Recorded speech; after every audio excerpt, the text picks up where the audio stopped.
ने फिर हाथ उठाकर यहाँ खड़े लोगों से सीधे कहा, तो अब एक खेल खेलते हैं। इन बातों पर लयिका ने शक से पूछा, खेल? ये क्या कह रहा है? जैसे ही उसने ये कहा, वो आदमी ने अपने दोनों हाथ जोड़े और हर तरफ रैट के कान उठने लगे।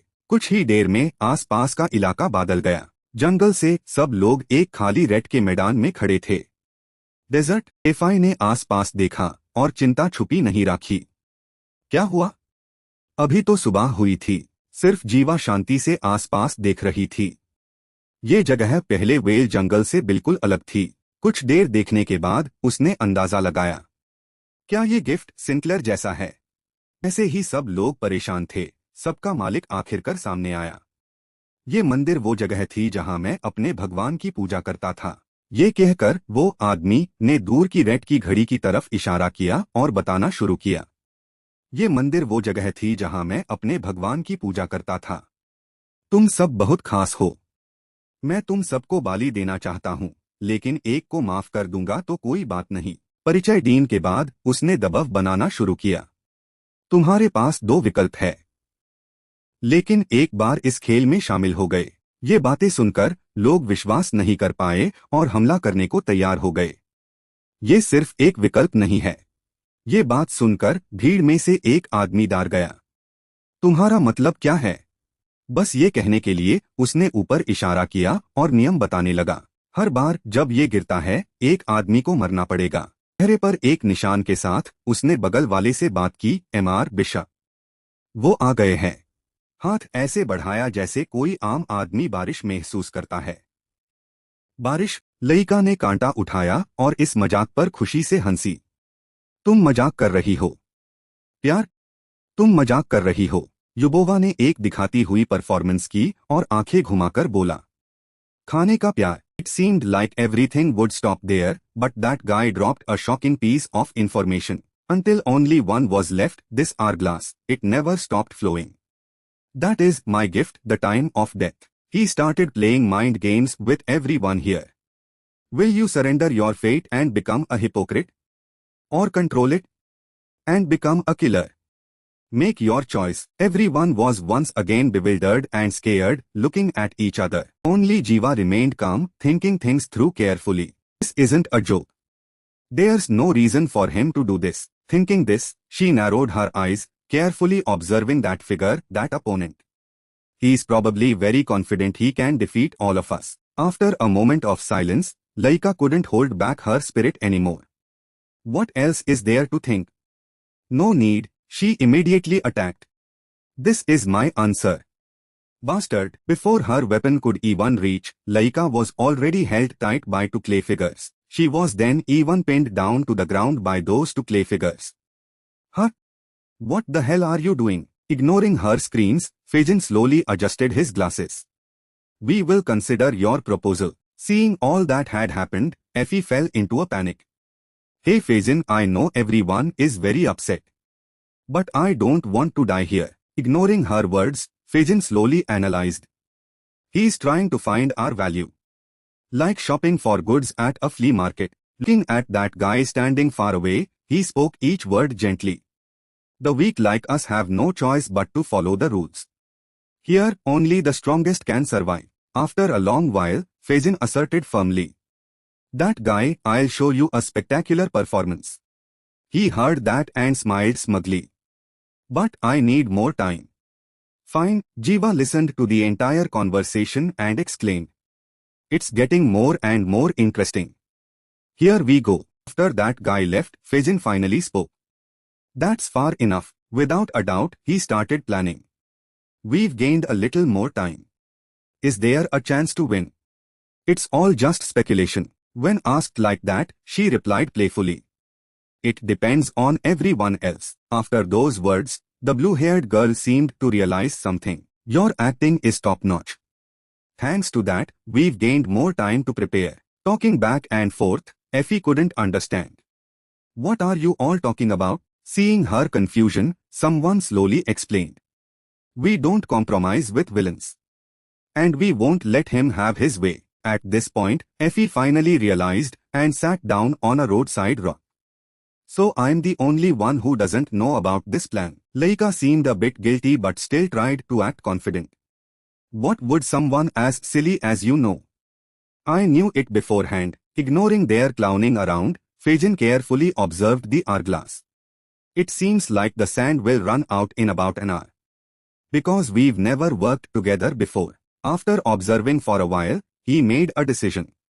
Therefore, we need a perfect plan. Hearing this, Jiva stated firmly amidst everyone's stunned eyes. Trust me. Then, ignoring everyone's panic, Jiva walked away with her hands in her pockets.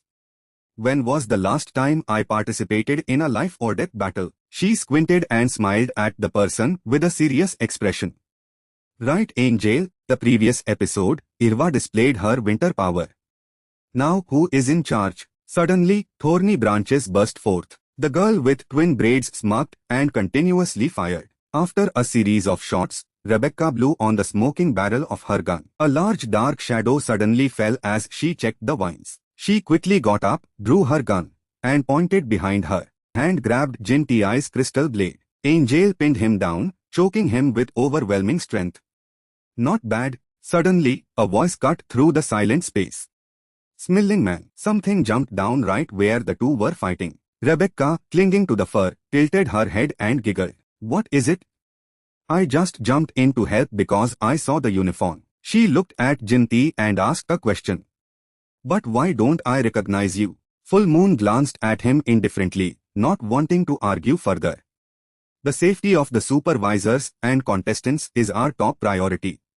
Fighting these guys is just a waste of time. Her single eye flickered towards the two below, growling. I don't know which of these to send the attackers in. But we have to leave here. Right now, the situation on another side is also tense. Those villains will be dealt with eventually, so she didn't seem too bothered by them. Defeating them is just a matter of time. Rebecca sat up straight, struggling, refusing. Oh, come on, Full Moon. Why would you say that? I was planning to prolong the fight as long as possible. Jinti just smirked faintly, knowing the situation well. Do you guys think it'll be that simple? He guessed again. What about the pawns placed by the villains? Your pathetic forces. Meanwhile, the villains had already eliminated all obstacles. Not enough to defeat them. Jinti's few short words made her realize. So he's the leader. She leaned against the beast's fur and sneered. You're the one to watch out for. You've crossed the line. Do you think Bischoff will sit idly by and let you destroy this place? At this, Angel reacted, looking up. Bischoff? He's here. Rebecca casually reached for the pistol at her hip. It seems this annoying smelling man is also afraid of elders, huh? Nice to meet you. I have a few questions for you. She gave a wicked, malicious smile to the two hot commodities. Have you seen my brother lately? Meanwhile, on Jiva's side, some people anxiously called out to someone. Hey, wake up. Lika felt the intense heat from the person on her back. Damn it, she has a fever. Suki tried to comfort her while clearing the path ahead. We're almost there. Hold on tight.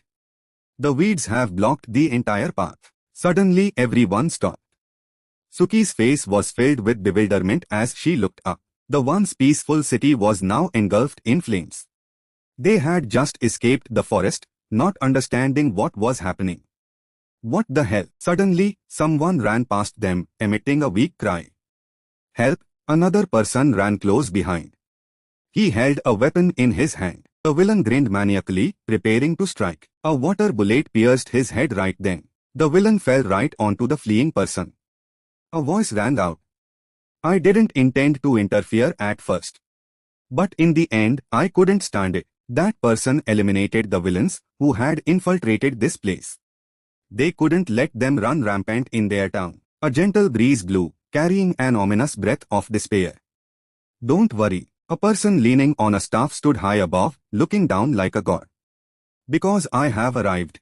The end of the last episode, Bishop arrived to stop the villain's rampage. He raised his staff and hands high, summoning his power. A whirlwind made of water churned in the sky. Where someone was trying to fire artillery to destroy the hero. He suddenly stopped, observing his surroundings. He reached out his hand like a normal person feeling the rain. The raindrops were unusual, passing through his arm. Immediately after, the raindrops passed through the villain's entire body. The others experienced the same thing from those water droplets. उसके चेहरे पर का निशान खुशी से उसके बगल में खड़े मिस्टर बिशप को अनाउंस कर रहा था। वो आ गए हैं। Demon, who was dealing with someone, stopped upon hearing this and turned. His body suddenly emitted thick black smoke. Bishop, a person placed a hand on his shoulder, stopping him from acting rashly. Saphir coldly urged Demon to follow the plan. We've achieved our objective. Let's get out of here, Demon. The storm Bishop created couldn't end overnight. The heavy raindrops fell, capable of piercing rooftops. Rachel and Victor were also present, hiding from the rain. Her saw blade had been gouged out significantly. We should leave here too. Hearing this, Vechop reached out and created a teleportation portal. Let's go. She excitedly agreed, then took off her mask to speak. Okay. Anyway, we've figured out why they gathered here. So, suddenly something caught her eye. A figure, gender unclear, stood on a nearby rooftop. Seeing her strange reaction, he also turned. However, there was nothing there but the glare of flames. What's wrong? Vecho smiled and shook her head, dismissing it. Oh, nothing. It's nothing. In the end, only the faint sound of rain remained. A voice echoed from behind Bishop. Rain will fall upon those who wish for it. A person stepped forward, someone familiar, seeming to mock. The rain ritual seems to have been successful, huh? Although this isn't exactly the ending everyone hoped for. Bishop turned and jumped off the railing, criticizing without hesitation the plants surrounding the test site. Did you do that? He was certain this person was the cause of the trouble. Rutha Sinclair. Everything became peaceful until the next morning. Dark arms reached out, blocking his path, and grabbed her. With Jin Ti's abilities, cutting off those arms was very simple. He quickly turned and joined the battle. Angel summoned darkness, lunging forward with an open mouth to devour him. He didn't dodge but crossed his arms to block the darkness. His darkness disappeared into thin air. The wounds on his body glowed as if healed. Angel also had a basic understanding of Jin Ti's abilities. Your gift is a healing type, isn't it? A rather rare superpower. His expression was calm, unwavering. I didn't expect to encounter a big shot like you here. Smiling man. He lightly noticed the unusual demeanor of the opponent. But what was that attitude just now? It was like trying to protect someone. Jinti chuckled, pointing out the contradictions. Honestly, you're intervening to protect a hero candidate. With just one small action, he accurately found one thing. It only says one thing. That you sent a wolf in sheep's clothing to participate in this selection. His light sword pointed at Angel. I don't care what your plan is. But if your wolf kills my teammate, I don't want to hear anymore, he cut off. So what? His lips curved slightly, forming an excited smile. What are you going to do? You prodigy. He immediately leaped forward, disappearing from the spot. His sword pierced the darkness on Angel's arm. Darkness quickly spread to the hilt. Immediately, Jinti lightly swung his hand, cutting off the darkness. He suddenly felt a strange aura beside him. The demonic woman was still there, roaring, raising her hand high. She swung her hand, sending him flying. Jinti couldn't dodge in time and hit the nearby mountain wall. The woman then slammed her hand down, pinning him there. In just one move, he slumped, not moving further. When the woman released her hand, he fell down with gravity. Jinti Yan, I've heard rumors about you. They say you are the strongest of this generation who hasn't fought on the battlefield. Angel is looking forward to a fight where he can go all out. I'll give him a chance. Use all the techniques you have. Try to cut me. Unbeknownst to him, Jinti suddenly smirked enigmatically. He fitted the broken sword back into its sheath. Years ago, Jinti was very puzzled by this action. Master, I don't understand. There's something I don't understand. Back then, he wasn't used to this technique yet. What's the point of learning to draw the sword from its sheath during battle, master? His master was an old man with silver hair, stroking his beard. Let me see. The sword passed into Jin Ti's hand was no ordinary item. That sword was called the Hundred-Faced Sword. The name might not seem fitting for a transparent crystal blade. But why does it have that name? Another distinguishing feature led people to name it that way. Because the characteristic of the crystal blade is not transparency, but its shape changes according to the owner's desire. The result was formed through countless trials of training and actual combat. And to achieve that shape, I had to draw it from its sheath. The newly formed sword emitted a light that forged the blade. This was the technique Jin Ti's master taught him. In other words, the ancient sword technique of the sword pavilion. And right now, he is recreating its miracle. Created with the purpose of using that crystal blade. The blade carried a dazzling light, shooting out at the speed of light. As if sunlight was cast down, it sharply cut through falling leaves. A large explosion occurred right there. Falling leaves fluttered, and the surrounding space turned white from the blow. It seemed the opponent was becoming weaker in this battle. Cuts continuously appeared on his body. How strange, the opponent couldn't understand why a sense of unease welled up within him. The ability to use a gift flexibly depends on the skill of the superpower user. The woman before him made him ponder.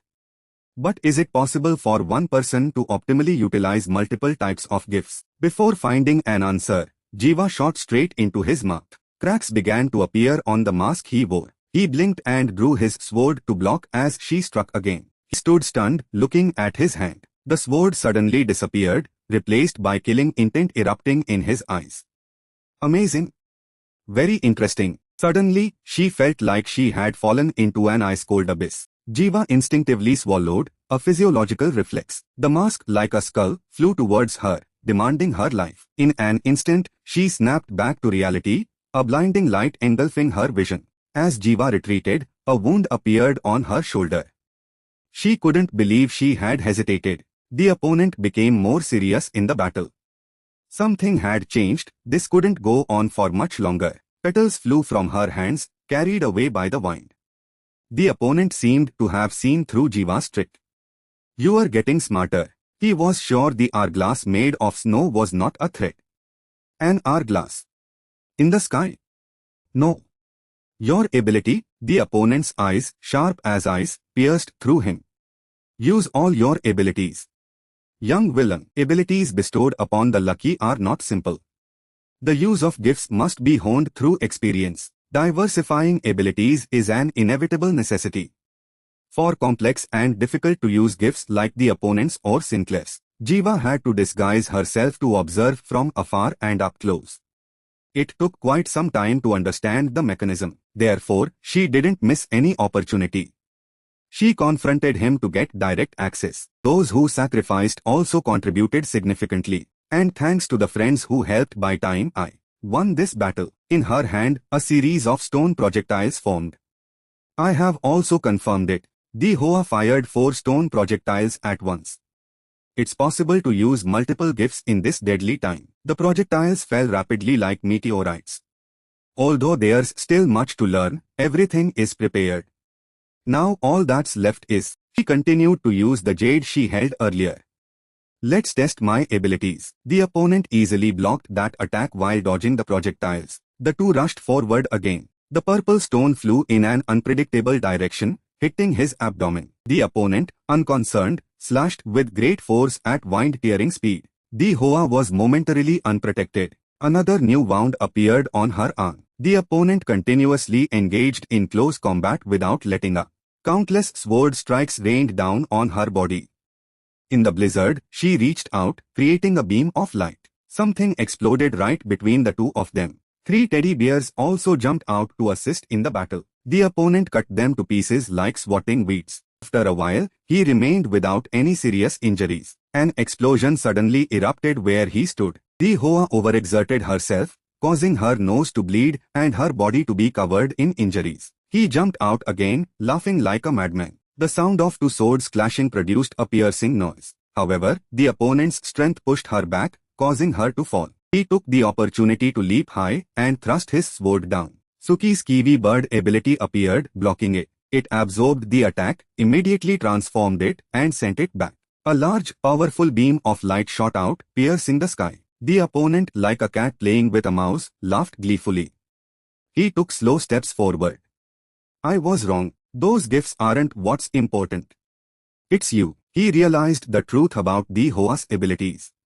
No matter how sharp a sword is, if it falls into the hands of an incompetent person, it's nothing more than scrap metal. Therefore, a thought that had been in the opponent's mind for a long time surfaced. Jinti, standing before him, is the torch he's been searching for. He turned his sword into a pile of sand that blew away. Young villain, and he suddenly made an unreasonable request. Become my disciple. She gasped for breath, stood up straight, and cursed him. What nonsense are you talking? Who do you think you are? The opponent remained lost in his own delusion. I can make you stronger.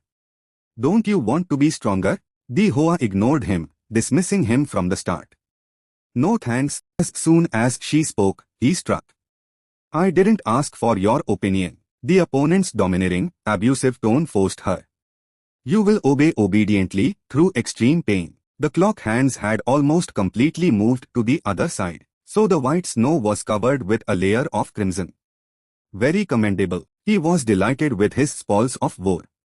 And also very pitiful. My gift, there's no other way. I'll have to kill you before this runs out. The opponent moved slowly like a hunter after a victory. This is the end you wanted. Even though she had fallen, her eyes remained defiant. He reached out his hand, drawing sand to form a shape. Oh, Supreme Being! Then, he stood with his sword raised high. I accept this test. The words of a person echoed in the Hoa's mind. Only through a life-or-death battle can one improve. One day, she wanted to ask Eugene for advice. What should I do when facing an unbeatable enemy? What if I can't avoid that battle? In this battle, it's inevitable to encounter monsters. Some will try to overwhelm you with their powerful abilities. But you don't have to be like them. He understood humans very well. Even with superpowers, they are still the same. Humans are fragile, even from a small scratch. Therefore, he gave advice suitable for her. As long as you are alive, the battle is not over. Endure the pain along with your weak breath. Eugene gave an important suggestion for the Hoa's combat strategy.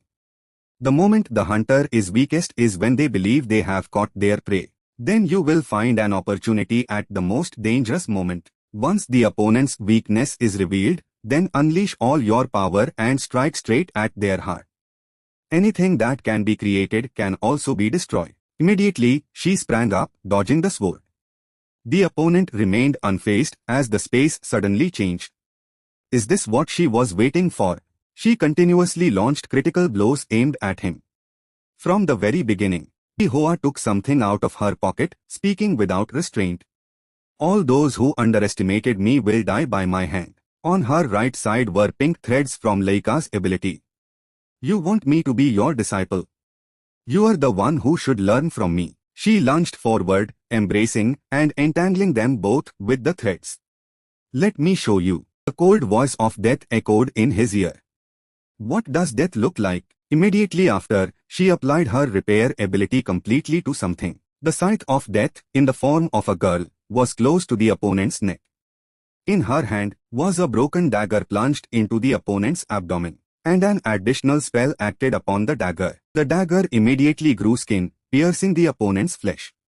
Sparkling lights mixed with bright red flowers flickered. Her eyes were calm, devoid of the joy of victory. Any last words? At this point, the opponent still wore a wide grin. Unbelievable. You, the name, female villain. The Hoa's platinum blonde hair fluttered in the wind. Kaja, his mouth mumbled the name she just read. Kaja da tha. His words were broken yet clear, disbelieving what he heard. What? Only when her sister's name was mentioned did she show such an unpleasant expression. But she couldn't ask anything as the opponent ascended. The Hoa irritably wiped her face, hiding the deep killing intent on her face. Damn it! Immediately after, she staggered and fell beside him. A strong gust of wind blew, covering everything. The wind brought a wall of blue hydrangeas. A hand reached out, about to touch a petal. Suddenly, thorny branches burst forth. The girl with twin braids smirked and continuously fired. After a series of shots, Rebecca blew on the smoking barrel of her gun. A large dark shadow suddenly fell as she checked the vines. She quickly got up, drew her gun, and pointed behind her. As soon as she saw the opponent, Rebecca turned her gun and grumbled. Well, you are late. Before her was a monstrous creature with a ferocious appearance. Full moon, Rebecca asked the person jumping off the beast. How's the city? Full moon, looking weary and travel-worn, waved her cloak. Still a battlefield. By the way, you two, I thought I told you to support the test site. She pointed at the tangled vines, struggling to speak. Do you see these dense vines? With just my strength, how can I get through? Full moon readily suggested if she was tired. If you want to be quick, you'll have to ask Bishop. Rebecca pouted dismissively. Do you think he'll help us? She raised her hand and smiled, revealing a surprise. Oh, and the most interesting thing is, the Grey Castle is also related to this. However, she immediately denied her words. Don't jump to conclusions. While it's rare to find people who can control plants, that doesn't mean no one outside the Grey Castle can do it. Denied, Rebecca stomped her feet and pointed at the flower forest. Nonsense. Look, the vines cover the entire mountain. Isn't it obvious? She seemed high, confidently asserting. This is the superpower of the Sinclair clan. She rummaged through their family history to find the culprit. There must be one thing that can be ruled out by fact. Because there's no way that person could be the Lord. Images flashed through her mind. Could it be the second child of the association? Full moon didn't want to guess blindly and cause trouble. She urged. We'll discuss this later. First, let's see what's happening. The gloomy sky predicted impending doom. Rebecca had to enter the flower forest, unable to help but exclaim. This is shocking. The beast grabbed her collar from behind and lifted her. No more time. So full moon, in beast form, leaped hundreds of meters. She knocked down a tree to use as a foothold. The beast's massive form turned into grey smoke. It must be nearby. Rebecca's face lit up with excitement, clutching her cowboy hat. It's easier now. They soon found a special gate. Our guest has arrived. On Jiva's side, she finally woke up groggily after a deep sleep. Before her was Laika's soft, rosy skin. She saw the meat and, without hesitation, opened her mouth to bite. She startled and spun around, sending Jiva crashing into a nearby tree. She immediately felt nauseous, vomiting everything she had. Effie rushed over, but Jiva trembled and raised her hand to stop her. Sister Kaja. Jiva, dazed, leaned against the tree trunk, murmuring. I'm fine. But what just fell out? The others were surprised by her different reaction. Unbelievable, that's the first thing she asked. Her physique is truly extraordinary. Franzi suddenly offered a small bag, handing it to Jiva. Here, he was a bit surprised, wondering about the common issue for everyone. This is... Jiva's face was full of excitement as she admired the stone. It's the gemstones from that guy's place. We put some in your bag too. The watch on his wrist showed green dots gathering in one spot. It seems they intended to reveal the location of the gemstones before time ran out. That's why there's a gap on our watch. Suki crossed her arms, pouting, not entirely convinced. From the start, they didn't want things to be too easy. Oh well, the first test round is over. We all passed. Effie suddenly took out two green axes and handed them to Jiva. Here? You take this. I know you like it. Sister Kasa. She accepted them silently. In her heart, she wondered about the deceased. And oh, her heart was filled with doubt and confusion. Was it all a coincidence, or just meaningless words from someone about to die? But what's the point of thinking about it anyway? Jiva gripped the weapons tightly and praised. Good stuff. Da rubbed his shoulder where she had bitten him, urging the others. Now all we need is to get out of here. The Hero Association must be gone by now, right? Suddenly, another green dot appeared on Faison's watch. Wait. Something is approaching us. Very fast, Suki wondered, hoping for new allies. Are they also looking for a way out like us? Surely they won't. As soon as she finished speaking, the person arrived. Fighting us, huh? A person approached, their cloak stained with blood. Their tired eyes swept across the surroundings. He stopped at the weapon Jiva was holding. And oh, almost immediately, the atmosphere around him changed. What did you do to him? Very skilled. Their bodies stiffened from an invisible pressure. They felt as if they would die if they moved. This guy is on a completely different level than that. Oh, a bad omen bringing disaster appeared right before everyone's eyes. But something was wrong. Karim's face tensed. He finally realized something was wrong. I understand. It's the direction of the killing intent. He was muttering his deductions, finding the answer. It seems the killing intent is coming from. Jinti suddenly swung his sword in a fiery arc. The slash cut into a large, pitch-black pillar. Above, from nowhere, a giant zombie with long hair had appeared. It slammed its hand down right between Jehovah and him. Angel arrogantly stepped down its arm as if it were his own path. He spoke politely, asking, "Step back." Jinti didn't listen, smirking contemptuously. What if I don't step back? His eyes coldly chose an end for him. Then dig your own grave. Along with that sword, Jehovah signaled for the others to leave. They finally snapped out of their shot. Her head turned towards the two blocking the path. Just in time. Angel, as she started to run, Jinti leaped over Angel. Where are you going? Dark arms reached out, blocking her path. He grabbed her. With Jinti's abilities, cutting off those arms was very simple. He quickly turned and joined the battle. Angel summoned darkness, lunging forward with an open mouth to devour him. He didn't dodge but crossed his arms to block the darkness. His darkness disappeared into thin air. The wounds on his body glowed as if healed. Angel also had a basic understanding of Jinti's abilities. Your gift is a healing type, isn't it? A rather rare superpower. His expression was calm, unwavering. I didn't expect to encounter a big shot like you here. Smiling man. He lightly noticed the unusual demeanor of the opponent. But what was that attitude just now? It was like trying to protect someone. Jinti chuckled, pointing out the contradictions. Honestly, you're intervening to protect a hero candidate. With just one small action, he accurately found one thing. It only says one thing. That you sent a wolf in sheep's clothing to participate in this selection. His light sword pointed at Angel. I don't care what your plan is. But if your wolf kills my teammate, I don't want to hear anymore, he cut off. So what? His lips curved slightly, forming an excited smile. What are you going to do? You prodigy. He immediately leaped forward, disappearing from the spot. His sword pierced the darkness on Angel's arm. The darkness quickly spread to the hilt. Immediately, Jinti lightly swung his hand, cutting off the darkness. He suddenly felt a strange aura beside him. The demonic woman was still there, roaring, raising her hand high. She swung her hand, sending him flying. Jinti couldn't dodge in time and hit the nearby mountain wall. The woman then slammed her hand down, pinning him there. In just one move, he slumped, not moving further. When the woman released her hand, he fell down with gravity. Jinti Yan, I've heard rumors about you.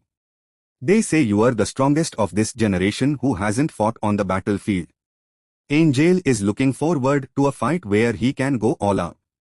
I'll give him a chance. Use all the techniques you have. Try to cut me. Unbeknownst to him, Jinti suddenly smirked enigmatically. He fitted the broken sword back into its sheath. Years ago, Jinti was very puzzled by this action. Master, I don't understand. There's something I don't understand. Back then, he wasn't used to this technique yet. What's the point of learning to draw the sword from its sheath during battle, master? His master was an old man with silver hair, stroking his beard. Let me see. The sword passed into Jinti's hand was no ordinary item. That sword was called the 100-faced sword. The name might not seem fitting for a transparent crystal blade. But why does it have that name? Another distinguishing feature led people to name it that way. Because the characteristic of the crystal blade is not transparency, but its shape changes according to the owner's desire. The result was formed through countless trials of training and actual combat. And to achieve that shape, I had to draw it from its sheath. The newly formed sword emitted a light that forged the blade. This was the technique Jin Ti's master taught him. In other words, the ancient sword technique of the sword pavilion. And right now, he is recreating its miracle. Created with the purpose of using that crystal blade. The blade carried a dazzling light, shooting out at the speed of light. As if sunlight was cast down, it sharply cut through falling leaves. A large explosion occurred right there. Falling leaves fluttered, and the surrounding space turned white from the blow.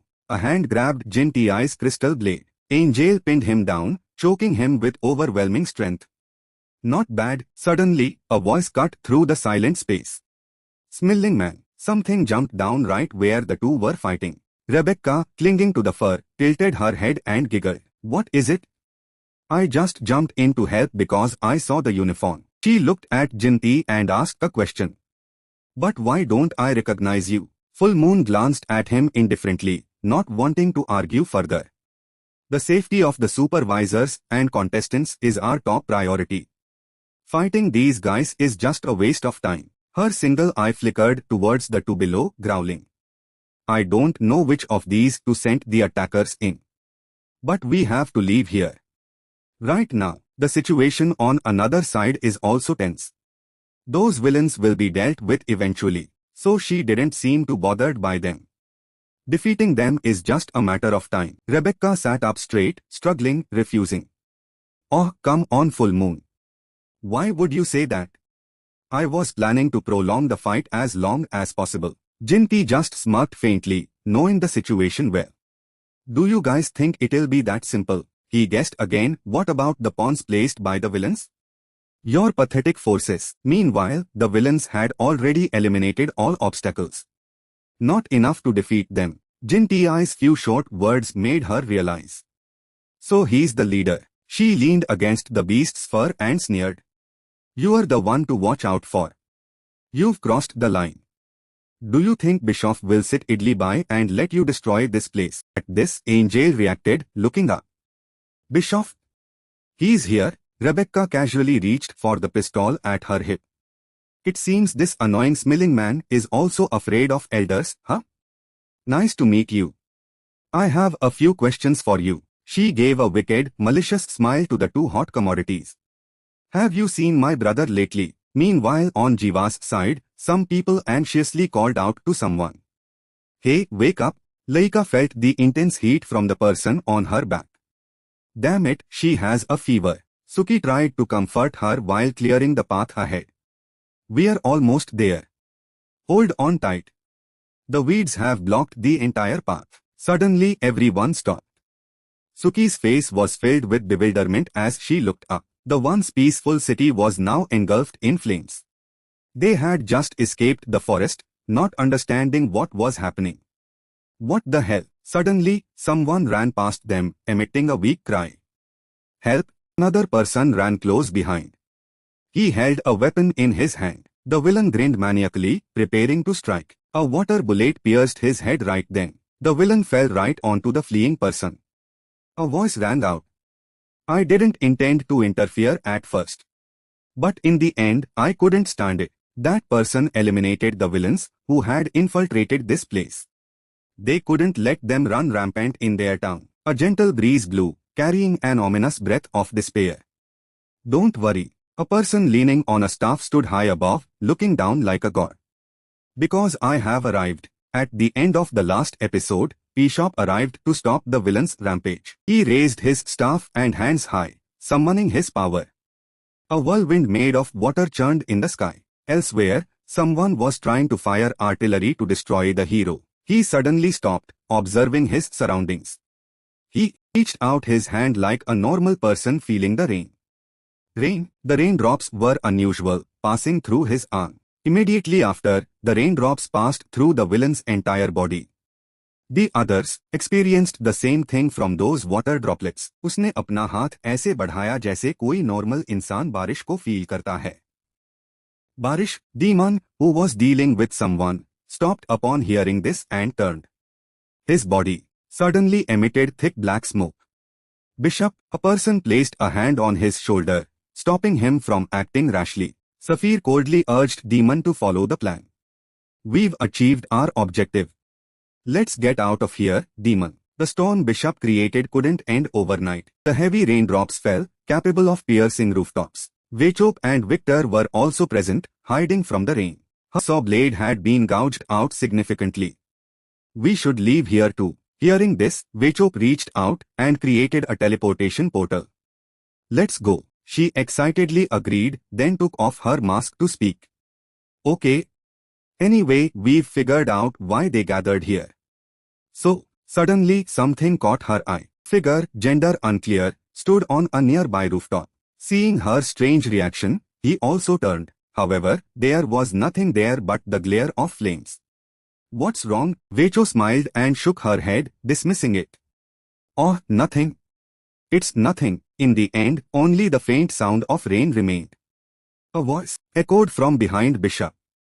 Rain will fall upon those who wish for it. A person stepped forward, someone familiar, seeming to mock. The rain ritual seems to have been successful, huh? Although this isn't exactly the ending everyone hoped for. Bishop turned and jumped off the railing, criticizing without hesitation the plants surrounding the test site. Did you do that? He was certain this person was the cause of the trouble. Rutha Sinclair. Everything became peaceful until the next morning. Jiva slowly opened her eyes, waking from a deep sleep. She suddenly sat up, startling Effie, who was bringing a towel. She fell down, clutching her sore backside and burst into tears. Finally, she rejoiced seeing Jiva was fine. Sister Kasa. She looked around, confused. Where am I? Effie slowly sat up and explained to her. Thank goodness. You are awake. Don't you remember anything? This is Laika's house. At that time, everyone was surprised by this town. What is that? Laika calmly explained the situation to everyone. It seems not just the test area was attacked. That storm was probably Bishop's trick. She had to quickly find a temporary shelter. It's too cramped. It's best to go straight home now. We'll be safe there. And this is Laika's house, which is also their current residence. A photo of her with a defiant, somewhat reluctant look. I thought she was just some street kid. Turns out she's a genuine rich young lady. Effie was speechless. You are very blunt. And this outfit, she added, is Laika's. I changed you into it. The other two had also gone out. Fajin and Yubova went to buy clothes, and also to check the situation around. It's quite chaotic outside right now, although things have temporarily calmed down. Everything seems to have eased a bit. But there's still no official announcement from the Hero Association. Effie crossed her arms and sternly interrupted. But, she hesitantly approached, wanting to check what Yubova was chewing in her mouth, and asked, what exactly have you been chewing on all this time? Chewing noisily, she replied, sea cucumber. This statement left her utterly bewildered and surprised. Sea cucumber? How do you have that? She decided not to answer. It's a secret. At this point, Yubova fell into her own thoughts. I don't know when the second test round will begin.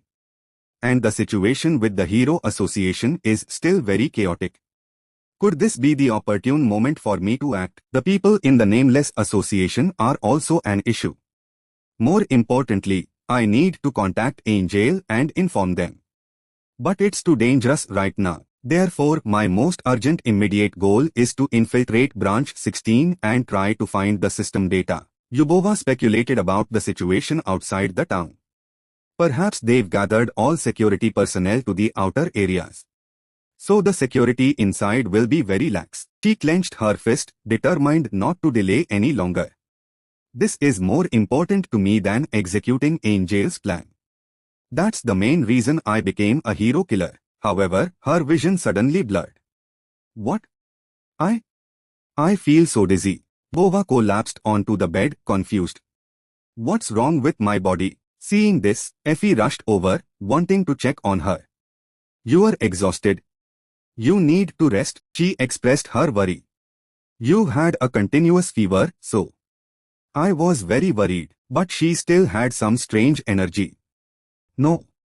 Something's not right. Or am I hungry? A scent suddenly wafted into her nostrils. Immediately, Yubova dashed out, leaving Effie confused. Where are you running off to? She unhesitatingly sat straight up on the banister. then slid down like a professional. Yubova landed safely and quickly on the ground. Behind her, Effie hurried, angrily scolding her. Do you really need to slide down the banister in this condition? She replied nonchalantly. Yes, I do. Suddenly, Laika's voice came from inside a room. Not like this. What are you two doing with a tray of burnt black cakes? She quickly covered it when she saw Yubova enter. Wait. What? When did you wake up? Suki looked dejectedly at their finished product. We were trying to make something, but it didn't work out. Should we order takeout? She didn't answer, just reached into the pile of cakes. Yubova took a bite of the burnt cake and honestly praised. Not bad. The others couldn't believe it. Not bad, however, she glanced around the kitchen. But it's still not enough. Then she quickly ran to the large, high-end refrigerator. Upon opening it, she was amazed by the amount of food inside. So this is a rich person's refrigerator. It has everything. She quickly grabbed an apron and got to work. All right. No need for help. The action of tying the apron strings behind her back was very skillful. Then Yubova picked up a kitchen knife and said, Tonight's dinner, she tilted her head, casually taking charge of the cooking, will be made by me. Yubova, with a serious look, firmly gripped the knife and reminded, Tonight's dinner will be made by me. Very quickly, a variety of vegetables were impressively arranged. Yubova spun the knife with one hand and slammed the other on the table, seriously. She stared intently and then, in an instant, neatly chopped and processed all the vegetables. Yubova silently stirred the pan for a long time. Her concentration skills had reached a high level early on. Next, she stretched the noodles. The noodles were made perfectly chewy and smooth. Yubova bowed her head, carefully adding the right amount of salt, demonstrating her excellent skills. In a moment, she was done. She turned slightly with ease. Done, you guys. Everyone, including Laika and Suki, stared with wide eyes at the sparkling light before them. From stewed meat to shrimp soup and instant noodles, everything harmonized with a delicate, sparkling aroma. A fork was quickly brought down to the ball of noodles in front. Laika tentatively brought it to her mouth to savor the flavor. The next second, she collapsed onto the ground helplessly. No, I can't believe it. She even beat me in cooking skills. Suki sat down to comfort her. Lucy, you've lost to her quite a bit. Fajan and Yubova entered from the doorway. Yubova looked around, visibly disappointed. We were only gone for a short while. He looked at the mess, tired. What's going on here? She carefully put a piece of potato in her mouth. Her eyes widened as she savored its sweetness. Suki's eyes widened excitedly, praising her endlessly. I didn't know she was so talented. What's your secret? Yubova brought the large ball to her mouth, enjoying the delicious meal. She put the ball down and coldly explained. Love. Laika raised her fork and laughed heartily at the joke. You are kidding. Love. You are kidding. Yubova performed a showy spin and glanced. Culinary love. Laika looked over, too familiar with the scene. Of course, Suki quickly returned to the main topic. She curiously asked Fajan. By the way, Fajan, how's the situation outside? Did you find anything? Laika ने अपना fork उठाया और इस मजेदार बात पर खुशी से हंस पड़ी. आप मजाक कर रही है. प्यार? आप मजाक कर रही है. युबोवा ने एक शानदार परफॉर्मेंस दिखाया और फिर आंख मारी. फूड से प्यार. लइका ने उस तरफ देखा. वो इस सीन से काफी फेमिलियर थी. वो तो ऑब्वियस है. सुकी जल्दी से मेन टॉपिक पर वापस आ गई.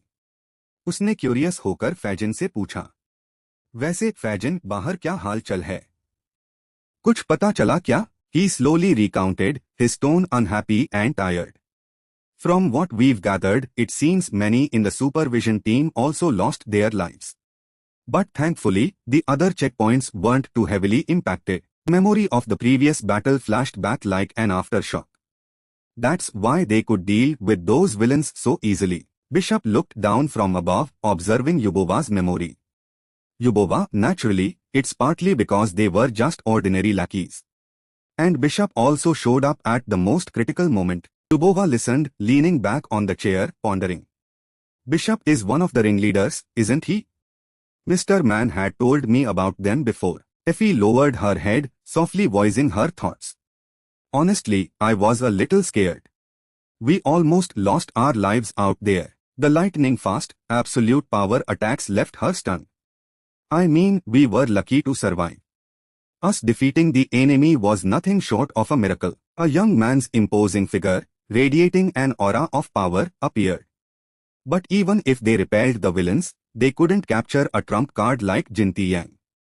However, the most terrifying thing is the association's reaction. Effie recounted, with a hint of disbelief, they didn't care one bit if the contestants or even the supervisors lost their lives. Their cycle would just continue, whether we lived or died. A hand was placed gently on her shoulder. Effie looked up, smiling sheepishly, and explained with concern, "Sorry, I didn't mean to make the atmosphere so gloomy." Suki looked down and gently comforted her. "You don't need to apologize. Everyone thinks that. It's just that no one says it out loud." Agent glanced and affirmed, "Exactly. We all know how dangerous the hero selection rounds are." Yubova nodded in agreement as he listened. "They're even more dangerous than we thought. But that can't change one fact, we all have our own reasons for passing these tests." Effie's gaze was fixed on the gloves she'd placed on the chair. "I guarantee it will make us stronger than ever before." Suki lay down on the table, enjoying a drink, and glanced over. "Well said, farmer boy. Though I can't stomach that curtain you call clothes. But cheers to this." She suddenly looked down. "We are still alive, after all. There was so much food and drink earlier. Plates and bowls were now completely empty." Jiva stood up abruptly without a word. She suddenly rushed out amidst everyone's calls, "Hey!" Meanwhile, high up on the buildings, Full Moon silently watched everything through the ground floor window. John, with a visibly annoyed face, stepped forward to question. Continuing the test in that situation was a foolish act. Rebecca watched, chuckling mischievously. "What's this? Planning a rebellion? Looks like someone needs to manage their subordinates better." Full Moon finally spoke up, reminding him, "Calm down, John. I wasn't the one who gave that order." He stepped further in, suspicion in his eyes. "Then who was it?" Raspa stood by the doorway, waving cheerfully. "It was me." Rebecca jumped off her seat and moved closer, eye level. "John Sinclair. See? I told you." She took something from her hip, slowly and resolutely. "A puppet of the Hero Association's higher-ups." Rebecca glared and laughed at Raspa. "John Sinclair. See? I told you." She took something from her hip, slowly and resolutely. "A puppet of the Hero Association's higher-ups." Raspa ignored her, glancing elsewhere. "How could that be? I was taken hostage." However, it's true that the superiors ordered the test to continue. He subtly gestured to himself among 5 others, who were also following orders. They said, "Why not use this opportunity to find the best heroes?" Raspa continued, "Among them are the remaining professions. Humanity continues to develop society and technology. But why do supers keep living in the past?" A dark figure dashed past, appearing and disappearing with gasps. "They believe the answer is war." The Full Moon frowned deeply, unbothered. "So that's why they stood by and watched. My subordinates had to sacrifice themselves for that reason?" Raspa put his hands in his pockets and stepped in to remind him, "It's not the sole reason." Because they knew they were targeting the torch. John and Rebecca fell silent upon hearing this. "The torch. Right? Jinti Yang mentioned it before." "What is it?" Raspa smiled and recited the catchphrase. "Worship the flame that can swallow the light." Full Moon knew about it and shouted loudly, trying to get attention. "Sinclair." Raspa smiled mockingly and looked over. "Anyway, finding a countermeasure is better than trying to figure out something you learn eventually. Besides, everyone in this room is close to Mrs. Full Moon." Blood formed the background for the text, giving it an even more ominous meaning. "Worship the flame that can swallow the light. A place where even darkness dares not tread." Symbols of people worshipping a flame appeared. The demonic torch. The flame from the torch grants unspeakable demonic power. It possesses an unparalleled destiny. Many say it can grant wishes. Another set of symbols showed people engulfed in flames. If not careful, it can burn its owner to ashes. War broke out between two sides solely over the benefits the flame brought. Yet this couldn't stop people from trying to approach it like moths to a flame. This was also what Sad helped the villains achieve. The demonic torch was smashed on the ground. It broke into pieces. Some theories suggest it was destroyed in the final moments of the war. Raspa walked past Full Moon, smiling. However, these are all just theories. Isn't that right, Mrs. Full Moon? He touched the transparent glass, slowly. There's no moon tonight. Raspa looked up at the dark outside, chuckling. Perfect for the cowardly rats to hide. Meanwhile, where Jiva was. After dinner, everyone collapsed in exhaustion. Someone even dozed off right at the dining table. Jiva walked out the door with a surprised thought. I can't believe this is the only outfit I could find here. This style is getting old, you know. She tightened the laces on her boots. Her eyes, filled with coldness, looked outside. It's time. Jiva slowly walked into the yard, reminding as she went, I've seen you lurking for a while now. Isn't it time to reveal yourself? She looked towards the opposite door, growing impatient. I'm talking to you. You there? At this moment, gritting her teeth, she felt a slight choke. He could only smile, extending his hand in a gesture of weakness. Jiva slowly spoke his name. Raspa. Jiva followed his gaze, stunned and confused. I didn't expect it to be him. She approached him, asking, just a quick reminder, did you get lost? I'm sure many people are looking for you. Raspa clutched his collar, glancing around nervously. Angel? He's not here, is he? Jiva immediately pointed behind him, calling out loudly, look there. He is. Raspa panicked and turned to look. As he looked, he flailed his arms defensively. Jiva watched the scene unfold and blurted out teasingly, you are crazy. Raspa yelled back angrily, indicating, hey. Stop it. He put his hands in his pockets, looked up, and gritted his teeth. You arrogant brat. Listen. I wouldn't normally come back to lowly people like you. Jiva ignored his words and reminded him, get straight to the point. I'm busy. Raspa looked up, probing. His words were a bit slow. You are planning to infiltrate branch 16, aren't you? Jiva leaned against a utility pole, feigning tiredness. Is that all? Raspa anxiously continued, I haven't even said anything yet. She acted like she was waiting, replying indifferently, I know. Jiva carefully recalled the previous attack. The attack on branch 17. You backstabbed the nameless by not providing enough bombs. The bomb at that time only had enough for one bag. Far less than expected. That's why Angel is hunting you. His eyes widened in madness as he watched, making Jiva recount it with some weariness. He might not kill you, but he'll definitely want revenge. That's why you are trying to hide from him like this. Jiva looked down at the knife in her hand, speculating. But instead of waiting for the day he appears, Raspa's face suddenly flashed with an idea, easily appearing in Jiva's mind. He came up with a brilliant plan. Then, he hypnotized his subordinates with his calculated plan. To become his support, and gradually gain their favor. Jiva looked up and asked flirtatiously, am I right? Raspa, caught by the truth, couldn't argue and watched silently. His scrutinizing gaze and confirming question made him sweat. How is it? Raspa awkwardly raised his hand. Half right. But that's not the only reason. The guild uniform that made his name. You can call me a villain, but in the end I'm just. Raspa sat down dejectedly, looking elsewhere. A businessman. Jiva quickly comforted him, you don't need to act cool anymore. Shut up. Raspa held a device in his hand and reminded her, anyway, as the CEO of the corporation on Logis, I've decided to invest in Hello Killer. Speaking of which, Raspa immediately mentioned Jiva's connection to Full Moon. Just like how you are closely related to Hakma of Dust City and Smilling Man. He quickly threw the device and shouted, I want a piece of this fight too. Jiva, cold, clenched it in her hand. As soon as she activated the signal, Jiva was startled.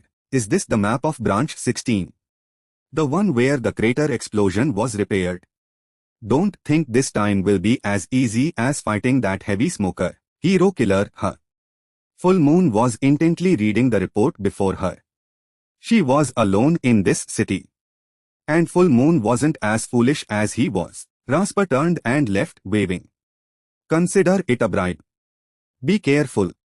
I'll keep in touch. Jiva watched Raspa walk away smugly, calculating silently. I'm not going to take your word for it. For now. Brilliant spark suddenly flashed. A con glinted with light. Close by. Raspa appeared quickly, confirming. Finished your work? Raspa irritably replied, where have you been? The other side sighed in admiration. It seems she's gotten stronger. Before I felt like I could win. Raspa sneered and reminded him, lucky? Dream on, buddy. The higher-ups are noticing her for a reason. The illustration bag will soon be thought of. And one day, a needle like her will pierce the bag. At this rate, Jiva's hot body and oppressive strength are faintly visible. She'll surpass all of us. Smiling Man's smile appeared full of hidden meaning. One day, the hero killer will become. A simple yet profound warning echoed. A sword that pierces the magical fence. Raspa shook his head repeatedly, reassuring himself. What? Impossible, the subordinate followed curiously. So what do we do now, boss? Raspa suggested with a laugh, let's get some roast pork. The two innocently joked on the road, delighted. Sounds reasonable, doesn't it? I'm starving. On the high treetops, faint observation lights scanned the two continuously. The hidden person carefully rubbed the neck where the observation device was connected. Sap, a little bit of silk, looked down, raised the gun, and huffed lightly. Meanwhile, at the branch headquarters, the Hoa carefully gripped the rough, exposed wall. She immediately covered her face and jumped over the walls. The Hoa looked around, sighing in relief. So the barrier is down. She approached the main door, observing the situation. Now it's time to break into the main headquarters. Her eyes suddenly caught sight of something below. Carved two holes for visibility, convenient for observation. I've memorized the entire map. Then she exclaimed how useful Raspur was for providing the map. Luckily, thanks to him. Otherwise, I would have had to come up with a more complicated plan. The Hoa recalled the past scene, her eyes dull, sensing the faint scent of medicine. I'm not used to seeing guards with such casual attitudes. But I can't underestimate them. The Hoa scanned the surroundings for cameras. Moreover, the outside of the headquarters looked quite old, but the inside was completely different. The security system was quite tight. Cameras mounted high up were active, with red dots blinking intensely. So approaching the main gate was too dangerous. The Hoa remembered past situations with the help of many allies. Charles had handled the security system data in Dust City, but that effort made the person next to him quite annoyed. But I can't rely on that help now. The Hoa clutched the black trash bag in her hand, taking a risk. I need to cover all those cameras and avoid detection. The guards stared blankly at the bright screen before them, suspicious. What the hell is this? He was annoyed looking through the covered camera screen. A plastic bag. On my shift, he cursed in frustration. So unlucky. A subordinate guard hurried out to suggest, let me go check. The Hoa had now climbed to the second floor of the building. She looked up at the windswept area before her, with great difficulty. Very quickly, the Hoa grabbed a metal bar from the room and hung herself on it. Faint white smoke emanated from her hand. It's a shame I lost Claymore's sword, but I'm grateful for his gift. She quickly climbed inside, landing in a hidden stairwell. The Hoa clutched the object in her hand, ready. The red light turned on, scanning ahead. She thought wearily, from now on, this will be a race against time. I can't use the old tactics anymore. She moved. Hesitantly, she peeked her head around the corner. I need to get to the system area quickly and leave this place immediately. A room with a closed door appeared at the end of the corridor. There it is. The Hoa walked towards the door, observing. Behind this door, the image of the mysterious person on the other side appeared, pressing their hand and beckoning. Everything will be revealed. As soon as the Hoa was about to insert the chip into the scanner, the door was opened from inside. A thick, hazy mist, Raspur appeared before her, looking at each other. The Hoa tilted her head in surprise, following his gaze. Damn it! Raspur stared intently at the Hoa. She was stunned. Completely unexpected. This was beyond anticipation. Both their eyes met. The Hoa felt a bit panicked. What now? Attack him. The simplest thought quickly surfaced in the Hoa's mind. Now would be the opportune moment to attack him with a surprise strike. She was a little cautious remembering the battle with him. But the problem is, I don't know how strong he is. If I can't subdue him in the shortest time, the situation will only get worse. Raspur was about to speak first. The Hoa had anticipated this. Perhaps it's best not to fight him. Instead, she raised the card, exuding an imposing pressure. I should act authoritative. Get out of the way. Raspur's eyes widened, noticing the card. Black card moved before her eyes in her hand. Raspur cheerfully dodged, his voice pleading. Sorry. I haven't been here in a while, so I don't know who the heroes are. He kept probing the Hoa. But if you were wearing a uniform, I'd probably recognize you. So who are you? The Hoa turned her head and glanced, gesturing. Then who are you? I don't recognize you as a hero at our branch. State your identity. Raspur scratched his head, a bit helpless, pretending to accept. Looks like I have no choice but to tell you. He raised his head, smiled, and extended his hand to introduce himself. All right. I am Raspur Sinclair. The Hoa extended her hand in return. In her mind, she noted the unfamiliar surname. Sinclair. Her face quickly turned visibly red. Raspur also noticed her grip tighten, loosening slightly. The Hoa clenched her cap, annoyed. Damn it. It's happening again. She remembered the familiar feeling from childhood. This feeling again. I suddenly fainted while sitting on a chair before. What's wrong with my body? Raspur stepped forward, appearing concerned and wanting to help, but the Hoa coldly pushed his hand away. Hey you! The Hoa frantically turned her head back and left. I'm fine. Forget it. Everyone mind their own business. Raspur turned away, smiling and waving. As you wish.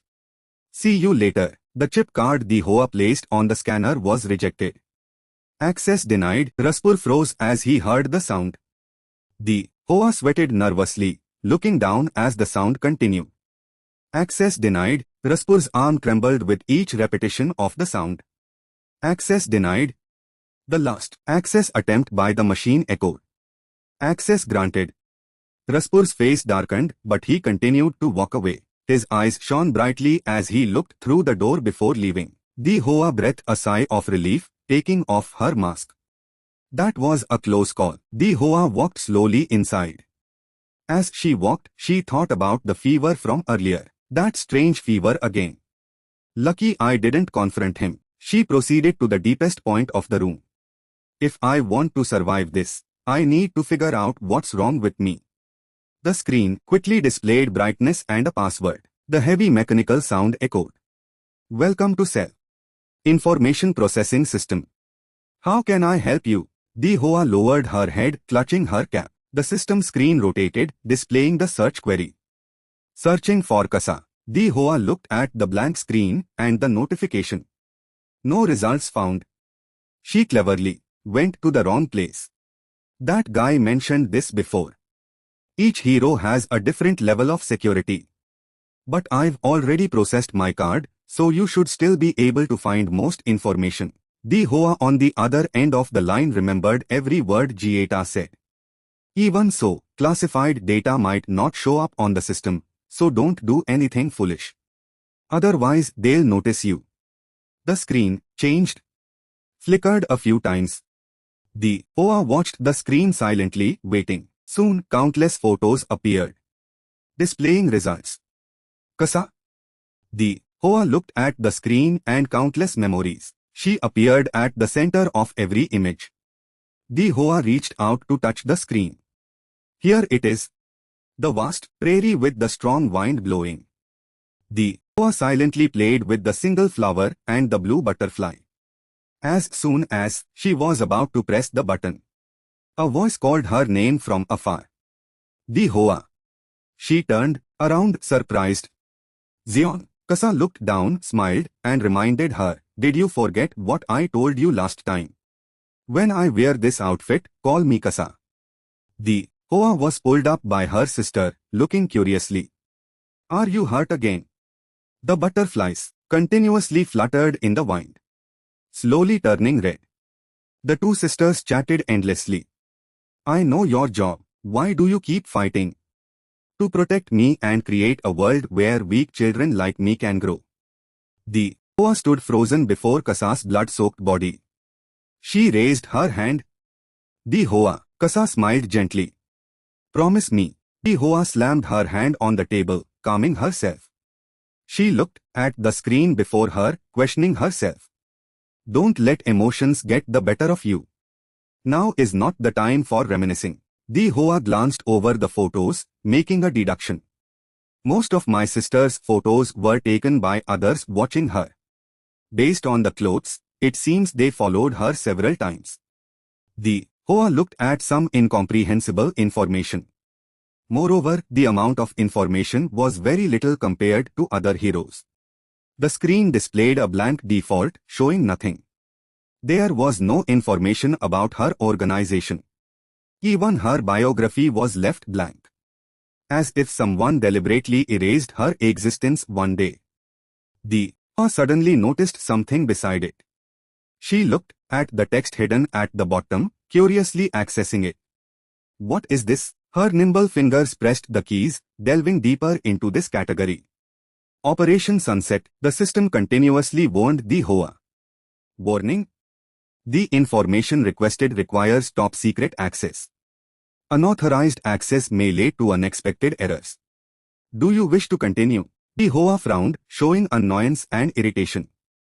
"Do you think I'm leaving now?" Inside the door, Branch Solar. The phone rang incessantly in the room. Full Moon picked up the phone, confused. "What is it?" The other side was worried and got straight to the point. "Urgent, ma'am. We've detected unauthorized access to the system. Someone is trying to access the top-secret archives." Full Moon immediately got annoyed and cursed at the other end. "That kid from the Black Tower is here. How dare he?" The other side worriedly reminded him. He looked quite concerned. "It's not Rasper Sinclair." The other side looked at the computer screen and slowly misidentified the name. "It's a hero from Dust City." The name just mentioned surprised Rebecca in her seat. "Jeremy Bonstein." The system alarms quickly covered the entire area. "Red alert! Red alert!" He shouted loudly towards Sap Choot 2, who was preparing to leave. "Don't be late. You'll miss it." Sap Choot 2 frowned, observing the opponent. "Is that swordsman?" She seemed dismissive but also deeply impressed, looking at him like a clown. "But he's the strongest among the active heroes. What is he doing at this remote branch?" Sap Choot 2 turned and left, her face scrunched up in annoyance. "Forget it. Not my business. Like we're close friends. Pervert." The dense trees before them in the dark night. Jiva and Raspa faced each other.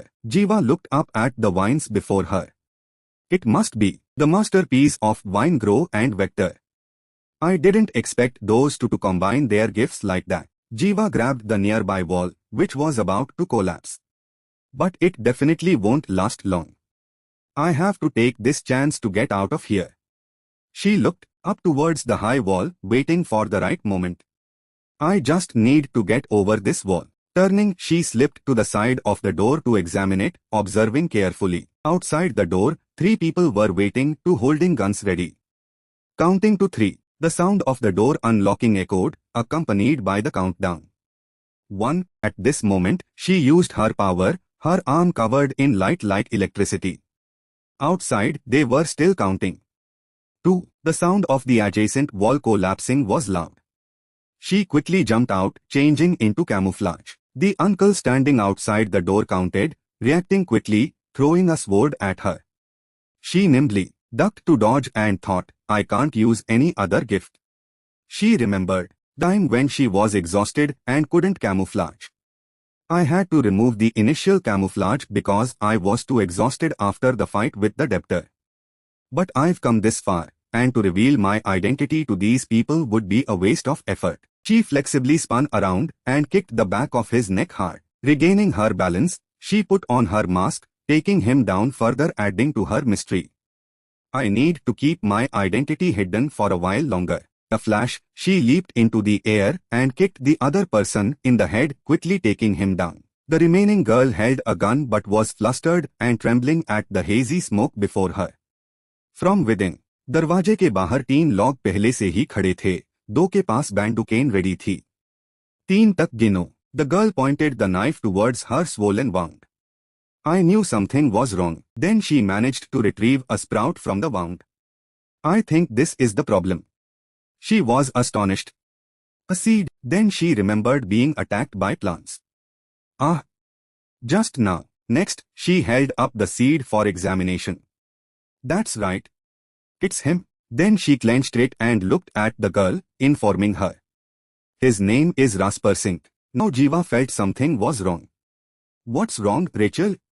Opposite, Rachel hugged her face and laughed. So that's it. No wonder I felt uncomfortable. Her face filled with joy, she lowered her hand and explained. I've never met him directly. But I heard he's the second son of Regan Sinclair. Anyway, we can talk about that later. For now, we need to deal with this seed and leave here immediately. They threw the seed on the ground. Currently, Rasper Singh arrived too late. He looked at the abandoned seed. His face showed interest and he smiled. Things didn't go my way today. The next morning, in a corner of the city, in a secret warehouse, Jiva carried Victor. John and Rachel were beside her. She assessed. We're safe. Then she threw him straight to the ground, impatiently calling, Angel. Come out. Angel replied, I'm here. Then he also came out from behind a nearby wall. Long time no see. Hero, you arrogant prick. Outside, smoke and dust swirled. He confirmed. You can rest here. It's protected all around. Immediately after, she quickly removed her disguise and smiled. It's great to hear that. Victor was placed by a wall with his wound bandaged. उन्होंने जमीन पर बीज फेंके. अभी, Jiva walked towards the stairs. Leaning on her knees, she replied, yes. I still haven't found who killed my sister. But I know why she died. She crossed her legs. Smiling, she looked up. Leaning back. It was Operation Sunset. She recalled the information she had stolen from the command room. Log 1. The incident was edited, causing a loss of self-purification due to the adverse effects during the association's vigorous development. This led to heroes fleeing, symbol of some organization. The executives of were edited, leading to the need to create edits. However, the powerful villains hid the edits or were eliminated. They stood on the heads of the symbol. They were the direct commanders of the operation. Were edited. Gave orders. Were edited. Return those in the association considered rebellious or uncontrollable. When they were captured, they hardly resisted. Hearing this, Ensign also buried his face in his hands, lost in thought. In other words, they were betrayed. She thought about how her sister had to slaughter those around her on orders. She couldn't help but feel heartbroken. My sister was used like a hunting beast before they killed her. Jiva's hands clenched in anger. Do you know how much I wanted to carry out my main mission? She thought of her own frenzied appearance wielding weapons. If I had my way, I would have torn them all apart. But I didn't want to ruin your plan. Angel, immediately after, she held out 3 fingers. Her other hand gestured the condition. To pay me a worthy reward. In money or something shiny, anything is fine. Seeing this, Angel could only tilt his head and smile helplessly. You are truly greedy. Hero, you arrogant prick. Then he quickly turned to leave. But we need to deal with something else first. Jiva also got up, leaning on her knees. Something else. He started. Lately, haven't you felt anything strange? She thought about feeling dizzy earlier. Her face turned red as if she had a fever. She stopped, her head tilted in confusion. How could you? Angel interrupted her. What I can see is, you know nothing about superpowers. He thought about the sword being forged in the fire. At this rate, can you become the sword I need? Or will you shatter like so many other swords? His large silhouette cast a shadow over her. The time is ripe. Potential cannot be delayed any longer. If you want to become 1,000 times stronger, I will gladly help. Even if it means you might shatter into 100 pieces. Next, Angel turned and smiled. Covering half his face with his hand, he reminded her. Follow me. I will force you to become stronger. In a clearing behind the village, smoke and dust swirled. Angel led the way. Jiva obediently followed behind. The distance between them grew. He put his hands in his pockets, pondering. Hero killer. What do you think a gift is?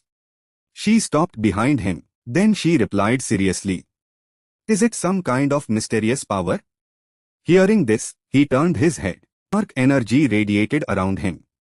Most people think so. Next, he then thought about prehistoric times. Gifts have always existed alongside humanity. But we know almost nothing about them. Jiva tilted her head in confusion. He explained further. I think it's because there are too many exceptions. Like you, for example, a hand was gently caressing the energy flowing through her body. He assessed. Gifts are incredibly diverse.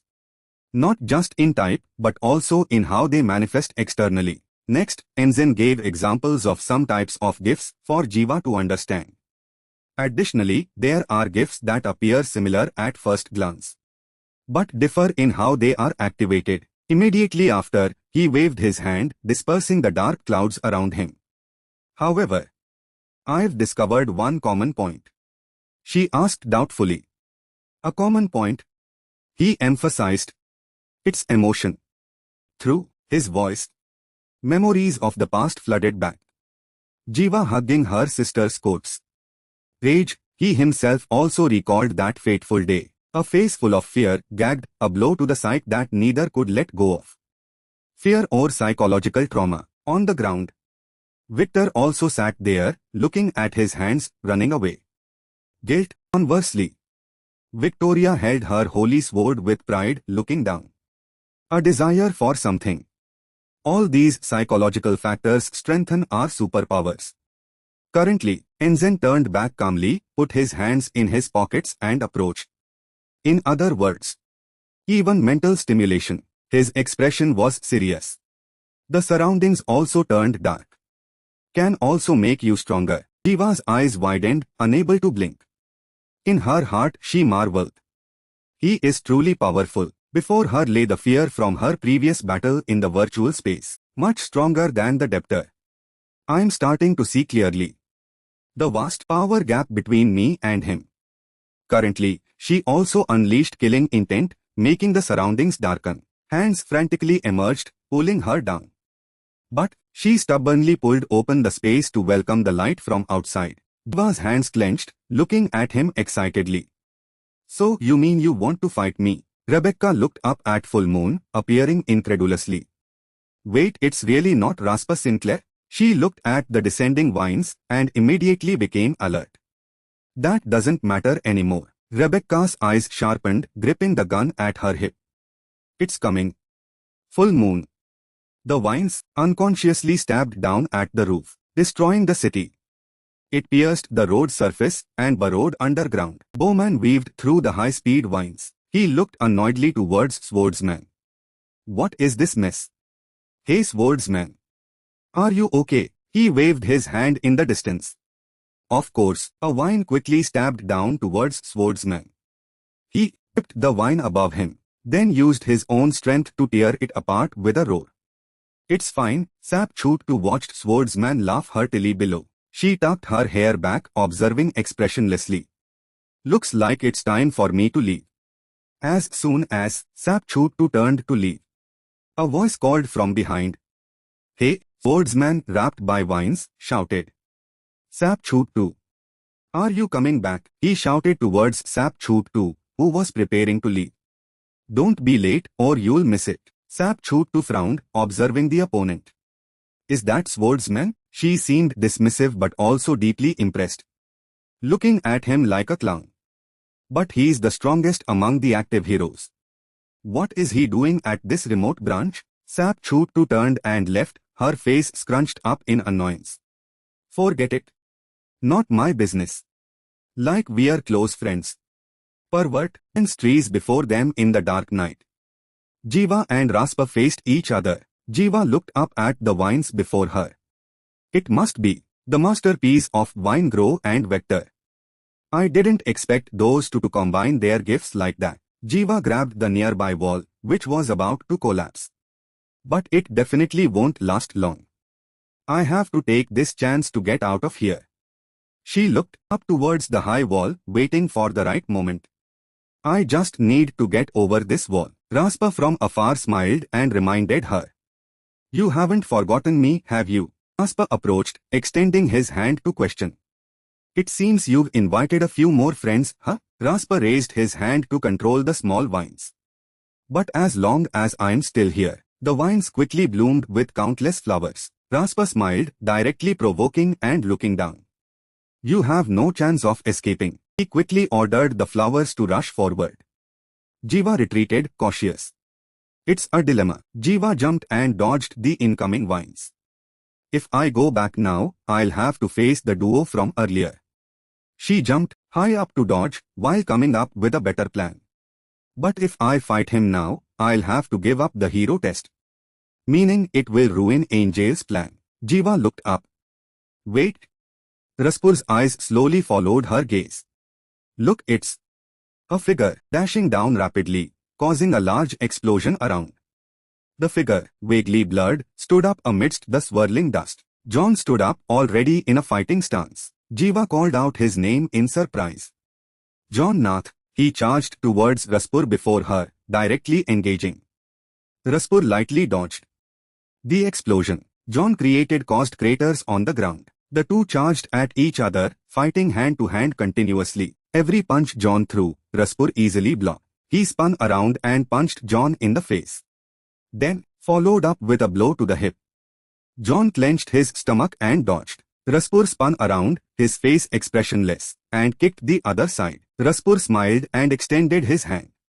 Vines immediately wrapped around, piercing John's chest. Water splashed onto the leaves on the ground like pearls. John lay on the ground, shrunk, lying still. The Hoa looked over, questioning in confusion. Then what did you appear for? Useless.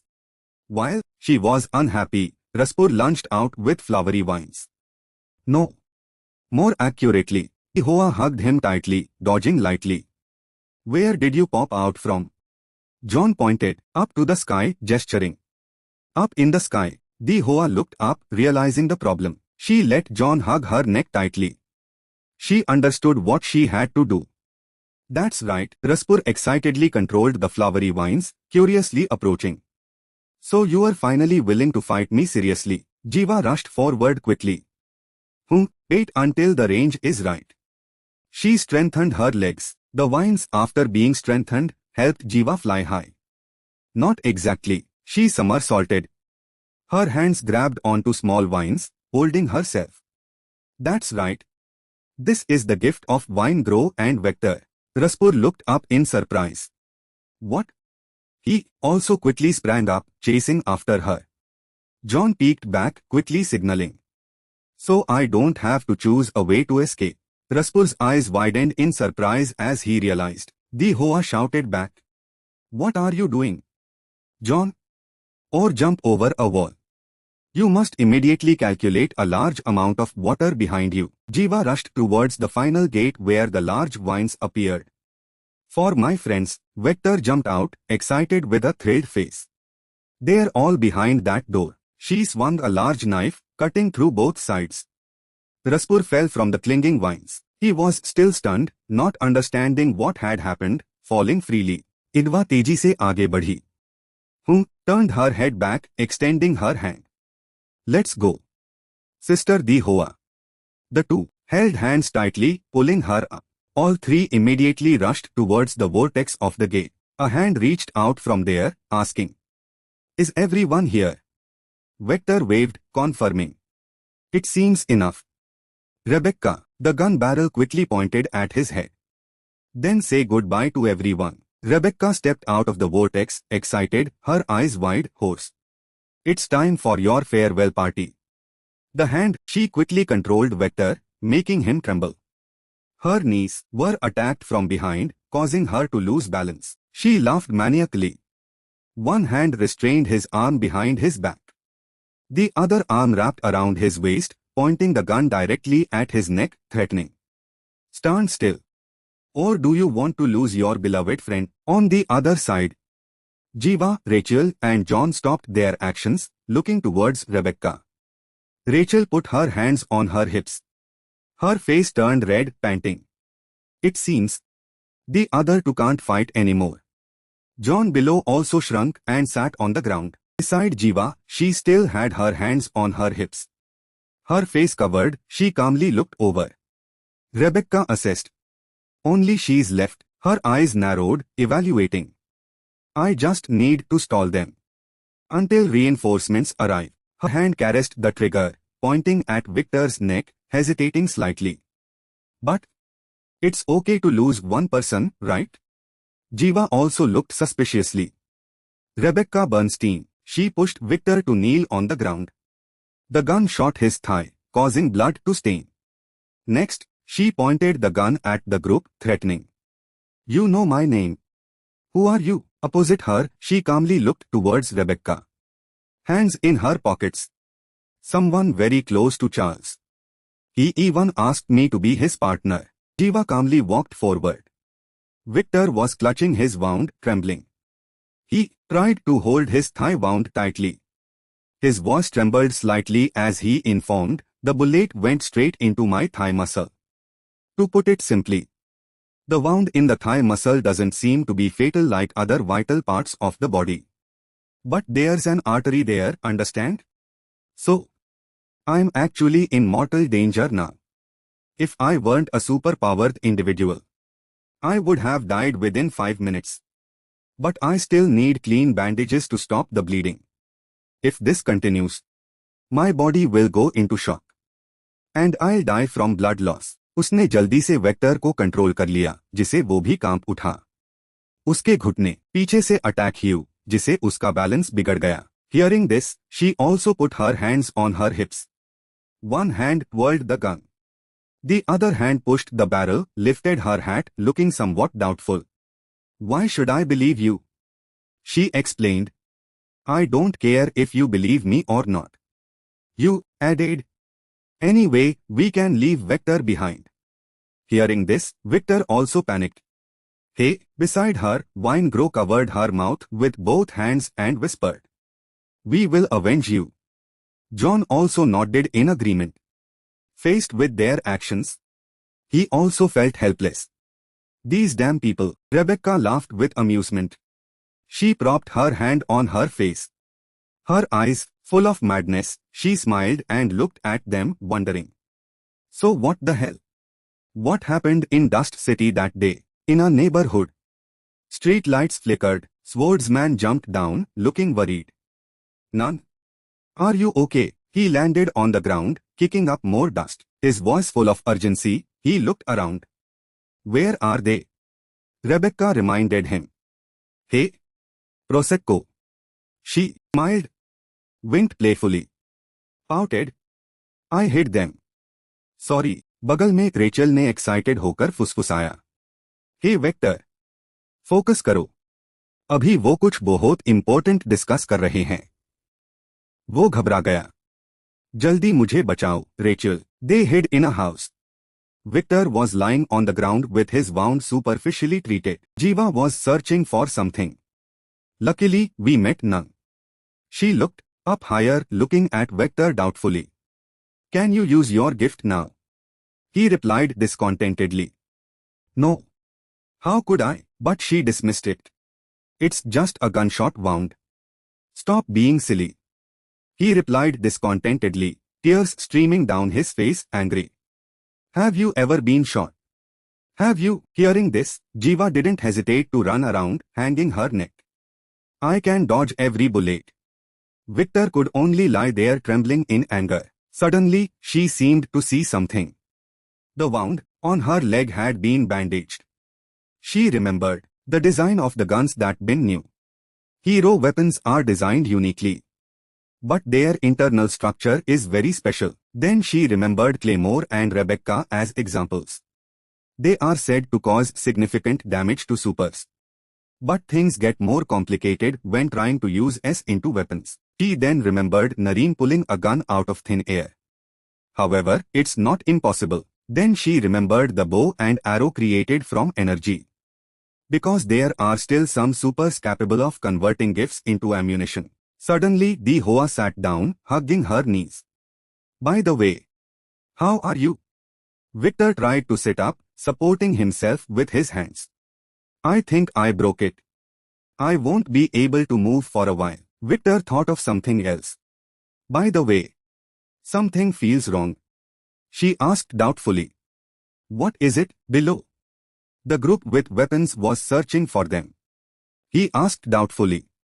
I'm talking about the Hero Association. It seems they know where we are. Above. The Hoa looked down, vigilant. The people from the association are also looking for them. How did they find us? We didn't leave any traces. उन्हें ऊपर देखा, vector पार doubt करते हुए. क्या आप अभी अपना gift use कर सकते हैं? वो डिसैटिस्फाइड था. नहीं. कैसे कर सकता हूं? Looked at the small wound on her thigh, clearly. The wound on your leg.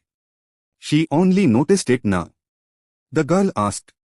Can I borrow your knife for a moment? ये सुनकर इल्वा भी बिना हिचकिचाए इधर उधर भागने लगी, टीज करते हुए. मैं हर बुलेट डॉज कर सकती हूँ. वेक्टर गुस्से में बस कांपता रहा. The girl pointed the knife towards her swollen wound. I knew something was wrong. Then she managed to retrieve a sprout from the wound. I think this is the problem. She was astonished. A seed. Then she remembered being attacked by plants. Ah! Just now. Next, she held up the seed for examination. That's right. It's him. Then she clenched it and looked at the girl, informing her. His name is Raspersing. Now Jiva felt something was wrong. What's wrong, Rachel? Opposite, Rachel hugged her face and laughed. So that's it. No wonder I felt uncomfortable. Her face filled with joy, she lowered her hand and explained. I've never met him directly. But I heard he's the second son of Regan Sinclair. Anyway, we can talk about that later. For now, we need to deal with this seed and leave here immediately. They threw the seed on the ground. Currently, Raspersing arrived too late. He looked at the abandoned seed. His face showed interest and he smiled. Things didn't go my way today. The next morning, in a corner of the city, in a secret warehouse, Jiva carried Victor. John and Rachel were beside her. She assessed. We are safe. Then she threw him straight to the ground, impatiently calling, Angel. Come out. Angel replied, I'm here. Then he also came out from behind a nearby wall. Long time no see. Hero killer. Outside, smoke and dust swirled. He confirmed. You can rest here. It's protected all around. Immediately after, she quickly removed her disguise and smiled. It's great to hear that. Victor was placed by a wall with his wound bandaged. Rachel ने अपना चेहरा पकड़कर हंसी. तो ये बात है. तभी मैं इतना uncomfortable feel कर रही थी. Jiva walked towards the stairs. Leaning on her knees, she replied, yes. I still haven't found who killed my sister. But I know why she died. She crossed her legs. Smiling, she looked up. Leaning back. It was Operation Sunset. She recalled the information she had stolen from the command room. Log 1. The incident was edited causing a loss of self-purification due to the adverse effects during the association's vigorous development. This led to heroes fleeing, a symbol of some organization. The executives were edited, leading to the need to create edits. However, the powerful villains hid the edits or were eliminated. They stood on the heads of the symbol. They were the direct commanders of the operation. Were edited, gave orders, were edited, returned those in the association considered rebellious or uncontrollable. When they were captured, they hardly resisted. Hearing this, Enzen also buried his face in his hands, lost in thought. In other words, they were betrayed. She thought about how her sister had to slaughter those around her on orders. She couldn't help but feel heartbroken. My sister was used like a hunting beast before they killed her. Jiva's hands clenched in anger. Do you know how much I wanted to carry out my main mission? She thought of her own frenzied appearance wielding weapons. If I had my way, I would have torn them all apart. But I didn't want to ruin your plan. Angel, immediately after, she held out 3 fingers. Her other hand gestured the condition. To pay me a worthy reward. In money or something shiny, anything is fine. Seeing this, Angel could only tilt his head and smile helplessly. You are truly greedy. Hero, you arrogant prick. Then he quickly turned to leave. But we need to deal with something else first. Jiva also got up, leaning on her knees. Something else. He started. Lately, haven't you felt anything strange? She thought about feeling dizzy earlier. Her face turned red as if she had a fever. She stopped, her head tilted in confusion. How could you? Angel interrupted her. What I can see is, you know nothing about superpowers. He thought about the sword being forged in the fire. At this rate, can you become the sword I need? Or will you shatter like so many other swords? His large silhouette cast a shadow over her. The time is ripe. Potential cannot be delayed any longer. If you want to become 1,000 times stronger, I will gladly help. Even if it means you might shatter into 100 pieces. Next, Angel turned and smiled. Covering half his face with his hand, he reminded her. Follow me. I will force you to become stronger. In a clearing behind the village, smoke and dust swirled. Angel led the way. Jiva obediently followed behind. The distance between them grew. Jiva's fist clenched with fury. Do you know how badly I wanted to complete my main mission back then? She recalled her own wild look, weapon in hand. If I had my way, I would have ripped every single one of them apart. But I didn't want to ruin your plan, Engine. Right then, her hand shot up 3 fingers. Her other hand hesitantly stated the condition. To pay me a worthy reward. Money or something shiny would be fine. Seeing this, Engine could only tilt his head and smile helplessly. You are truly greedy. Hero killer. Next, he quickly turned to leave. But we need to deal with something else first.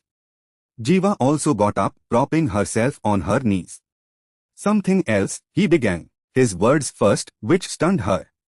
Haven't you felt anything strange lately? She thought about feeling dizzy earlier. Her face turned red as if from fever. She paused, her head in confusion. How could you? Engine interrupted her. What I can see is that you know nothing about superpowers. He thought of the sword being forged in the fire. At this rate, can you become the sword I need? Or will you shatter into pieces like so many other swords? His large shadow fell upon her. Time has ripened. Potential cannot be delayed any longer. If you want to become 1,000 times stronger, I will gladly help. Even if it might shatter you into 100 pieces. Next, Engine turned his head and smiled. Covering half his face, he looked at her and reminded her. Follow me. I will force you to become stronger. An empty lot behind the village. Dust and smoke swirled thick. Engine led the way in front. Jiva obediently followed behind. The distance between them grew wider. He put his hands in his pockets, looking puzzled. Hero killer. What do you think a gift is?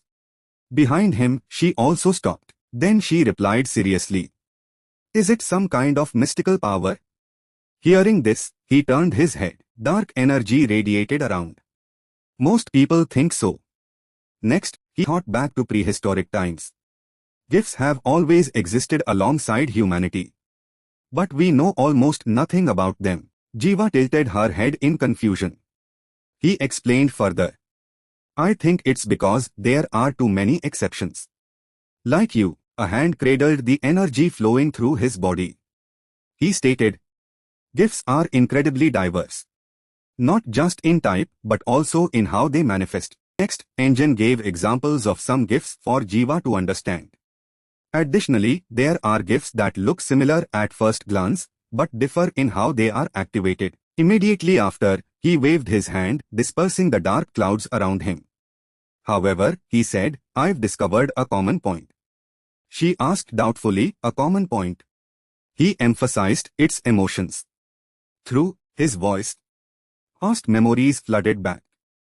Jiva was holding her sister's coats. Rage, he himself also remembered that fateful day. A terrified face gagged, a blow to the psyche that neither could let go of. Fear or psychological trauma. On the ground, Vector also sat there looking at his hands, fleeing. Guilt. In contrast, Victoria stood proudly, looking down with her holy sword. Desire for something. All these psychological factors strengthen our superpowers. Currently, Engine calmly turned back, putting his hands in his pockets and walking closer. In other words, even mental stimulation, his face serious. The surroundings turned to darkness. Can make you even stronger. Jiva's eyes stared, unable to blink. In her heart, she marveled. He is truly very strong. Before her was the fear from her previous battle in her own virtual space. Much stronger than that guy. I'm starting to see clearly. The vast power gap between me and him. Now she also unleashed killing intent, making the surroundings darken. Hands frantically emerged, pulling her down. But she stubbornly used her hands to pull open space, welcoming the light from outside. Jiva's fist clenched as she looked at him excitedly. So you want to fight me? She herself was no less now. Now she lay on the ground, exhausted. Or was it all just my imagination? Her body was covered in dirt. She raised her hand to wipe her nose. She looked at the syrup stain on her hand. Earlier, Jiva quickly lunged towards Engine. Facing her, he calmly opened a dark space. Immediately after, it lunged up and swallowed her, and she, without hesitation, lunged forward to attack the shadow directly below.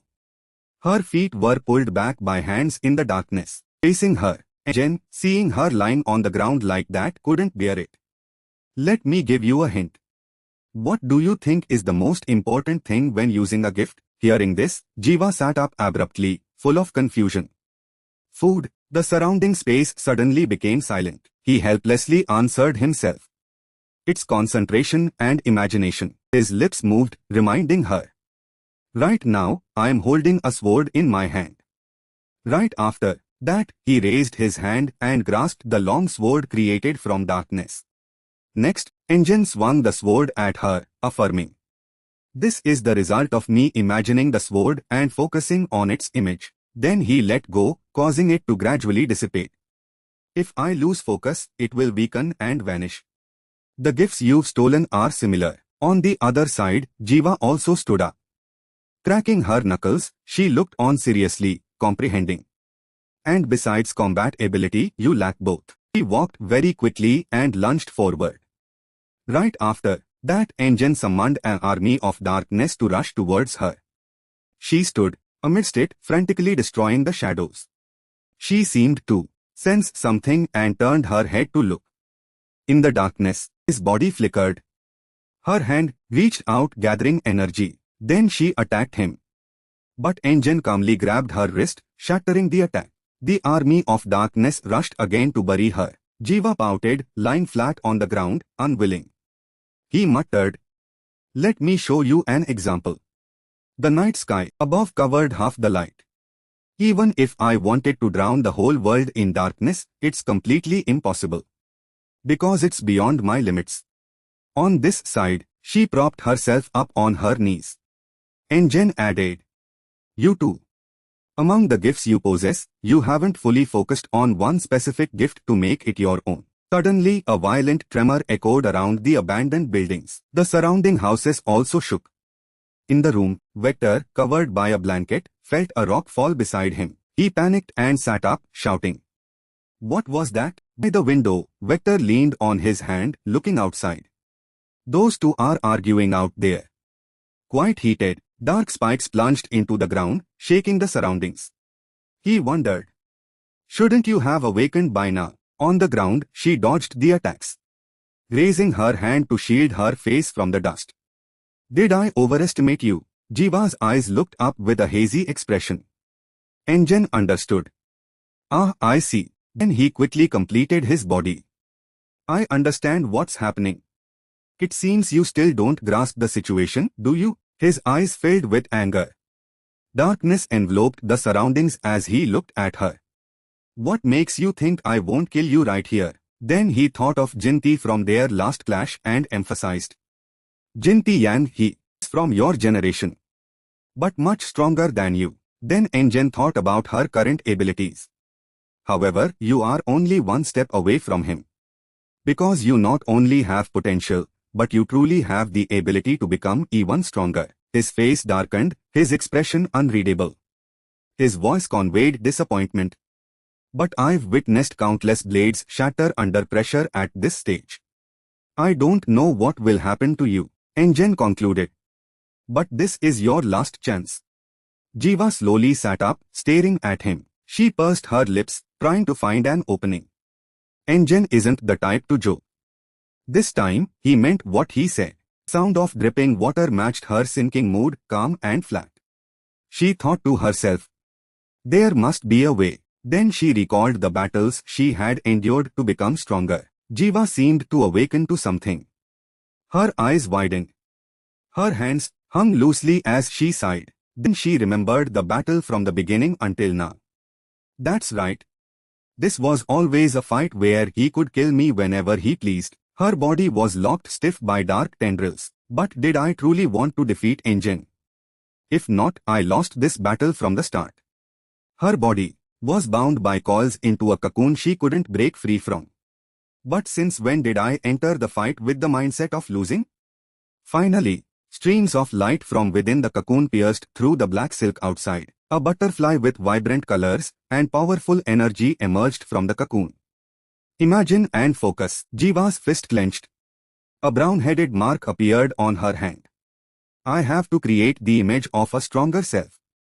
With the gift I'm most familiar with, the energy of someone within her body surged.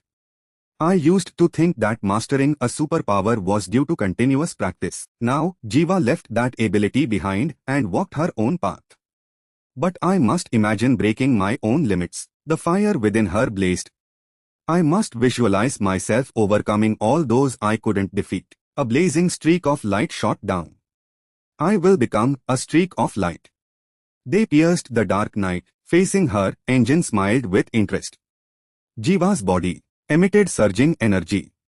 She hugged her face, looking at the lightning bolts corroding the surroundings, swallowing the darkness. Facing her, mist spirits rushed like a tide. Jiva blinked, looking at their hands rushing towards her. This time, she simply slashed through with one stroke.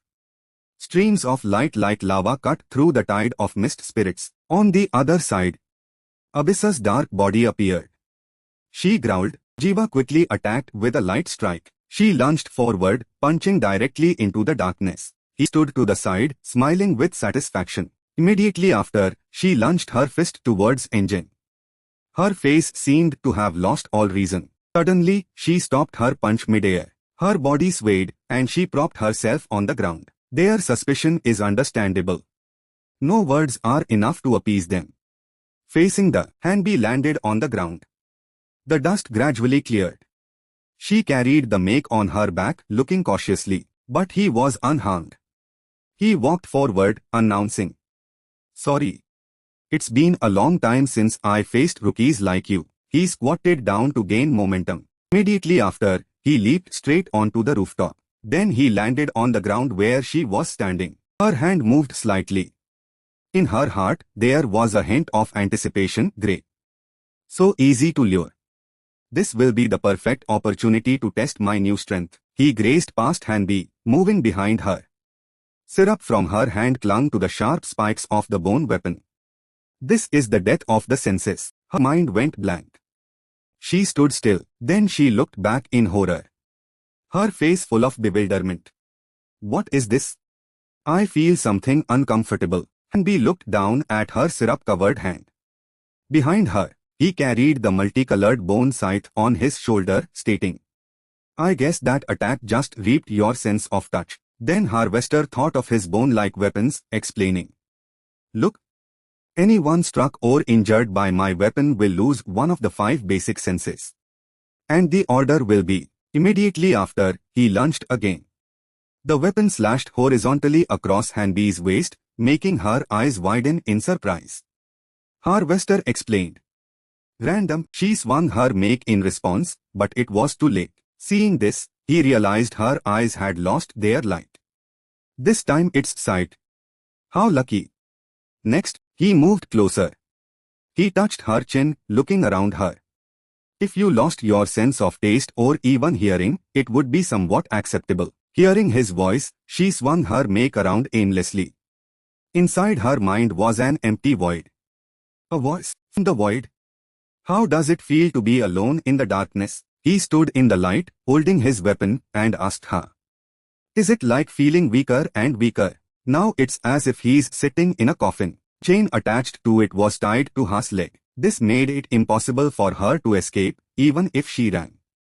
If death is the only thing waiting at the end of the road, I wouldn't call it living. More like slowly dying. Nothing can resist it. Another cut formed on her thigh, splashing syrup. Harvester whispered. Anyway, your sight is fading. Another cut appeared on her face, accompanied by his slow voice. Completely. The other side of her waist was also slashed without her being able to react. Beautiful and enchanting, her body gradually collapsed. Sitting on the ground, having lost all senses. His voice was enchanting, just like you. Baby. The weapons, like dry bones with thorns, turned pitch black and aimed at Hanbi's neck. Let me tell you something. Although you probably can't hear me, pointed to the collar on her neck, explaining. But all members of the undead organization aren't interested in reduced sentences. So why did we agree to be bound by this collar? Then blood splattered around, along with his answer. It's simple. Because we love killing people. The more, the better. Finally, Hanbi lay defeated on the ground. On the other side, a drop of water fell on the wooden floor. Reika tried to cover her face. Sweat dripped down her face. She cursed in her mind. Damn it, she sat curled up in a corner, covering her mouth, not daring to breathe heavily. In her mind, she kept muttering. Damn it. Damn it. Damn it. Damn it. Damn it. Damn it. Damn it. Suddenly, a shadow appeared from above her head and asked her. Hello, little red-haired girl. Harvester's eyes looked down, kindly offering. Did you like the fight just now? But Laika was already in tears. She looked up in fear. A scream echoed. Elsewhere, Jiva also heard the noise and turned to look. But she kept walking. Thinking uncertainly.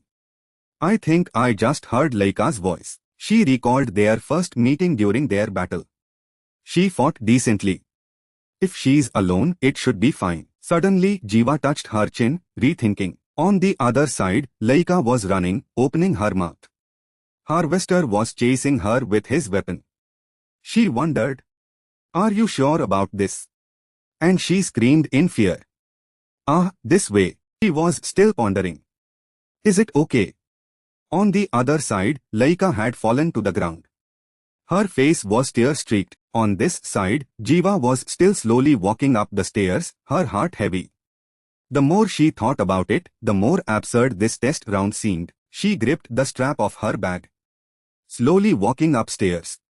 Capturing and then releasing criminals to roam the test area. That's not too hard to understand. Jiva imagined the villains in the challenge playing tug-of-war with the candidates, wondering. But they are much stronger than the candidates. It's like adults playing with children. She stood on the rooftop, still lost in thought. I don't know what trap awaits me ahead, but I'm ready. She climbed onto a water tank, confirming. I'm not the prey. I am the hunter. Then Jiva stood from high above, observing her surroundings. She picked up a spear, looking down. It's time, her hand raised. Her face remained cold. I'm going to hunt a plum prey. Elsewhere. A shadow fell.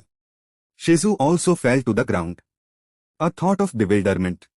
When did everything go wrong? Gorjan hugged his head, laughing self-deprecatingly as he leaned against a lamppost. Before him was a villain. And he sat there miserably on the ground. Memories of his childhood flooded back. In his room, he was trying to paste hero pictures on the wall. His thoughts churned. Heroes? They defeat villains and help the weak. Gorjan's eyes sparkled as he saw the heroes in the posters. Everyone admired them. The boy remembered Victoria powerfully defeating villains. And for the hero I always admired. The villains were knocked to the ground. Gorjan watched the battle in astonishment. A hero came to shield him from heavy stones. Not the strongest hero in the world, but she. The woman smiled, still trying to hold up the stone to shield him. Gorjan realized she was more like a hero than anyone else. After the battle, the woman poured water on her head to cool down. Then she asked him curiously, "Do you want to become a hero?" "All right. Then what kind of hero do you want to be?" The boy stood silently, looking. Then he smiled brightly, muttering, "Me." The boy looked at the crumpled poster on the wall. Red words surrounded it as he excitedly shouted, "I want to be like you." The hero heard this and put down her water bottle, looking in astonishment. He thought of Victoria's figure standing above all heroes, thinking to himself, "I don't aspire to be the strongest." At that time, the hero played with him happily. Gorjan thought to himself, "As long as I can save one person, it's worth it." That hero inspired him. "Just believe that one day you will succeed." Currently, he was covered in injuries. His eyes looked up hazily. "It's just..." Villain number 1 cracked his knuckles and approached. He looked down from above, so large that Gorjan told himself, "I've run into a giant obstacle." He looked down at the boy's muscular arms and exclaimed, "It seems you've trained your physique very hard, haven't you?" His shirt was pulled up, revealing his toned abs from training. Villain number 1 praised, "Almost perfect." Then he lowered his hand and announced to the boy, "However, you are not a superpower user." Villain number 1 bent down, slightly puzzled. "How did you pass the first round?" Gorjan remained calm, propping himself up on his knees. He put his hands on his hips, waiting silently for the answer. "Well, of course." He clenched his fist. His mouth still smiled, but his eyes were hazy, with determination. Hearing this, villain number 1 didn't hesitate to throw a punch, sending him flying back. His body, unable to resist, lay flat on the ground. He approached provocatively, "Do you see how all your efforts were wasted by just one punch? With your abilities, you can't even save yourself, let alone others." Then, he looked down with contempt. "Look at fools like you with unrealistic dreams." Below, Gorjan still tried to reach out to him. He grabbed his ankle and crawled towards him. "I will." His face filled with determination. He looked up, "Become a hero." Hearing this, villain number 1 became even more contemptuous and raised his foot, preparing to stomp on the boy's arm. "You lowlife, useless thing, you'll never amount to anything." Suddenly, a voice interrupted, "Stop right there." Defender blocked the blow, throwing him backward. She looked back at Gorjan, stating, "He's unconscious, but still alive." Seeing this, villain number 1 tilted his head, reminding her, "Defender, do you have the right to interfere in the test when you are not the supervisor?" She hesitated slightly, but her spear and shield still pointed directly at him, reminding him, I mean, number 1, I don't care about your ideals or fighting philosophies. But for now, I must stop you." She created a shield in front of villain number 1, emphasizing, "As far as I know, my master has reminded you many times not to exceed limits with the candidates." Seeing this, He looked down, somewhat angry. You shouldn't speak to a former hero like that. Defender retorted indignantly, former hero. Look at yourself. You should be ashamed. She looked at him angrily. You always fight for the wrong reasons. But villain number 1 didn't care. He clenched his fist, preparing to fight. Defender also unleashed defensive energy around her without hesitation. Suddenly, Jihuya's voice rang out, there's the prey. She aimed her spear and threw it down. Villain number 1 quickly detected it, turning his head to look at the spear. It pierced straight into the mask, causing it to crack. Villain number 1, seeing this, looked up with interest, sneering, wait a moment before continuing. Immediately after, he turned and ran. Defender couldn't react in time, shouting wait. Earlier, Swissman had instructed her, Defender. You must not take your eyes off number 1 for even a second. Now she held her head in helplessness, shouting, but I can't just leave this candidate to die here. And I can't disobey master's orders either. Finally, she lifted Gorgon up, making a decision. Tears welled up in her eyes as she carried him. Please forgive me, master. Elsewhere, villain number 1 was furiously charging towards Jiva. He looked up. Above, Jiva calmly looked down. अचानक स्वर्ड्समैन ने topic बदल दिया और test round की preparation पूरी हो गई दोपहर तक। डिफेंडर के चेहरे पर सीरियसनेस थी। उसने जवाब दिया, हो गया है सर। उसने अनलॉग ऑन के बारे में सोचा जिन्हें चैलेंज में रखा गया था। मैंने अभी ऐसे क्रिमिनल्स को छोड़ा है जो तबाही मचा सकते हैं। यहां तक कि टेस्ट एरिया में कॉन्टेस्टेंट्स की जान को भी खतरा हो सकता है। ये इन्फॉर्मेशन मिलते ही उसने जल्दी से ड्रमस्टिक उठाया। उसका हाथ उस पर कास के पकड़ा हुआ था। पता नहीं कब वो इस टेस्ट राउंड का सीक्रेट डिस्कवर करेंगे। मैं तो बहुत एक्साइटेड हूं ये जानने के लिए। फिर उसने अपना हाथ पीछे की तरफ घुमाया। एक तेज ड्रम की आवाज टेस्ट एरिया के हर कोने में गूंज उठी। एक पेडेस्ट्रियन टनल में एक फिगर अंदर छुपी हुई थी। म्यूजिका ने मास्क पहना हुआ था और कमांड मिलते ही वो स्मर्क की। इधर इहवा ने भी अपनी आंखें बंद कर ली और आसपास को फील किया। उसने अपनी गर्दन खुजाई, चैलेंज में एंटर करने की प्रिपरेशन करते हुए। शुरू हो गया है। फिर उसने चुपचाप अपने दिमाग में रूल्स को रिवाइज किया। रूल्स बहुत सिंपल है। मुझे बस एक एग्रेसिव क्रिमिनल को पकड़ कर लाना है।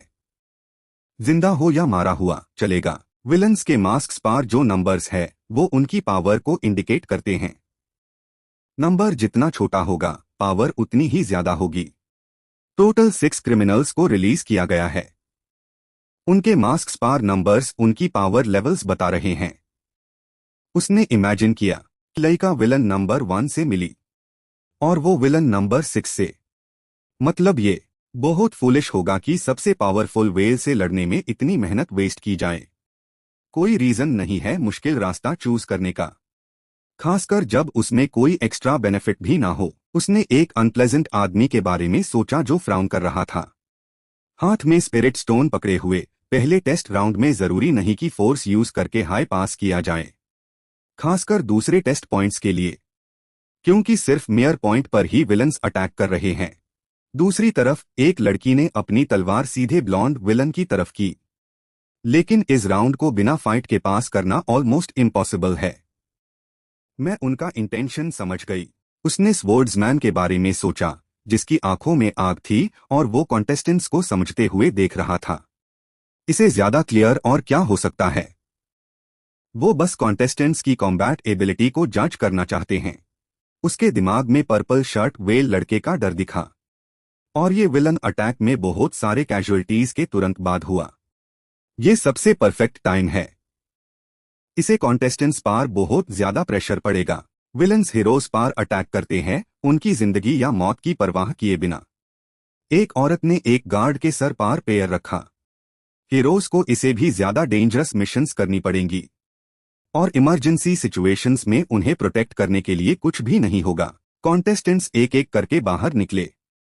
इनवा ने उन्हें बाहर जाते हुए देखा और मन में सोचा, कॉन्टेस्टेंट्स को ऐसे सिचुएशंस में डालना टेस्ट राउंड का एक पार्ट है, और ये एक रियल वर्ल्ड प्रॉब्लम भी है। उसने देखा अपने खाली बैग की तरफ, तो और भी अच्छा। असल में ये इसलिए है क्योंकि। फिर उसने जिपर को वापस खींचकर सीरियस होकर कहा, मेरा एक गोल है। इस टेस्ट राउंड में यूज कंप्लीट करना है। सिटी के बाहर रेड और हवा हर तरफ उड़ रही थी। आरी पकड़े हुए आदमी दीवार के पीछे छुपा हुआ था। वो एक रेड हेयर्ड विलन को स्टॉक कर रहा था। किस्मत अच्छी है। मैंने सोचा नहीं था कि मुझे अभी एक मिल जाएगा। उसकी आंखों में थोड़ी सी डिस्डेन थी। वो दीवार के पीछे से बाहर निकला। अगर मास्क पार नंबर देखा जाए तो वो उन 6 में सबसे कमजोर है। मैं शायद इस टेस्ट राउंड को पास करने वाला पहला इंसान बनूंगा। पर क्रिम्सन अभी भी अनजान थी, घूम रही थी। उसने मन में सोचा तो उसके चेहरे पर स्मग एक्सप्रेशन था। वो आगे बढ़ा और आरी का ब्लेड उस पर घुसा दिया। मार जा। उसने भी उस इंसान को अपनी पूंछ से ब्लॉक करते हुए फील किया। वो पीछे की तरफ धकेल दिया गया। आरी पकड़े हुए हाथ कांप रहे थे। उसके चेहरे पर शॉक था। ये पावर ने। वो लड़की हाथ बांधे हुए थी। धीरे धीरे आगे बढ़ी। Oh my God. मुझे याद नहीं कि मैं आखिरी बार बाहर किसी से कब मिली थी। मास्क से चेहरा ढाका हुआ था। क्रिम्सन ने सर झुकाया और डाउट से पूछा, मुझे बताओ, तुम्हें भी रेड कलर पसंद है ना? उसके बाद वो लड़की तेजी से गायब हो गई, जिसे आरी पकड़े हुए आदमी अलर्ट हो गया। फिर वो अचानक अपीयर हुई। उसने उस पर अटैक किया। आरी पकड़े हुए आदमी ने अपना वेपन उठाया डिफेंड करने के लिए, लेकिन एक ही पूंछ के वार से वो कांपते हुए घुटनों पर आ गया। तेज और फ्लेक्सिबल पूंछ घूम गई। उसके तुरंत बाद क्रिम्सन जमीन से चिपक गई। पूंछ लगातार अटैक कर रही थी। वो दांत पीस रहा था, मुश्किल से डिफेंड कर रहा था। यकीन नहीं होता। मैंने पहले टेस्ट राउंड में बहुत सारे जन्स कलेक्ट किए थे और अब मुझे मार पैड रही है। स्वर्ड्समैन की आवाज अचानक उसके दिमाग में गूंजी। वो कमर पर हाथ रखे हुए था। आप उन्हें मेरे पास ला सकते हैं। जिंदा या मारा हुआ चलेगा। और मैंने यही बात अन क्रिमिनल्स से भी कही थी। वो थोड़ा सा चौंक गया। मेन डिस्ट्रैक्ट हो गया। क्रिम्सन ने मौका पकड़ा और तेजी से उसका वेपन उड़ा दिया। आरी उछलकर जमीन में गहरी गैर गई। वो घूमकर दांत पीस्ड ह्यू वेपन तक पहुंचने की कोशिश करने लगा, लेकिन एक दूसरे हाथ ने आरी का हैंडल पकड़ लिया, जिसे वो स्लिप हो गया। वो जमीन पर पड़ा था, ऊपर देख रहा था। युवा ने आरी को बैग में रखते हुए नीचे देखा, कॉन्फ्यूज्ड होकर। उसके रिएक्ट करने से पहले ही वो घूमकर भाग गई। वो उसके पीछे भागा। फिर दांत पीस्ड ह्यू वापस देखा। हाँ, क्रिम्सन ने अपनी पूंछ से उसे दीवार पर पाठक दिया। उसका शेर आधा दीवार में घुसा हुआ था। दूसरी तरफ इनवा की आंखों में चमक थी। वो वेपन बैग पकड़े हुए भाग रही थी। मुझे शॉपिंग पसंद है। फिर वो एक दीवार के कोने में छुप गई। पीठ पर आरी वाला बैग था। इहवा ने आरी का हैंडल पकड़ा। स्टार्ट बटन दबाकर ट्राई किया। उसने उसे ऊपर उठाया। उसकी आंखों में बच्चों जैसा एक्साइटमेंट था, जैसे कोई खिलौना देखा हो। ऑसम। अचानक वो रुक गई। उसे कुछ याद आया। क्रिम्सन हाथ बांधे हुए पिछली फाइट में हर अटैक को कामली एनालाइज कर रही थी। वो लंबी पूंछ वाली लिजर्ड अभी वो काफी स्ट्रांग थी। मैंने पहले टेस्ट राउंड में सुपरवाइजरी बोर्ड की पूरी पावर नहीं देखी, लेकिन वो उनसे ज्यादा स्ट्रांग थी। शायद ज्ञान को छोड़कर उसने टेस्ट में शामिल क्रिमिनल्स और श्वर्समैन के कंट्रोल के बारे में सोचा। मैं दूसरे कॉन्टेस्टेंट्स की साइकोलॉजी समझती हूँ इस वक्त। हो सकता है प्रोसिक्यूटर काफी स्ट्रांग हो, लेकिन वो इतना काफी नहीं होगा कि उन 6 क्रिमिनल्स को कंट्रोल कर सके। ये सोचते ही इहवा घुटनों पर झुकी। बैग पकड़े हुए हाथ से उठते ह्यू डाउट से बोली, कहीं ऐसा तो नहीं? शुरू से ही उनका उन्हें कंट्रोल करने का कोई इंटेंशन ही नहीं था। फिर उसे वो इन्फॉर्मेशन याद आई जो उसने चुराई थी। अगर मैंने जो देखा है उससे जज किया जाए तो हीरो एसोसिएशन के ऐसे क्रूएल एक्शंस मेरे लिए नए नहीं है। उसने श्वर्समैन के हाथ पकड़कर सिरप निकलने और उसे अपनी छाती पर रखने के एक्शन के बारे में सोचा, थोड़ा सार्कास्टिक होकर। हर कोई हमेशा मोरल बातें करता रहता है। इहवा अचानक बदबदाई। उसका चेहरा डार्क हो गया। एक्सप्रेशन क्लियर नहीं था। अगर वो इतने सीधे साड़े हैं। उसने पीठ पार बैग की स्ट्रैप को खींचकर टाइट किया। तो आखिर वो क्या बकवास कर रहे थे? जब मेरी दीदी को मारा गया। दूसरी तरफ रेचल एक खाली जमीन पार खादी इधर उधर देख रही थी। उसने अपना चेहरा हाथों में छुपाकर लंबी सांस ली। फिर उसने सर झुकाया। हाथ माथे पर रखे ह्यू रिग्रेट से। मुझे कसा के साथ जाना चाहिए था। वेट, नहीं, मैं सही थी। उसने एहवा के बारे में सोचा जो पेड़ पर लगे शहद को मासूमियत से देख रही थी। मुझे वो समझ नहीं आती। कौन जानता है कि वो एक रिलायबल एलाय है या नहीं। अचानक जमीन तेजी से हिलने लगी। लड़का नीचे झुकी और सिचुएशन को देखा। फाइट। उसने अपना सर बगल वाली जमीन की तरफ निकला जहां फाइट चल रही थी। एक लड़की च्युइंग गम चाबा रही थी, हाथ में मेक पकड़े हुए। उसके चेहरे पर कोल्ड एक्सप्रेशन था। ये हाई है। हैन भी। उसने मेक घुमाई और हार्वेस्टर पर अटैक किया। वो भी उछलकर डॉज हो गया। मेक वाली लड़की जिसे मैंने हॉल में देखा था, वो लड़ रही है। उसने अस विलन की तरफ देखा जो डॉज कर रहा था और पहचान गई। नंबर 5। उसके तुरंत बाद लड़का ने अपनी फिशिंग लाइन निकाली। उसका हाथ कांस के पकड़ा हुआ था। तो वो उन 6 में दूसरा सबसे कमजोर है। उसके चेहरे पर कैलकुलेटिंग एक्सप्रेशन था। वो उनकी तरफ देखकर मुस्कुराई। मुझे मौके का इंतजार करना चाहिए और आखिरी मिनट में पूरी जीत हासिल करनी चाहिए। देखते हैं वो क्या करते हैं। The other side. Hanby looked up, his red collar flashing, and he realized. That's a detonator collar, isn't it? She stepped back, bewildered. Who are you? They stood silently, staring at each other. Hanby questioned, a member of the Necro clan. Here, Laika heard that, her eyes widening in shock. What? She thought of the 3 symbols of the 3 factions. Branch security. The Legion. Underground heroes. In the chain of relationships and hierarchy of these factions. With these 3 branches, the Hero Association is made up of many different sub-organizations. And the most prominent among them, she thought of the organization with the red skull as its symbol. It's the Necro clan. Those guys kill others without mercy. Those villains committed the most heinous crimes. They are locked in prison. Bodies tied up in a corner. Though by law, they must spend the rest of their lives in cold, dark underground prisons. Some are even hung, kneeling on the ground. And in some exceptions, a door opens for them. Then there are a few lucky ones. A man gives them a control collar. If they accept, they are granted a second chance. From then on, the villain loses control of themselves. Will they accept the offer of a reduced sentence at the price of voluntarily equipping a detonator collar, or, as it's called, a chain? Finally, the obedient ones become combat machines on command and faithfully follow the association's orders like loyal dogs. Those people bound by detonator collars. That is the Necro clan. Now, Harvester tilted his head, praising. You know quite a lot, huh? Brave. Yet you still want to fight me. Over there. Hanby calmly leaned her make on the ground. He arrogantly approached. Even if you die, they won't hold me responsible for this trivial matter. So, I'll give you a chance to escape from here. If you want. She just laughed excitedly. Me?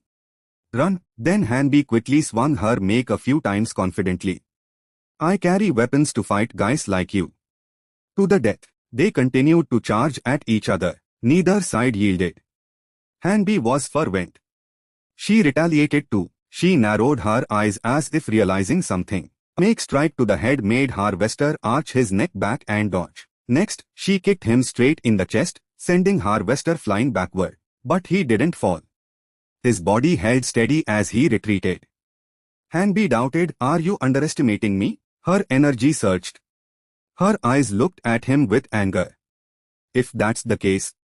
The make in her hand quickly enlarged. Hanby jumped high, raising her make back. She shouted, Ancient power.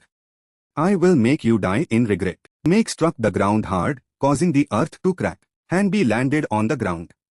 The dust subsided. She carried her make on her back, looking vigilant. But he was unharmed. He strode over, announcing, sorry. It's been a long time since I faced rookies like you. The killing aura around Harvester exploded. He took out his weapon, muttering, so I'm considering how to deal with you. As fast as lightning. Harvester had lunged in front of Hanbi. She reacted in time, raising her make to block the blow. The sharp bone fragments rubbed hard against the wooden make, creating sparks. He slid past Hanbi, moving behind her. Syrup from her hand was on the sharp thorns of his bone club. This is the death of the senses. Her mind went blank. She stood still. Then she looked back in horror, her face full of confusion. What is this? I feel something's wrong. Hanbi looked down at her syrup-covered hand. He carried his multicolored bone scythe on his shoulder, judging. I guess that attack just reaped your sense of touch. Then Harvester thought about his weapons, like his bone segments, and explained. Look, anyone struck or wounded by my weapons will lose one of the 5 basic senses. And the order will be. Immediately, he lunged again. His weapon slashed across Hanbi's waist, making her eyes widen in surprise. Harvester explained, random. She swung her make in response, but it was too late. Seeing this, he also noticed her eyes had lost their light. This time it's sight. Lucky you. Next, he moved closer, touching her chin and assessing her. If you lost taste or even hearing, it would be somewhat acceptable. Hearing his voice, she swung her make around aimlessly. Inside her mind was an empty void. A voice from the void said, "How does it feel to be alone in the dark?" He stood in the light, holding his weapon, and asked her. Is it like feeling your strength fade? It felt like he was sitting on a coffin. The chain attached to it was tied to Ha's leg. This prevented her from escaping. If death is the only thing waiting at the end of the road, I wouldn't call it living. More like slowly dying. Nothing can resist that. Another cut appeared on her thigh, splashing syrup. Harvester whispered, "Anyway, your sight is fading." Another cut appeared on her face, accompanied by his slow voice. Completely. Her other side was also slashed, without her being able to react. Beautiful and enchanting. Her body began to collapse. She sat on the ground, having lost all senses. His voice was enchanting. Just like you, darling. My weapons, like a skeleton with thorny eyes, turn pitch black and aim for Hanbi's neck. Let me tell you something. Though you probably can't hear me, he pointed to the collar on her neck and explained. But all members of the Necro clan aren't interested in a reduced sentence. So why did we agree to be bound by this collar? Then blood splashed around, along with his answer. Simple. Because we love killing. Killing as much as possible. In the end, Hanbi lay defeated on the ground. On the other side, a drop of water fell on the wooden floor. Leika tried to cover her face. Sweat poured down her face. She cursed in her mind. Damn it, she sat huddled in a corner, covering her mouth, not daring to breathe heavily. She kept muttering in her mind. Damn it. Damn it. Damn it. Damn it. Damn it. Damn it. Damn it. Suddenly, a shadow appeared from above and asked her. Hello, red-haired girl. Harvester's gaze looked down kindly and began. Did you like the fight just now? But Leika was already in tears. She looked up in fear. A scream echoed. On the other side, Jiva also heard the sound and turned to look. But she kept walking. She thought uncertainly. I think I just heard Leika's voice. She recalled their first meeting in their fight. She wasn't bad at fighting. She'd probably be fine alone. Suddenly, Jiva touched her chin, thinking again. On the other side, Leika was running away. Harvester was chasing her with his weapon. She wondered doubtfully, are you sure? And she screamed in fear. Ah, over here. She was still wondering. Is it okay? On the other side, Leika had fallen to the ground, crying, her face bruised. On this side, Jiva was still walking slowly on the stairs, her heart heavy. The more she thought, the more absurd this test felt. She clutched her bag strap and slowly went upstairs, capturing and then releasing criminals to run around during a test. That's not too hard to understand. Jiva imagined the villains in the trial playing tug-of-war with the contestants, wondering. But what bothers me is they are much stronger than the contestants. Like adults playing with children. She stood on the rooftop, still lost in thought. I don't know what trap awaits me ahead, but I'm ready. She climbed onto a water tank, confirming, I am not the prey. I am the hunter. Then Jiva stood from above and observed her surroundings. She picked up a spear and looked down. It's time. She raised her hand. Her face remained cold. I'm going to hunt a plump prey. On the other side, a shadow fell. Shizu also fell to the ground. A doubtful thought. When did everything go wrong? Gorjan hugged his head, laughing self-mockingly as he leaned against a lamppost. In front of him was a villain. And he was pathetically sitting on the ground. Memories of his childhood flooded back. In his room, he was trying to paste hero pictures on the wall. His thoughts rolled back. Heroes? They defeat villains and help the weak. Gorjan's eyes sparkled as he saw the heroes in the posters. Everyone admired them. The boy remembered Victoria powerfully defeating villains. And for the hero I always admired. The villains were knocked to the ground. Gorjan watched the fight in amazement. A hero came to shield him from heavy stones. Not the strongest hero in the world, but she. The woman smiled, still trying to hold up the stone to shield him. Gorjan realized she was more like a hero than anyone. After the fight, the woman poured water on her head to cool down. Then she asked him doubtfully, do you want to become a hero? Okay. What kind of hero do you want to be? The boy stood silently watching. Then he smiled brightly and muttered, me. The boy looked at the crumpled poster on the wall. The red words surrounding it. He excitedly shouted, I want to be like you. The hero heard that and put down her water bottle, looking in surprise. He thought of Victoria standing above all heroes, thinking, I don't aspire to be the strongest. At that time, the hero played with him joyfully. Gorjan thought, as long as I can save one person, that's enough. That hero motivated him, just believe one day you will succeed. Now, he was covered in injuries. His eyes were hazy as he looked up. It's just, number one villain cracked his knuckles and approached. He looked down from above, so large that Gorjan told himself, I've run into a giant obstacle. He looked at the boy's muscular arms and exclaimed, it seems you've trained your physique very hard, huh? His shirt was pulled up, revealing his well-trained abs. The number one villain praised, almost perfect. Then he let go, announcing to the boy, however, you are not a superpower user. The number one villain leaned down, somewhat puzzled. How did you pass the first round? Gorjan remained calm, propped himself up on his knees. The villain put his hands on his hips, quietly waiting for an answer. Of course it was. He clenched his fists. His mouth still smiled, but his eyes were hazy, with determination. Hearing that, the number one villain didn't hesitate to throw a punch that sent him flying. His body couldn't resist and lay flat on the ground. The villain approached provocatively, see how all your efforts were wasted with just one punch? With your abilities, you can't even save yourself, let alone others. And he looked down contemptuously, look at fools like you dreaming idli.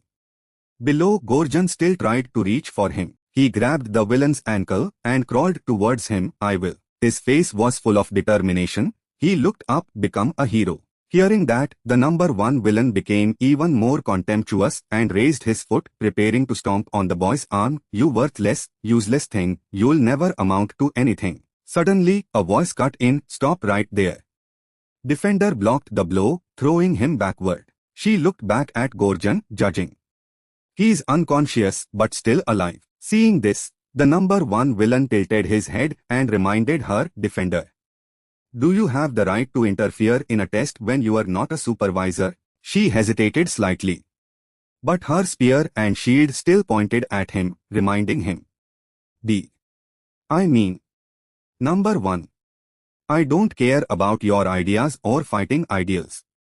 But for now, I have to stop you. She created a shield in front of the number one villain, emphasizing. As far as I know, my master has warned you many times. You are not allowed to cross the line with the contestants. Seeing this, he looked down, somewhat angry.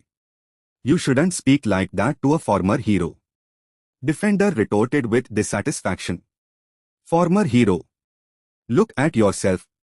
You should be ashamed. She looked at him angrily. You always fight for the wrong reasons. But the number one villain didn't care. He clenched his fist, preparing to fight. Defender didn't hesitate to activate her defensive energy. Suddenly, Jihuya's voice rang out, "There's the prey." She aimed her spear and threw it down. The number one villain quickly detected it and turned his head to look at the spear. It pierced straight into his mask, causing it to crack. Seeing this, the number one villain looked up at her with interest and sneered. "Wait a moment, and we'll continue." Immediately, he turned and ran. Defender couldn't react in time, shouting after him, "Wait." Earlier, Swasman had instructed her. "Defender, you must not take your eyes off number one for even a second." Now she held her head, helplessly shouting, "But I can't just leave this contestant to die here. And I can't disobey my master's orders." Finally, she lifted Gorgon up, deciding. Tears welled up as she carried him. "Please forgive me, master." On the other side, the number one villain was madly charging towards Jiva. He looked up. Above, Jiva calmly looked down. He squatted down to gain momentum. Then he sprang straight up to the rooftop. Then he landed back on the ground where she stood. Her hand moved slightly. She eagerly thought, "Great. So easy to lure. This will be the perfect opportunity to test my new strength." Right after that, a surge of energy rolled up on top of the building. Outside, the fighting swordsman also sat on the rooftop and observed her. Below, Defender, carrying Gorgon and rushing away, also looked up in confusion. "What is that?" Elsewhere, Crimson also looked up curiously. On the ground, Hanbi's hand twitched slightly. At the scene, energy from Jiva's body caused her hair color to change. Energy surged around. He looked on confused. "What happened to your hair?" I mean, what is that power of yours?" But she still stood there calmly. Her face showed some confusion, her expression. Her inner thoughts grew increasingly anxious. "Actually, even I don't know. It seems I can't control this power." Jiva closed her eyes, trying to calm herself down. The number one villain gritted his teeth in surprise. She slowly threatened him. "See." Her hand rose. Along with it, energy surged. Sweat beaded on her face as she lied clumsily, "This peerless power. It's completely under my control." Meanwhile, he looked at Jiva's chaotic energy and was stunned. She tried to lie, but her tense, sweaty face betrayed her. She cursed inwardly. Damn it. She remembered that night when she had controlled the immense energy within her. Before, I had full control. Why is it like this now? Earlier in the fight with Ensign, she had managed to control her power. She was confused. Can I only use it when there's no EST left? Jiva's hand clenched, trembling. He also realized. His masked face creased. Next, he jumped.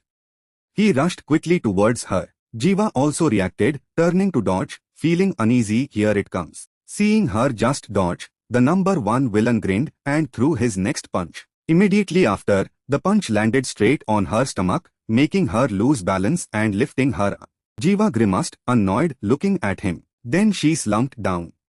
The number one villain's fist still pounded her back, shattering the ground around them. Her body collapsed into the rubble. The building also shook violently. Uncontrolled energy erupted. Far away, Swasman also saw the strange energy and the explosion. He crossed his arms.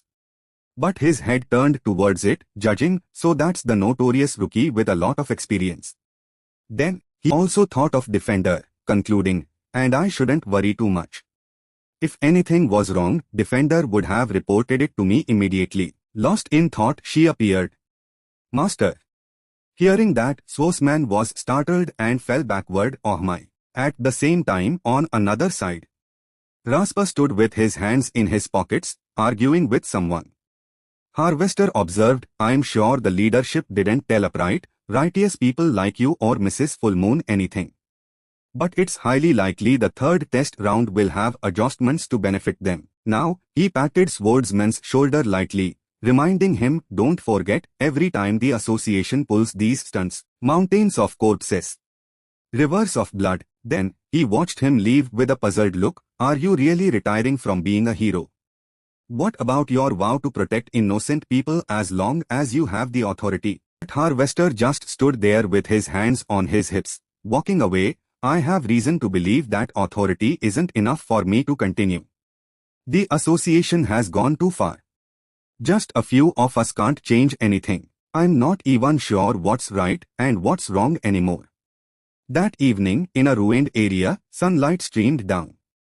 Jinti drew his sword from its sheath. Then, he let it fall back into the sheath. His face darkened, unreadable, as he sat in a corner. A faint silhouette gradually appeared before him.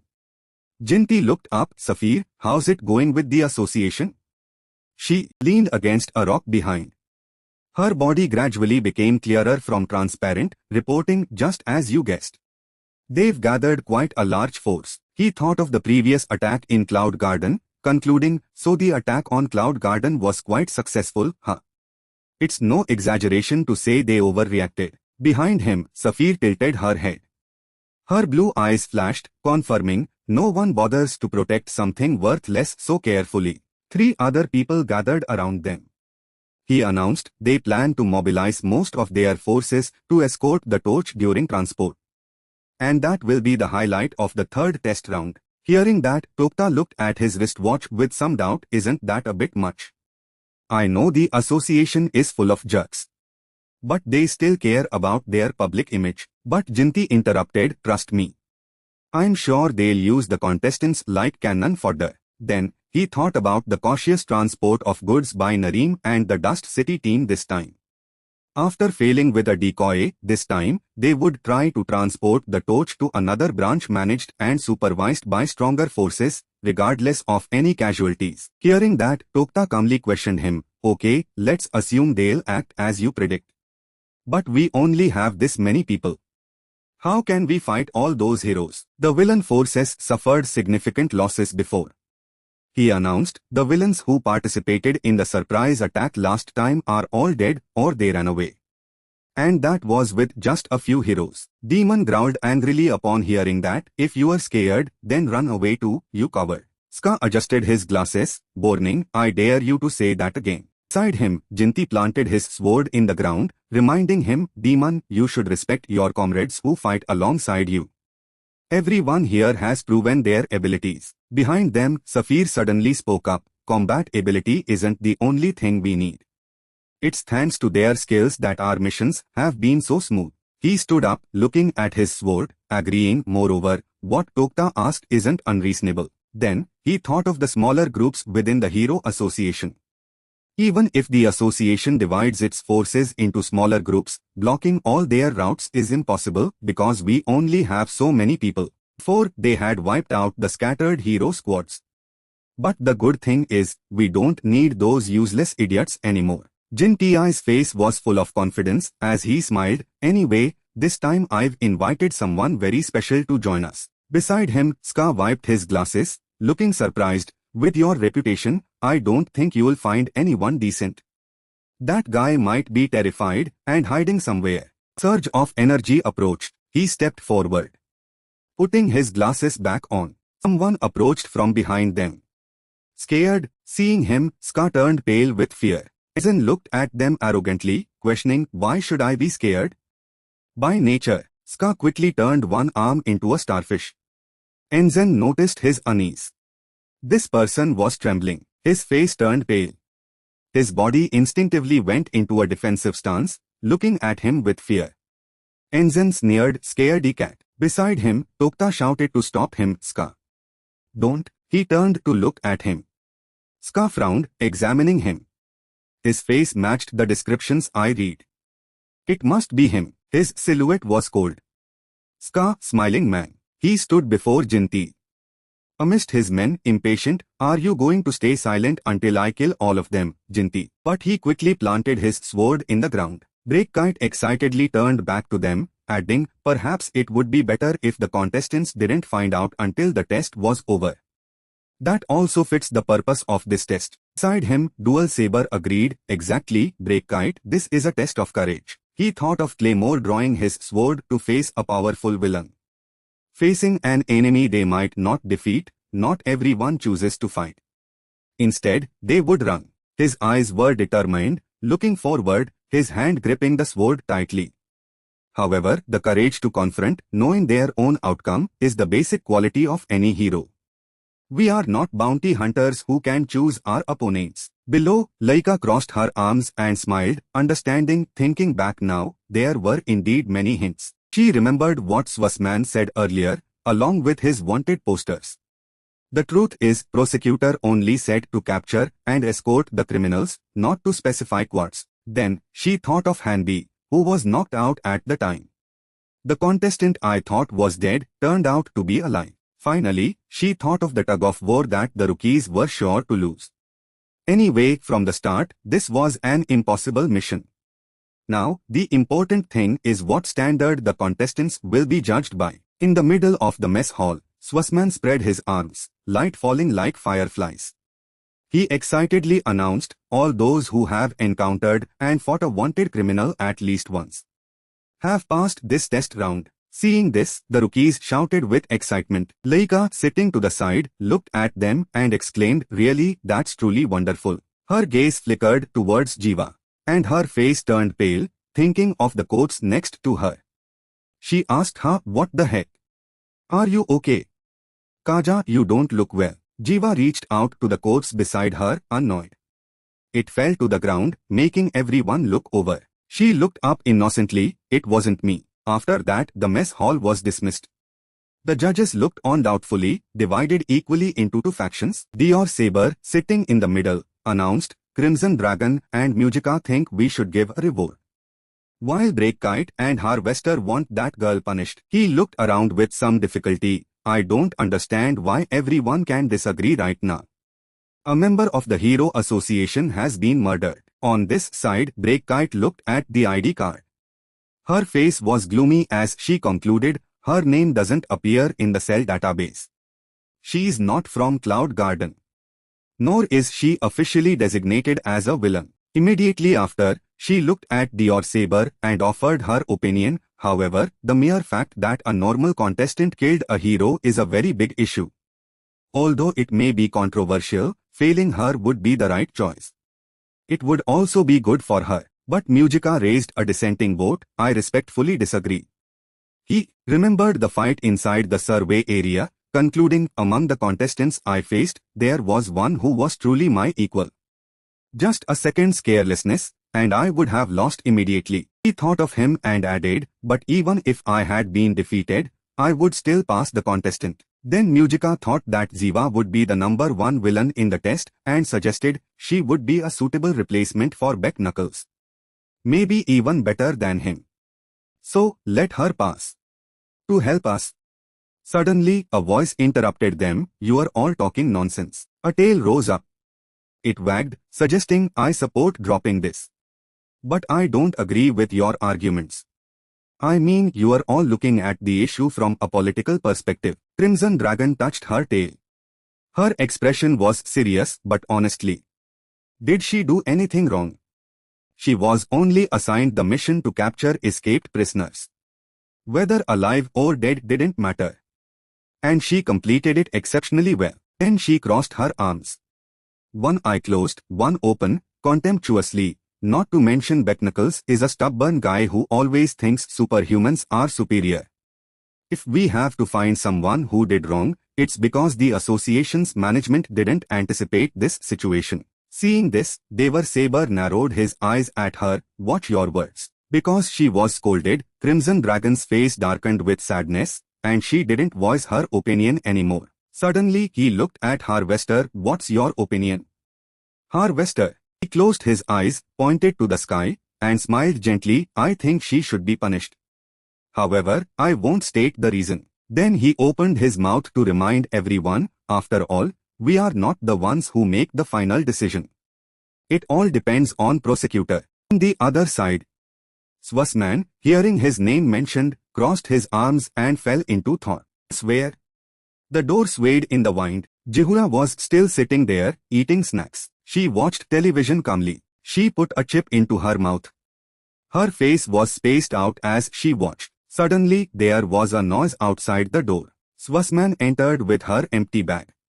Hero contestant Kaja. His announcement made her turn back in surprise. You've passed the second test round. Jihura stepped forward to take the bag, looking confused. What about my weapons? He explained they've been returned to their rightful owners. Hearing that, she slumped to the ground sadly, looking at her empty bag.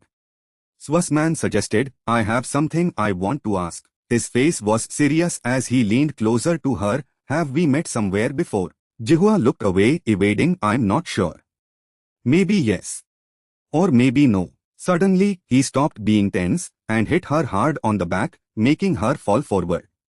He chuckled gleefully, I see. Sorry for making you wait so long. Immediately after, he waved goodbye. Jihuya, clutching her sore back and empty bag, left. Good luck in the final round. Suddenly, a voice came from behind, I'm still not at ease with your decision, prosecutor. Harvester crossed his arms. Stepping out from the wall behind, don't you see? Earlier, he had examined the coats of the number 1 villain. Begnakos's gift made him a formidable opponent in a one-on-one fight. But judging from the scene, the battle was quite quick. So what does that mean? Harvester thought of their fight, concluding she was stronger than him. Finishing blow. Jihuya only needed one punch to shatter the number 1 villain's head. He emphasized several times over. Harvester's eyes were cold and suspicious, and it makes me question something. He pondered, could she have won without killing him? Outside, Jihuya looked around. Inside, Swordsman scratched his head, concluding it's all just speculation. And there's nothing we can do.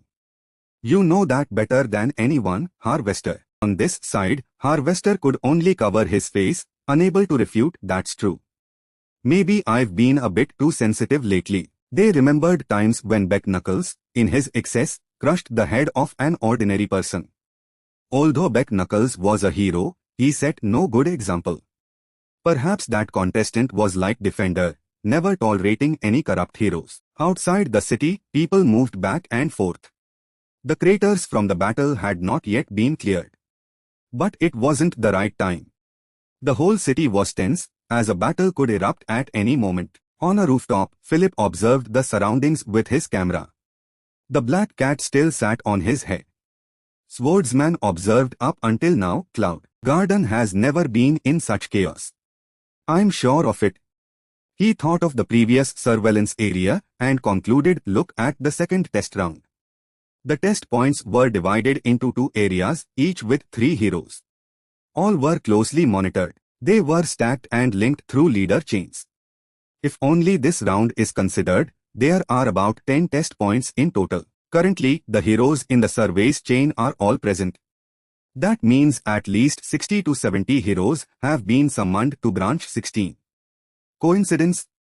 I don't think so. Then, Swordsman thought of Jinty's group, no matter what happens here now. Then he thought of Enzine's group. I wouldn't be surprised. She remembered her frantic chase. The attack that night was too fierce. She fell to the ground in fear.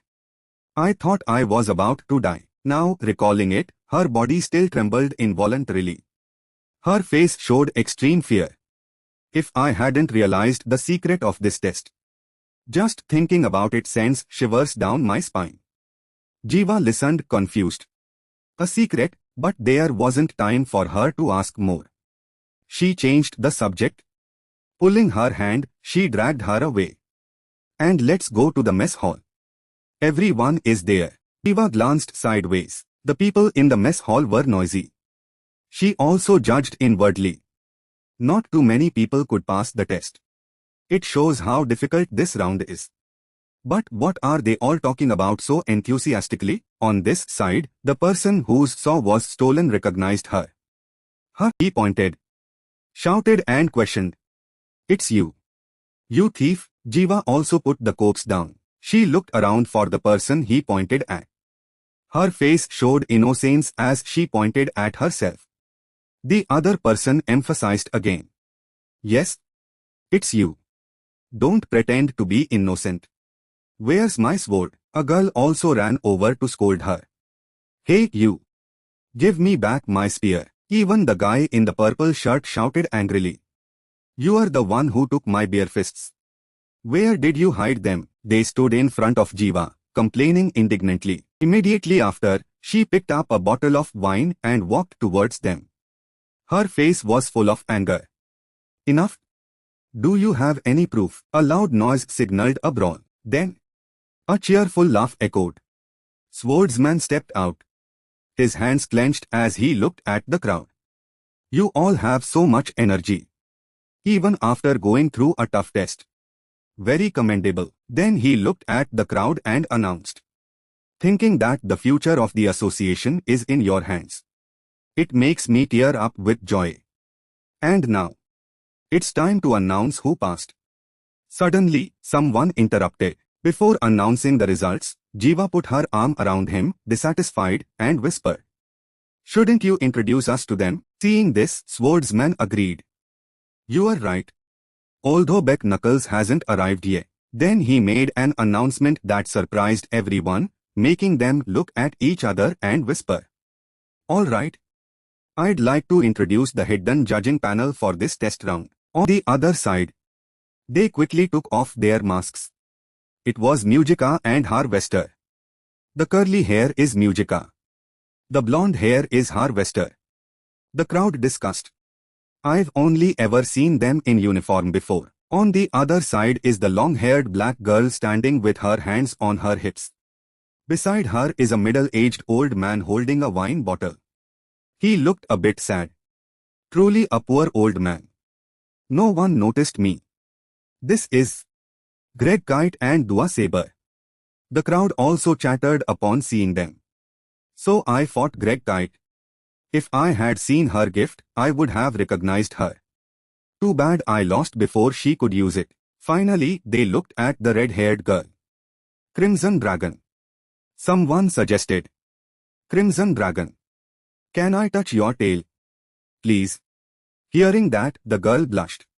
She clenched her hands and shook her tail in protest. What kind of request is this? Seeing them so excited, Swordsman could only put his hands on his hips and laugh gleefully. The mask numbers don't reflect their strength.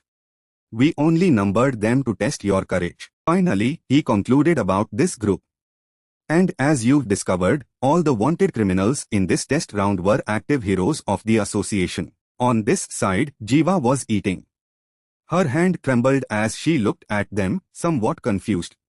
Auntie, on the other side, Harvester removed his fake necklace and calmly explained to them. According to the rules, members of a killing organization act in pairs. While real criminals always have a hand connected to the necklace's detonation mechanism. His eyes fell on Hanbi drinking water below. You probably don't know this, or maybe you do. But with your acting talent, we successfully hid it. On this side, Breakkite excitedly turned back to them, adding, perhaps it would be better if the contestants didn't find out until the test was over. That also fits the purpose of this test. Beside him, Dual Saber agreed. Exactly, Breakkite, this is a test of courage. He thought of Claymore drawing his sword to face a powerful villain. Facing an enemy they might not defeat, not everyone chooses to fight. Instead, they would run. His eyes were determined, looking forward, his hand gripping the sword tightly. However, the courage to confront, knowing their own outcome, is the basic quality of any hero. We are not bounty hunters who can choose our opponents. Below, Laika crossed her arms and smiled, understanding. Thinking back now, there were indeed many hints. She remembered what Swasman said earlier, along with his wanted posters. The truth is, prosecutor only said to capture and escort the criminals, not to specify quads. Then, she thought of Hanbi, who was knocked out at the time. The contestant I thought was dead turned out to be alive. Finally, she thought of the tug-of-war that the rookies were sure to lose. Anyway, from the start, this was an impossible mission. Now, the important thing is what standard the contestants will be judged by. In the middle of the mess hall, Swasman spread his arms, light falling like fireflies. He excitedly announced, all those who have encountered and fought a wanted criminal at least once have passed this test round. Seeing this, the rookies shouted with excitement. Laika, sitting to the side, looked at them and exclaimed, really, that's truly wonderful. Her gaze flickered towards Jiva, and her face turned pale, thinking of the coats next to her. She asked her, what the heck? Are you okay? Kaja, you don't look well. Jiva reached out to the corpse beside her, annoyed. It fell to the ground, making everyone look over. She looked up innocently. It wasn't me. After that, the mess hall was dismissed. The judges looked on doubtfully, divided equally into two factions. Dior Saber, sitting in the middle, announced, Crimson Dragon and Musica think we should give a reward, while Breakkite and Harvester want that girl punished. He looked around with some difficulty. I don't understand why everyone can disagree right now. A member of the Hero Association has been murdered. On this side, Breakkite looked at the ID card. Her face was gloomy as she concluded, her name doesn't appear in the cell database. She is not from Cloud Garden. Nor is she officially designated as a villain. Immediately after, she looked at Dior Saber and offered her opinion. However, the mere fact that a normal contestant killed a hero is a very big issue. Although it may be controversial, failing her would be the right choice. It would also be good for her. But Musica raised a dissenting vote. I respectfully disagree. He remembered the fight inside the survey area, concluding, among the contestants I faced, there was one who was truly my equal. Just a second's carelessness, and I would have lost immediately. He thought of him and added, but even if I had been defeated, I would still pass the contestant. Then Musica thought that Ziva would be the number one villain in the test and suggested she would be a suitable replacement for Beck Knuckles. Maybe even better than him. So, let her pass. To help us. Suddenly, a voice interrupted them. You are all talking nonsense. A tail rose up. It wagged, suggesting I support dropping this. But I don't agree with your arguments. I mean, you are all looking at the issue from a political perspective. Crimson Dragon touched her tail. Her expression was serious, but honestly. Did she do anything wrong? She was only assigned the mission to capture escaped prisoners. Whether alive or dead didn't matter. And she completed it exceptionally well. Then she crossed her arms. One eye closed, one open, contemptuously. Not to mention Becknuckles is a stubborn guy who always thinks superhumans are superior. If we have to find someone who did wrong, it's because the association's management didn't anticipate this situation. Seeing this, Devar Saber narrowed his eyes at her. Watch your words. Because she was scolded, Crimson Dragon's face darkened with sadness, and she didn't voice her opinion anymore. Suddenly, he looked at Harvester. What's your opinion? Harvester. He closed his eyes, pointed to the sky, and smiled gently. I think she should be punished. However, I won't state the reason. Then he opened his mouth to remind everyone, after all, we are not the ones who make the final decision. It all depends on prosecutor. On the other side, Swasman, hearing his name mentioned, crossed his arms and fell into thought. Elsewhere, the door swayed in the wind. Jihura was still sitting there, eating snacks. She watched television calmly. She put a chip into her mouth. Her face was spaced out as she watched. Suddenly, there was a noise outside the door. Swasman entered with her empty bag. Hero contestant Kaja. His announcement made her turn back in surprise. You've passed the second test round. Jihuya stepped forward to take the bag, looking confused. What about my weapons? He explained, they've been returned to their rightful owners. Hearing that, she slumped to the ground sadly, looking at her empty bag. Swasman suggested, I have something I want to ask. His face was serious as he leaned closer to her. Have we met somewhere before? Jihua looked away, evading, I'm not sure. Maybe yes. Or maybe no. Suddenly, he stopped being tense and hit her hard on the back, making her fall forward. He chuckled gleefully, I see. Sorry for making you wait so long. Immediately after, he waved goodbye. Jihuya, clutching her sore back and empty bag, left. Good luck in the final round. Suddenly, a voice came from behind. I'm still not at ease with your decision, prosecutor. Harvester crossed his arms. Stepping out from the wall behind, don't you see? Earlier, he had examined the codes of the number one villain. Begnakos's gift made him a formidable opponent in a one-on-one fight. But judging from the scene, the battle was quite quick. So what does that mean? Harvester thought of their fight, concluding she was stronger than him. The finishing blow. Jihuya only needed one punch to shatter the number one villain's head. he emphasized several times over. Harvester's eyes were cold and suspicious, and it makes me question something. He pondered, could she have won without killing him? Outside, Jihuya looked around. Inside, Swordsman scratched his head, concluding it's all just speculation. And there's nothing we can do. You know that better than anyone, Harvester. On this side, Harvester could only cover his face, unable to refute that's true. Maybe I've been a bit too sensitive lately. They remembered times when Beck Knuckles, in his excess, crushed the head of an ordinary person. Although Beck Knuckles was a hero, he set no good example. Perhaps that contestant was like Defender, never tolerating any corrupt heroes. Outside the city, people moved back and forth. The craters from the battle had not yet been cleared. But it wasn't the right time. The whole city was tense, as a battle could erupt at any moment. On a rooftop, Philip observed the surroundings with his camera. The black cat still sat on his head. Swordsman observed up until now, Cloud Garden has never been in such chaos. I'm sure of it.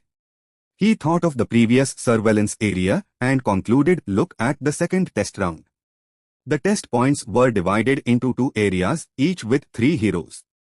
All were closely monitored. They were stacked and linked through leader chains.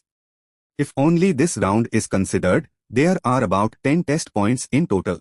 Currently, the heroes in the surveys chain are all present. That means at least 60 to 70 heroes have been summoned to branch 16. Coincidence? I don't think so. Then, Swordsman thought of Jinty's group, no matter what happens here now. Then he thought of Enzine's group, I wouldn't be surprised. At the same time, on another side, Raspa stood with his hands in his pockets, arguing with someone. Harvester observed, I'm sure the leadership didn't tell upright, righteous people like you or Mrs. Fullmoon anything. But it's highly likely the third test round will have adjustments to benefit them. Now, he patted Swordsman's shoulder lightly, reminding him, don't forget, every time the association pulls these stunts, mountains of corpses, rivers of blood. Then, he watched him leave with a puzzled look. Are you really retiring from being a hero? What about your vow to protect innocent people as long as you have the authority? But Harvester just stood there with his hands on his hips, walking away. I have reason to believe that authority isn't enough for me to continue. The association has gone too far. Just a few of us can't change anything. I'm not even sure what's right and what's wrong anymore. That evening, in a ruined area, sunlight streamed down. Jinty drew his sword from its sheath. Then, he let it fall back into the sheath. His face darkened, unreadable, as he sat in a corner. A faint silhouette gradually appeared before him. Jinty looked up. Saphir, how's it going with the association? She leaned against a rock behind. Her body gradually became clearer from transparent, reporting just as you guessed. They've gathered quite a large force. He thought of the previous attack in Cloud Garden, concluding, so the attack on Cloud Garden was quite successful, huh? It's no exaggeration to say they overreacted. Behind him, Saphir tilted her head. Her blue eyes flashed, confirming, no one bothers to protect something worthless so carefully. 3 other people gathered around them. He announced they plan to mobilize most of their forces to escort the torch during transport.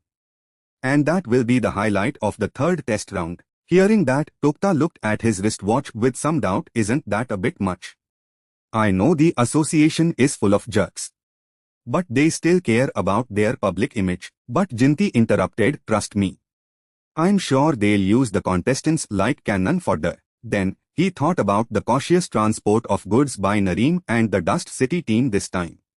After failing with a decoy, this time, they would try to transport the torch to another branch managed and supervised by stronger forces, regardless of any casualties. Hearing that, Tokta calmly questioned him, okay, let's assume they'll act as you predict. But we only have this many people. How can we fight all those heroes? The villain forces suffered significant losses before. He announced, the villains who participated in the surprise attack last time are all dead or they ran away.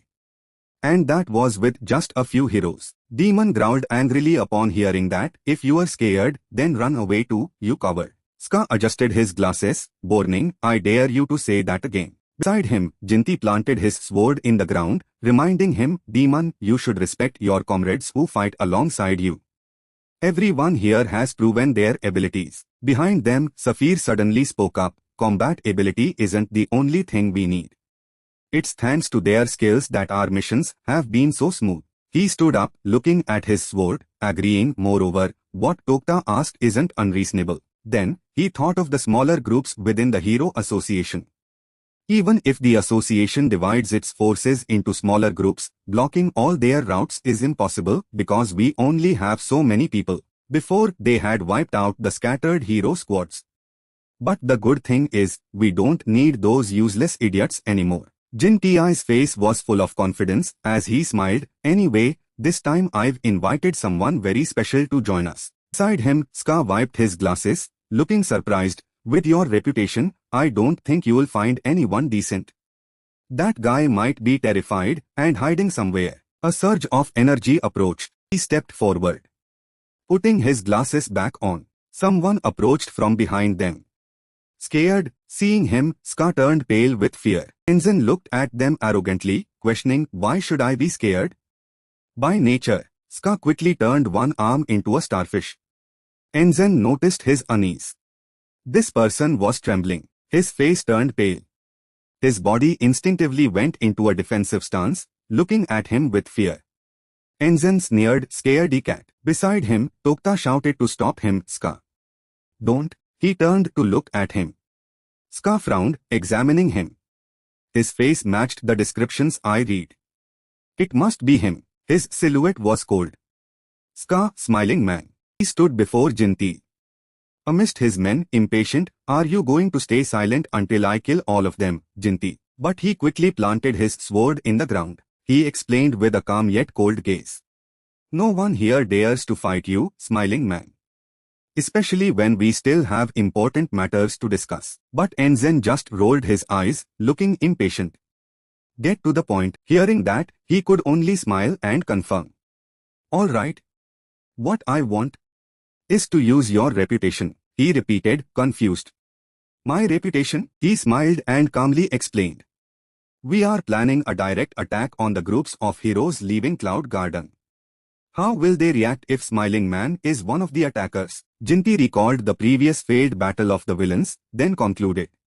Perhaps they will send formidable individuals, instead of weaklings like in the first test round. He thought of the power balance update. Recently, individual branches have been in chaos. To be fair, it's because you've returned. Tenzin smiled, surrounded by dark energy. The last king of Nera.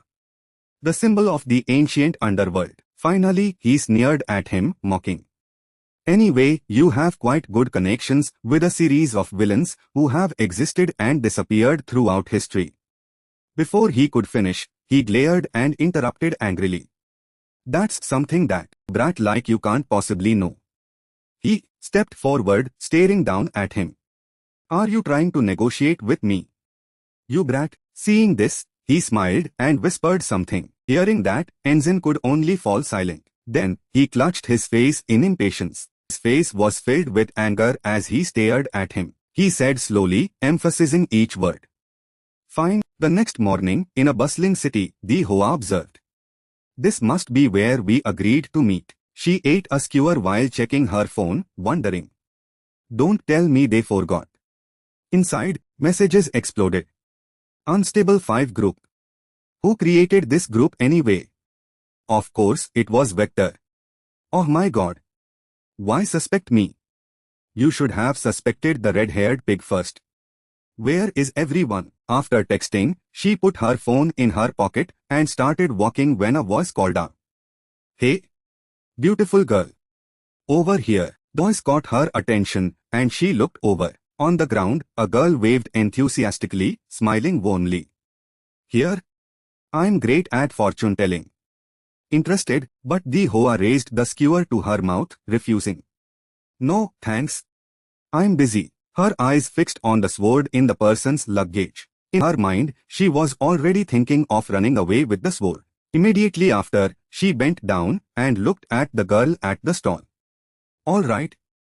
Tell me then. She clapped her hands enthusiastically, praising. Wise decision. I'll give you a discount. Then the Hoa pointed to the sky, innocently wondering. But can you see stars during the day too? Seeing this, Prim could only stop clapping and give a forced smile. She took out a purple orb, explaining. Did I say I'd read stars? I mean I'll divine with this crystal ball. Sit cross-legged opposite me. She looked confused. That's it. Immediately after, she channeled energy into the purple orb. Purple light emanated from her body. I see it. Very clearly. I see your mother. But the Hoa refuted, making the girl's hands tremble. I don't have a mother. She glanced at her. Then your sister. She calmly confirmed. Ah. Then yes. Immediately after, Brim approached, holding up her finger. I mean, a sister who took care of you like a mother. Your sister is very far away. The Hoa interrupted again. But she's dead. Hearing that, she lost patience. Then, she threw off the disguise she was wearing. Brim sobbed, shouting in dissatisfaction, tears streaming down her face. Can't you stop ruining other people's fun? Can't you just sit still? Do you always play these games like this? Was it her? She remained calm, pointing at the sword in the girl's bag, suggesting. Whatever. Just explain why you have my sword. The girl crossed her arms, looking at the Hoa's hand with confusion. What sword? What are you talking about? Wait, then, she remembered picking up the sword earlier. Brim quickly packed her belongings. She stood to the side, confused. What? She slung her bag over her shoulder and dashed off. But the Hoa stopped her. You can't go. The girl looked indignant. I found it. So it's mine now. The Hoa's hand accidentally got caught on the necklace. Brim looked at it, stunned. Immediately after, Brim fell to the ground. The necklace also broke. The girl reached out but couldn't stop it in time. Oh no. Immediately after, a beam of light flashed, blinding everything around. Around them, time froze. The Hoa looked around, confused. In front of her, a flash of light obscured her vision. Opposite, Brim returned to her true form. Her body radiated holy power. She mumbled a prophecy. The rosy sun, blazing red, sets as twilight falls. Eyes closed. The light from her body seems to bestow blessings all around. The terrifying night gradually engulfs the forest. Not a single ember to light the way. Soon it will sink into darkness. Her hand reached out. The one who comes will offer their wish with borrowed lips. It touched Jiva's still bewildered face. When everything harmoniously blended into one, Brim's eyes opened gently, looking at her. You will be burned and utterly annihilated. A scene of a desolate night appeared in the girl's prophecy. Or will it become a lightning bolt cast down by the wrath of the gods? Elsewhere, Enzen was leading Jin Ti's group. This way, his memories flooded back. A man holding a sword stood in a courtyard. His silhouette was arrogant. Listen. My disciples. Those born with superior innate strength tend to be overconfident in their abilities. You can defeat the strongest enemy if you attack when they are at the peak of their complacency. Jin Ti's hand gripped the hilt of his sword. Swiftly, he slashed at Enzen walking ahead of him. His eyes narrowed, lost in his own thoughts. It was all an illusion. Jin Ti walked behind, looking at his back, puzzled. Can I cut him down now? Then, he abandoned the thought. With his fastest technique, he could slash at supersonic speed. Behind him, Saphir also approached and took his hand. Jinti, behind the trees, hundreds of eyes were watching them. Saphir warned. I sense something over there. On top of buildings, people were also watching their actions. Abyss watched them intently, on guard. Ahead, Enzen also realized his intention and announced. The villains you just mentioned.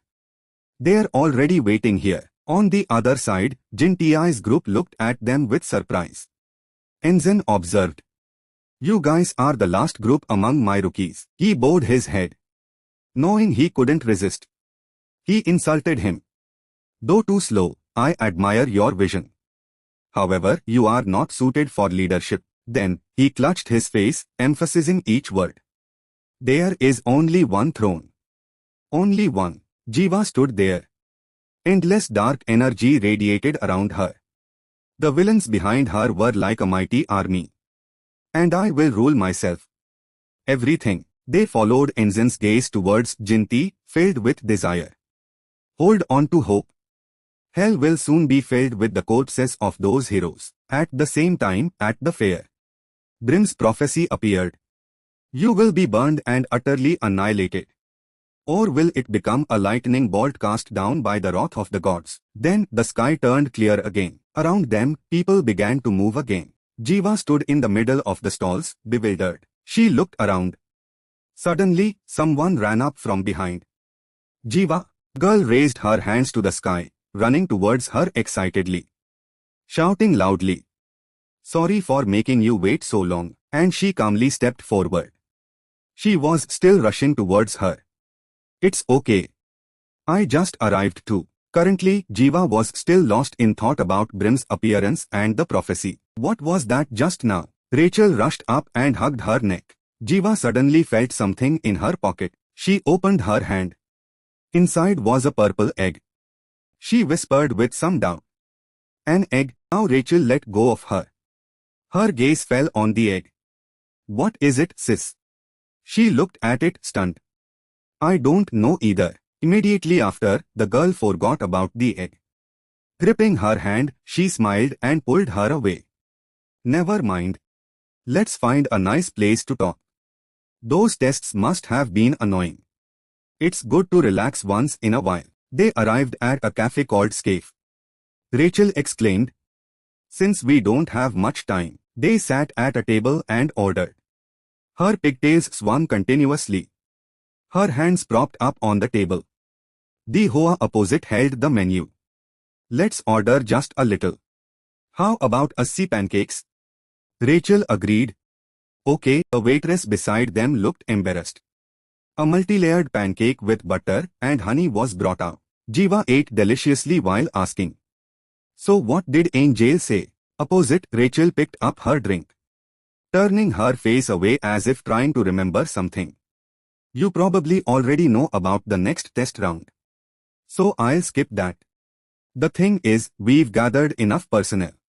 Now we just need to wait for the right moment." She finished the plate of food continuously. The waiter, embarrassed, brought more. "I don't think they'll necessarily listen to what Angel said, let alone follow it." Vector complained about that too. Earlier, when they arrived at a ruined castle, she remembered what he said. He said, "Perhaps most of those villains are just curious about Smiling Man, or trying to make a name for themselves. No one will be truly loyal when something happens." At the gathering, the villains stood together. She explained, "To be fair, that's the nature of villains. Actually, before this gathering, most of them had never met Angel Hua." The border, Angel's expression was serious as he led the group. "The outcome of this battle for the torch will determine public perception of Smiling Man." Currently, she stirred her coffee and picked up a plate of cake, concluding, "It can be said that, in that case, Angel will be condemned by public opinion. But those who refuse to participate are also too brave." Then Jiva calmly brought it to her mouth with some doubt. "And it's typical of Angel. He'll do it himself. The important thing is, I have to complete the mission assigned." Hearing that, Vector smiled brightly, excitedly repeating, "That's right. Your mission is to win the torch." Then she leaned forward, resting her hands on the table, her chin propped up, raising her eyes. Before it reaches its destination, suddenly her phone buzzed with a message. Elsewhere, Fajin also received a message. Even Gorjan, who is unconscious, received a notification, displayed simultaneously. "You have a new live message." On the screen above to the right, a man holding a symbolic flag asked her, "How are you all? Hero candidates?" Next, he folded the flag back. Leaning on his cane, he announced with a gentle smile, "I am here on behalf of Madam Full Moon, who just left for an important mission. Oh, by the way, I am the Bishop of the Hero Association." Suki, hugging a teddy bear on her back while walking down the street, also watched the message. I am here on behalf of Madam Full Moon, who just left for an important mission. Ahead, a blue-haired girl was live-streaming this conversation to the heroes with a camera. Now, you need to know some information about the final test round that I am about to announce. He smiled enthusiastically. It's very important. So please listen very carefully. On the screen, a browser was starting up. His voice continued to echo intermittently. The final test round. A vehicle drawn on the video will be cargo transport. Along with their animated illustrations of George Wasman and Defender represented the game rules. There will be several teams of 6 people, consisting of 2 heroes and 4 candidates. They will divide the vehicles in multiple directions for movement. Then, each team will start transporting an unidentified cargo from Cloud Garden to a secret location. A vehicle that is not attacked is successful. Other vehicles that are attacked will be deformed. Bishop added, when the vehicles successfully transport or fail, the mission of the final test round will also conclude. Rebecca's image appeared on the main screen. She pointed at herself, smiling enthusiastically. She declared, at each required branch. Next, upon arrival at the destination, we will hold the hero certification ceremony. After that, their identities will be changed from their real names to hero aliases. As you know, this certification ceremony will grant hero names to easily verify your identities. For example, Chunbejo Stonefish K. Earlier, Victoria had placed a sword on Claymore's shoulder, bestowing the honor of becoming a hero. This is a great honor and a glorious moment that all candidates aspire to. And officially recognized as a member of the association. He smiled, biting his lip. So I hope you can survive until the end. Bishop smiled enthusiastically at the camera. This will be the start of a new era. It will be a turning point in history. The fate of the world lies in your hands. A system frame displayed. Live stream ended. Thank you for watching. Opposite, the blue-haired girl lowered her camera and announced, done. Mr. Bishop. He praised, well done. If you don't mind, suddenly someone arrived, making him look over cautiously. I think I have a visitor. Outside the window, a head of hair peeked in. Bishop jumped in forcefully from the window. With a pile of stuff on his back. Bishop spoke first. Long time no see. Bishop? Wanderer. He approached, somewhat suspicious. Did you find it? She explained, no. No trace. Then, the young girl excitedly jumped onto the pile of items she collected. But it seems like you're a bit different. Opposite, he heard the young girl call his name and just tilted his head, smiling. Bishop, she took something out of her pocket. It's been a long time since we last met, hasn't it? Not to mention that unprecedented event of the elder changing. Her hand clenched the emblem of the goddess. Her eyes showed some disgust looking at it. And speaking of elders, I heard Usain and Victoria fought. Those beautiful times. Is he still alive? Bishop smiled evasively. I don't know. Victoria is very strong anyway. Then, he recalled their last battle with Victoria, remarking, moreover, Usain's wounds weren't fully healed back then. If he died this time, I wouldn't be surprised. Tim's face was full of disappointment. Damn. I still had a few things I wanted to ask him. Suddenly, she lunged towards him, making Bishop blush and step back. Ah. Wait. I almost forgot. On the way here, I met someone quite interesting. He stammered, someone quite interesting. The young girl recalled Jiva's bewildered face that she had touched. Eyes like a leopard's. In her mind, Grin could see many future events. Then, she concluded, I foresaw major events related to her. Not in any specific order in the near future. But I can confirm one thing. She will continue to be the center of upcoming events. On the side, the young girl excitedly picked up an egg, looking at it happily. I even gave her a little gift to make things more interesting. Then, she turned to leave. Bishop smiled his standard smile and waved goodbye. Well then. See you later. Bet. Take care. She slung her large luggage bag and headed for the window. She didn't forget to turn back and announce she might become the next pawn. Besides the 2 pawns you already know. His hand and smile froze. Grim added, and that could flip the game and mess up your plans. Then at the test, the convoys were neatly arranged. A voice echoed from below. You realized it too, huh? Swordsman was warming up his body. Beamon checked his weapons again, remarking, looks like something's about to happen. In the office, Full Moon paced anxiously, hands on her hips. He observed, the test is completely different from what we were initially told. Meanwhile, the superiors kept Full Moon busy with something. Behind him, Swordsman ignored it, flexing his muscles as he warmed up. That's why. Are you scared of the young heroes? Behind him, he was still adjusting his bowstring. She frowned, annoyed. More accurately, it's alarming. We need to be more vigilant than ever.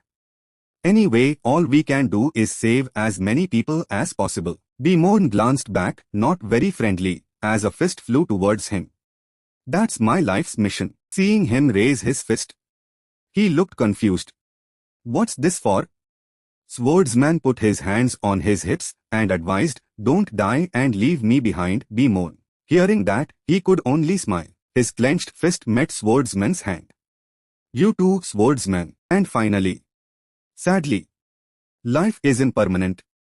Beamon's head was severed from his neck before he could even close his eyes. On the ground, Dean sat there stunned. Who will disappear this time? Elsewhere, Rebecca struggled to hold her gun, resisting the fierce battle. Who will continue to live? On the ground, Gorgon held his face, full of self-disappointment. Is there any place in this world for innocent, naive people? The battle raged fiercely. People were brutally slaughtered. Jiva stood silently watching them, lost in thought. A ship without an anchor drifts at sea. If you want to survive, paddle your boat with all your might. The survey vehicles began to move. On the cliff face, Safir calmly looked down, wondering, the cargo vehicles have started transporting. Which one should we follow? Jinti closed his eyes, reminding her, we didn't come here to be humiliated by has-beens who were once undefeated and miserably defeated in the past. Then, he opened his orange eyes and looked around. His face was filled with coldness, confirming, our target is Smiling Man's trump card. We must avenge that whore. The Battle of the Three. Jiva Ensign Bishop began. 10 minutes before the final test round began. The group gathered at the vehicle assembly point. They stared at her and whispered. Is that her?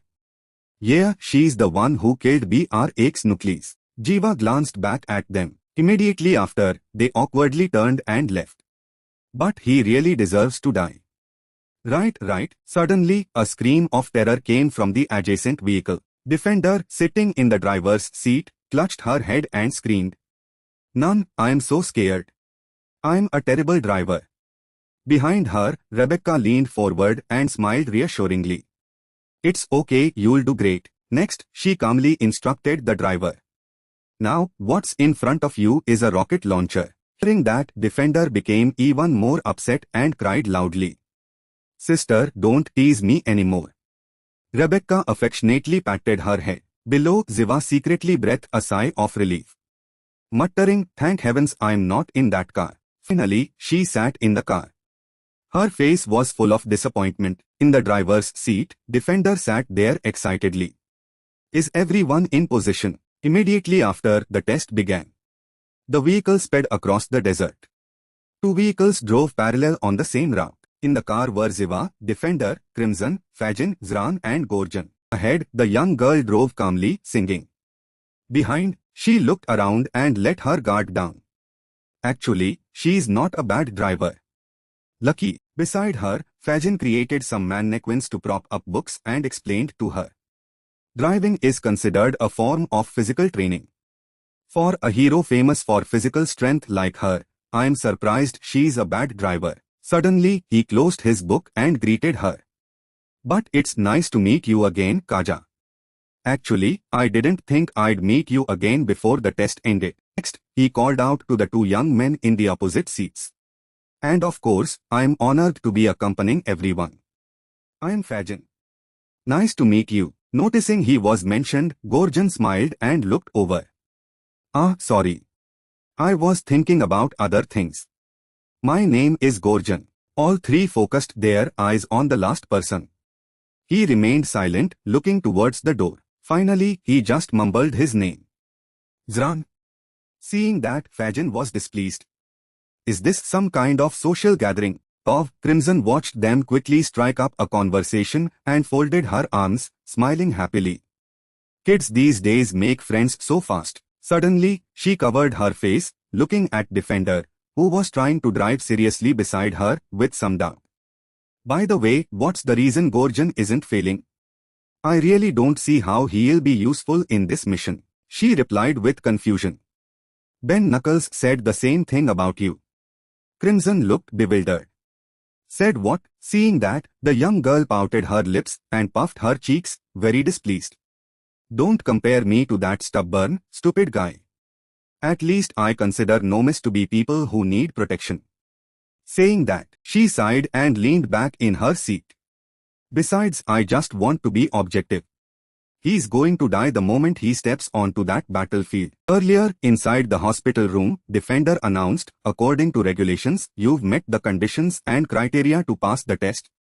You are standing beside him, watching him connect the 4-drip. But I'm not sure if you can go any further. The final test will be much harder than the second round. Her face showed some worry, and she added, you'll have to fend for yourself, no one will protect or save you anymore. Can you survive?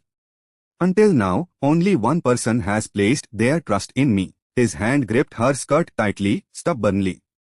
I don't ask you to be like that. He resolutely sat up. The muscles in his body called with difficulty, pleading, just give me a chance. At present, Defender turned her head, took her hands off the steering wheel, pointed forward, and smiled righteously. My master once told me that a sword in the hand of a disheartened person is no longer a threat.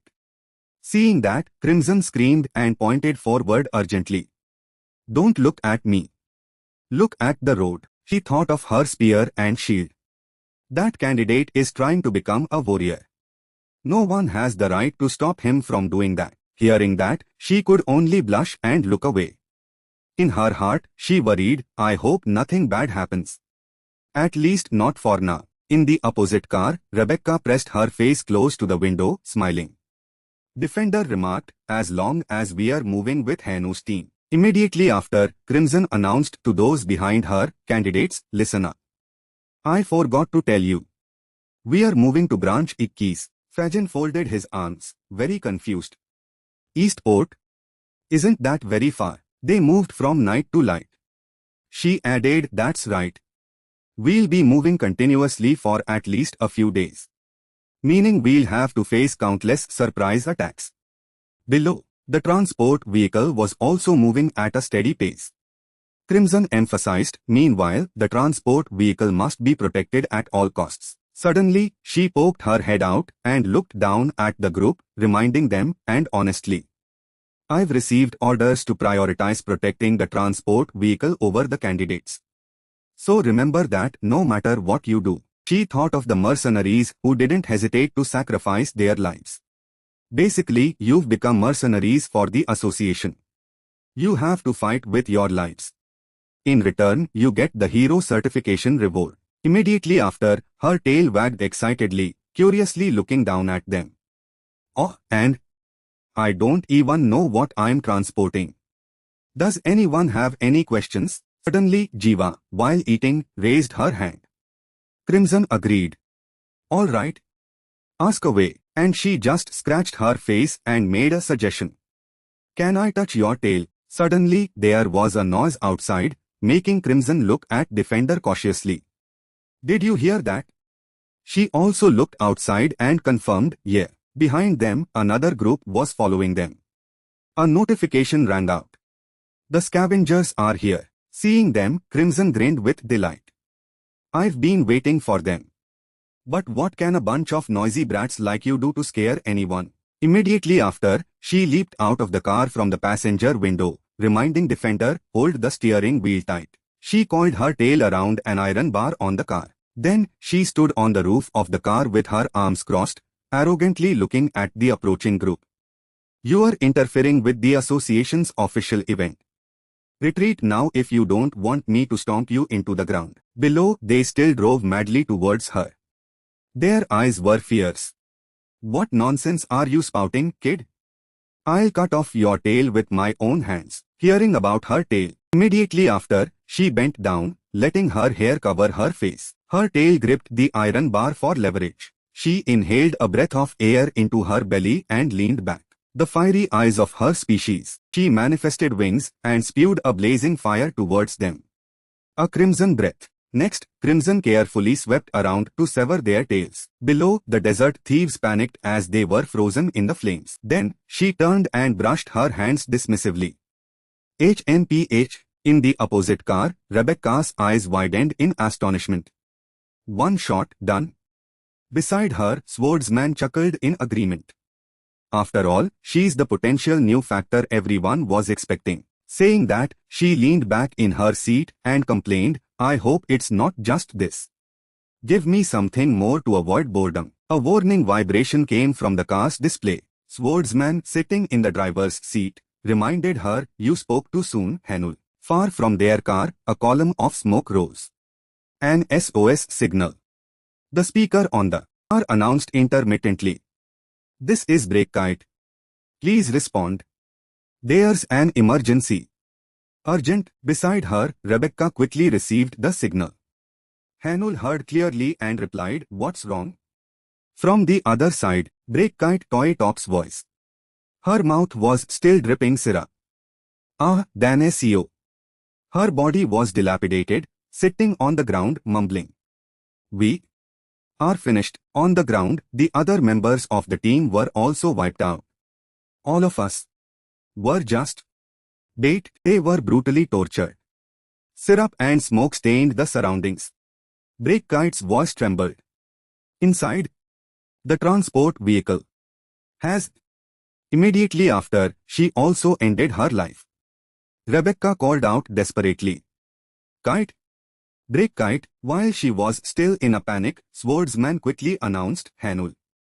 Take the wheel for a moment. He opened a door next to the driver's seat with human strength. She looked confused. What's wrong? The vehicle sped towards a girl in front. He remarked, we have a distinguished guest. Below, Abyss stared intently at their vehicle. Swordsman rushed forward, quickly pulling her out of the car's path. Lariat. Immediately after, Swordsman slammed Abyss straight to the ground, making her bounce up, and he also sprang up towards her at the same time. Immediately after, he kicked her hard again, sending her flying backward. The battle destroyed the path, forcing the vehicle behind to swerve. In the car, Jiva still held tightly to the seat, looking up with confusion. On this side, Swordsman was urgent. She stood up, holding her head away from the steering wheel. We should join the battle too. Beside her, Crimson stopped her.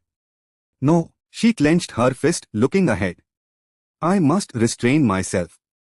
I have to maintain my position and wait for orders from the seniors. I think I know who she is. Her eyes were filled with fear and confusion. There's no mistake. Look at those distinguishing features. Before, she was known as Swordsman's shadow. Over there, she stood unharmed, looking at Crimson's group, shouting in her heart. Losing composure. Abyss is scared. In the other car, Rebecca tilted her hat up and looked out. Her eyes widened in astonishment. Danesio? Truly a terrifying person. I didn't even retreat when I saw the circuiter bride. It seems the villains have some scheme. Her hand instinctively reached for the gun at her hip. Or perhaps they don't know clearly which hero team is protecting the transport vehicles. That's why they attacked like this. Immediately after, she pressed the announcement speaker on the car. Crimson Dragon. Finally, she gave the order, making Crimson excitedly jump out of the car. Since you are the fastest here, go check on Breakkite's team. We need to know exactly what happened. Rebecca picked up her gun, cautiously warning, fly as high as possible to avoid detection. On this side, Crimson quickly touched the ground, spreading her wings for momentum. Understood. None. Immediately after, she jumped up, soaring into the air. Below, Rebecca looked up from the car window. She ordered the group, "The rest of you stay with me and protect the transport vehicle." Her face was full of excitement as she turned back to the group with her gun burning. "Remember, ensure the safety of the transport vehicle takes priority over your own lives." On the other side, Jiva's group also quickly got out of their cars. Jiva looked towards the window. A figure was approaching. "Is that?" She looked at the person with iron fists. On his head was some kind of mark. At that moment, he screamed wildly during the second trial. "That guy from last time." Apparently, he charged forward like a madman. Then, he attacked the vehicle directly. His face contorted. His fist clenched, attacking the transport vehicle. The punch was about to land, but Fajin quickly used a mannequin to block the blow. The mannequins quickly subdued him. One was angrily standing on his head, continuously shooting pebbles. He went down to assess the situation. "He's really strange. Maybe he's been brainwashed or something." Suddenly, an urgent call came. "Fajin!" Jiva leaped from the car and threw a knife down. Immediately after, it blocked a spear heading towards him. She was annoyed, leaning out the window, reminding him, "Be careful." Over there, a girl holding a spear was still aiming at their vehicle and charging. She announced, "He's not the only enemy." Elsewhere, Zran swung his hand backward, preparing to attack the group in front. He swung a blow. The group quickly dodged. On this side, Zran glanced sideways, not very pleased. "Buddy, your..." Gorjan grabbed his wrist, stopping the blow. He wondered, "What do you mean?" Then, he raised his hand and emphasized again. "Didn't you hear? They might be controlled." But Zran ignored him and pushed his hand away. "Do you think this is a training session, you know me guy?" Elsewhere, the group was tearing into each other. This was no longer a test. It was a real battle. "Are you sure they're being controlled by someone else?" They crazily attacked each other. Zran warned vigilantly, "You shouldn't guess the enemy's superpower, or you'll get into trouble." "What if they aren't controlled?" His eyes coldly emphasized, "Don't you know? Capturing is much harder than killing an enemy, especially when it can cause regrettable and unnecessary casualties." With contempt in his expression, he narrowed his eyes and turned his head to glance. "Can you take responsibility for your incompetence?" Hearing that, Gorjan was stunned into silence, unable to retort.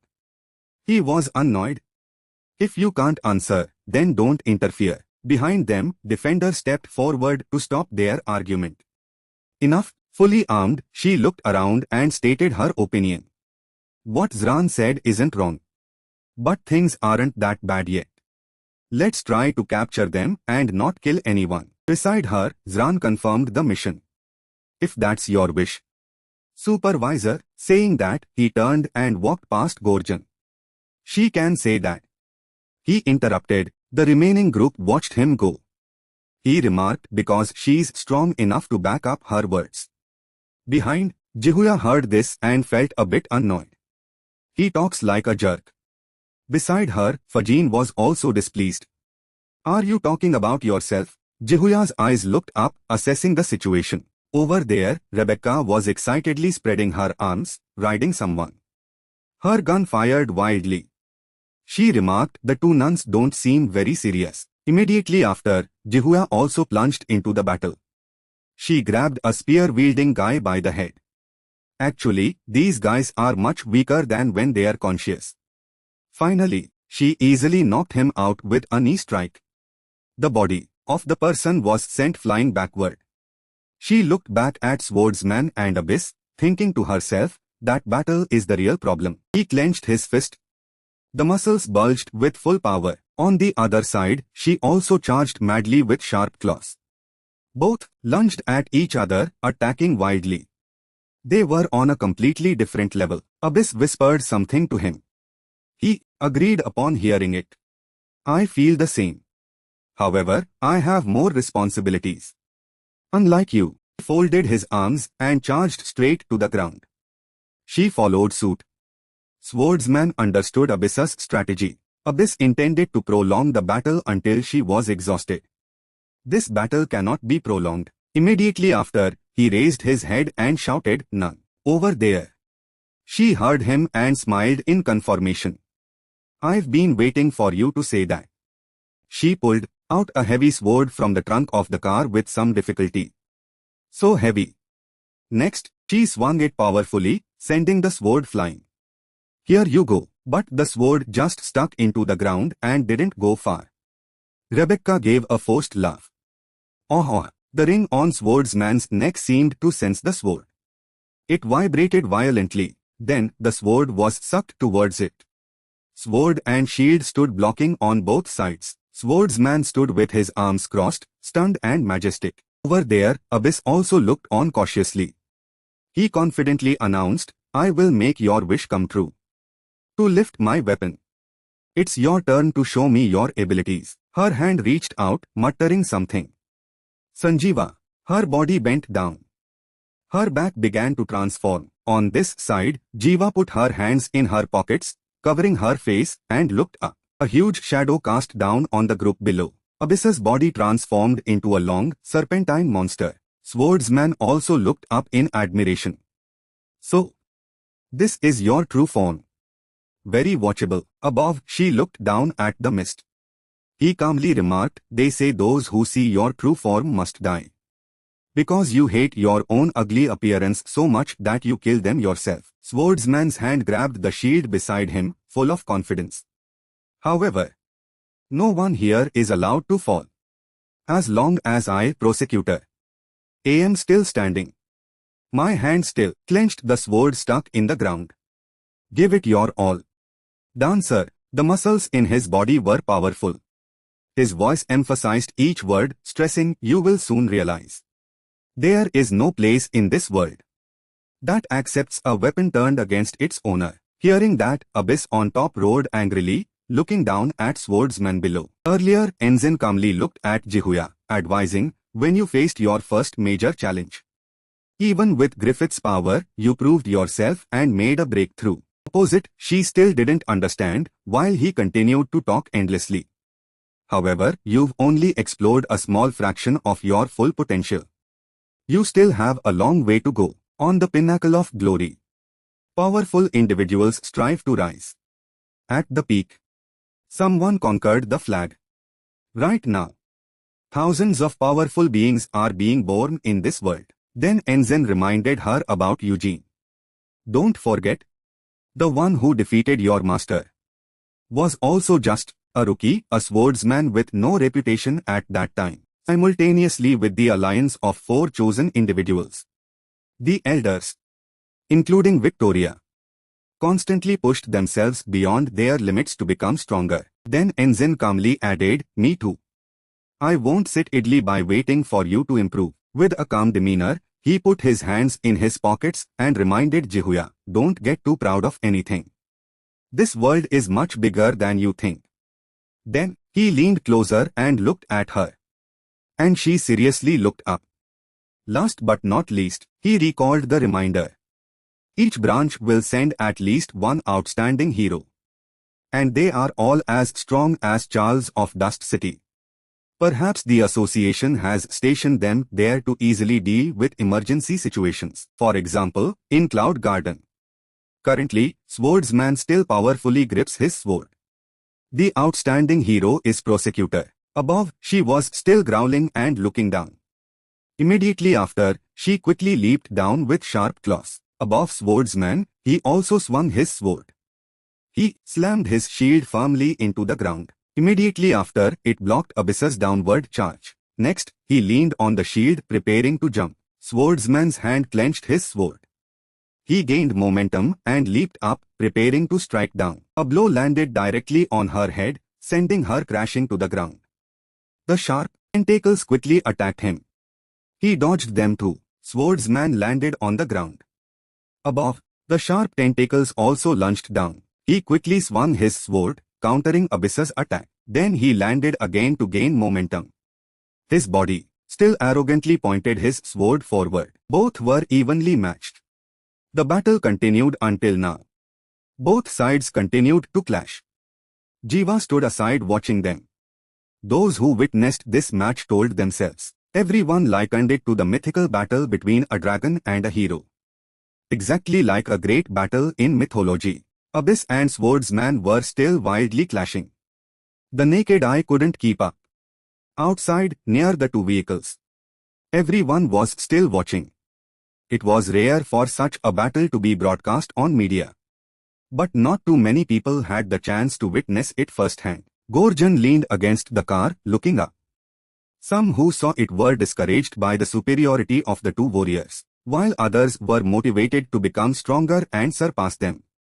Jiva's hand clenched. Her eyes were filled with excitement, thinking to herself, can't conclude. But she thought of Swordsman and Abyss with a hint of regret.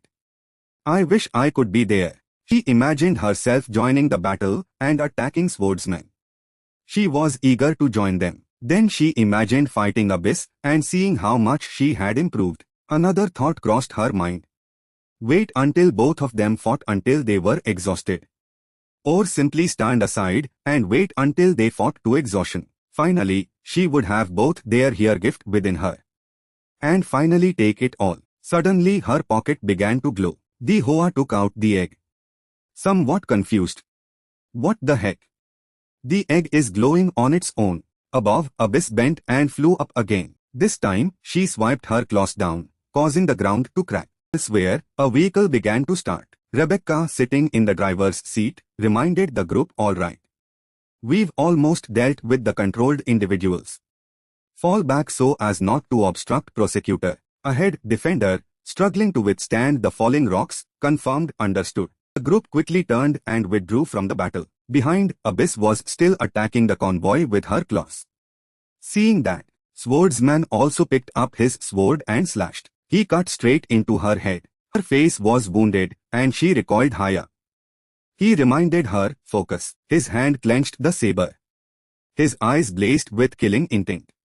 He spoke word by word excitedly, my dance partner. That night, the group stopped their vehicles and set up a temporary camp. Defender stood guard outside. Suddenly, there was a noise in a bush. She cautiously approached with her weapon. In the bushes, Swordsman poked his head out. She recognized him. You are finally safe. Good. He replied, yeah. Seeing him, she put her hands on her hips and smiled confidently. My master is indeed different. Swordsman looked at her confused. My student. She replied, yes. Master. In the bushes, Swordsman poked his head out.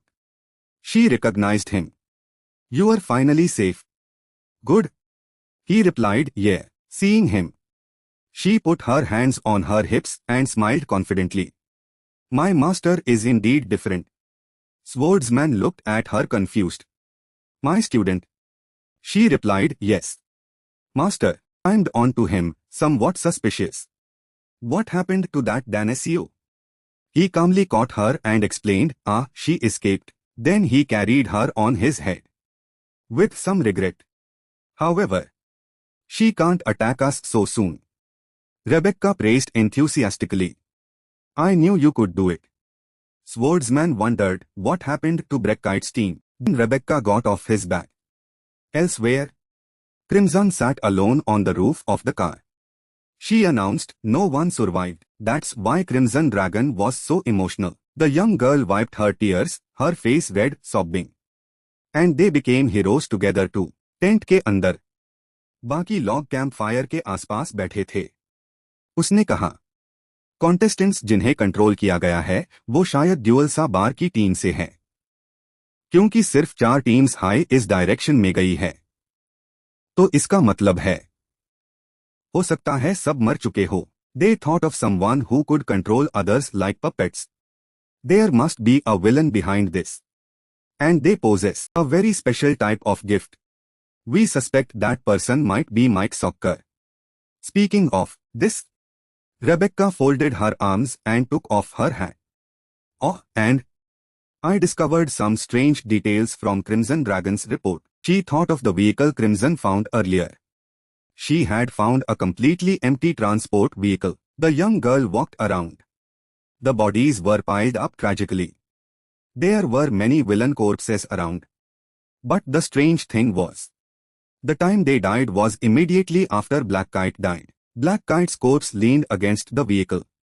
Syrup stained everywhere.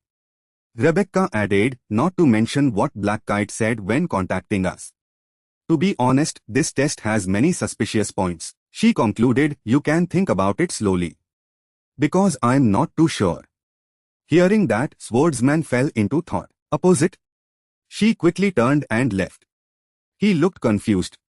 Where are you going? None. Then she bit her lip tightly. I have. Her expression was filled with mystery. She smiled at them. There's someone I need to talk to. Inside the tent, GWA was looking at the glowing egg from before. What exactly? She tilted her chair, craning her neck to look, wondering what was that light just now. Outside, slow footsteps approached. GWA put the egg back in her pocket. Still humming a tune, Rebecca's hand grabbed a knife. WA's hand also spun her throwing knives. As soon as she approached and pressed the knife to her neck, she quickly counterattacked. Both stared at each other. Rebecca's face was filled with madness as she smiled. Shall we talk for a bit? Kasa? I mean, the knife in her hand pressed down on GWA's neck, drawing a line. Hearing that, she was somewhat bewildered. Hero killer. Immediately after, she quickly pushed away the hand on her neck, refusing. We have nothing more to say. She recalled their previous meeting.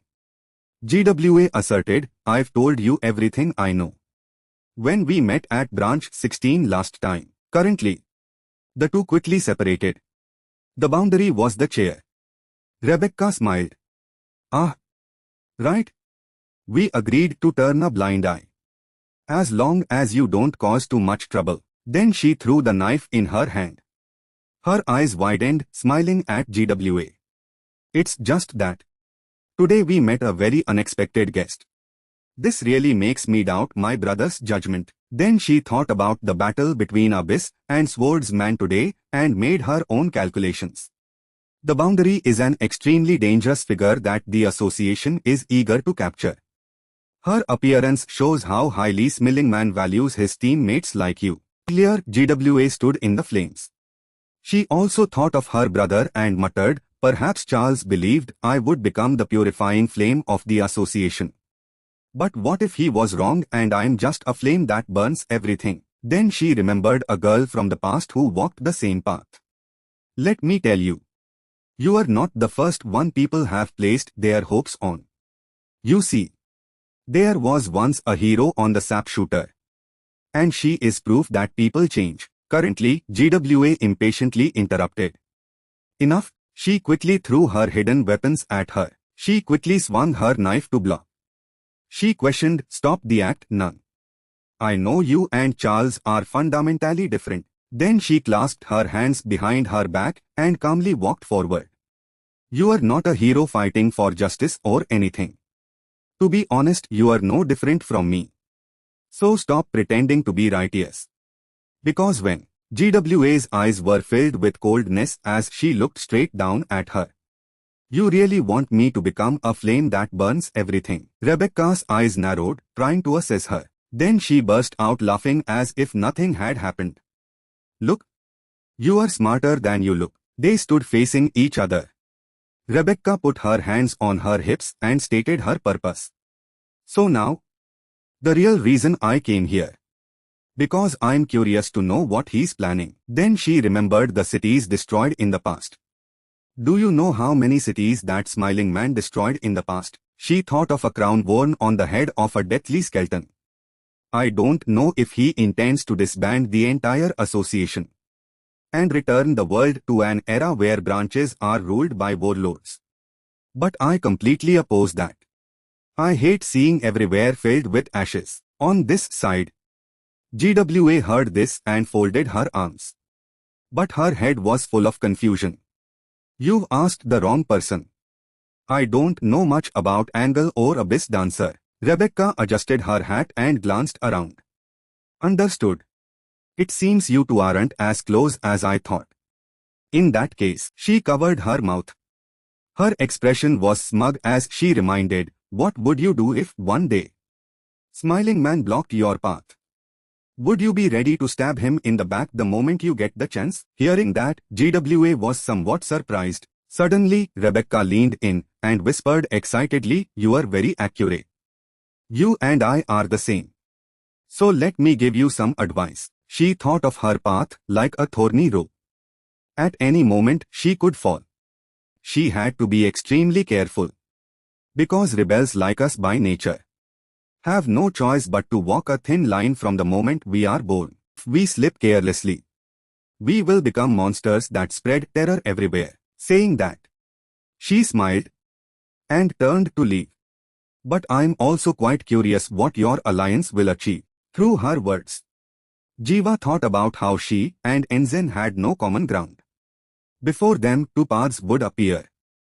Rebecca tried to divide them. For now, they were still on the same path. However, sooner or later that path would diverge.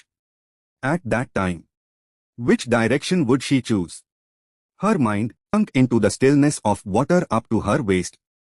Her question echoed in her head. Would she stick to her current goal and continue forward?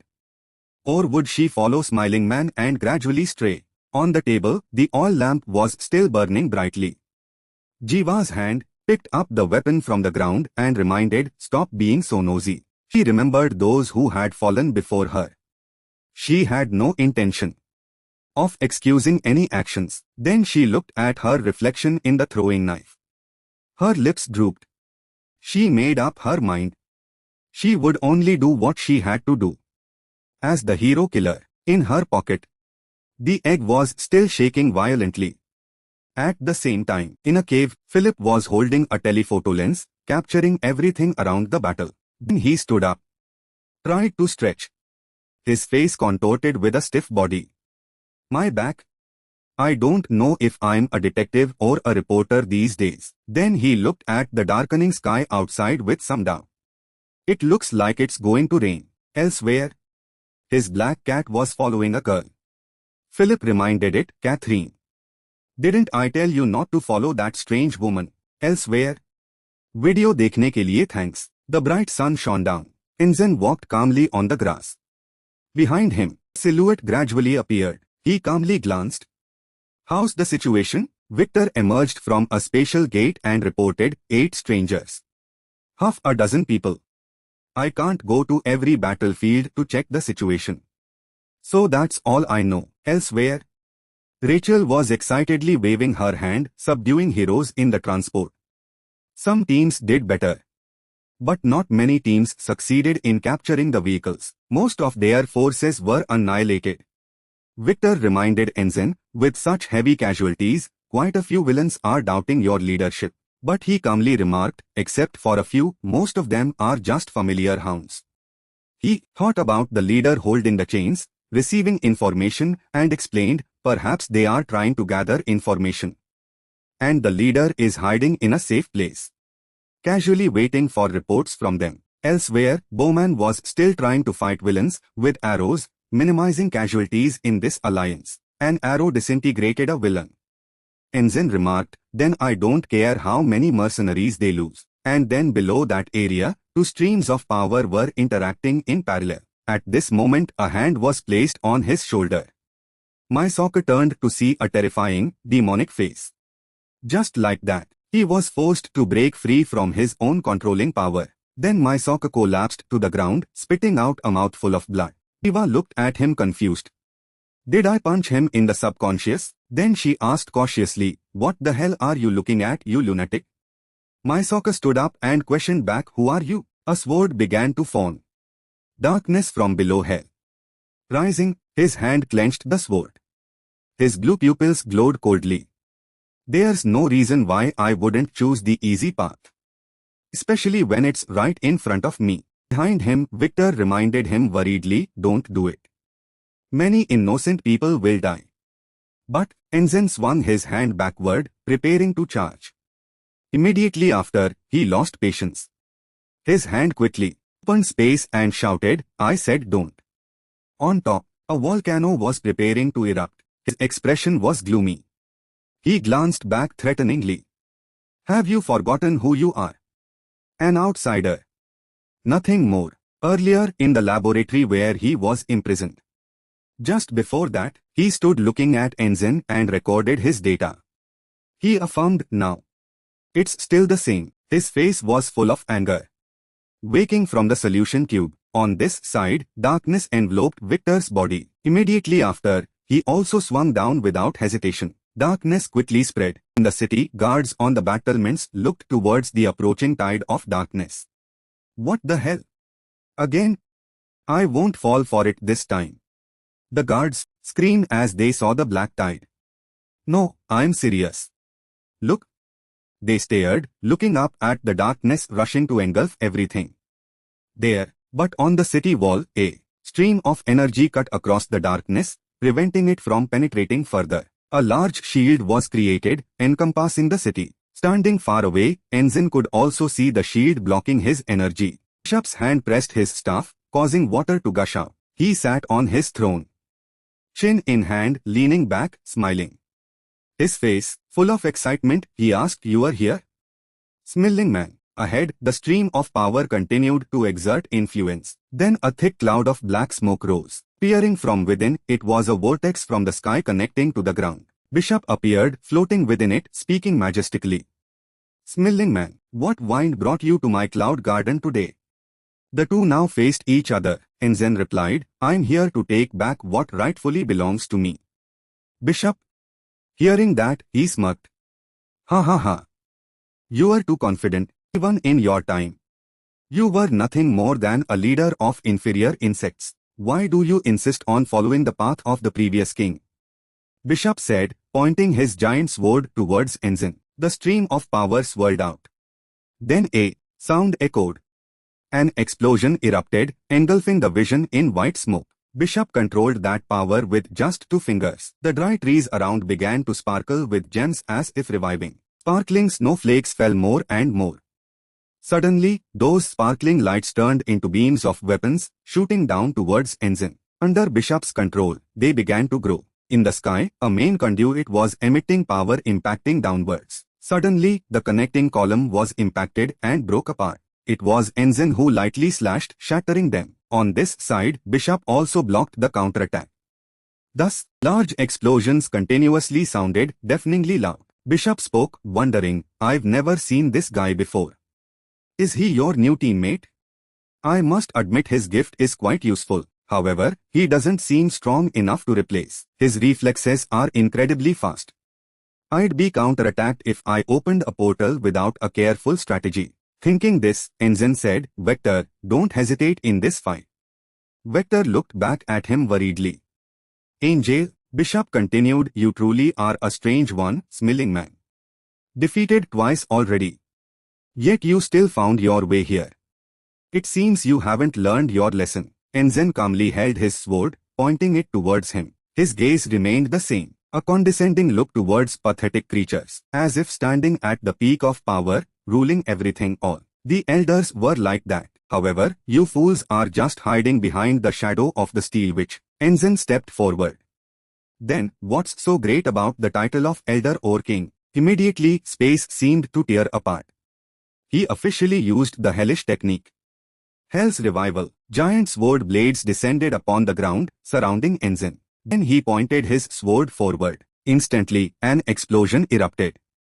A power so immense that humans there were as small as ants. In the sky, Bishop was also floating, creating a strangely shaped ice mass. Then that attack descended downwards, striking the ground. In the sky, a cluster of sword tips appeared. The sword axis began to rotate in the air. Bishop stood there calmly. His expression even held a hint of interest. The sword blades descended upon the ground once more. Bishop began to dissolve and disappear. The giant mass of ice, the sword blades descended upon the ground once more. Bishop began to dissolve and disappear. The giant mass, that mass kept moving. Just then, a sharp ice spike pierced down from the sky, impacting each other once again, creating a massive explosion. The smoke and dust cleared, revealing a chaotic scene. In the air, Bishop and 2 figures glowed brightly while using the dance technique. Then, it was followed by the sea dragon technique. Everything was surrounded by that stream of water of his. Engine's many-legged monster was forcefully pushed down to the ground by him. Once again, it was pushed flying into the air by that surge of power. Up above, engine was still fighting Pisop. A moment later, both sides retracted their techniques. Engine emitted dark energy all around. Pisop laughed excitedly. Ahaha, I can't remember the last time I had a chaotic fight with an opponent. This will be interesting. Just like that, the two sides clashed their swords again. Then, once again, two monsters from both sides started attacking each other in the air. Below, plumes of smoke and dust erupted, obscuring the vision of both sides. Engine's gaze was calmly directed towards his opponent. Pisop also showed no wavering at all. At this moment, they clashed swords in the air. Immediately, a bizarre monster appeared up there. The two monsters clung to each other, not letting go. Then they contracted together into a dense mass. Below, countless sharp spikes were pointing upwards. And this is the hellish technique. Black Hell God. Those sharp spikes pierced straight into the monster's body. It roared in agony. Not only that, sharp spikes began to emerge from the ground right next to Pisop. Immediately, he used his wings to fly into the air, evading that onslaught of attacks. Everything became more chaotic than ever. Suddenly, the spikes were swept away by some power. Dance, nine-headed sea dragon. This is Pisop's technique. He created a bizarre stream of water, transforming into monsters to counterattack engine. That stream of water turned into a monster's head. It opened its large mouth, and then spewed out a powerful jet of water. That jet of water shot through the air, as if it could shatter everything. And then, in the area below, two surges of power were interacting in parallel. At this moment, Engine stood behind the shield he had just created to avoid Pisop's attack. And then, a massive, powerful explosion erupted. Vision at this moment was just a screen of white smoke and dust. Afterwards, in the thick darkness, raindrops began to fall. Pisop below stood laughing, squinting his eyes. God, you don't even give me time to breathe. Engine stood in the pouring rain, holding one side of his face, replying to him. You know, elder. Then, the eyes of both sides became cold. Pisop seriously used the dance.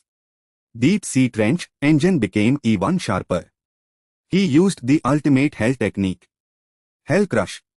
The eyes of the two became sharp. At this moment, sharp monsters emerged from the ground on both sides. This is Engine's hellish technique, Hell Crush. Pisop was not to be outdone. He immediately used the dance, Deep Sea Trench. A stream of water turned into a strange fish, coiling in the air.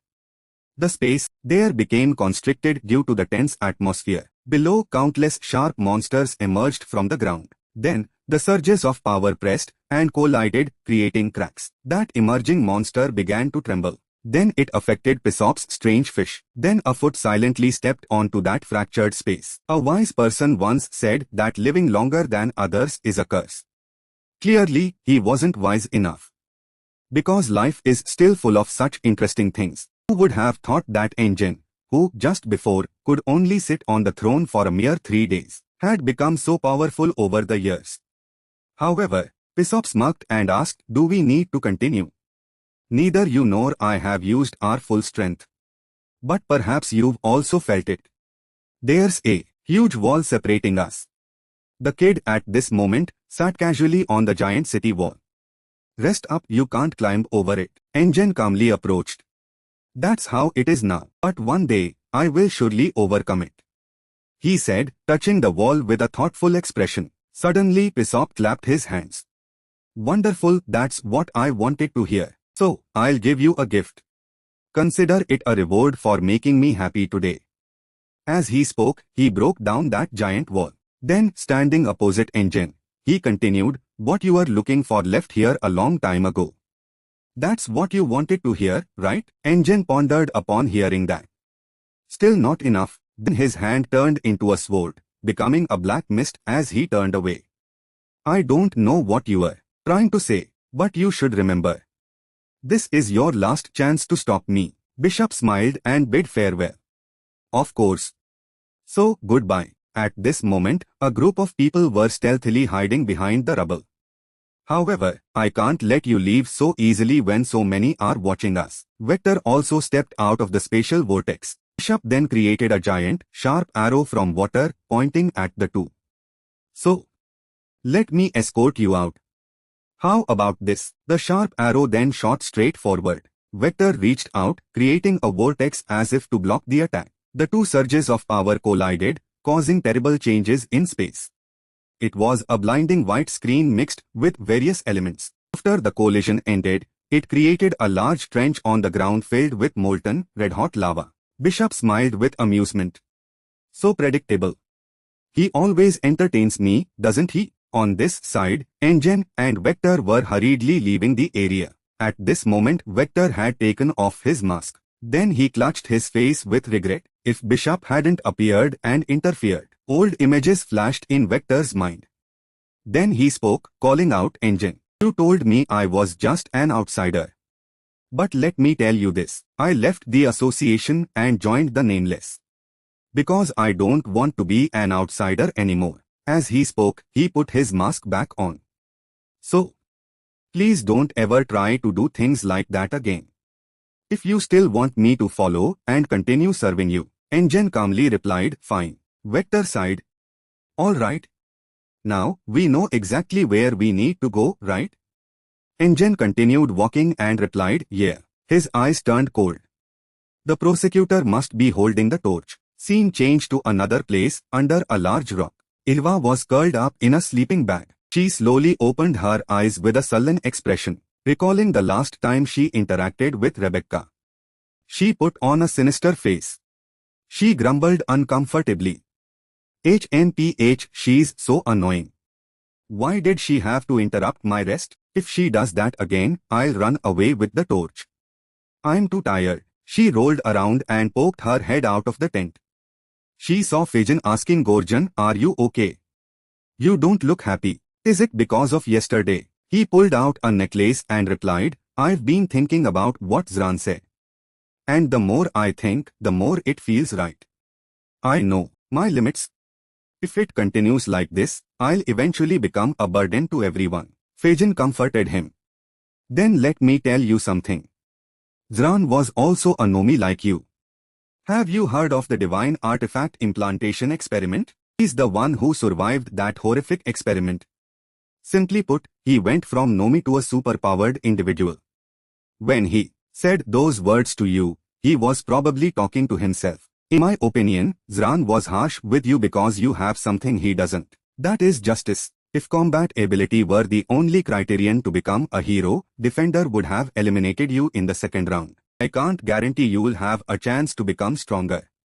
But I'm sure of one thing. When the opportunity comes, those who are prepared will be able to seize it. Gorgon closed his eyes as if thinking.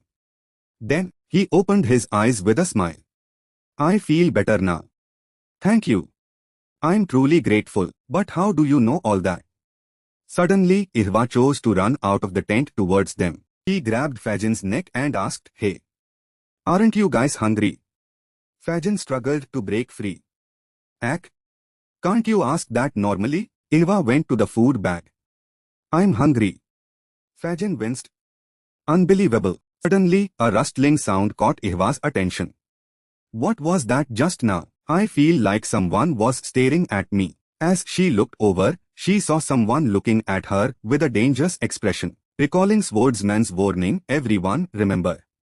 Always be vigilant against my soccer. It will be difficult though. Because we don't even know what he looks like. Crimson Dragon grumbled. Doesn't the association have a watch list for those with mind control gifts, regardless of their side? If we don't have any information about that villain, it'll be tough. Rebecca speculated. But there must be a villain with such a gift. Maybe that person infiltrated the association during the last attack, or they've been mixed in with us from the start. At this moment, Ihwa stood facing my Sokka, holding a knife. The man still looked up and smiled creepily. I didn't expect Abyss Dancer to fail. But it seems luck is smiling on me this time. I don't care about Smiling Man's plan because I now have a perfect target. It's time to shatter this place with my strongest puppet. My Sokka happily calculated internally. I was planning to wait for the right moment to shatter their internal structure, but I can't pass up such a good puppet. Smiling Man will surely send reinforcements after learning about the situation here, and I'll attack during that chaos. As long as they have something to protect, they won't dare to act rashly, even if they discover some candidates are missing. You will become my puppet, fight, and die for me. The man saw Ihwa as a puppet. On this side, Ihwa frowned uncomfortably, looking at the man. This made my soccer pause in shock. What the hell? She's resisting mind control. This has never happened before. I understand. It seems she's hiding something. Then his expression became more disgusting and terrifying. But that won't be difficult for me. The hand reached out bizarrely. Space seemed to warp.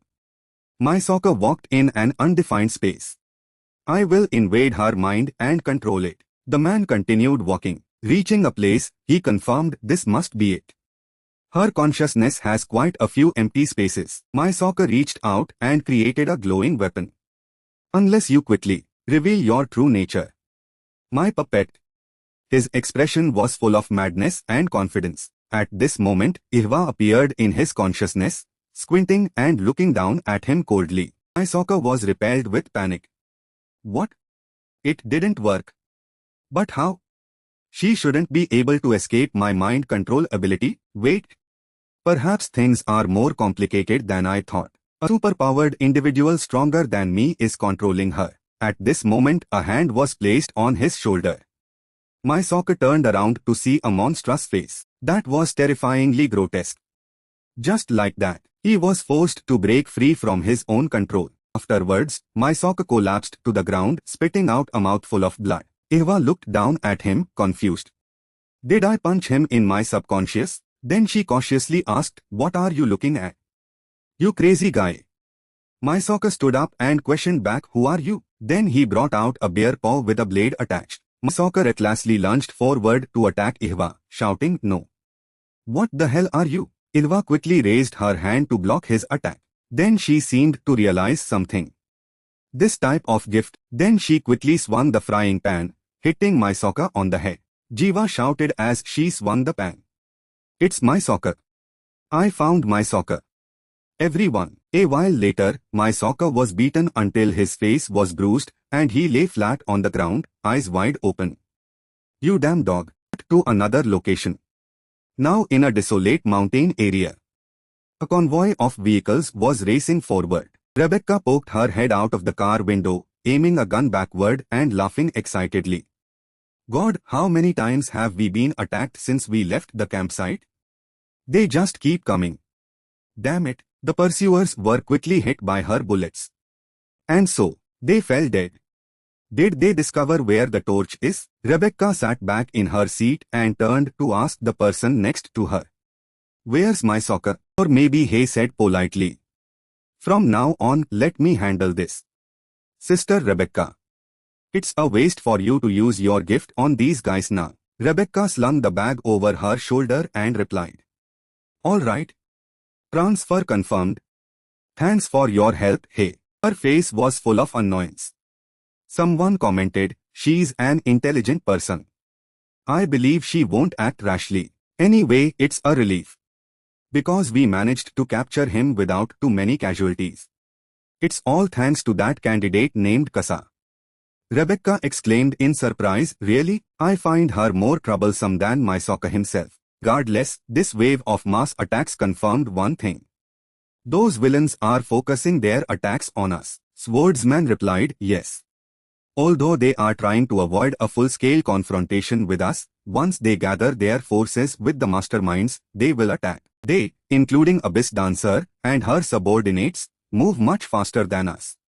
They will catch up to us. The only comfort is that the heroes from Branch 21 will come to our aid. From what I know, they are quite strong. So I think we still have hope. It's a big city. But perhaps because of that, the villains will intercept our vehicles before we reach the meeting point.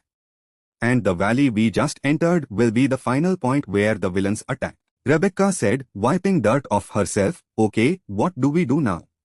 I'll hold them off here. Meanwhile, you take the candidates and our vehicles straight to Eastport. Are there any other options? Swordsman denied. No, that's the only way. There's no guarantee there won't be others as strong as Abyss Dancer. Imagine facing Smiling Man. That would make our chances of defeating them almost zero. As Brekite said, from the very beginning, this was an impossible mission. Rebecca bared her teeth with a hint of madness. Want to go crazy? Damn it, what the hell is that fake bishop thinking? His recent actions are so confusing. What's wrong with him? At least he used to listen a bit more. And I've thought about what the other vehicles were transporting. And I confirm it's poison. Perhaps an airborne type. Because there's no way those villains would die like that. It makes me wonder. Are they trying to make us self-destruct or something? Because the mission would fail, right? At this moment, the wheels screeched loudly on the ground and stopped. Swordsman turned to Rebecca. This is where you and I will part ways. Remember to ensure the safety of the candidates here, Rebecca. With that, he opened the car door and stepped out. Rebecca, however, reminded him with a smile, remember this, prosecutor. If you die here, I will go kill that bishop. No matter the cost. Swordsman said nothing more and jumped out of the car. Defender, driving the car behind, wondered, why did Master jump out of the car? She quickly looked back. Don't tell me. At this moment, a loud voice rang out. Advance. Learn to be proud. Swordsman stood in the middle of the road, hands on hips, declaring, become the heroes of the future.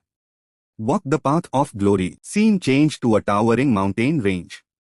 The sky had turned a deep, mixed crimson. Swordsman was sitting cross-legged below, as if meditating. At this moment, footsteps appeared on the cliff face. A group of people shrouded in darkness looked down from above. On this side, another group of people stood on the opposite cliff. Both sides looked down at Swordsman sitting below. Enzo, standing above, threw a head down from the cliff. The head rolled down terrifyingly. It fell next to Swordsman, who was sitting.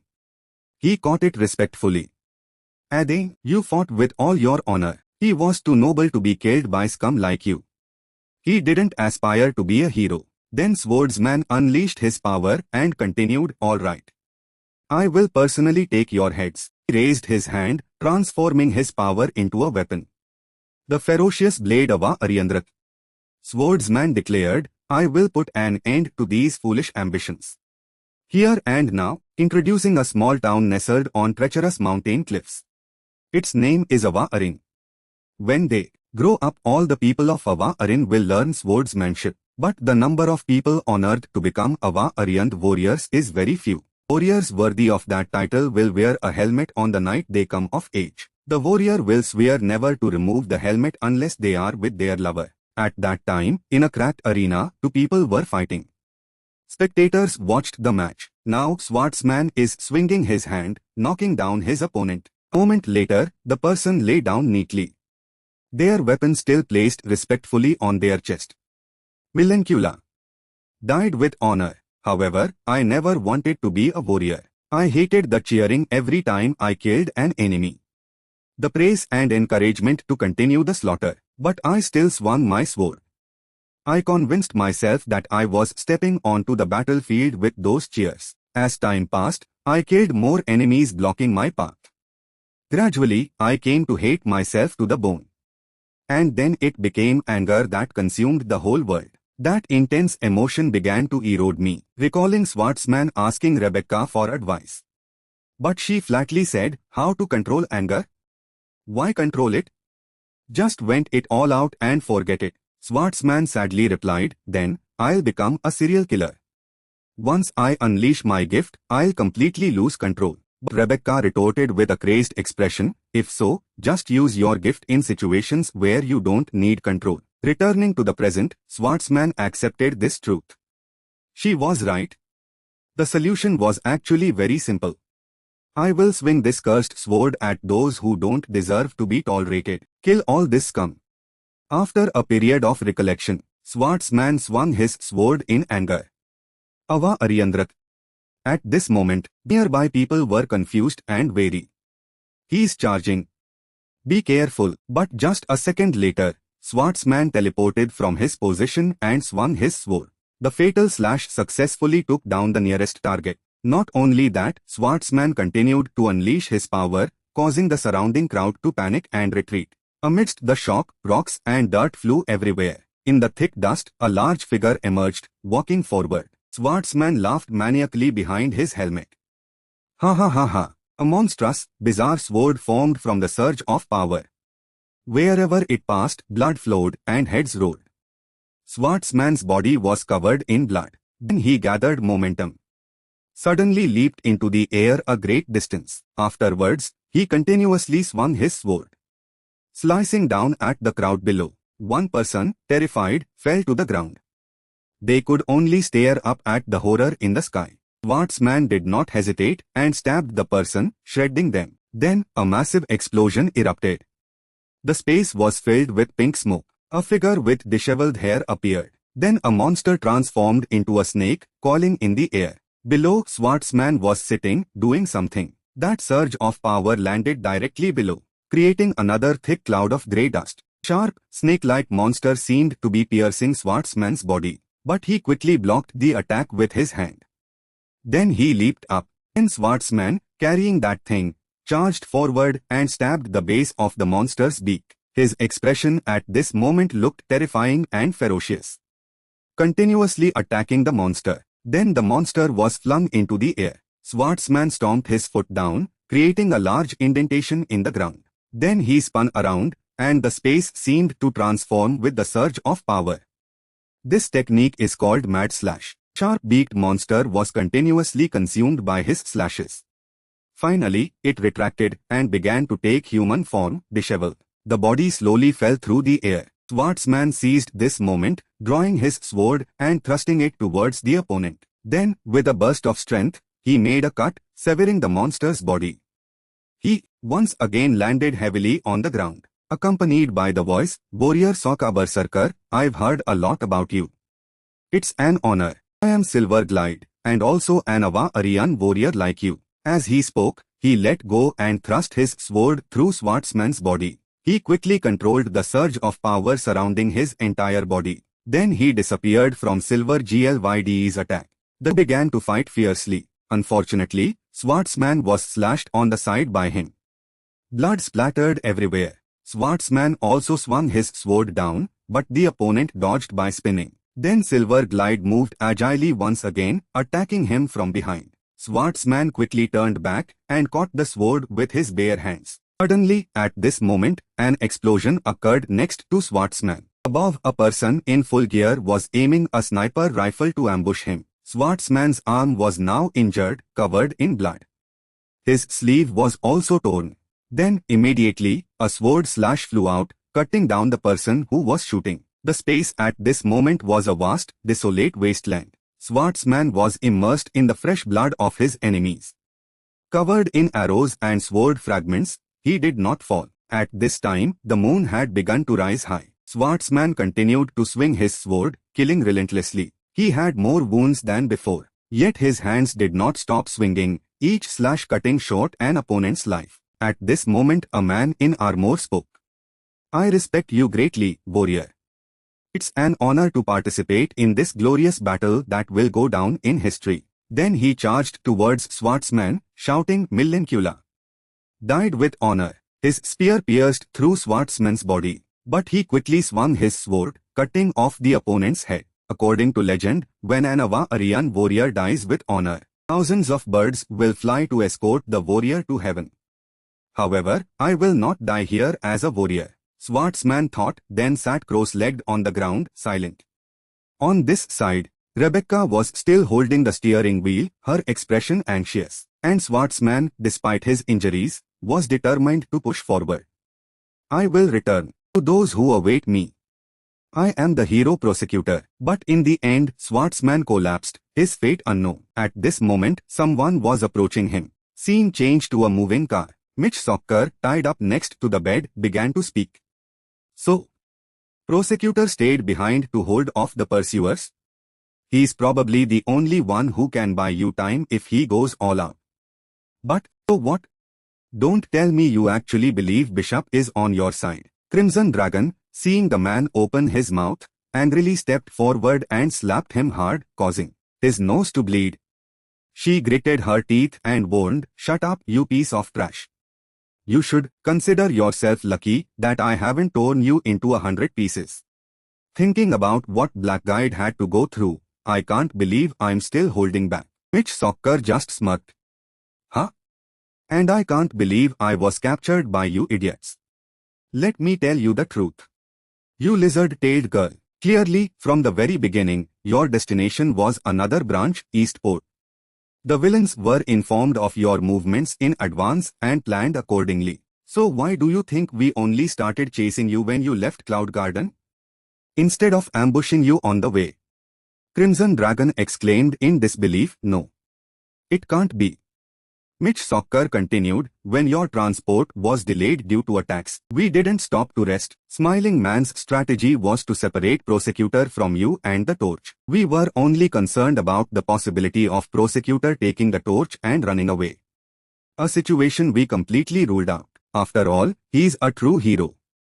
The man laughed heartily, full of smugness. Ah ha ha ha, the upright always die sooner than others. A while later, the convoy began to drive onto a snow-covered mountain road. Eva rested her chin on her hand, lost in thought.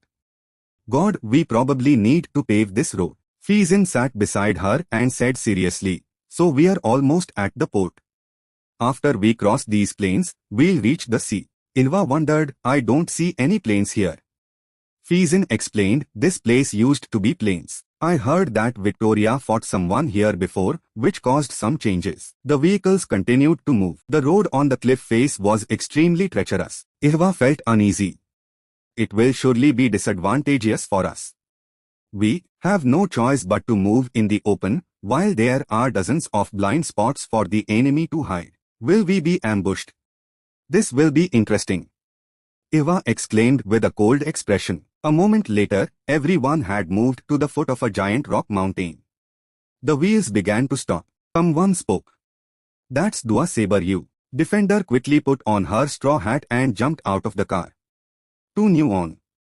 I'll go check. She ran towards a corpse lying face down in a pool of blood. Defender saw the body still trembling.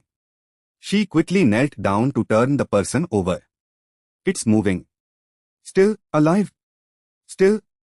Then, suddenly, something strange grew out of the person's body. Then a terrible explosion erupted, shattering the body. That thing that grew out became larger, looking like a golden diamond rock. Rebecca saw this scene and recognized it, exclaiming, then suddenly, a certain guy jumped down and punched their car trunk hard. The man bent down and looked through the window at the driver's seat, looking incredibly terrifying. Immediately, person was attacked before they could react and died instantly. Next, a huge explosion destroyed the car there. From within, sharp objects of strange shapes grew out again. Rebecca was then blown away, sliding across the ground. The man charged towards her, intending to attack. Rebecca held two guns in her hands, ready to shoot, but it was too late, he had her restrained. The man bent down and stared intently at Rebecca. She exclaimed in shock, thank goodness for office staff. The man Enzo grinned maliciously, disgustingly, and terrifyingly. Suddenly, Rebecca narrowed her eyes and spat at his face. Then she kicked him away. Quickly flipping up, she controlled her two guns and fired continuously at Enzo. But the man moved nimbly, dodging the bullets. Rebecca observed the situation with great anxiety. Are they coming from the coast?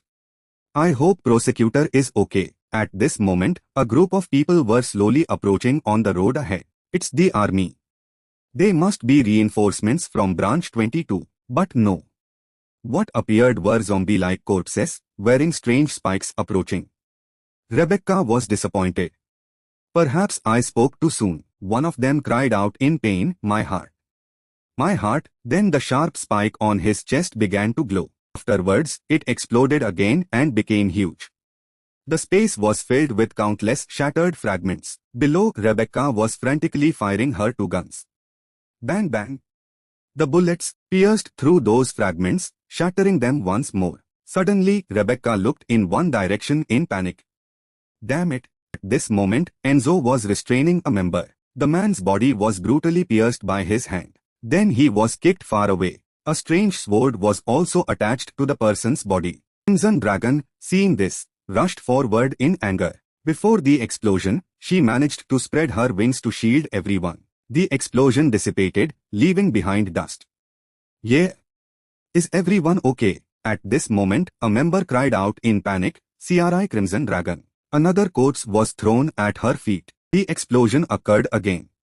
Crimson Dragon quickly rushed to hug the person and evade. In the air, someone was affecting the area below. Lajaran was hovering and reminded them, "Stay sharp, Nomi. There's no guarantee there, all there is." Crimson Dragon grumbled, "You unlucky guy." Faisal, fighting, quickly reminded them, "Be careful. They're from Dusty Clucks, a notorious mercenary organization.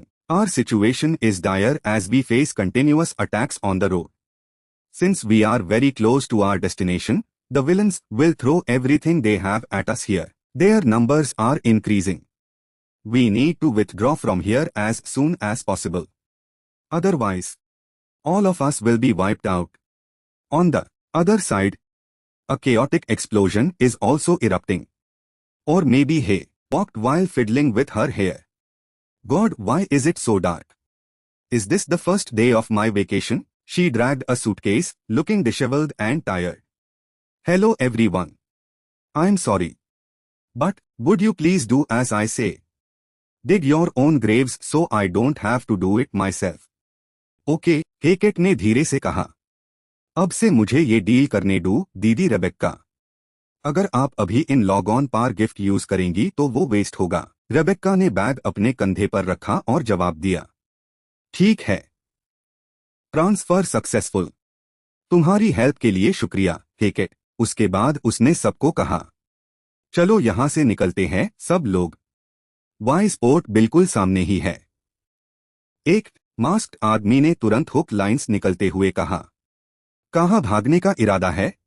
उसने हाथ घुमाया और उन्हें वापस खींचने के लिए अंगीनात hook lines फेंकी, लेकिन गोर्जन को छूने से पहले ही वो गायब हो गए। गिफ्ट से बने दूसरे वेपन्स भी लगातार गायब हो रहे थे।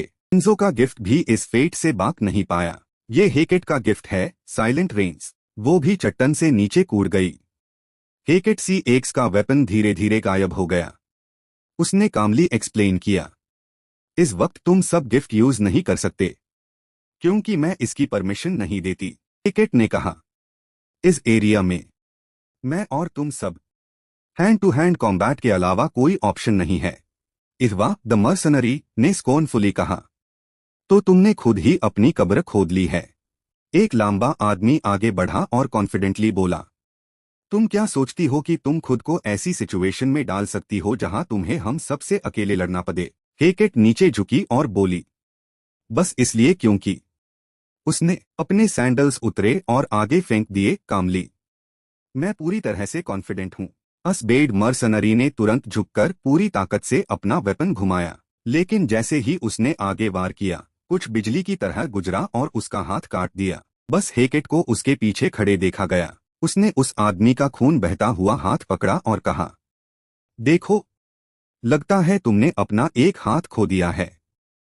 उस आदमी ने घूमकर वेपन के बचे हुए हिस्से से वार किया, लेकिन हेकेट भाग गई। उसने अपने दोनों हाथ उसके कंधों पर रखे। हेकेट की आंखें कोल्ड और रूथलेस थी, जो दरवानी लग रही थी। उसने सीधे उस आदमी का शेयर चेयर दिया।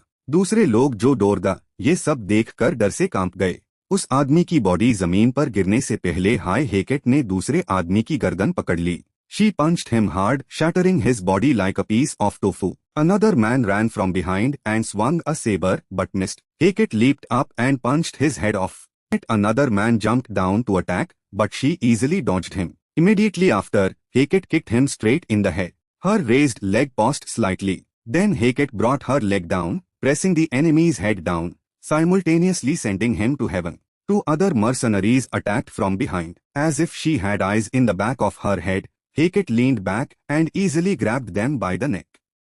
Then, she squeezed her hands, crushing their necks like she was squeezing two chicks. She sighed wearily and dropped their bodies. Hecat slowly walked on the white snow, covered in splattered dark red blood. A mercenary in red clothing said, "I knew I'd seen her somewhere before." He pointed directly at Hecat. Then he said, "The butcher of Groth Nonsha. The savage monster of Groth Nonsha." He said, "But you're different from before, so I almost didn't recognize you. I heard you lost to Victoria and died." But now you appear here. He walked up to Enzo and said, "Move aside. You are strong but not strong enough to face her directly." He said, "She's the one who tore apart the Lord of Eastport with her bare hands." He waved his hand slightly and said, "The Red Band Society and I will try." Hackett just looked up coldly. She looked at 4 enemies in red cloaks who appeared and commented, "These guys look a bit stronger than the previous group." He shouted, "Red Band, attack." The 4 burly men in red cloaks responded in unison, "Understood." Immediately after, they all charged forward, stabbing towards Hackett, but she easily dodged them. The 4 continuously coordinated their attacks without rest. Hackett agilely jumped to avoid their blows. She lowered her stance and landed, staring intently at the enemy. The 4 formed a defensive line. One of them charged forward, thrusting his sword at Hackett, but she pushed it aside with her hand. Looking back, she found that the 4 had surrounded her. She thought to herself, "This is bad. I probably won't be able to dodge this. If so, I'll just have to take the hit." Then Hackett brought her hands together in front of her, bracing herself to block the 4 blows. When the men in red retracted their swords, they saw that the blades in their hands had shattered. Taking advantage of their momentary shock, Hackett kicked the head off one of them in a flash. She retracted her leg to regain balance. Another man lunged at her. He kicked her, and she responded with a kick. The result was that the man's leg broke. Hackett agilely stepped forward and smashed the man's head. Not waiting a second, she lunged at another man in a red robe. The sound of the blade scraping flesh echoed sharply. It turned out the old man in the red robe had stabbed his sword through the young man's body to surprise Hackett, but she had managed to dodge by tilting her head back. Hackett swung her hand and smashed the head of the man in front. Hot blood splashed into the old man's eyes. Taking advantage of this, Hackett, as fast as lightning, punched upwards, making him dizzy. Then she used her leg to lock his neck and throw him down to subdue him. The clear sound of bones breaking echoed. Leaving his limp body on the ground, she stood up and said to herself, "So it's done, right?" Hackett walked towards the car. She knocked on the dented car body and called out, "Can you come out? The car is broken, so we'll have to walk from here." The person inside asked cautiously, "Is it really safe for me to come out?" Hackett smiled and said, "Of course." However, suddenly a thin, elongated hand wrapped around her, accompanied by a voice saying, "Of course. Your turn, office staff." It turned out he had faked his death, and, while she was off guard, subdued her for Enzo to attack from above. Enzo leaped down to attack. He slammed his head against hers, creating a small explosion. In general, superpowered individuals have stronger bodies compared to those without superpowers. And there are differences among superpowered individuals themselves. Superpower users possess stronger bodies than those without superpowers. And there are differences even among superpower users. While some barely meet the minimum standards to become heroes, a few individuals are born with superior endurance, making the rest ashamed. Hand emerged from the smoke and grasped the wrist of the old man in the red robe. He looked at the slender hand in disbelief. Overwhelming physical ability. And that itself is a type of gift. He swaggered and asked, "What are you trying to do?" She yanked his hand, pulling him down. Then she calmly wrapped her arms around his body. A loud cracking sound echoed. The red-robed old man's spine snapped. She tossed the mangled body aside. "Hey," mockingly asked, "what are you going to do now?" Enzo calmly adjusted his vest. Then he grinned and lunged. Enzo kicked Hay in the face, but it was easily blocked. Unwilling to stop, he used his other leg to kick, forcing her to defend. This caused his hand gripping her ankle to loosen, freeing him from her control. Hay lunged, preparing to punch. Enzo also refused to back down, throwing a punch to block Hay's fist. He smiled grotesquely. Then, for some reason, he ran around behind Hay. That guy ran towards the cold body of the old man in the red robe and struck it. An explosion occurred, and a yellowish-orange crystal grew. Then Enzo disappeared. He approached, smiling. "Actually, I'm not that weak, am I?"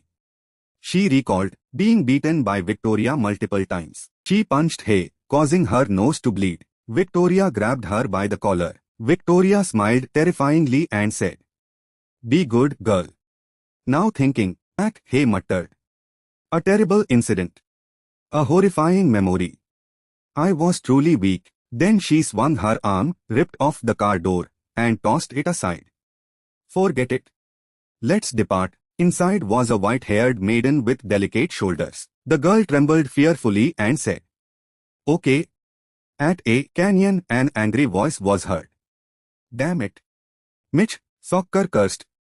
I just escaped. And barely. Abyss dancer, from behind, kicked Mitch Soccer in the knee. Enzen said irritably. Tight? I heard you deliberately provoked my weapon. The man trembled in fear and explained. If I had known she was with you, I would never have touched her. Besides, I failed miserably.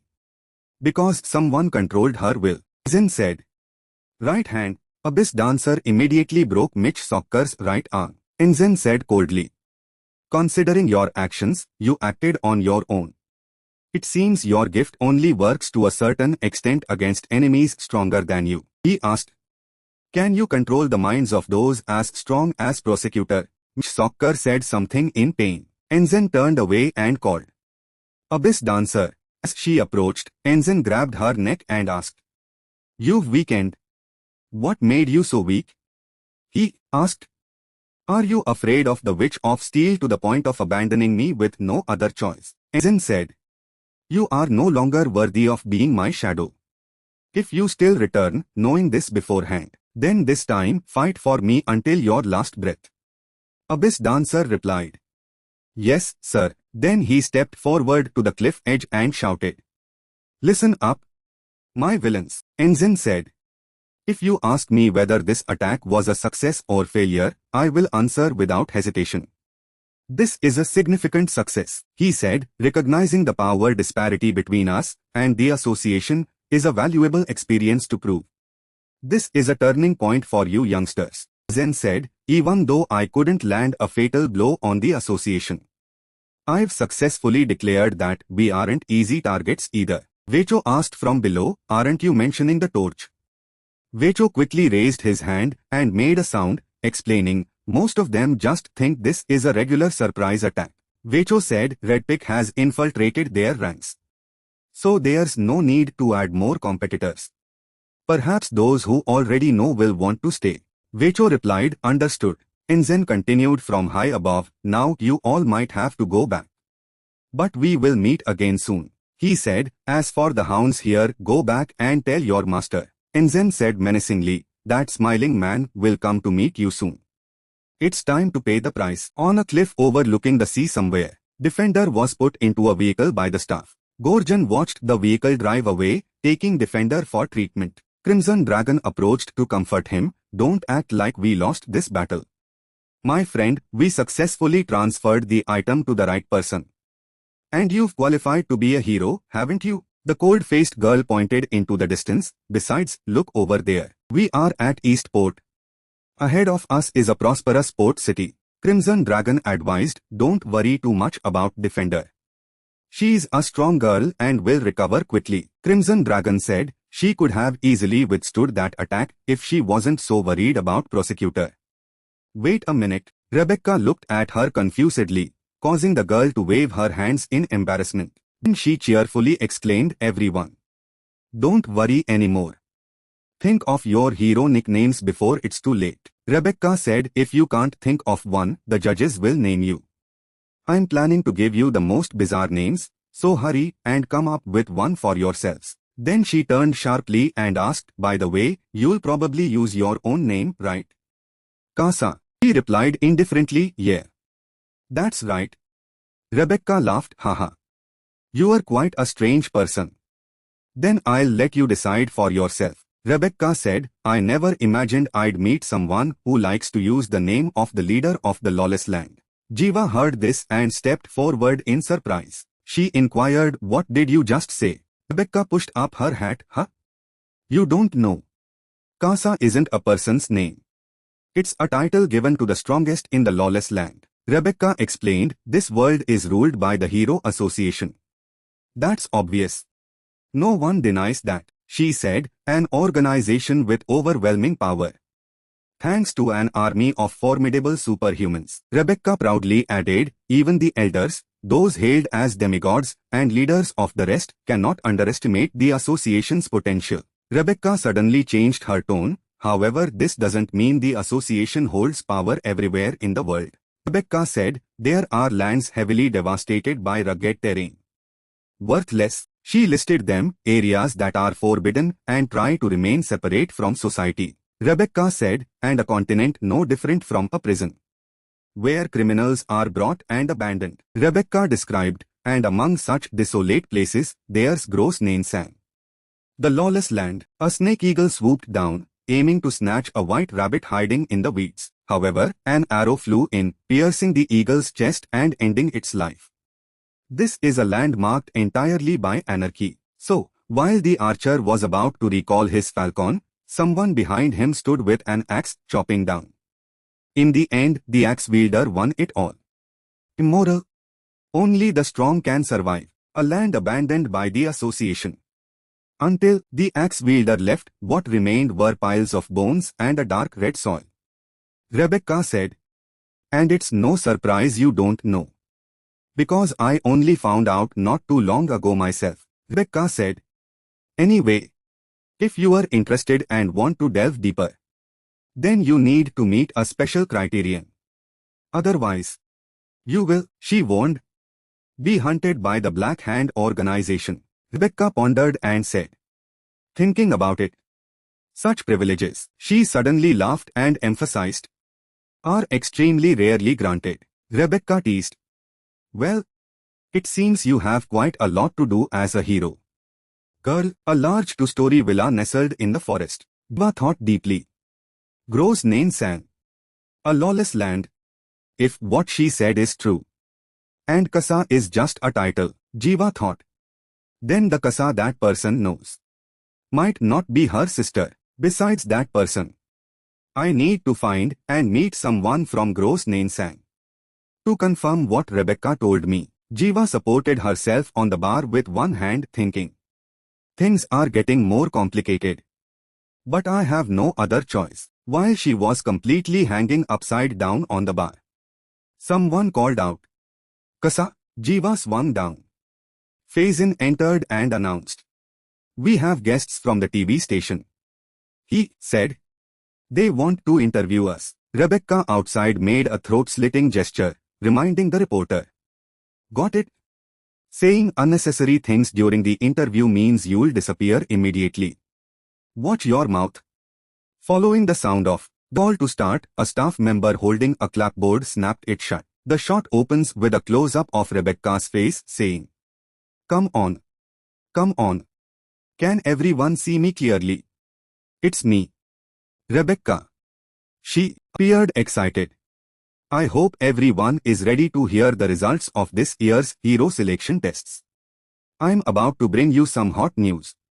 Live from Eastwood Port. After that, she pointed to 4 people and said, all these qualified candidates are top tier. And of course, they have to be. This year's test rounds were that tough. Then she pointed to the 4 standing there and introduced them. These 4 will soon be appointed as the association's rookie heroes. Rebecca said, but will these rookies truly be capable of becoming legendary heroes? Let's hear a bit about them before we get to the special hero naming segment. She held the walkie-talkie towards one direction and said, and we'll start with you. Being interviewed first, Fajin was startled and tense. I am the eldest of 3 siblings my parents had. Rebecca cut in, saying, who asked about your family? And besides, why are you wearing a bathrobe? Is this a blind date? She moved the walkie-talkie and said, all right. Next up. Zran, stay calm. Everyone must be joking, that's why. Seeing Zran stutter, Rebecca laughed. Ah ha ha ha ha. Did you just bite your tongue? Look at this kid. He's probably trying to look cute on TV, Rebecca said again. Time's up. Next. Gorjan immediately calmed down. Narrate. You've become a hero too, Gorjan said. I know I still have a long way to go. But I will prove myself and become a great hero. Just like you. Then she pointed to the four standing there and introduced them. These four will soon be appointed as the association's rookie heroes. Jihuya opened her mouth. I will. You with that expressionless face uttered words that shocked everyone. Annihilate all the heroes out there. Even the studio crew was stunned, not knowing how to react. Jihuya startled, quickly corrected herself. Ah. No. I mean those villains. Just a slip. Gorgon next to her whispered. You know this is live, right? Jihuya on screen didn't look remorseful, but exclaimed. Wow. Your expression makes the viewers laugh. Seeing the director's signaling, Rebecca said. Huh? Moving to the next segment already? We've only said a few words. Ah. Right? As usual, interviews before the ceremony should be brief and concise. She waved goodbye. All right. See you all at the hero certification ceremony. Goodbye. In the darkness, a thin beam of light shone down, illuminating someone's shoulder. Agent adjusted his wrist, saying, This feeling is strange. Gorgon calmly replied. To become a true hero, we also need appropriate attire. I think they're about to call us. The night ahead opened a door for light to shine through, creating a straight path. The three of them walked on the purple carpet, out into the gaze of countless eyes in the stands. Immediately after, the roar of the audience erupted like a powerful bomb blast. The three walked amidst the fervent cheers of the crowd. Suddenly, Gorgon looked in one direction. He turned and asked, Are you okay? Jiva slightly narrowed her eyes, looking down. She stepped out into the light. In her mind, she recalled Enzine's warning. Once the hero certification ceremony begins, you won't be able to turn back. Enzine said. You'll realize that heroes aren't the only thing you have to fight against on your path to achieving your goals. He explained. The crowd that gave you fervent support and love will turn their backs and start criticizing you. In Jiva's heart, she saw a scene of countless fingers pointing at her, remembering Enzine's words. As soon as you fail to meet their expectations, remember that once you've reached this step, you will have to live in conflict. Jiva suddenly closed her eyes. At this moment, she recalled her childhood when she was with her sister, kind Kasa. Jiva, promise me you'll leave this place after I'm gone, she said. Promise me you'll forget and leave everything behind. Just live a free life. Kasa looked at the lake and said softly. Live carefree and only pursue your own happiness. Then she turned and said. But if for some reason it makes you decide to avenge me with your own hands. Kasa smiled angrily and said. Don't hesitate to strike. Erase the one who took my life, and whispered in her ear. Only then will this world remember who I am. Promise me. The memory ended, and Jiva slowly opened her eyes. Jiva walked thinking. Yes. It doesn't matter if I walk under this spotlight or not. Because it doesn't change who I am. The audience was stunned when they saw her walk out. Some even blushed. Jiva, beautiful and alluring in a form-fitting bright red dress, walked with powerful, confident steps. She thought, I am the hero killer. The purifier. From another path, Victoria stood leaning, looking out at the lively stands. Jiva, in her alluring, high-slit red dress, walked over. Her eyes, filled with determination, looked forward. I am the hero killer. The purifier. Suddenly, someone's voice echoed. Everyone is here, aren't they? It turned out to be Victoria, walking in a beautiful wine-red dress. Her appearance surprised Jiva. Victoria. Where is the Eastport branch manager? This is not good. Even if it was just a glimpse, I've met her before. Victoria continued. I'm here because Slizzer Hammer couldn't make it today. I hope you are not too disappointed. Immediately after, the attendees cheered enthusiastically. Victoria. It's Victoria. She smiled. Oh. Give your love and cheers to these four people here. Because today, they are the ones who deserve all this warmth. She gestured towards Jiva and the others. Then, she raised her hand, creating a surge of power. Remember, The difficulties and hardships on your path are not over yet. But I hope you always maintain your faith and persevere through everything. The heroes shining brightly in the sky were all once faint, fragile stars. You too. Currently, you only show a little potential. That surge of power turned into a sword in Victoria's hand. Her eyes became sharp and cold. But one day, in the future, the light you emit will spread throughout this world. Then Victoria placed the sword on the shoulder of the first person. Eek blast. Then she continued to the second person and called their name. Clayhan. Chaser. Everyone knelt to receive this recognition. And Kasa. As the sword pointed towards Jiva, she stood still, unmoving. Gorjan, seeing this, whispered, glancing at her. The people below also started murmuring. What's happening? Why isn't she kneeling? Then his hand extended, emitting a healing light. Just watch. Immediately after, he slashed the sword down forcefully near Jiva's neck. His expression turned cold. However, I recognize your voice. Jiva asked. What about Oman? Victoria calmly replied. He's dead. What are you planning to do? What if I tell you? Victoria said, emitting killing intent. Suddenly, their faces drew close, only a few centimeters apart. Unexpectedly, Victoria whispered in her ear. In 2 days, it will be the right time to steal the torch. Jiva exclaimed in shock. You are... But Victoria turned away decisively. Then, she retracted the sword in her hand, laughing loudly. All right. Now, let's celebrate today's happy occasion together. Give a round of applause for the heroes, the protagonists of today. Victoria adjusted her elegant skirt. Then, her eyes flashed a warning. Ah! I almost forgot. If I see you in a red dress again, I'll tear it apart. On the building's LED screen, beautiful girls appeared, waving. Jiva walked down the street thinking.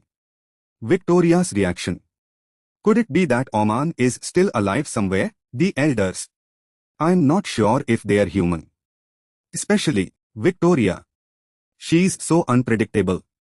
I really can't understand. Why doesn't she reveal her identity? I need to take time to think this through carefully. As she was pondering, a voice called out. Kasa. Crimson Dragon hesitated, walking over. What are you doing here alone? Everyone is waiting for you. Jiva immediately hugged herself and ran off. Crimson Dragon waved, calling after her. Lucky for you. This area is restricted. Also, you guys are quite famous here. So be careful not to be recognized. Later, the door opened. The bell rang. This way. Inside was a neat and clean space. 5 people sat discussing. One of them spoke first. Speak. Why did you gather the 4 of us here? Crimson Dragon. Crimson Dragon shrugged and replied. 2. I can't believe this year's rookies are so unsociable. We don't just meet when there's business. According to tradition, the supervisory board in charge of newly appointed heroes will treat them to a lavish dinner. So, I mean, order whatever you want to eat. What's with that reaction? Fajan showed a speechless expression and asked again. He adjusted his glasses, hesitating. Ah, well, you might regret saying that. Later, an image appeared of Jiva holding a giant lobster in one hand and a bread in the other, eating with intense focus. Crimson Dragon's eyes widened upon seeing this. Her whole body trembled, exclaiming. My God! At this point, Jiva was already on her nth dish, a dog's head. In front of her was a tall pile of plates. Crimson Dragon's tears flowed as if deeply moved. Heavens above, Jiva turned, still chewing, and said to Crimson Dragon. You deserve to be a shining example for us to follow, Crimson Dragon. This made the younger girl blush and stammer. A shining example? Then, she puffed out her chest and laughed heartily with pride.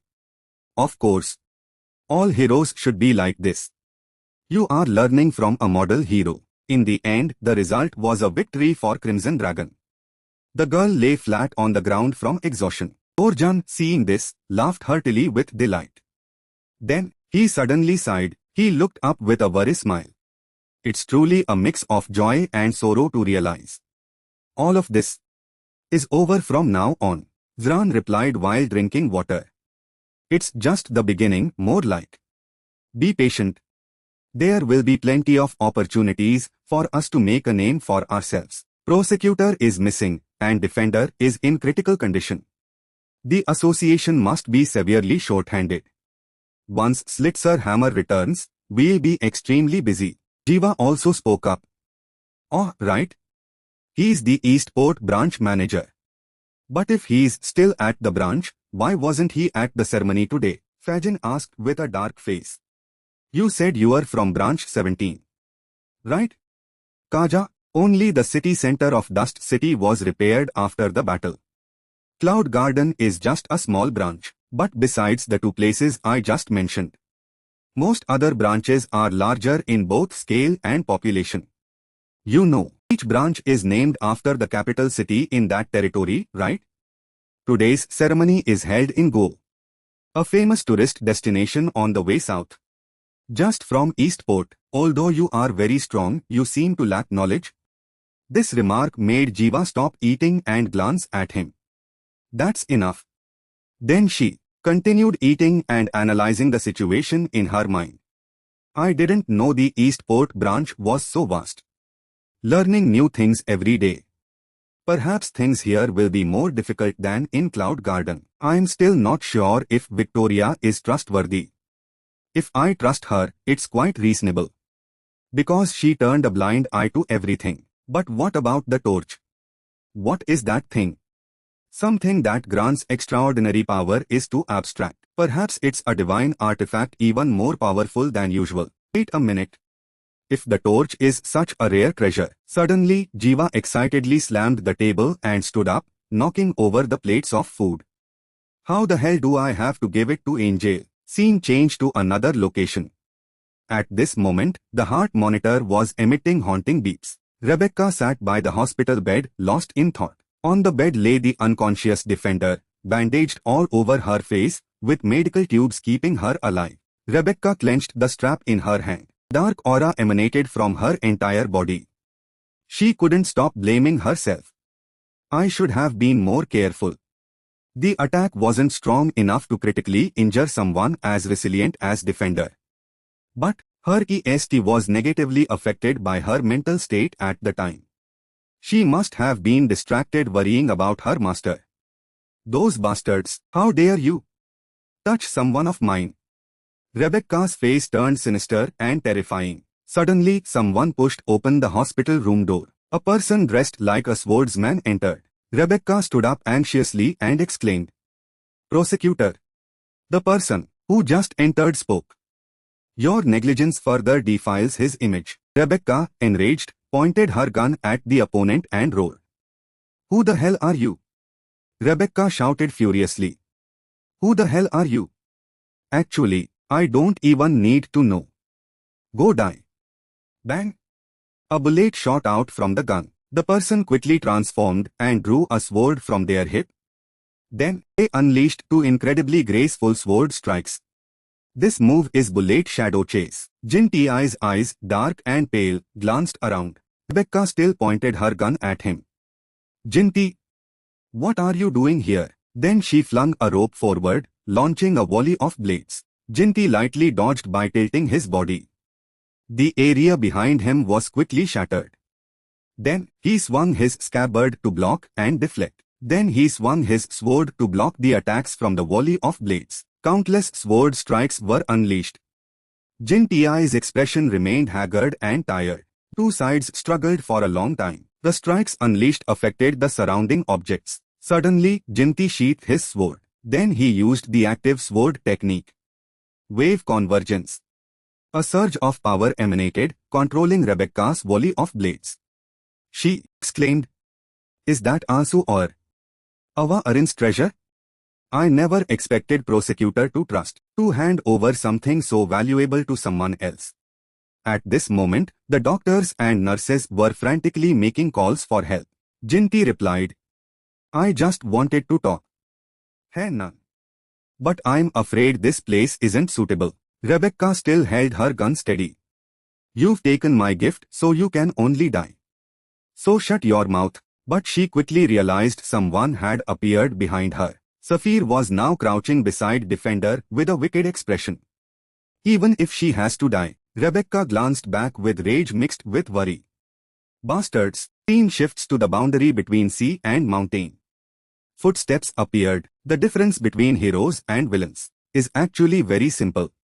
It's not about good and evil because the dividing line is not clear at all. Even though there are different goals and principles among the factions in the association, but at least on the surface, heroes always act according to a simple principle: defeat villains. The association's sworn enemies are not necessarily so. Although some believe villains often act together.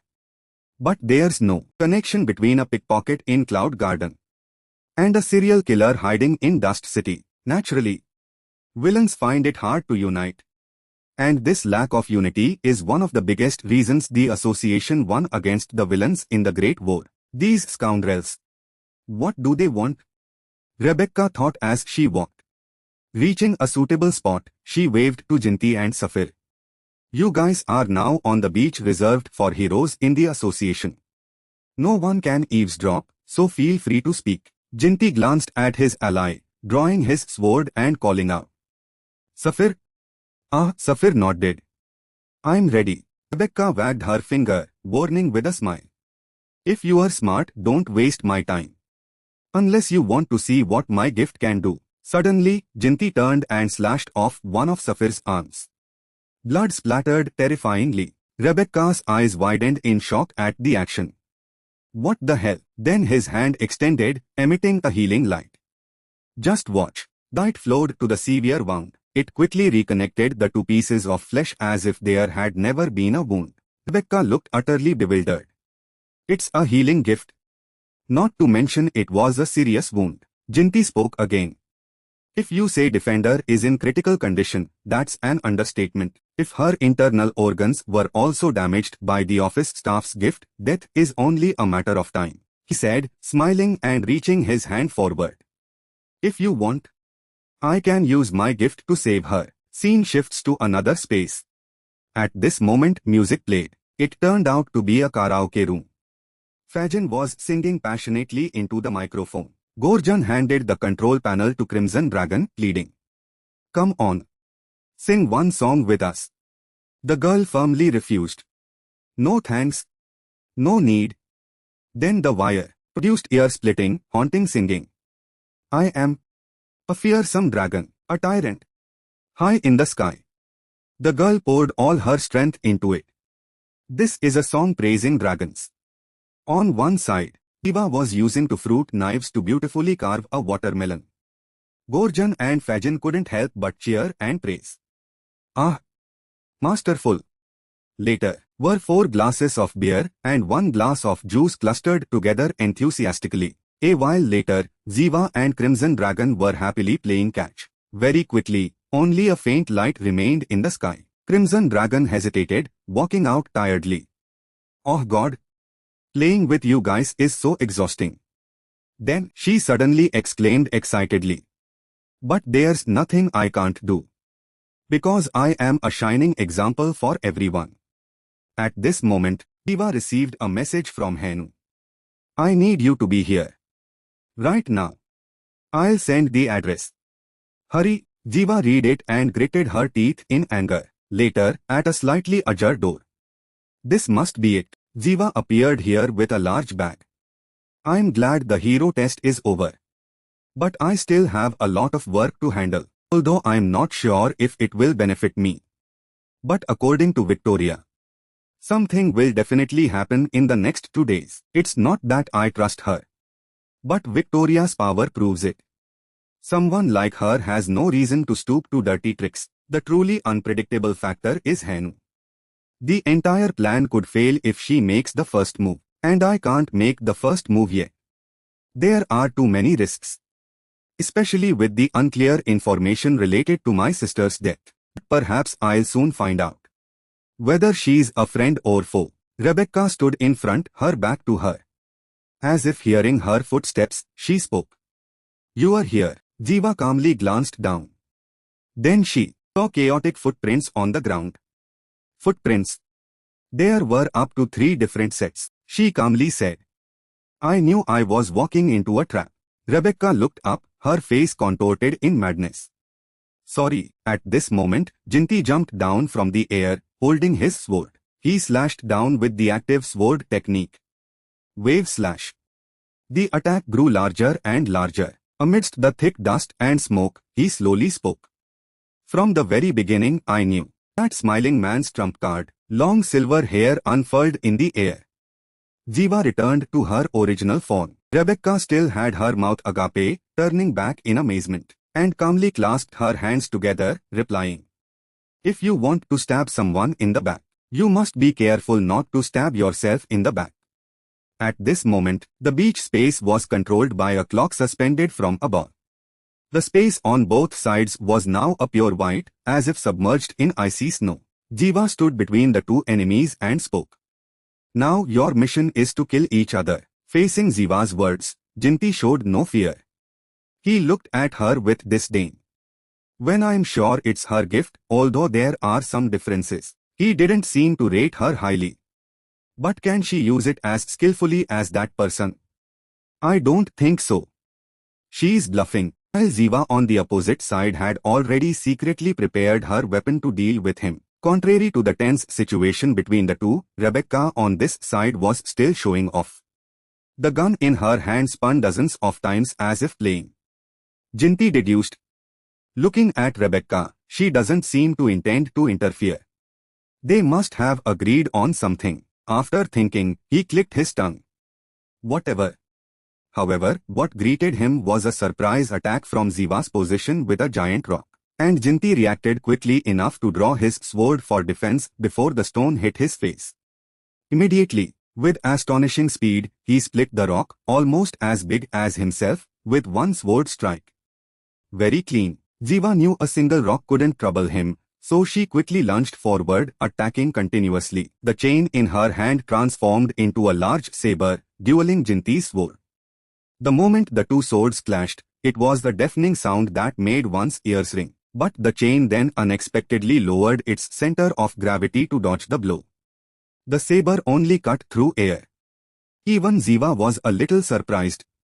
His expression, after it passed, he continued to attack her from a dominant position. Not only that, but he also provoked her with a challenging expression. What would happen if he knew I killed you? Jiva quickly regained her composure. Her whole body went into a defensive stance.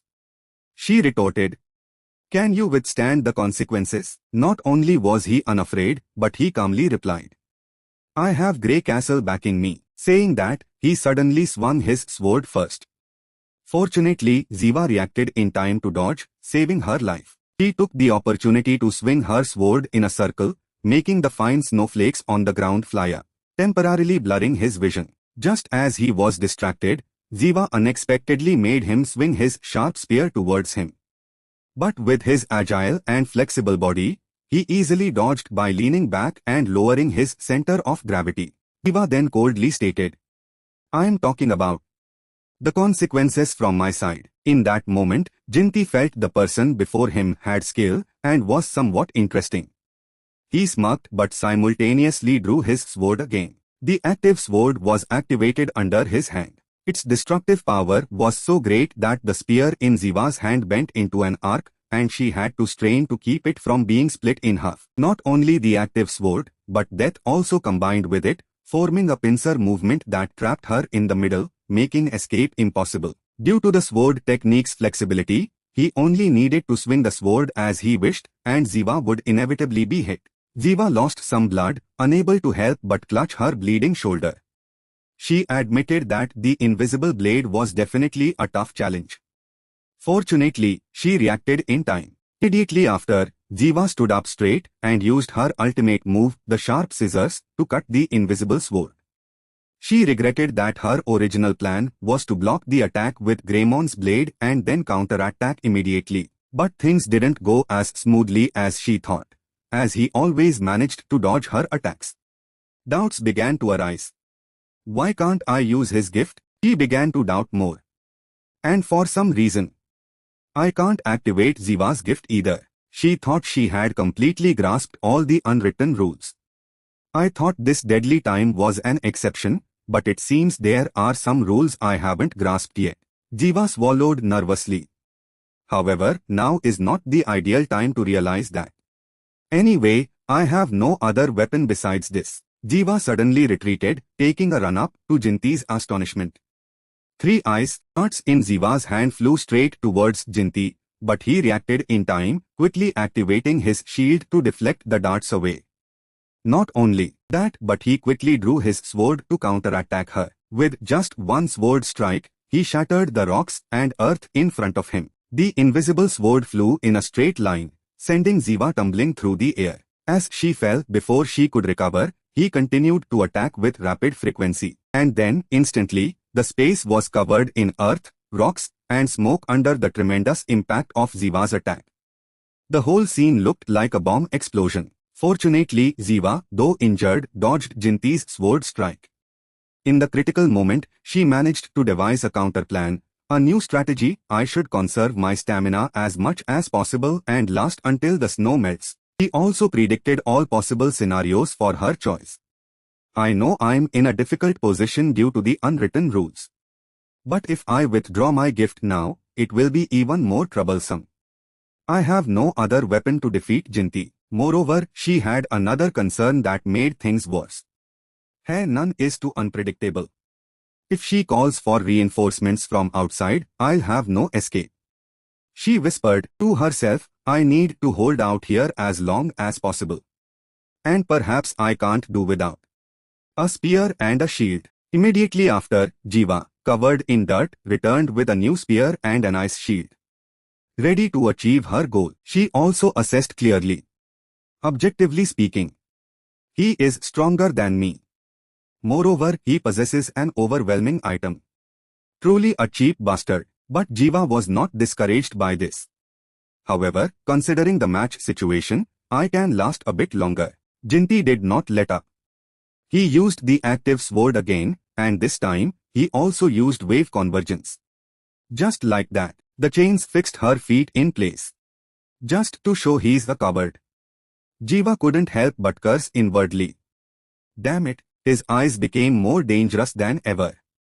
Immediately after, his invisible sword pierced directly into her like an arrow hitting its target. Fresh blood spurted like fireworks. Jiva was stunned for a moment, unable to react. Just watched his sword pierce her stomach unintentionally. He saw her pathetic state and gleefully sneered. Smart tactics. But still not enough. He didn't stop there but pushed the sword deeper and deeper. Jiva couldn't withstand two direct wounds at once. Small moans of pain escaped her lips. She took the opportunity as he approached her to give him a surprise punch, ignoring the wound that spurted more blood due to the strong movement. He was pushed back a few meters by that punch. After all, with the destructive power of someone injured like her, that was quite good. Jiva forced herself to speak, scolding him. Are you toying with me? However, after her punch, he seemed unharmed. He approached her step by step with a contemptuous attitude, saying, You fought well. He coldly narrowed his eyes at her, affirming, But if you die here, I'm not sure if there will be any of your remains. Although her body was covered in severe wounds, Jiva did not give up. But if you are so brave, leave your sword here. Jinti looked at her indifferently, barely opening his eyes. He was too lazy to even reply. This time, he didn't waste words. He directly drew his saber and launched a surprise attack, like the cowardly way a scoundrel would. Jiva quickly raised her spear forward to block the attack, but the sheer number was too much for her severely injured body. Seeing this, he not only showed no mercy but was determined to take her life. He continued to exert force on the sword, blasting her far backward. Jiva flew backward like a sandbag, landing on a giant rock behind her. She couldn't suppress the pain spreading throughout her body, groaning involuntarily. For a moment, the scene from that day flashed through her mind. Enzen stood before her, discussing. Jinti has a suspicious personality, but he is a formidable enemy, a truly outstanding individual. Enzen continued to ramble on, ignoring Jiva's world-weary gaze. He possesses special potential and will clearly become a great figure in the future. Enzen decided, from now on, we can make that future a little more distant since he is not willing to cooperate and join us. He had also devised a plan to eliminate him, so I decided to crush his ego and sow seeds of inferiority in him. He even predicted the current situation. If you fight Jinti, he will definitely want to defeat you perfectly. But now Jiva can counterattack Jinti. Of course, she would not avoid being attacked by him bit by bit. Enzen had foreseen this, because it would make him think he could defeat me that way. Jiva's body was repeatedly cut by the sword, blood spraying like rain. Enzen had also warned her about this. Remember, if you happen to fight him. Human instinct always overthinks and obsesses over the smallest scratches on the body.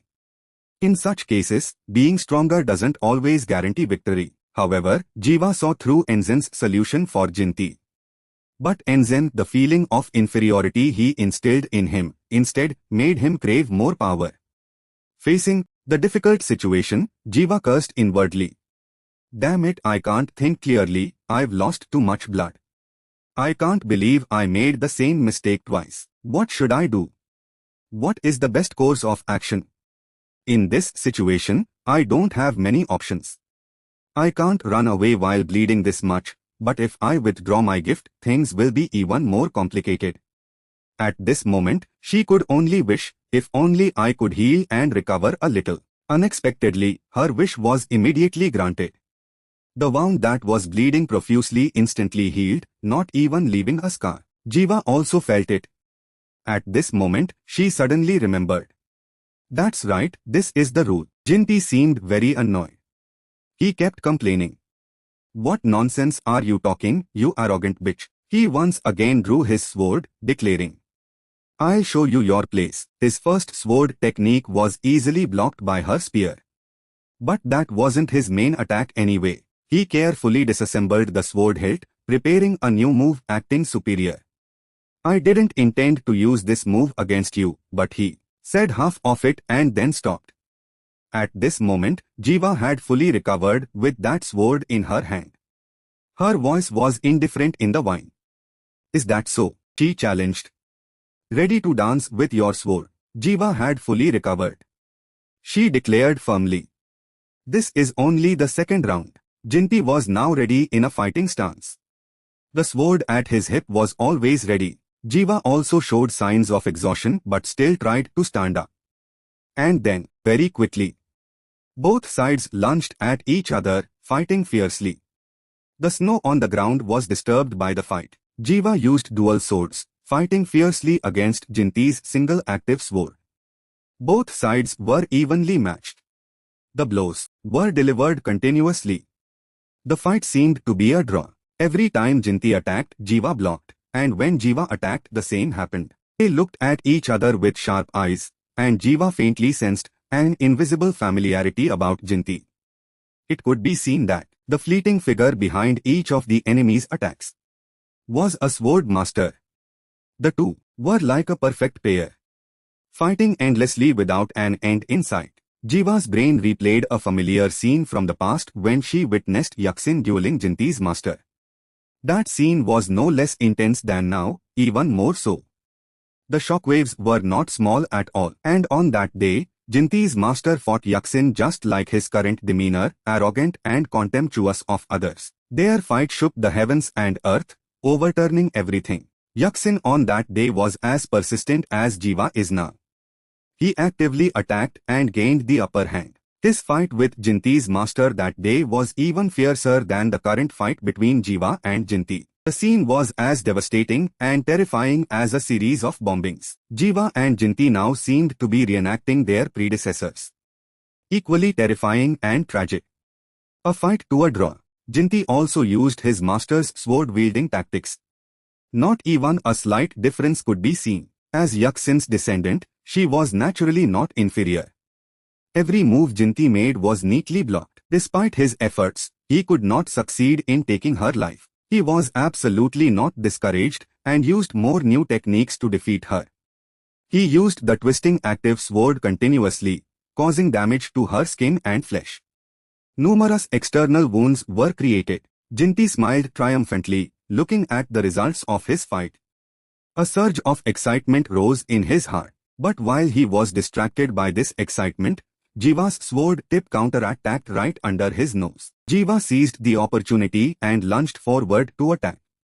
Jinti, to preserve his life, was forced to retreat to protect himself. But that speed was not enough to keep him unharmed. His face was deeply slashed. However, with the unwritten rules, his wound, like Jiva's, quickly healed. In contrast, while he only suffered one sword strike, Jiva had countless wounds, large and small, all from his merciless sword. Jinti wanted to ensure absolute safety for recovery, so he retreated several tens of meters back, blending into the icy mist. That distance was already enough for him to attack Jiva, so he continued his assault. Jiva blocked as usual. He narrowed his eyes, looking at her. Many thoughts arose in his mind about the girl before him. Jiva met his gaze. At this moment, both realized that the enemy standing before them would continue to be an obstacle. This is a natural principle. One country cannot have two kings. One land cannot have two rulers. By instinct, both knew they could not coexist peacefully. Therefore, in today's battle, only one person could survive. After a moment of hesitation, both charged at each other again. Through the falling white snow. However, Jiva's strategy was not to fight him head-on, as she would surely lose. She planned to let him revel in the feeling of victory. Therefore, blood continuously flowed from her body. What she cared about now was the remaining time, which was 1 minute. That snow clock floating in the air was her lifeline. The timer started counting down with 58 seconds left. Just endure for another 58 seconds, Jinti smirked contemptuously. It seems you didn't just kill that person by luck. He seemed certain of victory. He decisively threw away the sword sheath in his hand, letting it blend into the snow, and would fight her with a single sword. Jiva frowned slightly. He threw away the sword sheath. He wants to end this match. Jiva felt a slight headache about him. I have already used more than half of my strength. And he has no wounds on his body. Jiva deduced. Deadly time consumes a lot of EST. Meaning I can't hold on much longer. Fortunately, thanks to the amulet of this round, Jiva's wounds healed quite quickly. However, that was not the best solution. She knew very well. I only have one chance and one strategy. Jinti continued to attack. This time, it was even stronger because not only was there the active sword, but also the immortal fall. Facing a 1,000-pound crisis, Jiva decided to seize the opportunity, letting him attack. And then, the active sword glided through her body like silk, but it made her body bleed. Jinti's face still showed a triumphant expression. He seemed certain he could win this round. Blood for revenge was activated. Countless blood swords pierced her body, making the scene more tragic than ever. Her body was now like a fountain of blood made of flesh and bone. She also had a bigger goal. She aimed directly at his head. As a result, those blood swords, along with flesh and blood, were condensed by her, forming a mass. Then it was thrust back at him, like a boomerang. His body, attacked unexpectedly, lost a large amount of blood. The invisible sword pierced through him like thousands of lasers. The blood loss was no less than Jiva's. She finally could breathe a sigh of relief. All right. But at this moment, her body was already very weak. She had to lean on her sword to stand up. But what worried her more was that only 40 seconds were left before the snow melted. That much time was not enough to heal. Not even him. Suddenly, at this moment, a shot hit her stomach. Jiva was astonished, her eyes wide open in disbelief. Time, remaining 70 seconds. But Jiva had been shot. That shot came from Rebecca's position. After firing the shot, she retreated to her hiding spot as if nothing had happened. Jinti, seeing her cowardly act, couldn't help but sneer. Didn't I tell you not to interfere? Rebecca shamelessly replied. My mission in this negotiation was to bring the hero Kasa here. Once it's done, I can do whatever I want. She stretched and sighed, as if she had just done something very strenuous and tiring. She kept complaining. Moreover, that suspicious clock floating up there is running out of time. How could I stand by and do nothing? Saying that, she walked step by step towards Jiva, who was kneeling on the snow-stained ground soaked in blood. Arrogantly saying, I have a few things I want to ask you. Hirokasa, Rebecca questioned. To get information about the one who killed your sister. Would you be willing to take an innocent life? Jiva, despite her injuries, stubbornly replied. I can only answer when I'm actually in that situation. You are serious? We villains don't plan for such things. With those words, she clenched the dagger in her hand. 15 seconds left. Jiva rushed towards Jinti, who was also collapsing on the other side. Rebecca, witnessing this, felt suspicious. After the failed attack, she immediately moved to find another strategy. A strange feeling arose in her heart, making her constantly question. Is it perseverance, madness, or just instinct? Perhaps that's what made her different from other villains. She herself had to seriously consider, as a superpowered individual. It made me wonder if she could eventually reach that peak. However, she also calculated other possibilities. But there is a possibility. Rebecca seemed to guess that possibility. For her own benefit, she would wield her sword against her own people. Because of this, she decided to shoot herself in the hand when only 3 seconds were left. Truly, she was too unpredictable. She still chose not to trust Jiva. 2 seconds left. Her arm exploded. Blood and flesh splattered everywhere, but she smiled with satisfaction. Farewell. Hirokasa. Immediately, Jiva's arm, which was tightly gripping the dagger, was also shot off. The resonance linking her body was her weakness. In the last second, Jiva finally realized her detached arm was flying into the air. And of course, with such a rare opportunity, Jinti immediately drew his sword and slashed horizontally from his waist. Immediately after, Jiva's head, with its bewildered eyes, suddenly flew into the air, followed by thousands of drops of blood. Kaskitya ambled along the white sandy beach. On his back, he carried a coffin almost half his size. He hummed meaningless lyrics, go, go. Before sunset, continue the journey with your wooden coffin companion. Use the sky as a shroud. Rest in eternal peace. Rebecca walked ahead, complaining with annoyance. I've heard enough of your nonsense, Kaskitya, he calmly replied. I'm just following the ritual. Where's the body? Over there. The two approached Jiva's corpse. She was not intact, lying neatly on the ground. Kaskitya exclaimed. Looks like this is the work of someone who knows how to wield a sword. However, the death swordsman's slash was much more precise. The corpse was quickly placed in the coffin, closed tightly, and secured with the rope Kaskitya used to carry it on his shoulder. As he worked, he inquired. If I remember correctly, the girl who died here was a promising talent of the association. Do you have a plan for the backlash from the association? Rebecca momentarily recalled when she and Jiva duelled, and Jiva had easily dealt with her, but she quickly pushed it out of her mind. Appearing tired, she stretched leisurely and warned Kaskitya. That's my problem. You worry about yours. Oh, and have you heard any news or rumors lately? He finished his task, stood up, and rubbed his forehead, sighing. Oh God, who am I? Your personal assistant or something? Rebecca started to act cute again. Please, please. But Kaskitya's response was indifference. Since you mentioned it, I do remember a few things. Then he began to recount everything. First, Pisop has permanently left Cloud Garden. The reason is still being debated. Besides this, Kaskitya added another issue. B.A. Funbuon obviously still holds the leadership position of the branch. But things are quite complicated as her staff is limited, and it will take a lot of time to rebuild the devastated places. He also speculated about Pisop's situation. Regardless, Pisop must be preparing for some grand plan.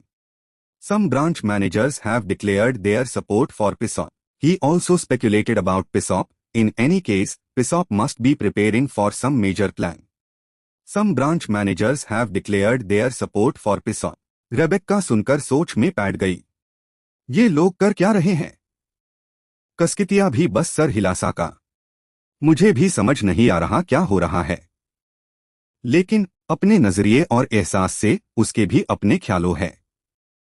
लेकिन मुझे शक है कि उसके ये कदम villain association की मदद करने के लिए है, भले ही वो स्ट्रैटेजी बाहर से साफ और अनबैटन से अलग लगे। रेबेक्का ये बात बिल्कुल नहीं मान सकती थी। तुम कह रहे हो कि एक सिविल वॉर हो सकती है? कसकितिया ने मना करते हुए सर हिलाया। काउंसिल मैमलॉन को उस तरफ जाने नहीं देगी। काउंसिल ने उसके खिलाफ कदम उठाना शुरू कर दिया है। रेबेक्का ने फिर से अपनी सूझबूझ दिखाना शुरू किया। वो लगातार अपने अनुमान लगा रही थी। एक ऐसा ऑर्गेनाइजेशन है जिसे वो बिना किसी नुकसान के निशाना बना सकते हैं, लोगीज कॉरपोरेशन। कसकितिया ने आगे कहा, सब जानते हैं कि उनके और विलन एसोसिएशन के बीच एक कनेक्शन है। उसने भी ये सोचा था और गौर से विचार किया था। एसोसिएशन के नजरअंदाज करने का एक ही कारण है, खुलेआम अपनी बड़ादिली दिखाना। लोगीज कॉरपोरेशन एक सिंबॉलिक कंपनी है जो दिखाती है कि किसी भी तरह से एसोसिएशन से जुड़ना फेडमैंड होगा। उसने अपने लिए एक निष्कर्ष भी निकला। दूसरे शब्दों में, एसोसिएशन का सीधे लोगीज कॉरपोरेशन पर हमला करने का फैसला विलन एसोसिएशन तक ज्यादा आक्रामक और निर्मम तरीके से पहुंचना शुरू करने का मतलब है। कसकितिया ने अनुमान लगाया। लोगीज कॉरपोरेशन के लिए सभी संभावित विकल्प एसोसिएशन के कब्जे में हैं और अब एसोसिएशन इस कंपनी को अपने कब्जे में लेगी। भले ही वो कुछ समय तक टिक सके, लेकिन जल्दी या देर से वो टिक नहीं पाएंगे। इस समय उसने लोगीज कॉरपोरेशन की गंभीर स्थिति का भी जिक्र किया। इसके अलावा ब्लैक हैंड को पीछे के मुख्य साजिशकर्ता को पकड़ने के लिए भेजा गया है और अभी लोगीज कॉरपोरेशन में हालात इतने उलझे हुए हैं कि सब लोग डर से कांप रहे हैं, आंखें फटी हुई है। उसने ये भी बताया कि एक खबरी डस्ट सिटी की तरफ निकल चुका है। अगर सब कुछ प्लान के मुताबिक हुआ तो उन्हें नेमलेस तक पहुंचने के लिए क्लूज मिल सकते हैं। बिजली की रफ्तार से सूरज ढलने लगा, उनके ऊपर समुद्र के हराइजन को छू रहा था। कसकितिया की बातें सुनकर रेबेक्का गहरी सोच में डूब गई। वो पेड़ के सहारे बैठी सोचने लगी, वह मामले मेरे ख्याल से ज्यादा गंभीर है। एसोसिएशन के अंदर की जंग विलन्स के लिए एक मौका है। उसने सर पकड़कर अफसोस जताया। मुझे सच में समझ नहीं आ रहा कि वो उनकी इतनी मदद क्यों कर रहे हैं। बिशप कितना दूर का भविष्य देख सकता है। बोलने के बाद कसकितिया ने फिर से कफन अपने कंधे पर उठाया और सफर जारी रखा। फिलहाल बस इतना ही कह सकता हूं तुमसे। वो संतुष्ट नहीं थी और मिन्नत की, रुको, कुछ बातें हैं जो तुमने अभी तक नहीं बताई। कसकितिया ने धीरे से सर हिलाकर मना किया। मेरा एहसान यहाँ तक ही है ना? उसने समझाया।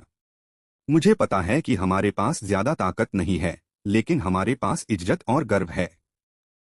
मैं तुम्हें ये जानकारी सिर्फ इसलिए दे रहा हूं ताकि तुम उस ऑर्गेनाइजेशन में शामिल ना हो जाओ। ये देखकर कि वो उसे मना नहीं सकती, रेबेक्का ने हाथ झड़कर एक गहरी सांस ली। ठीक है, अगर नहीं बताना तो मत बताओ। कसकितिया ने हिचकिचते हुए फिर अचानक रेबेक्का के करीब झुककर कहा, लेकिन अगर तुम सच में मुझसे ज्यादा जानकारी चाहती हो तो तुम मेरी गर्लफ्रेंड बनने के लिए राजी हो सकती हो। टैब मैं तुम्हें वो सब बता सकता हूँ जो तुम जानना चाहती हो। वो हद नहीं जानता था और छेड़ता रहा। अगर प्रोसिक्यूटर मर गया तो क्या मुझे मौका नहीं मिलेगा? रेबेक्का अपनी आंखों पर विश्वास नहीं कर पाई, इतनी हैरान कि उसकी आंखें फट गई। आखिर में वो अपना गुस्सा रोक नहीं पाई, बंदूक निकाली और धाम करके चला दी। गोली की आवाज बड़े इलाके में गूंज उठी। वो जैसे जानता था कि वो ऐसा ही करेगी, तो वक्त पर रोक लिया, बंदूक को दूसरी तरफ किया, उसके गुस्से से कांपते हाथ को नजरअंदाज करते हुए। वो अभी भी मजाक कर सकता था। शांत हो जाओ, मैं समझ गया। वो मजाक कर रहा था। मुझे ऐसे धमकी देने की जरूरत नहीं है। ये कहकर कसकितिया ने फिर मुड़कर चलना शुरू किया और अपने पहले के शब्दों को समझते हुए, फिलहाल हम अभी भी उसका शव ढूंढ रहे हैं। मतलब ये कि वो मारा है, ये अभी कंफर्म नहीं हुआ है। मेरे लिए दुर्भाग्य की बात है, लेकिन ठीक है। उसने ये भी कहा, मुझे यकीन है कि तुम हमेशा उन कुछ लोगों के लिए कुछ भी करने को तैयार रहती हो जिन्हें तुम अपना कहती हो। सही कहा ना? है ना? कसकितिया ने अचानक पिसॉप का जिक्र किया। हम भी वही है। पिसॉप या काउंसिल की मदद करना हमारा एक ही विकल्प नहीं है। उसने कहा, क्योंकि हम अपने छोटे से परिवार को जायंट्स के हमले से बचाने के लिए कुछ भी करेंगे। अपना ख्याल रखना और किसी पक्ष में शामिल हो जाओ बहुत देर होने से पहले। वो लाल रोशनी का प्रवाह काली रात के आसमां में चढ़ गया, जैसे बिजली के किरण। नीचे खड़े हीरोज ने महसूस किया, टॉर्च, वो मेरे पास है। बारिश की बूंदें एक छोटी लड़की के चेहरे पर पैड रही थी जो घुटनों पर बैठी रो रही थी। मुझे लगता है मैं जानती हूँ क्यों, क्योंकि मैं हमेशा किसी ऐसे व्यक्ति को ढूंढती थी जिस पर भरोसा कर सकूं। ये नैन्या के अवचेतन का प्रभाव था। किसी न किसी तरह मैं हमेशा खुद को ये विश्वास दिलाती थी कि कम से कम एक व्यक्ति तो होगा जिस पर मैं भरोसा कर सकती हूँ, सिर्फ एक ही। उन्हें जीवा को जगाने के लिए हाथ बढ़ाया। ये अचानक जमीन से एक व्यक्ति निकला और उसे पीछे खींच लिया। पल भर में नैन्या ने देखा कि सब कुछ काला हो गया। मैं कहाँ हूँ? जमीन के नीचे। मैं सांस नहीं ले पा रही। कोई मदद करो। जब यूज लगा कि वो मरने ही वाली है, एक जोर की आवाज आई। जीवा ने समय पर काम किया, जिससे तीनों नीचे गिर गए। नैन्या पुडिंग पार गिरी और उछल कर गिर गई। उसके शांत रवैये में उसकी आवाज आई, उसके सामने खादी हो गई। मैं जानती थी कि मुझे मुझसे ज्यादा शक्तिशाली लोगों का सामना करना पड़ेगा, लेकिन मुझे ये उम्मीद नहीं थी कि तुम आओगे। एक पहचाना हुआ चेहरा उसके सामने आ गया। तुम्हें नया गिफ्ट मिला जब तुम मर गए थे, वीआईपी। कहीं और आसमां साफ था और हवा चल रही थी। दो लोग एक त्याग दी हुई इमारत में जोर से ट्रेनिंग कर रहे थे। रेबेक्का, घायल, ने अपनी तलवार आगे बढ़ाई। उसके प्रतियोगी ने जोर से तलवार चलाई, उसके हाथ से हथियार गिरा दिया। फिर तलवार की धार हवा में तेज हो गई, जल्दी से दिशा बदली। रेबेक्का ने दांत पीस कर एक शील्ड उठाया, लेकिन प्रतियोगी का एक्स अस शील्ड पार नहीं पड़ा। इसके बजाय उसने उसके पैर में अटककर उसे उछल दिया। परिणाम स्पष्ट था। दूसरा व्यक्ति रेबेक्का को वापस ले गया। उसे आराम करने को कहा तो उसने मना कर दिया। वो चलते हुए लगातार बकवास कर रहा था। अगर तुम यहाँ ट्रेनिंग करते हुए घायल हो गई तो मैं तुम्हारे भाई को क्या कहूँगा? उसका चेहरा अपने भाई को याद करके कोमल हो गया। कोई बात नहीं। भले ही मैं एक योद्धा बनना चाहती हूँ, मुझे पता है कि तुम हमेशा मेरा साथ दोगे। उस समय आसमां शांत था, कोई हलचल नहीं थी। दूसरा व्यक्ति सहमत हुआ। हाँ, मैं तुम्हारे सुधार से बहुत प्रभावित हूँ। पक्का है कि अगली बार तुम और अच्छा करोगी। अचानक ट्रेनर ने गंभीर होकर विषय बदला। क्या पछतावा है, रेबेक्का? वो कन्फ्यूज्ड थी। क्या? दूसरे व्यक्ति की अगली बात ने रेबेक्का को थोड़ा हिला दिया। पछतावा है कि तुमने उस लड़की को मार दिया। आसपास का इलाका आग से भर गया। ओह, समझ गई। मैं सपना देख रही हूँ। उसने सर झुकाया और उस मजबूत कंधे पर मुंह छिपा लिया। नहीं, अगर मुझे फिर से चुनने का मौका मिले तो भी मेन यूज मारने का ही चुनाव करूंगी। उसके होंठ हिल गए। उसने अपने ना बदलने वाले चुनाव को बताया। अगर मैं सबको नहीं बचा सकती तो मैं उन्हें बचाने के लिए दूसरों को मर दूंगी। ये रेबेक्का के दिल से साची बातें हैं। और इसी तरह मैं इस नरक में जीती हूँ। उसके हाथ थोड़ा कांस गए जब वो बेहोशी से जागी। उसकी आंखों ने सूरज की तेज रोशनी को देखा। रेबेक्का अचानक उठ बैठी जब यूज लगा कि उसे उठाया जा रहा है। ये क्या हो रहा है? उसने उस व्यक्ति के शरीर पर जोर से मारा जो उसे उठा रहा था। छोड़ दू, छोड़ दू, छोड़ दू। फिर रेबेक्का को जोर से जमीन पर फेंक दिया गया। आउच! वो दर्द से जाग गई, अपनी जेब को छूने लगी। कुत्ता है क्या? उसका चेहरा उसके जैसा ही था। उसने उत्सुकता से पिस्तौल निकाली। ये विश्वास करोगी? गुस्से में उसने चिल्लाया। वापस दो। उसके भाई ने उसके सर पर मारा और हंसते हुए मजाक किया। मैंने कहा था ना कि अगर तुम्हारा प्रतियोगी ज्यादा शक्तिशाली हो तो भाग जाओ, मूर्ख। रेबेक्का तुरंत उठ बैठी, उस आदमी की तरफ इशारा करके बोली, ये तुम यहाँ क्या कर रहे हो? तुम्हें आराम नहीं करना चाहिए था। यूना, तुम्हें उसे रोकना चाहिए था। उसने साई क्यू के चौड़े कंधे पर हल्का सा मारा। मैं जानती हूँ कि वो कभी नहीं सुनता। वो एक खतरनाक बच्चे की तरह है जो खेलने के मैदान में जाना चाहता है। अचानक एक हाथ बढ़ा और उसकी लॉलीपॉप छीन ली। आदमी ने लॉलीपॉप हिलाई, कोई परवाह नहीं की। मुझे परेशान मत करो। मैं ऐसा ही हूँ, ये मेरा समय है। ये वो काम है जो मुझे करने हैं। शायद इसलिए कि भले ही मैं चाहता हूँ, मैं ये अब नहीं कर पाऊंगा। आदमी ने लॉलीपॉप मुंह में डाल ली, दांत दिखाते हुए। मैं कुछ लाशों के साथ तुरंत वापस आऊंगा। साई क्यू जैंग में शामिल हो गया। जीवा की तरफ वापस आते हुए उसने सामने खड़े व्यक्ति पर संदेह किया। लेकिन क्या ये सच में वीआईपी है? वो पक्का थी कि सामने वाला मर चुका है और वो मारा नहीं था। मेरा मतलब है उसका सर फट गया था। जीवा को जवाब मिलने से पहले ही वो उसके सामने आ गया। अचानक उसने उसे हैरान कर दिया। मैंने अभी एक खंभे से पार किया। जीवा ने एक पैर उठाकर घर को सहारा डीन वेल खंभे को तोड़ दिया। मैं सही थी, पक्का है कि उसका गिफ्ट बादल गया है। लेकिन सामने सिर्फ धूल से भरा खाली जगह थी। उसने ध्यान नहीं दिया कि उसके पैरों के नीचे से दो हाथ निकल आए। वाइपर ने उसके छोटे पैरों को जमीन में खींच लिया। उसने जीवा को जोर से नीचे वेल फ्लोर पार फेंका। वो तेजी से एक तरफ कूद गई जब उसने नीचे पैर रखा। उसने हाथ जमीन पर रखे, पैर चलाकर वाइपर के चेहरे पर मारा। जीवा को एक अजीब आवाज सुनाई दी। अचानक एक चीख सुनाई दी जिसने उसका ध्यान खींचा। एक अजनबी औरत उस लड़की को खींच कर ले जा रही थी। जीवा ने बिना सोचे समझे उस तरफ दौड़ लगा दी, लेकिन वाइपर के हाथ ने उसके पैर को पकड़ लिया। खत्म। जीवा भी गंभीर हो गई।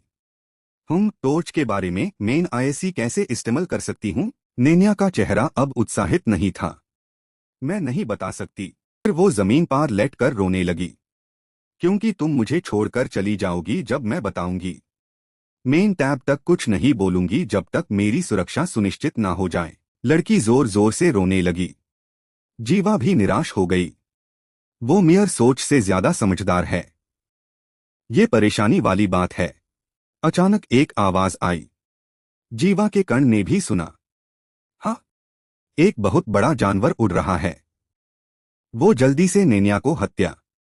सावधान रहो, वो क्रिम्सन ड्रैगन है। छोटे वाले को संभालो। फिर उसने एक हमला किया। गहरा लाल सांस, आग का एक प्रवाह छोड़ दिया गया। रेबेक्का ने छत को तोड़कर कूद गई। वो पास आई। क्या है? यहां सिर्फ एक ही लड़की क्यों है? क्रिम्सन ड्रैगन हवा में था, नाराज था। अभी खत्म नहीं हुआ है ना? ये हमला सिर्फ दुश्मन को कुछ सेकंड्स के लिए जमाने के लिए था। जीवा उस आग से जान गई। समझ गई। रेबेक्का ने बंदूक उसकी तरफ की। मैं तुम्हारी मदद करूंगी। चलो मिलकर इसे खत्म करते हैं। लेकिन बंदूक से गोली नहीं निकली। क्या? ये काम क्यों नहीं कर रहा? जीवा ने उसके हमले का जवाब दिया। छाया गोली। वो मुंह खुले रह गई। क्या क्या? ये नहीं हो सकता। ये कैसे हो सकता है? जीवा ने अपना पैर उठाया। 10 साल का इंतजार खत्म नहीं होता। मैंने काफी इंतजार किया है। अब हिसाब बराबर करने का समय है। सजा का वार, पूरी शक्ति। उसने उसे एक ऐसा किक मारा कि उसे कुछ दिखाई नहीं दिया। जमीन टूट गई। जीवा ने सीधे एक मुक्का मारा जिसने जमीन में गधा बना दिया। पूरी शक्ति का वार। इतना ही नहीं, वो उछली और कुछ बार घूमी और नीचे कूद गई। उसका छोटा शरीर उससे दबाकर जोर से नीचे मारा। हवा में क्रिम्सन ड्रैगन ने देखा और नीचे आया। है ना? देखो, वो छोटी लड़की कूद रही है। जीवा तेजी से पीछे हट गई और बगल में पड़ी कुर्सी उठा ली। कुर्सी को शील्ड की तरह इस्तेमाल किया। एक वार में टूट गई।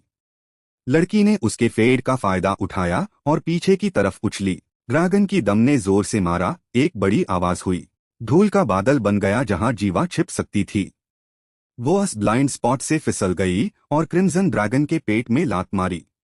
उसने अपना पैर बदला और उसकी गर्दन में लात मारी। क्रिम्सन ड्रैगन पीछे हट गया और कुछ नहीं कर पाया। उस पर शक्ति का इतना दबाव था कि वो चक्रचूर हो गया।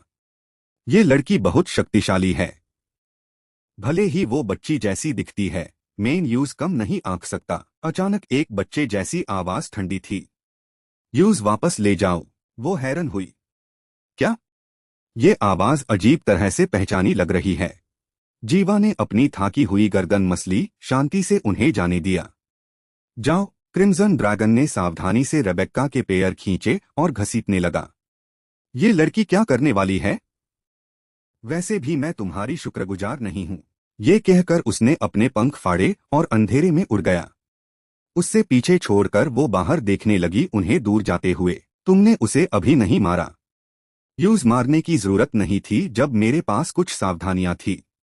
और वो अंदर की घुसपैठियां नहीं बनेगी क्योंकि वो एसोसिएशन से खुश नहीं लगती। जीवा में भी कुछ कमी है जिसे बताया नहीं जा सकता। मेरे पास टेम्परेरी जीआईएफ इस्तेमाल करने का समय सीमित है, लेकिन वो ये नहीं जानेगी जब तक मैं ना बताऊं। उसने हाथ जेब में डाले, हल्का महसूस किया। मेन क्रिम्सन ड्रैगन के साथ ज्यादा आरामदायक हूँ और उसने मेरे लिए खाना भी खरीदा। फिर उसने 2 चॉकलेट निकाली। ठीक है, अब तुम बाहर आ सकते हो। एक आदमी और एक स्लिम खाने की इच्छा से बाहर आए। जीवा ने उन दोनों को एक एक चॉकलेट दी और उनके सर पर हाथ फेरा। ये दोनों मेरे पालतू जानवरों या किसी और चीज की तरह दिखते हैं। वो खाने से खुश थी। ओह, मुझे चॉकलेट बहुत पसंद है। आगे होने वाली संभावनाओं को सोचकर वो सोचने लगी। वैसे भी अब से सब कुछ मजेदार होने वाला है। वो लगभग सभी हीरोज से मिली है। लगभग सभी ने उसकी पूरी शक्ति देखी है। सिर्फ बहुत शक्तिशाली लॉग या देवता ही यहाँ आने की हिम्मत करेंगे। जीवा ने संभावित परिणामों को सोचा। उसने पहले बचे ह्यू लॉगॉन पर हमला करने का सोचा, लेकिन सब कुछ ब्रांच 16 से बहुत अलग था। अब उसके पास कोई मदद नहीं थी और उसे पता नहीं था कि कितने दुश्मन बाहर है। और सबसे महत्वपूर्ण, यूज इस लंगड़े को उठाकर ले जाना था। फिर भी इसमें एक फायदा था। और विक्टोरिया ने जो सीमा बनाई थी वो शायद ये घोषणा थी कि वो उस सीमा के बाहर कोई लड़ाई नहीं होने देगी। और यूज अरीना में साबित करना होगा कि वो टॉर्च के लायक है। अभी जीवा के लिए एक ही काम था। उसने सोचा कि वो अरीना के सबसे बाहरी हिस्से में चुपके से जाएगी। अगर किस्मत अच्छी रही तो शायद वो वहां पहुंचने से पहले एंगल से संपर्क कर पाएगी। एक बैकअप प्लान भी बनाया गया था। और अगर सब कुछ बुरा हुआ तो वो नेन्या को भागने के लिए एक ल्योर बांध सकती है, क्योंकि किसी को नहीं पता कि वो कैसी दिखती है। स्लिम के पंखों की आवाज ने जीवा के विचारों को तोड़ दिया। लेकिन पहले उसने उसे पकड़ लिया, कंधे तक खींचकर खेला।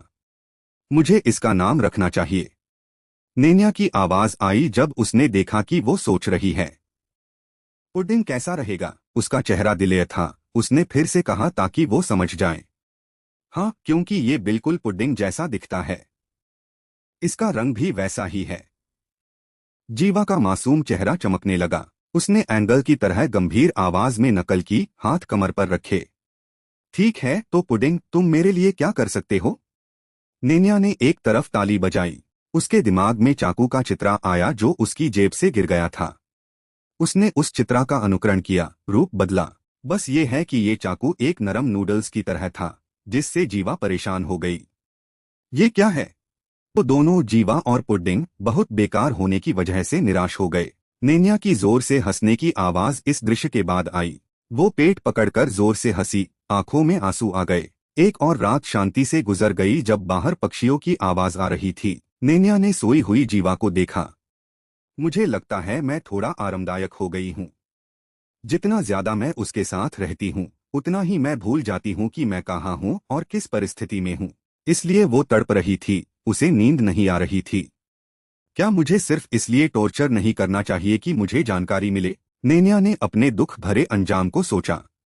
वास्तव में कोई भी मुझे मारकर मेरी शक्ति पा सकता है।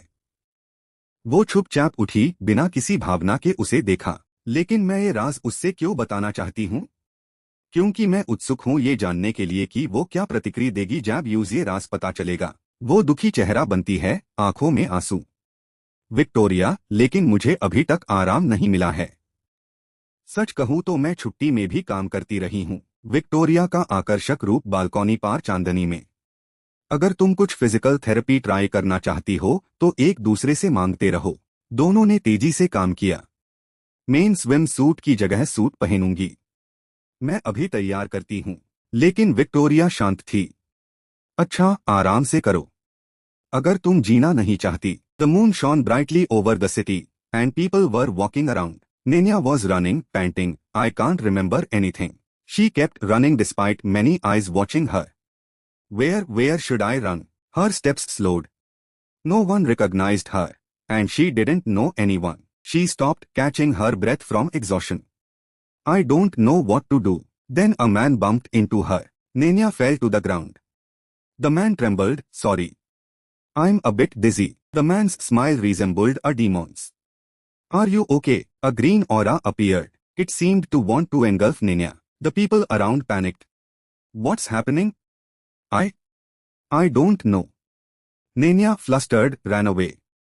I I'm sorry. Nenya kept running. Suddenly, from behind a wall, Ihwa pointed towards Pudding. Hey, stay put. Then Nenya bumped into Ihwa again. Both of them tumbled onto the street. Ihwa's face contorted, ready to scold her. Nenya hurried. I'm sorry. I didn't mean to. Ihwa flew up, bringing her leg towards Nenya, ready to strike. She kicked Nenya away, showing no mercy. Nenya was knocked down, crashing hard into the ground, creating a smoky explosion. The girl's face was stunned, dazed from the blow. Ihwa didn't stop there. She grabbed the girl and stuffed her into a sack. Finally, she slung the sack over her shoulder, leaving the witnesses in stunned silence. In the quiet night city, only the sound of footsteps hitting the ground could be heard. Ihwa threw the sack down violently. This encounter might not have been a coincidence. She recalled the collision earlier. I couldn't stop wandering the streets, drawn by some aura. This idiot has been emitting something strange all night, and seeing Nenya's power glowing like that. But is she really the torch everyone's after? Shouldn't she be locked up by the association, or hidden somewhere safe? Ihwa took out her phone and called someone. Are you busy? The voice on the other end replied, Speak. The one listening here is Enzin. He's listening. You said no one knows the torch's form or nature, right? So how do you know if it's the torch? His eyes were serious. Did you get it? The torch, caught off guard, Ihwa wasn't sure. I don't know. Why? Enzin walked, gesturing for his entourage to follow. What do you feel when you first saw it? His tone was cold. Explain it in one word. No more. Ihwa looked at Nenya lying motionless on the ground. Special. Enzin looked down at the ground. Understood. Then you handle it yourself. She was surprised. What? Don't be so irresponsible. But the only reply was the beeping from the other end. Nugo, in the shadows, looked at his silhouette and spoke. Are you done? He walked closer. Why didn't you heed the summons? I thought you'd be the first to appear among them all. Nugo turned into a small flickering flame. Because the moment I saw her, I realized it was a battle we couldn't win, no matter what we did. He began to burn.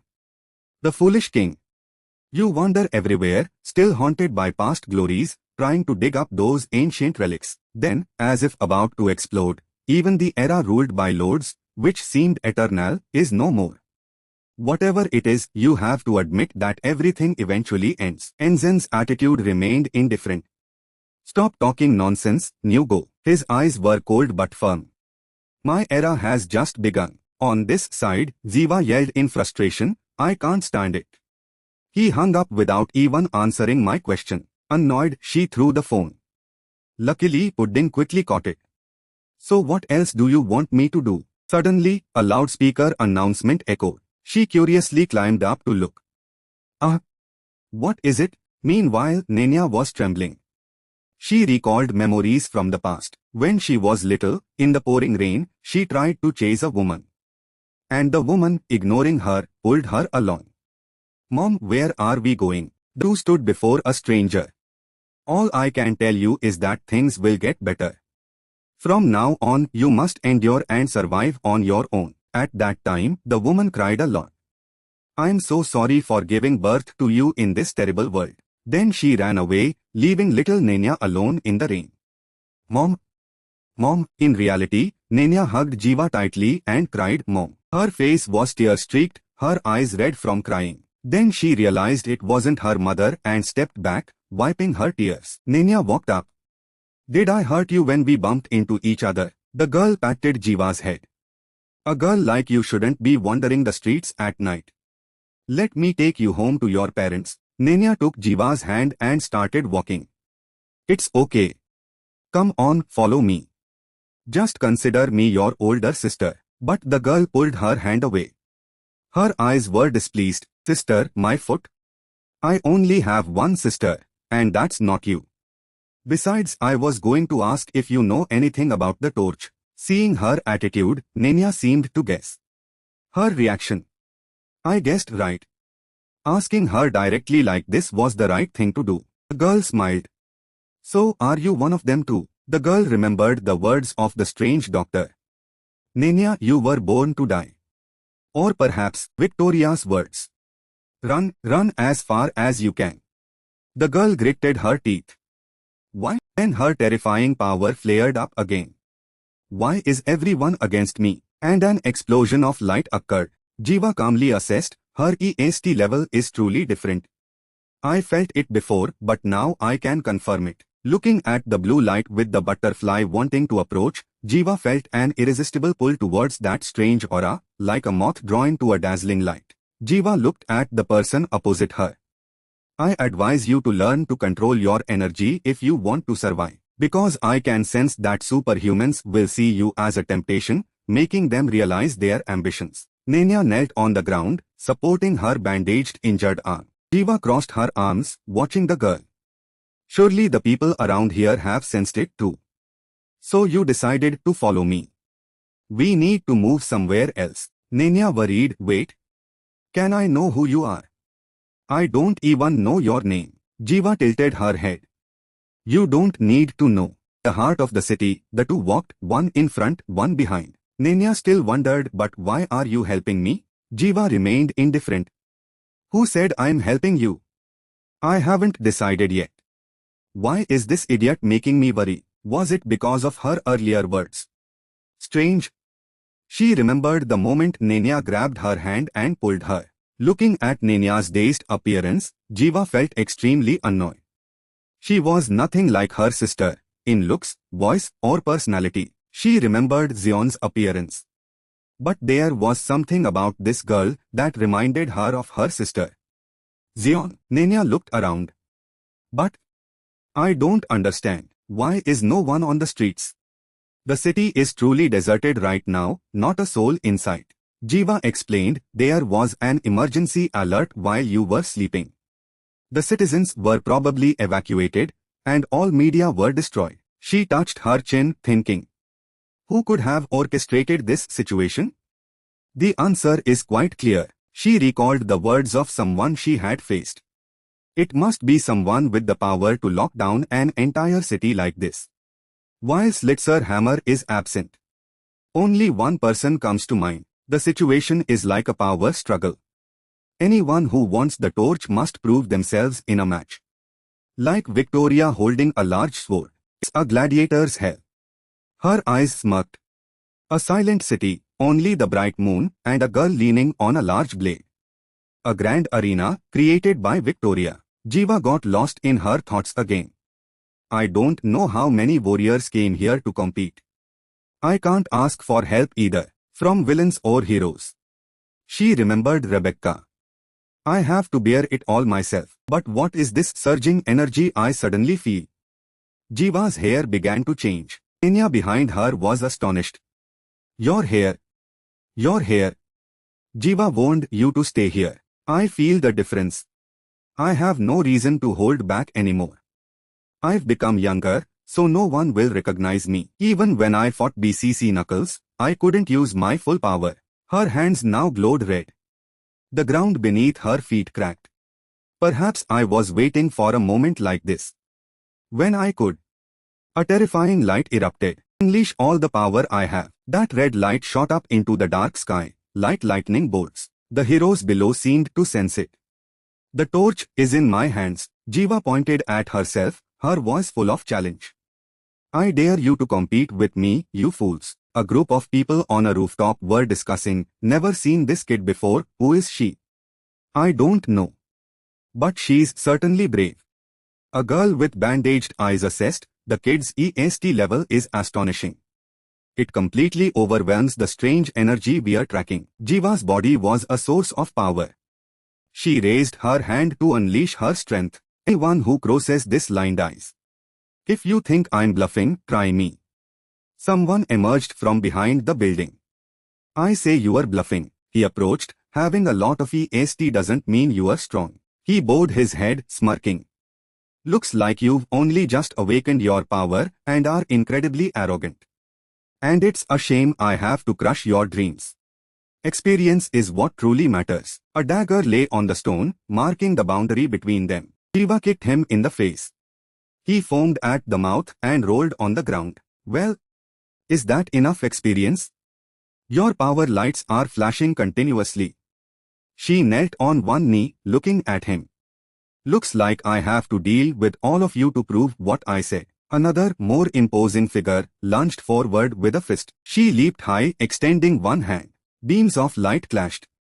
She lightly crushed his face. Have you felt the power of the world yet? Swear, Nagul's firepower erupted. Rachel gripped her staff, her strength waning. Brother, are you facing me? Enzen coldly approached the flames. Rachel smiled. I did it. But it feels like only a half victory. Enzen casually replied, it was always meant to be. There was once a group of admirers who wished to follow you because of that power. But what happened to make you so weak? Nagul laughed amidst the flames. I can't believe the Sinclair girl you captured years ago has improved so much. He thought, even though she hasn't developed her full potential, she'll become a wonderful new weapon in your hands. Enzen looked at the surrounding flames. He reminded, stop playing these games. Join me, Nagul. I really need your help. But the skinny figure in the flames looked helpless. It's a pity for you. I've lost all will to fight. He thought, I lost my spirit the moment I saw that witch. I realized we humans can't fight against those stars in the galaxy. He recalled that moment of battle. He looked up at the sky. And my flames will never burn her, and that dangerous eye.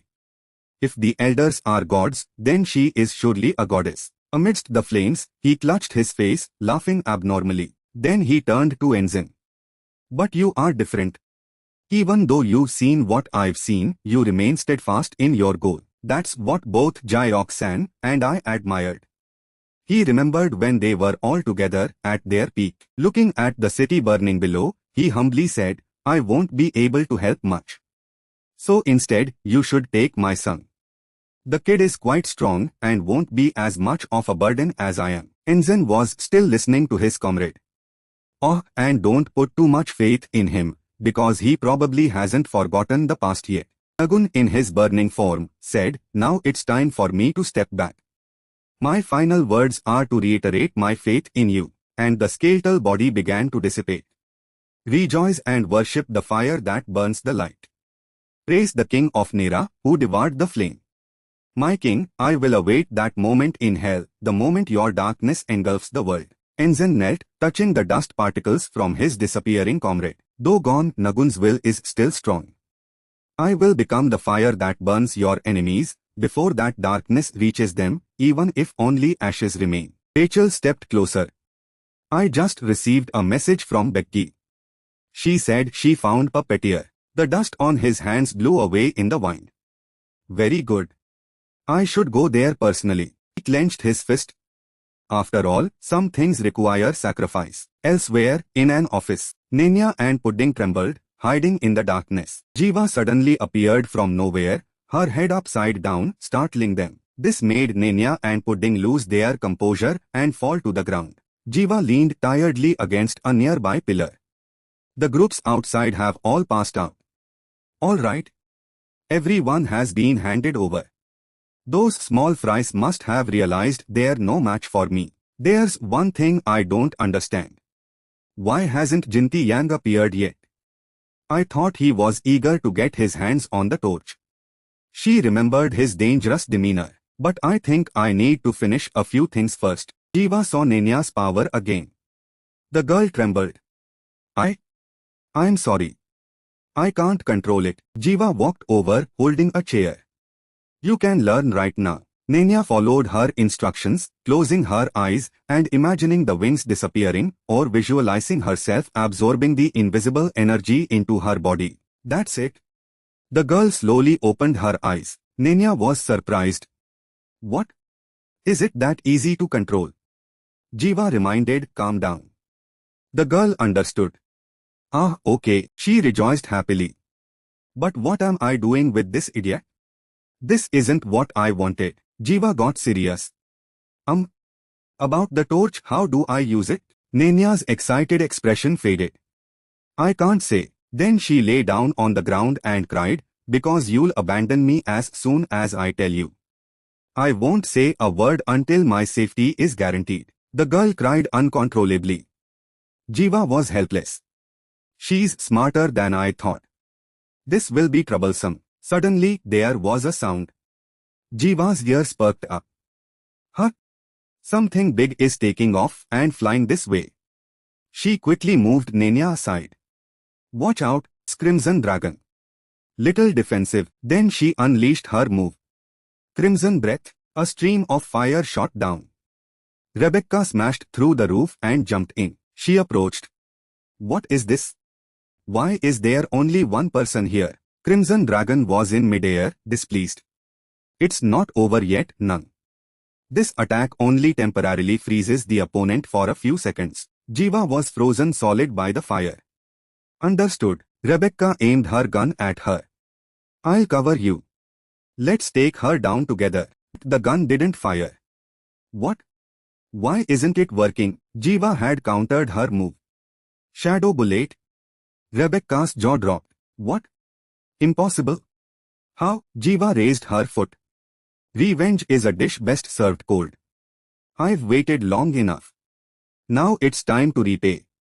A punitive strike, full power. She kicked her so hard she saw stars. The ground cracked. Jiva landed a punch that caved in the earth, aimed at Rebecca. A full power punitive strike. Not only that, she leaped up, did a few flips, and jumped down. Her small body crushed and pinned her down with the rat impulse technique. Crimson Dragon in midair saw this and swooped down to assist. None, watch out. Jiva quickly retreated, grabbing a nearby chair. The chair served as a shield, instantly shattered. She used the momentum to flip backward. The dragon's tail whipped down, creating a loud noise. Dust and smoke filled the air, creating cover for Jiva. She slipped through the blind spot and kicked Crimson Dragon in the stomach. She spun and kicked its neck. Crimson Dragon was pushed back, unable to retaliate. The overwhelming power made it dizzy. This kid is too strong. Although she looks like a child, I can't underestimate her. Suddenly, a childish yet cold voice echoed, "Take her back." Crimson Dragon was confused. What? That voice sounds strangely familiar. Jiva rubbed her sore shoulder, gently letting them go. Go on. Crimson Dragon, wary, dragged Rebecca's leg and retreated. What is this kid up to? I'm not thanking you anyway. Saying that, it tore its wings and flew into the darkness, leaving Jiva watching them disappear. Earlier you didn't finish her off. There's no need to kill her when I have countermeasures. Besides, she won't be a spy. She seems unhappy with the association. Jiva herself has a weakness she can't reveal. The time I can use my gift temporarily is limited, but she won't know unless I tell her. She put her hands in her pockets, feeling lighter. I feel better, and Crimson Dragon even bought me food. Then she pulled out 2 chocolate bars and offered them. All right, you can come out now. One person and a slim ran out, looking hungry. Jiva gave each one a bar and patted their heads. These idiots look just like pets. Or something. The girl was delighted with the food. Oh, I love chocolate. Thinking about the likely upcoming events, she mused, anyway, things are about to get interesting. She's faced almost all the heroes. Almost everyone has seen her full power. Only the truly strong or the gods would dare approach. Jiva considered her options. She thought about attacking the remaining opponents first. But things were very different from when she was at Branch 16. She had no support now and wasn't sure how many enemies were out there. More importantly, she had to carry this cripple. Still, she had an advantage. And the boundary Victoria drew was likely a declaration that she wouldn't allow any brawls outside it. She had to prove herself worthy of the torch in the arena. For now, the only thing Jiva needed to do was. She thought she would approach the outer edge of the arena stealthily. If lucky, she might contact Angle before getting there. An alternative escape route was also planned. And if things went badly, she could become bait for Nenya to escape, as no one knew what she looked like. The flapping wings of the slim interrupted Jiva's thoughts. But first, she grabbed it, stretched it to her shoulder, and played with it. I should name this thing. Nenya's voice chimed in, sensing her dilemma. How about pudding? Her face bold, she repeated in case she didn't understand, because it looks just like a pudding. The color is similar too. Jiva's innocent face seemed to sparkle. Mimicking Angel's stern voice, hands on her hips, she said, all right then, pudding, what can you do for me? Nenya clapped her hands beside her in celebration. In its mind, a dagger fell from a pouch. It followed the image, transforming into a dagger. The only problem was, the dagger was limp like a noodle, disappointing Jiva. What the heck is this? Both she and Pudding were crestfallen by the sheer uselessness. Nenya's hearty laughter rang out at the scene. Girl clutched her stomach, laughing hysterically, tears streaming. Another peaceful night passed, with birds chirping outside. Nenya looked at Jiva, sleeping soundly in a corner. I think I'm feeling a bit comfortable. The more I'm with her, the more I feel like I've forgotten where I am and what my situation is. So the girl tossed and turned, unable to sleep. Wouldn't it be easier to torture myself for information? Nenya thought of her tragic fate. Actually, anyone who kills me can possess my power. The girl quietly stood up, looking at Jiva with an unreadable expression. But why do I want to reveal this secret to her? Am I curious to see how she'll react once she knows the secret? Rain fell on a little girl kneeling and crying. I think I know why, because I've always been looking for someone to lean on. This was a residual effect from Nenya's subconscious. Somehow, I've always convinced myself that at least there would be one person I could trust, just one. The girl reached out to wake Jiva. Hey, suddenly, someone emerged from the floor and pulled her behind. In an instant, Nenya saw only darkness. Where am I? Underground. I can't breathe. Someone, please. Just as she thought she was about to log out, a loud noise echoed. Jiva acted in time, causing all three to fall freely. Nenya landed on Pudding, bouncing up. Her calm voice rang out, shielding the girl. I knew I'd face stronger opponents, but I didn't expect it to be you. A familiar face reappeared before her eyes. You got a new gift after you died, VIP? Elsewhere, the sky was clear and the wind whispered. People were training intensely in an abandoned construction site. Rebecca, covered in injuries, thrust her sword forward. Her opponent swung his sword powerfully, knocking her weapon away. Then the blade sliced through the air, quickly changing direction. Rebecca gritted her teeth and raised her shield just in time to block. However, the opponent's axe didn't hit the shield. Instead, it hooked her leg and flipped her up. The outcome was clear. The other person carried Rebecca back, telling her to rest, but she refused.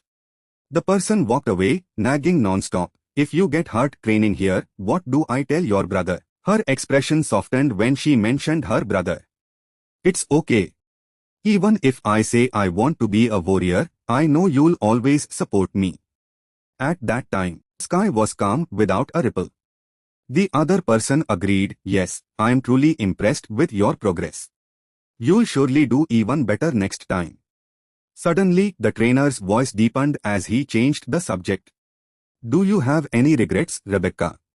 She looked confused. What? The next words from the person made Rebecca flinch. Regrets about killing that girl. The surrounding space suddenly erupted, enveloped in flames. Oh, I see. I'm dreaming. She bowed her head, burying her face in the person's sturdy shoulder. No, even if I could choose again, I would still choose to kill her. Her lips moved, confessing her unchanging choice. If I can't protect everyone, I'd rather sacrifice others to protect them. These are honest words from the depths of Rebecca's heart. And this is how I live in this earthly hell. Her arms tightened slightly as she snapped out of her daze. Her eyes met the blinding sunlight. Rebecca suddenly sat up, feeling herself being carried. What the hell is this? She patted the person carrying her. Let go, let go, let go. Immediately after, Rebecca was unceremoniously thrown to the ground. Ouch! She winced, waking up, and felt her leather pouch. What a jerk! A face identical to hers excitedly turned back with a pistol. Believe this? She yelled angrily, give it back. Sai-Q playfully smacked his sister's head, laughing mockingly. I told you to run if you met a stronger opponent, you idiot. Rebecca immediately got up, pointing at him, arguing back. How the hell are you here? Shouldn't you be focusing on resting to recover? You should have stopped him. She lightly punched Saikyu's broad back. I know you never listen. You are just like a reckless kid who insists on playing outside. Suddenly, a hand reached out and took the lollipop from her mouth. The guy shook the lollipop, unconcerned. Don't be difficult with me. This is how I am. It's my turn, these are the things I do. Perhaps because even if I wanted to, I won't be able to do them anymore. He put the lollipop in his mouth, baring his teeth menacingly. I'll be back soon with some bodies. Saikyu had joined the battlefield. Back to Jiva, she doubted the reanimated figure before her. But is this really VIP? She was sure the person before her was dead. And didn't he die? I mean, his head exploded. Before Jiva could find an answer, the opponent lunged at her. Suddenly, he surprised her. I just faced through the pillar. Jiva kicked the supporting pillar, knocking it down. I was right, his gift must have changed. However, only empty, dusty space remained before her. She didn't notice two hands reaching up from beneath her feet. Viper grabbed her small legs and pulled her down. He threw Jiva down to the floor below. She nimbly jumped aside as he stomped down. She braced herself and kicked Viper in the face. Jiva heard a strange noise, finding it odd. Suddenly, a scream drew her attention. A strange woman was dragging a child away. Jiva didn't hesitate, quickening her pace towards them. However, Viper's hand grabbed her leg. Damn it! उसका जिस्म तुरंत high concrete floor में धंस गया. मैं अपने पैर हिला नहीं सकती. लगता है कि उसके टेक्निक से वो किसी भी चीज को टच करके दूसरी चीजों से पार भेज सकता है. जीवा का दिमाग तेजी से चला. वो नेन्या से कोप कैसे कर रहा था ये देखकर, मुझे लगता है कि उसके गिफ्ट की डिस्टेंस और टाइम की कुछ स्पेसिफिक लिमिटेशंस होंगी. इसलिए उसने मोटी कंक्रीट को पार करते ह्यूबेड ब्लेड्स फेंके. जीवा ने परेशानी से अपने ऊपर से टूटी हुई ब्रिक्स हटाई. कितना अनोइंग है. अचानक एक जोर की हंसी के साथ चार्ल्स एक बाइक पार आया. चार्ल्स मदद करने आ गया है. लीडर ने सैप शूटर के चेहरे के पास झुककर धमकी दी. मैं कह रहा हूं कि मुझे मिशन पार जाने में परेशानी होती है जब मुझे डर रहता है कि कोई पीछे से धोखा देगा. सोचने से ही मुझे बिल्कुल सेफ नहीं लगता. ये कहने के बाद उसने उस पर हाथ उठाया. मैं गलत कह रहा हूं क्या? तुम उन्हीं लोगों में से हो जिन्होंने हमारे लोगों को मारा. वो समझ नहीं पा रहा था कि एक छोटी लड़की से इतना गुस्सा क्यों है. तुम बदला लेने के लिए बहुत उत्सुक हो, सही. एक हाथ ने उसे रोकने की कोशिश की. ये क्या है? वो ठंडा चेहरा चार्ल्स का उसकी आंखों में आया. मैंने नहीं कहा था कि उसे अकेला छोड़ दूं. दोनों तुरंत लड़ने लगे, खतरनाक हमले करते हुए. लेकिन चार्ल्स की स्पीड कंट्रोल में थी. उस गून का गले पर छुरी रखते हुए वो उस गून से तेज था. वो अभी भी अपनी बात पर अड़ा था. तुम जानते हो कि वो एक बैड लक है, तुम बाद में पछताओगे. उसके पतले होंठ हिलते हुए धीरे से बोले. चाहे मुझे पछताना पड़े. वो सैप शूटर के पास गया और उसे उठाया. ये मेरा काम है कि मैं अपने चुने हुए के लिए जिम्मेदार हूं. वो आंखें बाहर निकली हुई लड़की गुस्से से उसके कानों में चिल्लाई. चुप हो जा. तुम मुझे पागल कर रही हो, बेवकूफ. तुम कब से भाग रही हो? सैप शूटर काफी कॉन्फिडेंट थी. देखा, मैंने कहा था ना कि मैं ये सब आसानी से कर सकती हूँ. वो बहुत उत्सुक थी और हमेशा उससे डिमांड करती थी. और मैं यहाँ काफी समय से हूँ और मुझे यूजलेस कहना पसंद नहीं. कब मुझे मिशन मिलेगा? उसके चेहरे पर कॉन्फिडेंस के विपरीत हाथ कांप रहे थे. मैं अब पूरी तरह तैयार हूं और बैटलफील्ड में जाने के लिए रेडी हूं. दूसरे लोग मुझे स्पाई समझते हैं, इसलिए मुझे उन्हें गलत साबित करना होगा. ये सुनकर वो कुर्सी पर पीछे टिककर बैठ गया. होंठों पर हल्की सी मुस्कान थी. तुम दोनों ने पहली बार हाथ मिलाया. चलो देखते हैं. वाइपर का घुंसा सीधा उसके चेहरे पर पड़ा. वो दोनों साथ में मौत जीने के हालात से गुजर चुके थे और अब ये सब हो रहा था. उनकी पीठ एक दूसरे से मिली हुई थी. एक दूसरे पर भरोसा करते हुए कोई उन्हें हरा नहीं सकता था. जब एक सरप्राइज अटैक ने चार्ल्स की बुलेट्स को रोका, विलन ने वाइपर को हॉस्टेज बना लिया. लेकिन उसने बिना सोचे समझे उसके पेट में गोली मार दी. विलन तो गया, पर वाइपर अभी भी शॉक्ड था. कितना खतरनाक था. ये उन दोनों का पहला अल्टीमेट मूव था. हाँ, लेकिन मुझे लगता है हम ये मूव बाद के फाइट्स में भी उसे कर सकते हैं। हर घुंसा जो उसने मारा वो पुरानी यादें चार्ल्स के दिमाग में वापस ले आया। एक बार वो दोनों ऑफिस में ब्लैक बीन नूडल्स खा रहे थे। वाइपर ने उसके हाथ में काले रंग की चीज देखी। ये क्या है? चार्ल्स ने ज्यादा कुछ नहीं कहा। ये तुम्हारे लिए है। चार्ल्स अपने पार्टनर की परवाह करता था। तुम्हें ये चाहिए था, है ना? उसने हल्का सा मुस्कुराते हुए वो ग्लव्स पहने। अपने वादे से पीछे मत हटना। उस पाल वाइपर का चेहरा बेजान था। उसने उसी ग्लव्स से उसको मारा। चार्ल्स उसके पावर के सामने कुछ नहीं कर पा रहा था। उसने एक गहरी सांस ली, खुद को कोसते हुए। तुम बहुत कमजोर हो गए हो, जेरेमी बर्नस्टीन। मुझे नहीं लगा था कि मैं इतना वीक हो जाऊंगा। उसने सीधे उस पार्टनर को देखा जो मर चुका था। वाइपर, अगर तुम जिंदा होते तो कैसे बनते? एक अलग टाइमलाइन में तुम एंजेल के खिलाफ लड़ रहे होते। मुझे लगता है तुम मुझसे भी बेड हीरो बनते। अफसोस की बात है, अगर ऐसा होता तो मैं सारा काम तुम्हारे ऊपर डाल देता। चार्ल्स की इमेजिनेशन से बाहर निकलकर वो वापस रियलिटी में आ गया।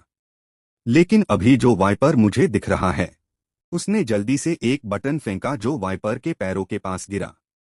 ये बस मेरे भाई का एक कवर है। चार्ल्स ने बिना सोचे समझे पीछे हाथ करके एक्टिवेट किया। एक ब्लास्ट उसके सामने हुआ जो उसकी जानबाजी दिखा रहा था। वो अब पहले जैसा गिफ्टाई ईएसटी उसे नहीं कर सकता था।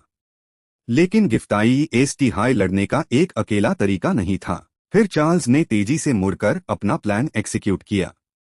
ये मुझे बहुत पहले का जमाना याद दिलाता है, जब मेरे पास कुछ नहीं था। एक छोटा भाई हमेशा अपनी बहन की हिफाजत करता है। जब मुझे चूहे की तरह छुपना पड़ता था, हर कीमत पर जिंदा रहने की कोशिश करते हुए। वाइपर के पीछे से भी वो तेजी से बाहर निकला और पीछा करने लगा। उसने उसके चेज मैकेनिज्म को एनालाइज करते हुए देखा। लगता है कि यूज ब्लाइंडली एनिमी को चेज करने के लिए प्रोग्राम किया गया है। चार्ल्स ने मुड़कर अपने सबमशीन गन को ट्रिगर किया। तो जो मेन सोच रहा था वो सही है। गोलियां वाइपर को नहीं, पानी के पिलर को लगी। पूरी स्ट्रैटेजी उसके दिमाग में पहले से थी। उसने एक ग्रेनेड फेंका। एक मशरूम स्मोक बॉम्ब हवा में फूट गया। चार्ल्स ने उस जगह पर अंधाधुंध गोली चलाई। वो अपना चेहरा छुपाए उस जगह से ऐसे निकला जैसे अमर हो। वाइपर के उससे टकराने से पहले उसने एक और आइटम निकल लिया था। स्मोक बॉम्ब ने पूरी जगह को सेफ कर दिया। चार्ल्स की आवाज कहीं से आई। इसके पीछे। उसका कोई निशान नहीं था, सिर्फ टॉन्ट करने वाला अंदाज था। इसके पीछे। वो बिना सोचे समझे उस तरफ उछल पड़ा। वो असैसिनेशन के इरादे से दीवार पार कर गया। लेकिन वहां सिर्फ एक रिकॉर्ड प्लेयर चल रहा था। कई सालों के पार्टनर होने के नाते चार्ल्स उसको अच्छे से जानता था। वाइपर के गिफ्ट का एक रूल था जिसे वो फॉलो करता था। वो एक समय में सिर्फ एक चीज से पार कर सकता था या दूसरों को पार करवा सकता था। जरूर उसने हर कमजोरी को पकड़ लिया था। लेकिन एक खास बात थी। ये वो बात थी जिसे दीवा ने सिर्फ एक बार एनकाउंटर किया था और वो समझ नहीं पाई। जरूरी बात ये थी कि वाइपर वैश्चुऑन को कैसे देखता है, न कि वैश्चुऑन की असल संख्या, एक हमला या गोली। उस समय वाइपर को चार्ल्स द्वारा प्लान किए गए जाल में फंसा दिया गया था। दूसरे शब्दों में, अगर वो किसी वास्तु को अलग अलग वैश्चुऑन के रूप में देखता है तो वो गिफ्ट एक्टिवेट नहीं कर सकता। उसने अभी रेलिंग पार छलांग लगाई और उसके सर पार गन रखी। लगता है कि एक चीज अभी भी वैसी ही है, वो है वाइपर के गिफ्ट का नियम। चार्ल्स की आवाज में अफसोस और सुकून मिला हुआ था। मैं तुमसे बहुत माफी चाहता हूँ वाइपर कि तुम्हें 2 बार मरना पड़ा। अचानक वो आदमी जो रोबोट की तरह काम कर रहा था, उसने आवाज निकाली। भाई। वाइपर ने उसके गुण के नीचे हाथ बढ़ाया, धीरे से कहा। भाई चार्ल्स। गोली तेजी से उसके हाथ को चियर्ट ह्यू निकल गई। चार्ल्स हैरान हो गया और समझ गया कि कुछ गलत है। उसने एक और गोली चलाई, जबकि वो उसके शेर से पार हो गई थी। वाइपर ने मुड़कर अपने हाथ जोड़े और उसकी तरफ उछल पड़ा। उस तक पहुंचने में कुछ सेकंड्स हाई लगे और उसने चार्ल्स को दबा दिया। उसके पास अभी भी अनुभव था। उसने छुपी हुई छुरी निकल ली। उसने बिना सोचे समझे वाइपर की पीठ में छुरी घोंप दी। फिर चार्ल्स ने छुरी के हैंडल पार लगा स्विच दबाया। एक ब्लास्ट उसके मुंह पर हुआ। वो तेजी से दूर उछल गया, दूरी बनते हुए। तुम मुझे पहचान गए। सांस। चार्ल्स ने बिना सोचे समझे पीछे हाथ करके एक्टिवेट किया। एक लास्ट उसके सामने हुआ, जो उसकी जानबाजी दिखा रहा था। वो अब पहले जैसा गिफ्टाई EST उसे नहीं कर सकता था। लेकिन गिफ्टाई EST हाई लड़ने का एक अकेला तरीका नहीं था। फिर चार्ल्स ने तेजी से मुड़कर अपना प्लान एग्जीक्यूट किया। ये मुझे बहुत पहले का जमाना याद दिलाता है, जब मेरे पास कुछ नहीं था। एक छोटा भाई हमेशा अपनी बहन की हिफाजत करता है। जब मुझे चूहे की तरह छुपना पड़ता था, हर कीमत पर जिंदा रहने की कोशिश करते हुए, वाइपर के पीछे से भी वो तेजी से बाहर निकला और पीछा करने लगा। उन्हें उसके चेज मैकेनिज्म को एनालाइज करते हुए देखा। लगता है कि यूज ब्लाइंडली एनिमी को चेज करने के लिए प्रोग्राम किया गया है। चार्ल्स ने मुड़कर अपने सबमशीन गन को ट्रिगर किया। तो जो मेन सोच रहा था वो सही है। गोलियां वाइपर को नहीं, पानी के पिलर को लगी। पूरी स्ट्रैटेजी उसके दिमाग में पहले से थी। उसने एक ग्रेनेड फेंका। मशरूम स्मोक बॉम्ब हवा में फूट गया। चार्ल्स ने उस जगह पर अंधाधुंध गोली चलाई। वो अपना चेहरा छुपाए उस जगह से ऐसे निकला जैसे अमर हो। वाइपर के उससे टकराने से पहले उसने एक और आइटम निकल लिया था। स्मोक बॉम्ब ने पूरी जगह को सेफ कर दिया। चार्ल्स की आवाज कहीं से आई। इसके पीछे। उसका कोई निशान नहीं था, सिर्फ टॉन्ट करने वाला अंदाज था। इसके पीछे। वो बिना सोचे समझे उस तरफ उछल पड़ा। वो असैसिनेशन के इरादे से दीवार पार कर गया। लेकिन वहां सिर्फ एक रिकॉर्ड प्लेयर चल रहा था। कई सालों के पार्टनर होने के नाते चार्ल्स उसको अच्छे से जानता था। वाइपर के गिफ्ट का एक रूल था जिसे वो फॉलो करता था। वो एक समय में सिर्फ एक चीज से पार कर सकता था या दूसरों को पार करवा सकता था। जरूर उसने हर कमजोरी को पकड़ लिया था। लेकिन एक खास बात थी। ये वो बात थी जिसे दीवा ने सिर्फ एक बार एनकाउंटर किया था और वो समझ नहीं पाई। जरूरी बात ये थी कि वाइपर वैश्चुऑन को कैसे देखता है, ना कि वैश्चुऑन की असल संख्या, एक हमला या गोली। उस समय वाइपर को चार्ल्स द्वारा प्लान किए गए जाल में फंसा दिया गया था। दूसरे शब्दों में, अगर वो किसी वास्तु को अलग अलग वैश्चुऑन के रूप में देखता है तो वो गिफ्ट एक्टिवेट नहीं कर सकता। उसने अभी रेलिंग पार छलांग लगाई और उसके सर पार गन रखी। लगता है कि एक चीज अभी भी वैसी ही है, वो है वाइपर के गिफ्ट का नियम। चार्ल्स की आवाज में अफसोस और सुकून मिला हुआ था। मैं तुमसे बहुत माफी चाहता हूँ वाइपर, की तुम्हें 2 बार मरना पड़ा। अचानक वो आदमी जो रोबोट की तरह काम कर रहा था उसने आवाज निकाली। भाई। वाइपर ने उसके गुण के नीचे हाथ बढ़ाया थी। भाई चार्ल्स। गोली तेजी से उसके हाथ को चियर ठ्यू निकल गई। चार्ल्स हैरान हो गया और समझ गया कि कुछ गलत है। उसने एक और गोली चलाई जबकि वो उसके शेर से पार हो गई थी। वाइपर ने मुड़कर अपने हाथ जोड़े और उसकी तरफ उछल पड़ा। उस तक पहुंचने में कुछ सेकंड्स हाई लगे और उसने चार्ल्स को दबा दिया। उसके पास अभी भी अनुभव था। उसने छुपी हुई छुरी निकल ली। उसने बिना सोचे समझे वाइपर की पीठ में छुरी घोंप दी। फिर चार्ल्स ने छुरी के हैंडल पार लगा स्विच दबाया। एक ब्लास्ट उसके मुंह पर हुआ। वो तेजी से दूर उछल गया, दूरी बनते हुए। तुम मुझे पहचान गए? सांस। वो भारी आवाज उसके सामने से आई। उसकी लाल आंखें सीधी उसकी तरफ देख रही थी।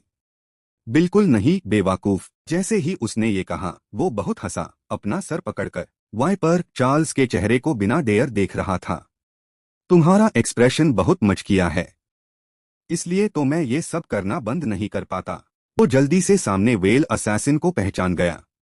बैशिया। उसने घमंड से सोचा, पकड़े जाने की परवाह किए बिना।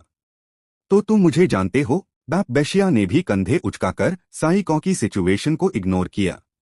वैसे भी इतना एक्सपीरियंस्ड होने के बाद तुम्हें काफी कुछ पता होगा। उसने दूसरे के इंटेंशंस का अंदाजा लगाया। क्या तुम टॉर्च को टारगेट कर रहे हो? उसके वाइपर के रूप में चेहरे पर एक एक्सप्रेशन आया। ये कहना गलत होगा कि मुझे बिल्कुल भी इंटरेस्ट नहीं है, लेकिन वो मेरा मकसद नहीं है, क्योंकि जब भी ऐसे बेड फाइट्स होते हैं, बैशिया ने अपनी डेक्सटेरिटी और फ्लेक्सिबिलिटी का घमंड किया। मेन अरीना में बहुत सारे बढ़िया लूट आइटम्स उठा लेता हूं। जैसे ही उसने ये कहा, चार्ल्स ने एक बड़ा लेजर बीम फेंका। वो फिर से गायब हो गया, गोली से बचते हुए। चिंता मत करो, मुझे तुम जैसे कमजोर और बेचारे में कोई इंटरेस्ट नहीं है। सिर्फ एक हमले ने चार्ल्स को दीवार से लगा दिया। मैं तुम्हें कुछ इंटरेस्टिंग दिखाने की सोच रहा था, पर तुमने निराश कर दिया। अब तुम एक कमजोर नोमी से ज्यादा कुछ नहीं हो। बैशिया ने उसकी गर्दन कास के पकड़ी, गुस्से से कहा, और तुम हंसने की हिम्मत करते हो। उसके सुंदर चेहरे पर एक अनोखा सुकून दिखा। अच्छा हुआ, मैं सोच रहा था कि तुम सच में वाइपर हो। उसने वो हाथ पकड़ा जिसमें वो पहचाना हुआ ग्लव पहना था और कहा, मैं यहाँ मरने नहीं आया हूँ। चार्ल्स को आईयूएनए से किया गया वादा याद आया। इस अरीना में आने से पहले मैंने किसी से वादा किया था कि मैं खुद को फिर कभी सैक्रिफाइस नहीं करूंगा। अचानक वो जोर से चिल्लाया, हवा में पुकारते हुए, जल्दी आओ बेवकूफ। आसपास बिल्कुल सन्नाटा था, जैसे कोई मजाक हो। बैशिया ने बिना किसी इंतजार के उसके चेहरे पर एक और पंच मारा। चार्ल्स ने जल्दी से उस खतरनाक हमले से बचते हुए कहा, जल्दी आओ, नहीं तो तुम्हारे गुरुजी मर जाएंगे। सच में कोई उनकी लड़ाई ऊपर से देख रहा था। सब शूटर ने गुस्से से अपनी जीभ चबाई जब उसका नाम लिया गया। पहले चार्ल्स हाय था जिसने यूज गन चलना सिखाया था। वो हमेशा उसके शूट्स के बाद उसकी तारीफ करता था, बहुत अच्छा, ऐसे ही करते रहो। वो स्वयं सैप शूटर के लिए सबसे खुशनुमा था। मैं हमेशा तुम्हारे साथ रहूंगा। जब तक कि एक दिन वो वादा टूट गया। चार्ल्स ने गलती की। बताओ तुमने क्या किया? यूज पकड़ लिया गया और वो ठंडे शब्दों में कहकर चला गया, अब से हम दोनों अजनबी हैं। सैप शूटर के अंदर का खालीपन कभी नहीं भरा। किरिन चार्ल्स को देखते हुए जो पपेटियर के हैमलॉन से बचने की कोशिश कर रहा था, उसका चेहरा और गुस्से से भर गया। कब से ये ऐसे पागल की तरह बिहेव कर रहा है सब? एक जोड़ी नीली आंखें सैप शूटर के दिमाग में आ गई। वो लड़की के सर में गोली नहीं मार सकती थी। ये सब उस औरत की वजह से हुआ। वो चार्ल्स का असली नाम चिल्लाई और ट्रिगर दबाया। जेरेमी बूमस्टीन। गोली लगी उसके पेट को, चीयर ठियू उसकी जान बचते हुए। चार्ल्स ने सर झुकाया, उसी पॉस्चर में, मुझे पता था तुम आओगी। सैप शूटर पास आई, उसे उठाया और दांती, छुप रहो, उठो। जरूर वो साड़ा हमला सिर्फ पपेटियर का ध्यान भटका सकता था। यूज सिर्फ ठंडक महसूस हुई जब वो आदमी उसके सामने खड़ा था। यहाँ एक भूत है जो हमारे अंतिम संस्कार का इंतजार कर रहा है। दूसरी जगहों पर लड़ाई भी उतनी ही खतरनाक थी। जीवा घूमते हुए नेनिया को ढूंढ रही थी जिसे किडनैप किया गया था। वो ऊपर छलांग लगाई ताकि बेहतर देख सके। वो ज्यादा दूर नहीं जा सकते, लेकिन सामने पूरा नजारा ऐसे फूट रहा था जैसे जंग हो। छोड़ो, हर तरफ सिर्फ लड़ाई हो रही है। नेनिया को किडनैप करने वाली औरत की रफ्तार बहुत तेज थी। पुडिंग ने अपने दोस्त को बचाने की कोशिश की। पुडिंग का किक, लेकिन वो बेकार गया जब उसने एक किक मारी और वो उड़ गया। पुडिंग। वो चिंतित होकर चिल्लाई जब उसके बालों को पकड़ा गया। चुप हो जा, अगर मैं तेरे हाथ पैर नहीं काटना चाहती तो चुप रहे। वो आंखें बाहर निकली हुई और मुंह खुला हुआ लड़की ऐसे बोल रही थी जैसे जुबान लड़खड़ा रही हो। शायद उसे मार देना हाय ठीक रहेगा। क्या वो चिल्लाएगी? उसकी खौफनाक हरकतों से नेनिया का शेर कांप गया।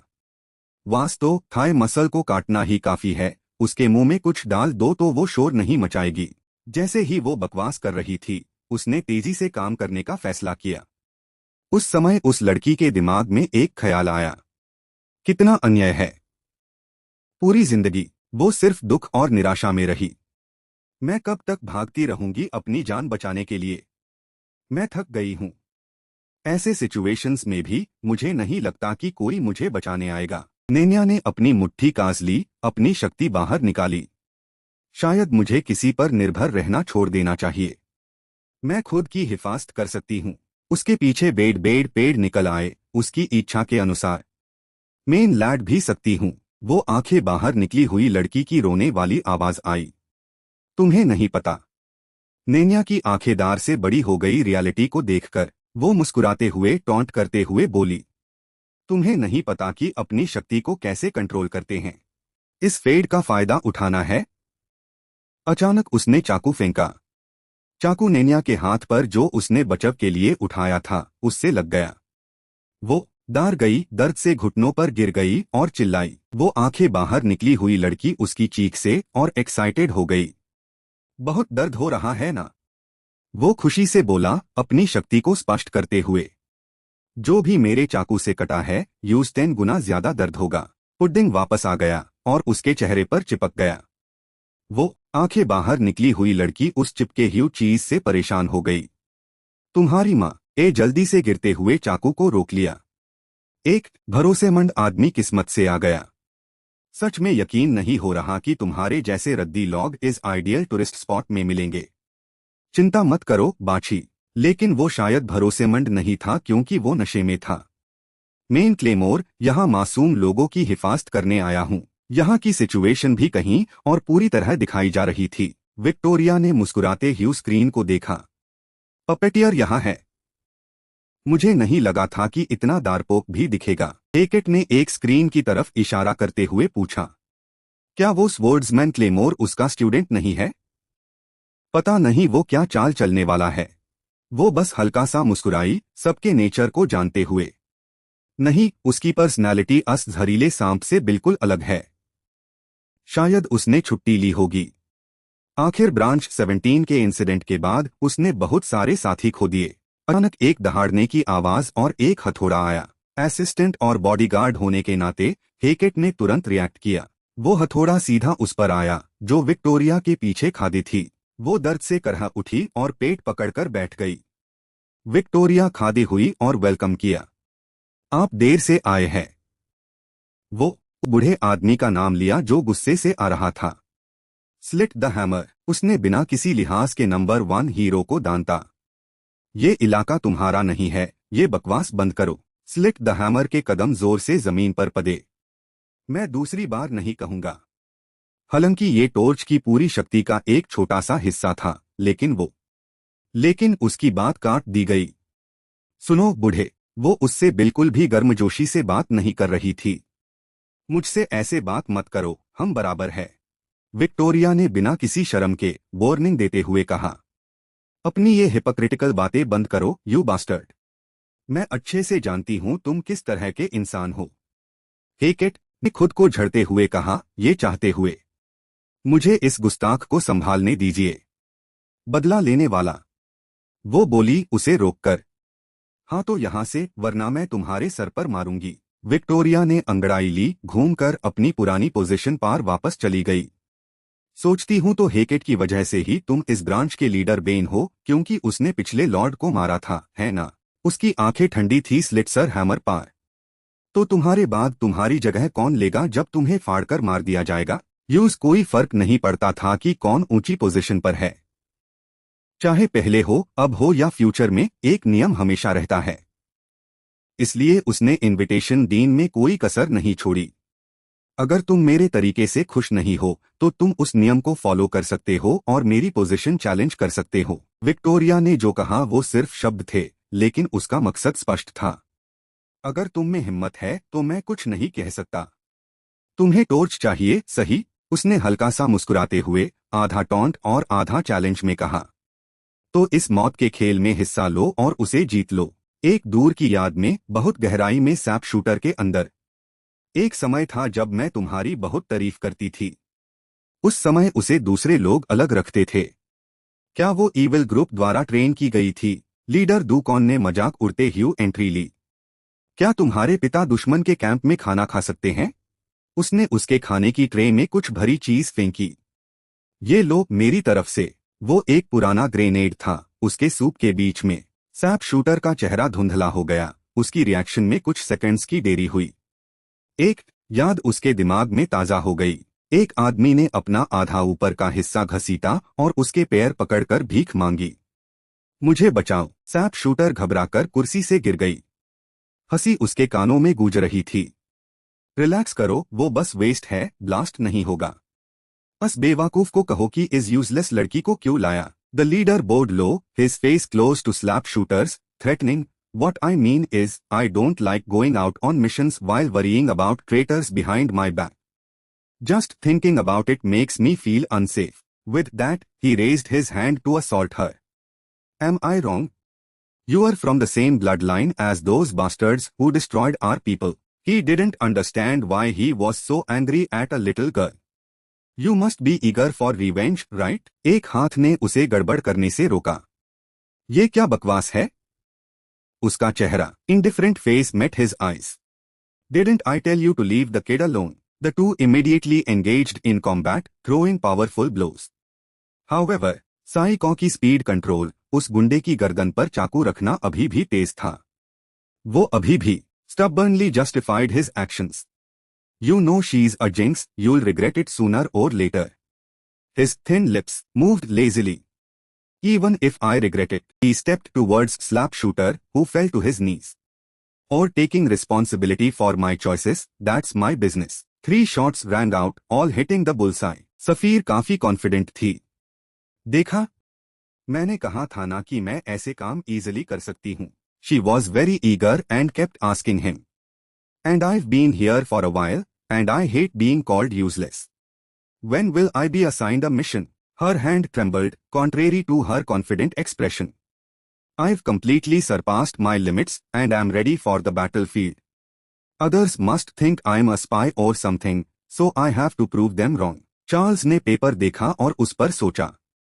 तुम्हें याद है, यहाँ तुम्हारे लिए एक मिशन है. सैप शूटर चिल्लाई. सच में? उसने मिशन का डिस्क्रिप्शन दिया. हाँ, तुम्हारा मिशन एक नए ईविल गैंग के लीडर को खत्म करना है. वो स्मार्ट और अलग है, और वो एक नोमी है. इसलिए मिशन ज्यादा मुश्किल नहीं होगा. उसने लोकेशन पढ़ी जो पहले से पता थी. पहाड़ ही के स्लोप पार अबैंडन फैक्ट्री में जाओ. ये एक सीक्रेट मीटिंग स्पॉट है, इसलिए वो अकेला होगा. चार्ल्स अभी भी सोर्स के बारे में बता रहा था. वो अकेली ही बताई हुई जगह पर गई. सबसे पहले वो बैठ गई और ध्यान से अपने टूल्स निकले.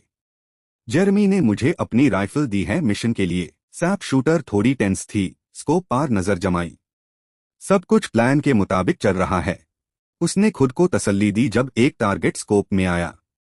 मुझे बस ट्रिगर दबाना है, बस ट्रिगर दबाना है तो काम हो जाएगा. गुन तैयार थी, ट्रिगर दबाने का इंतजार कर रही थी. ये रहा. अचानक सैप शूटर के अंदर का अंधेरा जाग उठा. रुको, ये नहीं हो सकता. ये कहकर उसने सर झुकाया, मुस्कुराते ह्यू हेकेट को याद दिलाया.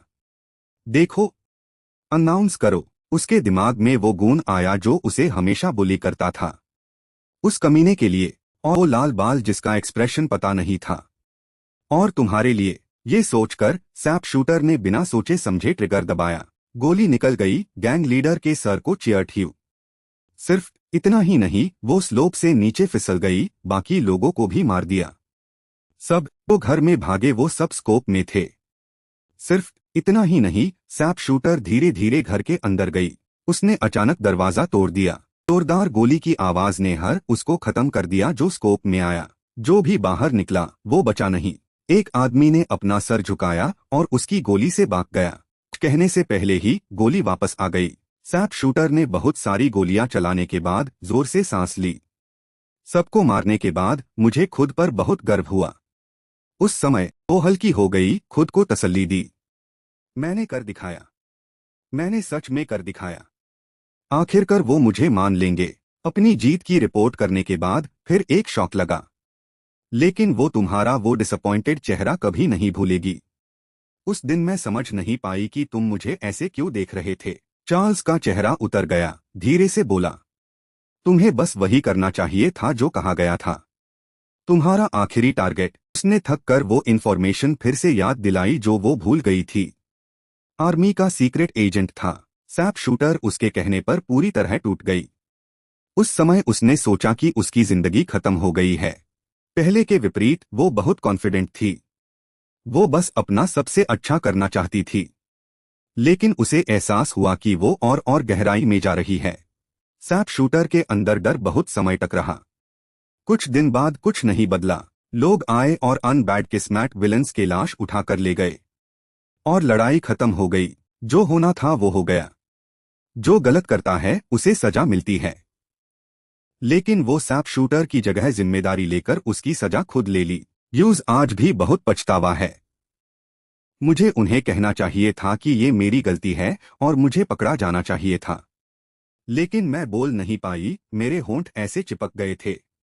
वो चार्ल्स की पीठ दिखी जो बिना मुड़े चला गया. कुछ मत कहो, अब से हम दोनों अजनबी हैं. उस समय सैप शूटर के जज्बात भूल गए. मैं तुम्हारी तारीफ करती थी. उसके जज्बात धीरे धीरे खत्म हो गए. लेकिन मैंने वो तारीफ एक तरफ रख दी जब मैं इस ऑर्गेनाइजेशन का हिस्सा बनी. वो जज्बात पूरी तरह बेहोश हो गए जब वो चार्ल्स से फिर मिली.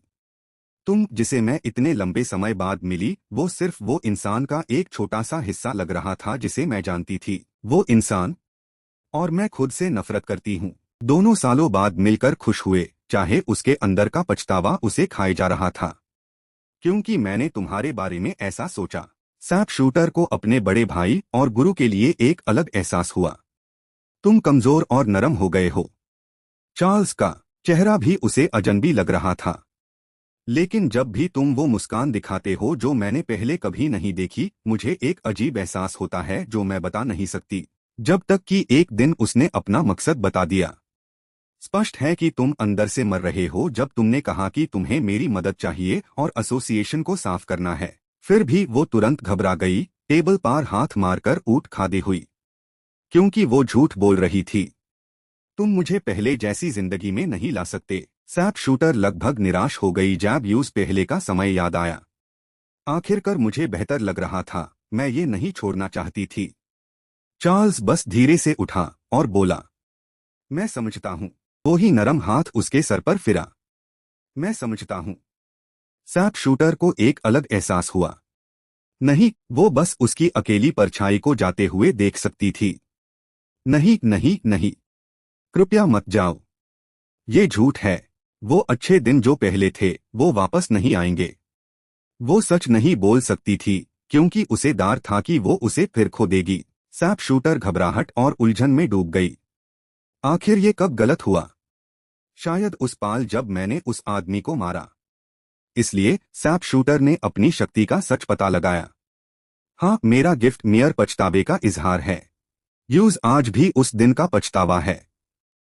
उस दिन उसने जो छठी गोली चलाई थी, उसने सब कुछ और खराब कर दिया। अगर मैं पिछले समय में जा सकती और फिर से चुन सकती। इसलिए सैप शूटर को तेजी से खत्म करने में डर लगने लगा। मैं कभी भी जरूरत से ज्यादा ट्रिगर नहीं दबाऊंगी, कभी नहीं। अंधेरे में कदमों की आवाज स्पष्ट थी। एक आदमी की आवाज जो अपनी बेटी को ढूंढ रहा था।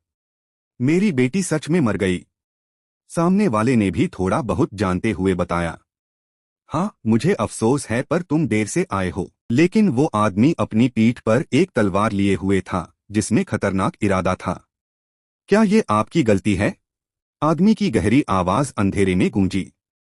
आपका मतलब है कि वो 5 नहीं 4 महान तलवारबाजों में से एक? क्या जियोन की मौत से उसका कोई संबंध है? ये उन्हें बस हल्का सा याद दिलाया, रोका नहीं। हो सकता है तुम एक एल्डर का सामना करो, कॉन्फिडेंट हो। वो आदमी जिसने अपनी पीठ पर बहुत सारी तलवारें राखी थी चला गया। अगर मैं कॉन्फिडेंट नहीं होता तो मैं यहाँ नहीं आता। लेकिन ये करने से पहले मुझे अपनी दूसरी बेटी को ढूंढना है। वापस चार्ल्स की तरफ चलते हैं। सैप शूटर ने अचानक से पपेटियर के सर में गोली मार दी। वो तुरंत जमीन पर गिर गया। कोई हरकत नहीं हुई। उसके चेहरे पर सच्चाई को स्वीकार करने में थोड़ी परेशानी थी। वो वाइपर के लाश को चेक करने झुकी। लगता है शेर वाइपर का है, लेकिन सर नहीं। ये आश्चर्य भी उससे हिरन कर गया। इस टारगेट की शेयर कंट्रोल करने और गिफ्ट यूज करने की एबिलिटी सच में अद्भुत है। चार्ल्स और भी स्पष्ट था, बैठकर जोर से सांस ले रहा था। अभी खत्म नहीं हुआ है। ये पपेट दूर से कंट्रोल हो रहा है, जितना मुझे पता है। ये माइंड कंट्रोल करने वेल सुपर ह्यूमंस के लिए पहले कभी नहीं हुआ। वो लाल निशान वेल कॉलर के बारे में सोच रहा था। लेकिन तुम और वो नेकलेस का क्या मामला है? क्या तुम अनडेड ऑर्गेनाइजेशन के मेंबर की तरह कॉस्प्ले कर रही हो? पता नहीं चार्ल्स नाटक कर रहा था या सच में नहीं जानता था, या सिर्फ फैशन सेंस कंफर्म कर रहा था। सैप शूटर ने ये सुनकर नेकलेस को छुआ। चुप रहो। उसकी आंखों में सारे जज्बात खत्म हो गए थे। तुम कुछ नहीं जानते। फिर भी वो कुछ भी एक्सप्लेन नहीं करना चाहती थी। मुझे उससे कुछ सवाल पूछने हैं, लेकिन अब वो समय नहीं है। मैं चुप रहूंगी और बाद में उसका जवाब सुनूंगी। सैप शूटर के दिल में अभी भी एक कनेक्शन की उम्मीद थी, ताकि उसे रुकने का एक रीजन माइल और वो थोड़ा और कांटेक्ट में रहे। लेकिन कम से कम वो एक बार माफी तो बोल सकती थी। ये सोचकर उसके होंठ हिले और कुछ शब्द निकले। मैं सच में दूरी। लेकिन वो शब्द जो होंठों पार दिल से कहना बहुत शर्मनाक था। मैं तुम्हारे बकवास से सच में थक गई हूँ। सैप शूटर ने अपनी राइफल कंधे पर राखी, मुड़कर चली गई। वैसे भी मैंने अपना कर्ज चुका दिया है। अब हम सच में अजनबी है, सही?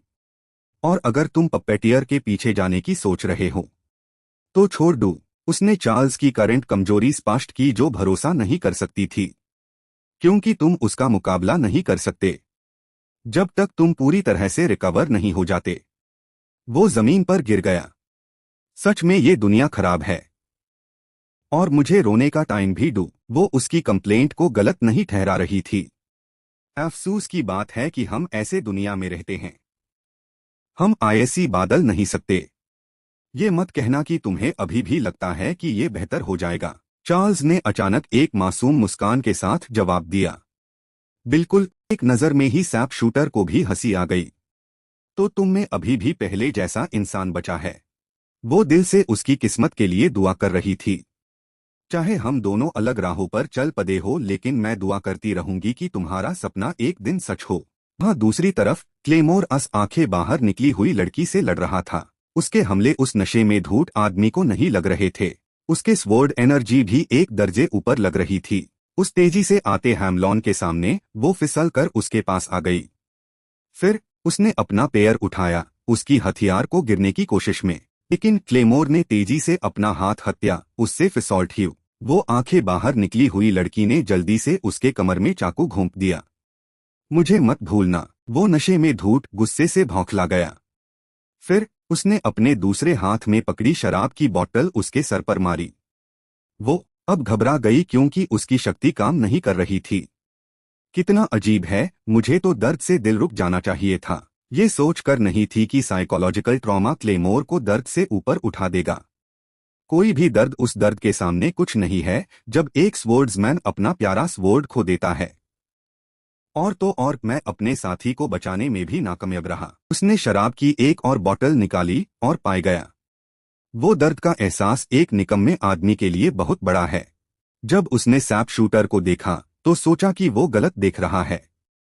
मैं जरूर कोई इल्यूजन देख रहा हूँ। छोड़ो, मैं कसम खाता हूँ कि मैं। वो अचानक एहसास हुआ कि जो दो चीजें उसके पास थी वो गायब हो गई थी। He suddenly realized the two things beside him had vanished. Huh? The bug-eyed girl furiously yelled at his ear. Shut up! You are driving me crazy, you idiot! They've already escaped. एक गुस्से में claymore को चैन से नहीं देखना चाहती थी। मर जा! अचानक कुछ गिरा उन दोनों के बीच में। दी होआ ने ठंडे अंदाज में जोर से पूछा, आसपास देखते हुए। किसी ने एक सेफ बालों वाली लड़की और एक पीले जली फिश को देखा है। उसने बस अस किडनैपर को ऐसे मारा जैसे वो एक पिता हो। जवाब दो। ए तुरंत 10 मीटर डोर जा गिरी, जमीन पर घसित रही थी। आंखें बाहर निकली हुई लड़की की नए अपोनेंट के लिए अनप्रेडिक्टेबल हो गई। उसके बाद वो तेजी से भाग गई और नहीं उलझी। वो परेशान होकर अपना सर खुजाने लगी। अपोनेंट को ज्यादा समझ लिया था। ओह वाओ, मैंने शायद ज्यादा जोर लगा दिया। मुझे लगा था वो बहुत स्ट्रांग है।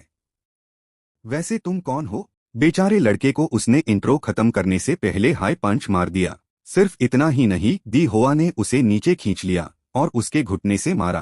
क्लेमोर तुरंत गिर गया। सिर्फ 2 मूव्स में उसने दी होआ का पैर पकड़ने के लिए हाथ बढ़ाया और बकवास की। ये फिर से नहीं हो सकता। उसका छोटा सा शेरा उसके बेड शेरा से मिलता था।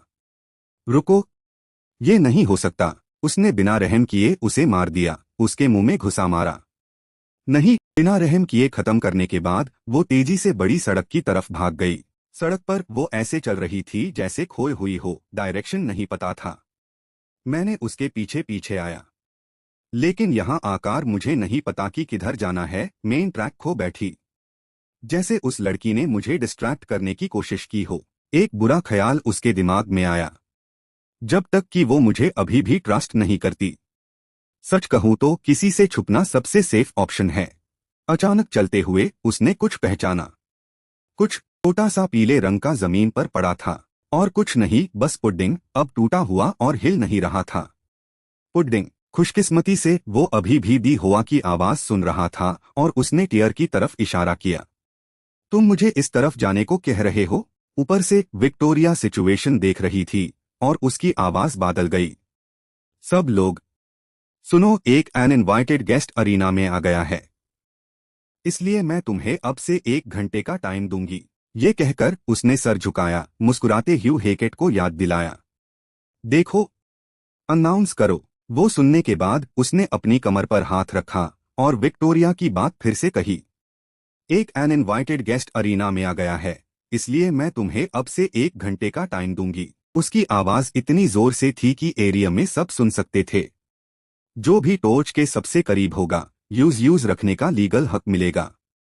उसकी जोरदार आवाज गलियों में गूंज रही थी। विक्टोरिया की तरफ से संदेश पहुंचाया गया। जीवा ने लड़की को धक्का दिया, सर झुकाया और अपना फैसला बताया। ओह, उसके बाद क्या हुआ वो अभी पता नहीं। काफी समय हो गया है जब टॉर्च के लिए लड़ाई खत्म हुई थी। मुझे लगता है तुमने अभी तक उसका पता नहीं लगाया है। सही, स्विस हैमर ने निराशा नहीं छुपाई जब रिपोर्ट दी। अफसोस सर। पिसॉप अभी भी पेंटिंग बना रहा था, लापरवाही से जवाब दिया। कोई बात नहीं। तुम्हारे अनुमान के मुताबिक लड़ाई का रिजल्ट स्पष्ट था। हम ग्रे कैसल में टॉर्च के थ्रू घुसने में नाकामयाब रहे, लेकिन ये जरूर है कि वो इविल ग्रुप के हाथ लग गया है। वो अभी भी विक्टोरिया के एक्शंस से नाराज था। अगर विक्टोरिया नहीं होती तो मुझे लगता है कि प्लान सफल हो जाता। पिसॉप ने ज्यादा इंपॉर्टेंस नहीं दी, शांत किया। उसके बारे में ज्यादा मत सोचो। उसने उसकी इमेजिनेशन को एक आसान डायरेक्शन में मोड़ दिया। बस आईसी एक अनिवार्य डिजास्टर मान लो तुम्हारे सफर में। रेजिनिया ने भी उससे रोटियो मजबूर आवाज में पूछा। भाई, थोड़ा सा रास्प को पछतावा हुआ। क्या मैं अब भी दिल का कमजोर हूं? मुझे उस लड़की में वो लड़की दिख रही है। उसने अपनी मुट्ठी कास ली, एक वादा करते हुए। मैं देखूंगा कि क्या मेन एसोसिएशन को सबसे ह्यूमेन तरीका इस्तेमाल करने के लिए कन्विंस कर सकता हूं। रास्पा ने खुद से पूछा और सीधे एक और आदमी का नाम लिया। Slit the hammer. वो तुरंत पास में उतर गया, शांति से। तो तुम जानते थे कि मैं यहां हूं? और तुम्हारे पिता कैसे हैं, रास्पा? ऐसा लगा कि उसे अपने पिता पसंद नहीं थे। ऐसे चालक जानवर को क्या खतरा हो सकता है? वो सब छोड़ दो। मैं खुद उस लड़की की मौत देखना चाहता हूं। स्लीट द हैमर की आंखों ने फैसला सुना दिया। बदकिस्मती से ये तुम्हारे कंट्रोल में नहीं है। लेकिन वो पीछे नहीं हटा। क्या मेरे अंदर लगता है कि उसकी आवाज में कोई रिस्पेक्ट नहीं था, जैसे वो बराबर हो? मैं तुमसे परमिशन मांग रहा हूं क्या? उस समय जिहुया आखिरकार उन तक पहुंच गई। तुम लोग मेरी चीजों के बारे में क्या बकवास कर रहे हो? नेनिया का उदास चेहरा खुश हो गया, जोर से चिल्लाई। पुडिंग के मलिक, वो गुस्से से बोली, अनलॉग ऑन की तरफ ध्यान दिए बिना। टॉर्च मेरा है। जिहुया उन दोनों की लड़ाई में घुस गई और जोर से चिल्लाई। फिर भी दिल में वो जानती थी कि उनसे लड़ना मुश्किल होगा। ये कहने में तो ठीक है, पर ये इतना आसान नहीं होगा। उसने उन दोनों के सामने वेल अपोनेंट्स की शक्ति का अनुमान लगाया। रास्पा जरूर अपनी एबिलिटी से आसपास के इलाके को कंट्रोल कर सकता है, जबकि स्लिट्सर हैमर ब्रांच का मैनेजर है। वो भी बहुत स्ट्रांग होगा। फिर भी जिहुया को उनकी एबिलिटीज के बारे में ज्यादा नहीं पता था। जानने का सिर्फ एक ही तरीका है। वो तुरंत स्लिट्सर हैमर पर अटैक करने के लिए उछली। शॉकवेव ने एक तेज हवा का झोंका बनाया जो फैल गया। उसका छोटा सा शेरा उसके बेड घुंसों को रोक रहा था। उसके हाथ से उसका सिग्नेचर हैमर निकला। एक हैमर ने जमीन पर एक बड़ा गधा बना दिया। शक्ति चेक करने के बाद जिहुया तेजी से पीछे उछली। ठीक है, वो स्ट्रांग है। स्लिट्सर हैमर ने शांति से हैमर कंधे पर रखा, इंतजार करते हुए। हाँ, मैं कोई मामूली अपोनेंट नहीं हूँ। क्या वो वही सिल्वर हेयर्ड लड़की है जिसे फिंचस ढूंढ रहे हैं? लेकिन उसकी बचपना वाली पर्सनालिटी ने उसे धोखा दिया, गलत समझ लिया। मैं क्या सोच रहा हूँ? वो तो डिस्क्रिप्शन से बहुत छोटी लगती है। वो रास्पा से बात करने पैल था। हम इस रुकावट को पहले हटाएं, फिर आगे बढ़े, रास्पा। डील। अगर कोई फायदा नहीं तो वो नहीं हिलता। देखते हैं, लेकिन अगर टॉर्च तुम्हारे पास आए तो सिर्फ बीसॉफ्ट को फायदा होगा, सही? स्लिट्सर हैमर ने अपनी दाढ़ी सहलाई और धमकी देते हुए बोला। और तुम्हारे पिता को भी फायदा होगा। क्या तुम ग्रे कैसल के खिलाफ जाओगे? उसने लापरवाही से होंठ हिलाए और बोला। फिलहाल मैं तुम पर भरोसा नहीं करता। ये कहकर रास्पा ने अपने हाथ से पीले पैटर्न्स वेल गांटे निकल लिए। बात करने का कोई फायदा नहीं। उसने अपना हाथ जमीन पर रखा और बहुत सारे जग निकल आए। जल्दी ही आसपास का इलाका घने पेड़ों से भर गया। एक बड़ा पेड़ चमकने लगा। Great tree. नेन्या को केज में अंदर खींच लिया गया। पुडिंग के मलिक। एक पाल में वो बस उस लड़की का साया देख सकती थी जो अंदर खींच ली गई थी। नेन्या। उसने जगह को देखा और महसूस किया, ये कोई अलग स्पेस नहीं है, जैसे वो डेथ टाइम जिसमें उसने एक असली जंगल बुलाया था इस एरिया में। स्लिट्सर हैमर की गुस्से वाली आवाज ने कहा। वो मान नहीं सकता था। क्या छोटे बच्चे भी मुझे कम समझते हैं? बस हो गया। उसने पूरी शक्ति से नीचे वाले पेड़ पर मारा। मैं तुम सबको इस पेड़ के साथ कुचल दूंगा। गर्म होने के बाद उसने अपना हैमर निकला, पेड़ पर कुछ लाइंस बनाई। Ancient hammer. कैलिब्रेट। फिर उसने जोर से मारा, एक बड़ा ब्लास्ट हुआ। दी होआ ने जल्दी से उसके शेरपार लात मारी, ऊपर उछल गई। रास्ता डू। She used a power to turn her arm into a large scythe. Grey man's reaper scythe. फिर भी पेड़ पर सिर्फ स्क्रैचेस द वो हिला नहीं। रास्प जैसे स्ट्रॉन्ग सुपर ह्यूमन द्वारा बनाया गया डिफेंस मैकेनिज्म आम तरीके से अतुट लगता है। Now that useless face is even more useless. Grey man's gift is completely useless. स्लिट्सर हैमर गुस्से में था कि कुछ नहीं कर पा रहा था। उसका गुस्सा दी हुआ पार निकला। मुझे रास्ता मत रोको। उसका छोटा सा शेर आसानी से उसके आर्म हैमलॉन से बाक जाता था और वो काउंटर अटैक करती थी। वो मैं कह सकती हूँ। दोनों पूरी ताकत से एक दूसरे को पंच और किक कर रहे थे।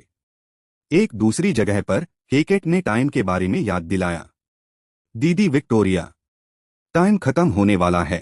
उस समय वो लाल रोब वेल लॉगॉन से घिरे ह्यूदा। मैं जानती हूँ, लेकिन ये क्या है? विक्टोरिया के चेहरे पर एक ठंडी अनोखी एक्सप्रेशन दिखी। मैंने पहले नहीं कहा था कि कोई निशान नहीं छोड़ना चाहिए। हेकेट को पसीना आ गया। वो जल्दी से सर हिलाकर एक्सप्लेन करने लगी। मैंने उन्हें कभी नहीं देखा।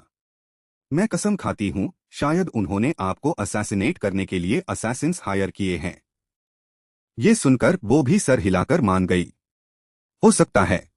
उनमें से एक आदमी ने बोलना शुरू किया, कंफ्यूजन दिखाते हुए। तुम लोग क्या बात कर रहे हो? हम यहाँ आए हैं। अफसोस वो अपना मकसद बता पाता उससे पहले हाय हेकेट ने तेजी से उसका सर घुमा दिया, ताकि वो अपने हाथ पैर उछल रही थी, विजिलेंट थी। तुम्हारी हिम्मत कैसे हुई सिस्टर विक्टोरिया पर निशाना लगाने की? तुम्हें इस घटिया कॉन्स्पिरेसी के लिए बड़ी कीमत चुकानी पड़ेगी। चाहे वो लोग ग्रेट ट्री में लड़ रहे हो, अंदर शांति थी। नेन्या पूरी तरह टूट गई थी बार बार बैंड होने से। क्या तुम हैमर अंकल के ग्रुप से नहीं हो? रास्पा ने सीधे जवाब दिया। हाँ। वो सच में कंफ्यूज्ड थी। तो फिर क्यों? वो एक कोने में बैठा था, धीरे से मना करते हुए। क्या तुम लोग एक दूसरे को नहीं जानते? तुम बाहर वाली लड़की को जानती हो? नेन्या ने अपना सर घुटनों में छुपाया, धीरे से कहा। मुझे नहीं पता क्यों, लेकिन उसने मुझे बचाया। वो लोग जो नेन्या को किडनैप करना चाहते थे, उनका अपना मकसद था। शायद मेरा मकसद भी अनलॉगऑन जैसा ही है, बस एक अलग तरीका है। लेकिन फिर भी उसे बहुत ज्यादा साइकोलॉजिकल डैमेज हुआ था। मुझे उनके मकसद से कोई फर्क नहीं पड़ता। मैं उसके साथ जाने को तैयार हूं जो मेरे साथ अच्छे से पेश आए, चाहे थोड़ा ही क्यों ना हो। लेकिन किसी ने ऐसा नहीं किया। नेन्या को जीवा द्वारा दी गई चॉकलेट की 2 बार्स हमेशा याद रही। किसी ने नहीं, सिर्फ वो। वो पहली और अकेली थी। इतना वो सुनता गया, रास्पा उतना ही निराश और खुद को दोषी समझता गया। उसके बहन के शब्द उसके कानों में गूंजते रहे। अब पछताने का कोई फायदा नहीं। अगर तुम थोड़ा भी दया या कंपैशन दिखाना चाहते हो तो तुम्हें मौका मिलने पर करना चाहिए था। रास्पा, उसने अपना हाथ बढ़ाया उसे तसल्ली देने के लिए। मैं माफी चाहता हूं। फिर भी वो और सर झुकने लगी। मैं ठीक हूं। अस्पायरिंग। आंसू जमीन पर गिर गए। वैसे भी मैंने ज्यादा उम्मीद नहीं की थी। कॉम्प्लेक्स जज्बातों के बीच रास्पा ने बोला। मेरे पास एक ऑफर है। उसने नेन्या को पेड़ से बाहर निकला, स्लाइडर हैमर से बोला। मैं तुम्हारी बात मानूंगा, अगर तुम मुझे इस लड़की को हैंडल करने दो। वो ये देखकर खुश हो गया और बोला, जरूर। आखिरकार मेन ग्रे कैसल के स्वर्ड्समैन से कांटेक्ट नहीं कर पा रहा हूं। उसने रास्पा के दर्द को छुआ। ये दोनों तरफ के लिए सबसे अच्छा ऑप्शन है। खुश हूं कि तुम अब भी समझदार हो और अपनी बहन जैसी किस्मत से बात गए। वो एक दयालु दादा की तरह दिखा, प्यार से हाथ बढ़ाया। इधर आओ, बाची, तुम्हारा एक मिशन है। Suddenly the person beside him tightly gripped his arm. Slider hammer ने मुंह बनाया और गुस्से से देखा। तुम्हारा इसे क्या मतलब है? वो डरा नहीं। मैंने अपना मन बदल लिया है। ये उसका ह्यूमेन ऑफर है उस लड़की के लिए। जल्दी। धोखा खाकर वो गुस्से से कांप उठा, हाथ झटक दिया। स्लाइडर हैमर ने बिना सोचे समझे ऊपर उछल दिया। नेनिया के पीछे एक जोर की आवाज हुई और दी हुआ बाहर आ गई। उस लड़की को बाहर फेंक। उसने अपनी तलवार चलाई जो स्लाइडर हैमर की बॉडी पार लगी। फिर भी उसने जख्म की परवाह नहीं की और दौड़ गया। वो सीधा अपने हमले की तरफ दौड़ा। क्या वो नेनिया को सुरक्षित रूप से एसोसिएशन में नहीं पहुंचना चाहता था? ये बिशॉप का रिक्वेस्ट भी था उसके यहां आने से पहले।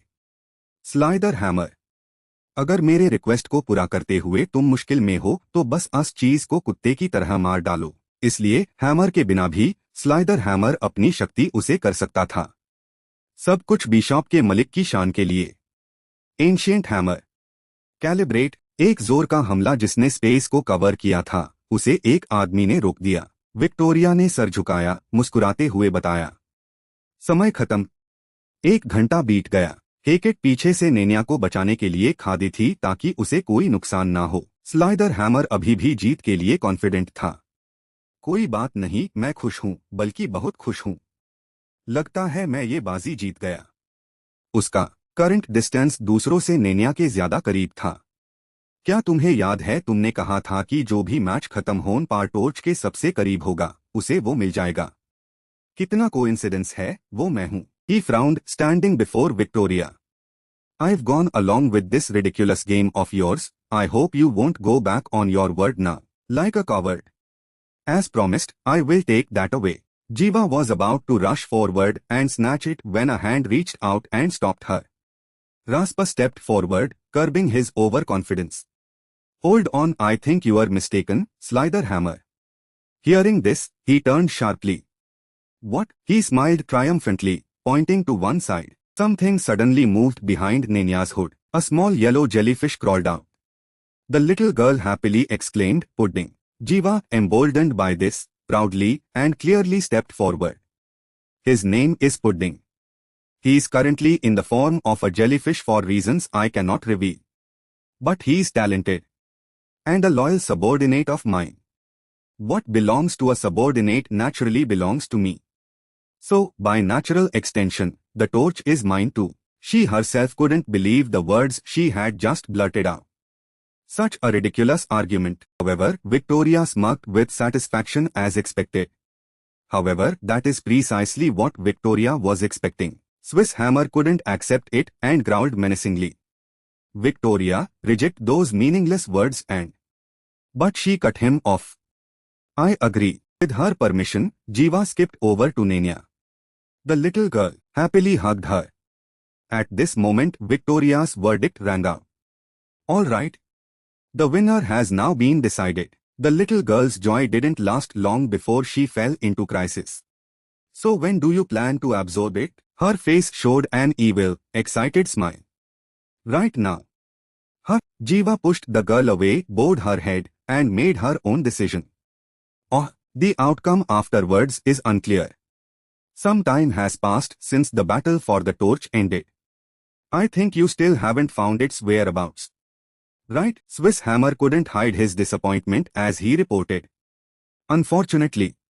Sir? Pisop, engrossed in painting, replied indifferently. It's fine. According to your guess, the outcome of the battle was clear. We failed to infiltrate Grey City through the torch, but it has surely fallen into the hands of the villainous group. He couldn't help but resent Victoria's actions. If not for Victoria, I think the plan might have succeeded. Pisop didn't seem too concerned with appeasing him. Don't worry too much about her. You steered his imagination in a simpler direction. Just consider it an unavoidable disaster on your path. We don't know what serious events will happen in the future. However, unlike natural disasters, we can still predict her moves. This period was relatively peaceful when Victoria was absent. I heard she returned to her branch afterwards. You've also confronted her directly a few times. She's truly an aggressive one. Therefore, you have a firm opinion about her nature. She has always been like that. And always will be. Bishop quietly stepped aside and stated clearly, I know that hot-headed warrior is just a smokescreen you put up to make your political rivals complacent, but be careful. His gaze towards him carried a reminder. You almost died this time. The hammer undeniably bowed his head in acceptance. I will remember this. Bishop had nothing else to do. You can leave now. I'll call when I need you. As he left, a woman with black hair also arrived. The two walked past each other in opposite directions. A contemptuous voice spoke. I heard you've been causing trouble everywhere, you dog of the council. The woman pushed her glasses up, retorting mockingly. Shut up, you bald old man. Bishop, on the contrary, greeted her warmly. Long time no see. The woman also performed a gesture of respect, bowing her head. Dahlia Mendoza. She looked up and smiled politely. I hope you are well, Mr. Bishop. He snapped his fingers, conjuring water to pull out a chair. Oh my! Truly an elegant gentleman. The two Saturday facing each other at the tea table. After a moment of silence, Bishop was the first to speak. I heard you are looking for a girl with silver hair. Is it that important that the Wingers had to act? Dahlia stirred her tea, gently denying. Not exactly. I'm just sticking to my stance on this matter. He was curious about her motive. May I know the reason? The brutal, cold image of Kasa flashed in her mind. Dahlia didn't clearly state her reason. Because silver hair is a terrible choice. Bishop didn't probe further. Is that so? You then changed the subject. Enough said. Let's get to the point. I mean, I know what you are interested in, Bishop. She brought up the very thing he was concerned about.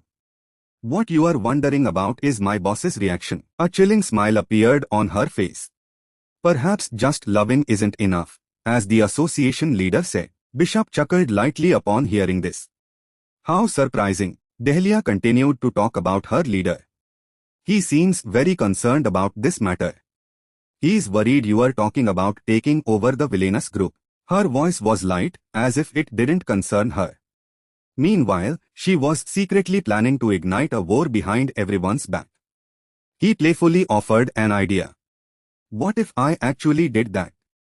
She giggled playfully. Perhaps he'd want to meet you personally. After all, that would deviate from the council's objectives. It's unclear what expression was on his face. It's wonderful to hear these words. Because I was planning to meet him in person soon anyway. A major event involving the elders is about to take place.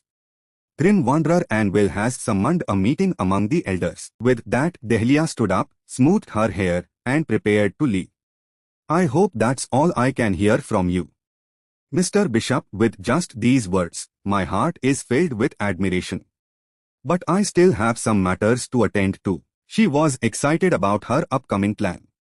I'll push all the troublesome issues onto the higher-ups and continue flattering them. Bishop couldn't help but ask. Where are you going, Mendoza? She smirked slyly, putting on her bright red glasses. To hunt down that silver-haired girl. Ihwa returned in her true form, with black hair.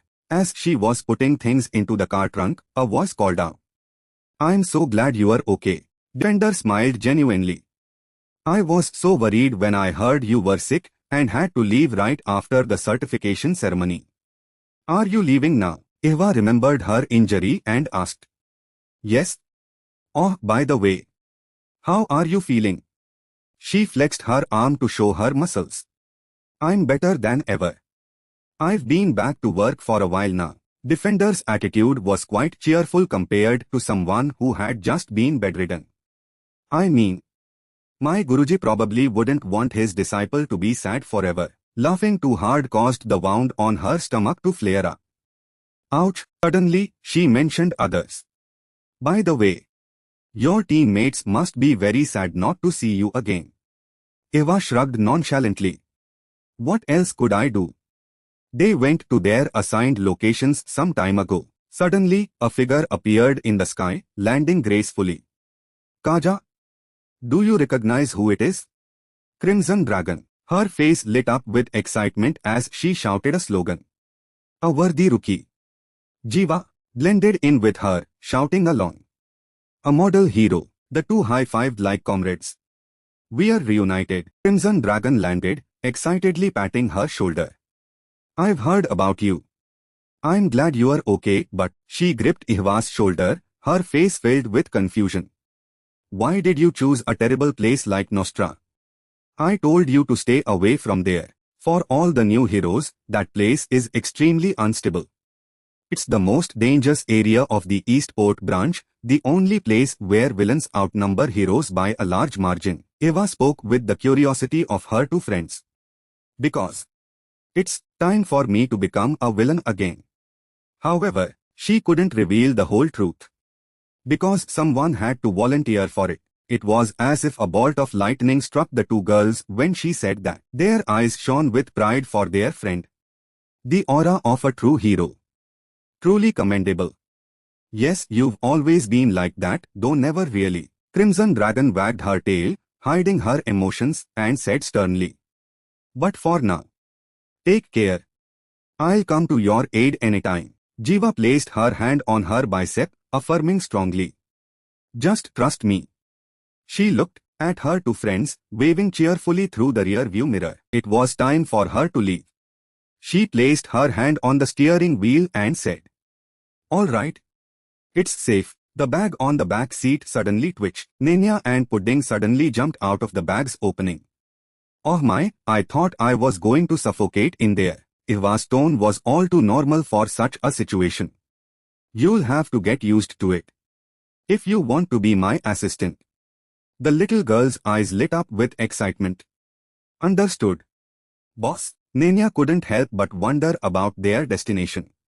Where are we going? She swerved the car, answering. To a place filled with criminals. My driving is so bad you have to reach out for balance. Oh, and by the way, I just got my license yesterday. By the time the sky turned dark, the car, miraculously still intact, arrived. Jiva got out of the car, carefully observing her surroundings. We are here. The buildings here exuded an ancient, worn-out scent, unlike the city. So this is Nostra. There weren't many people walking around. I can smell metal, blood and gunpowder. She carefully scanned from the houses to the sidewalks. She saw despair reflected in the eyes of the discarded. However, Jiva felt comfortable breathing in the environment here. It feels like home. This is the real atmosphere. As soon as she got out of the car, a crowd of people blocked her path.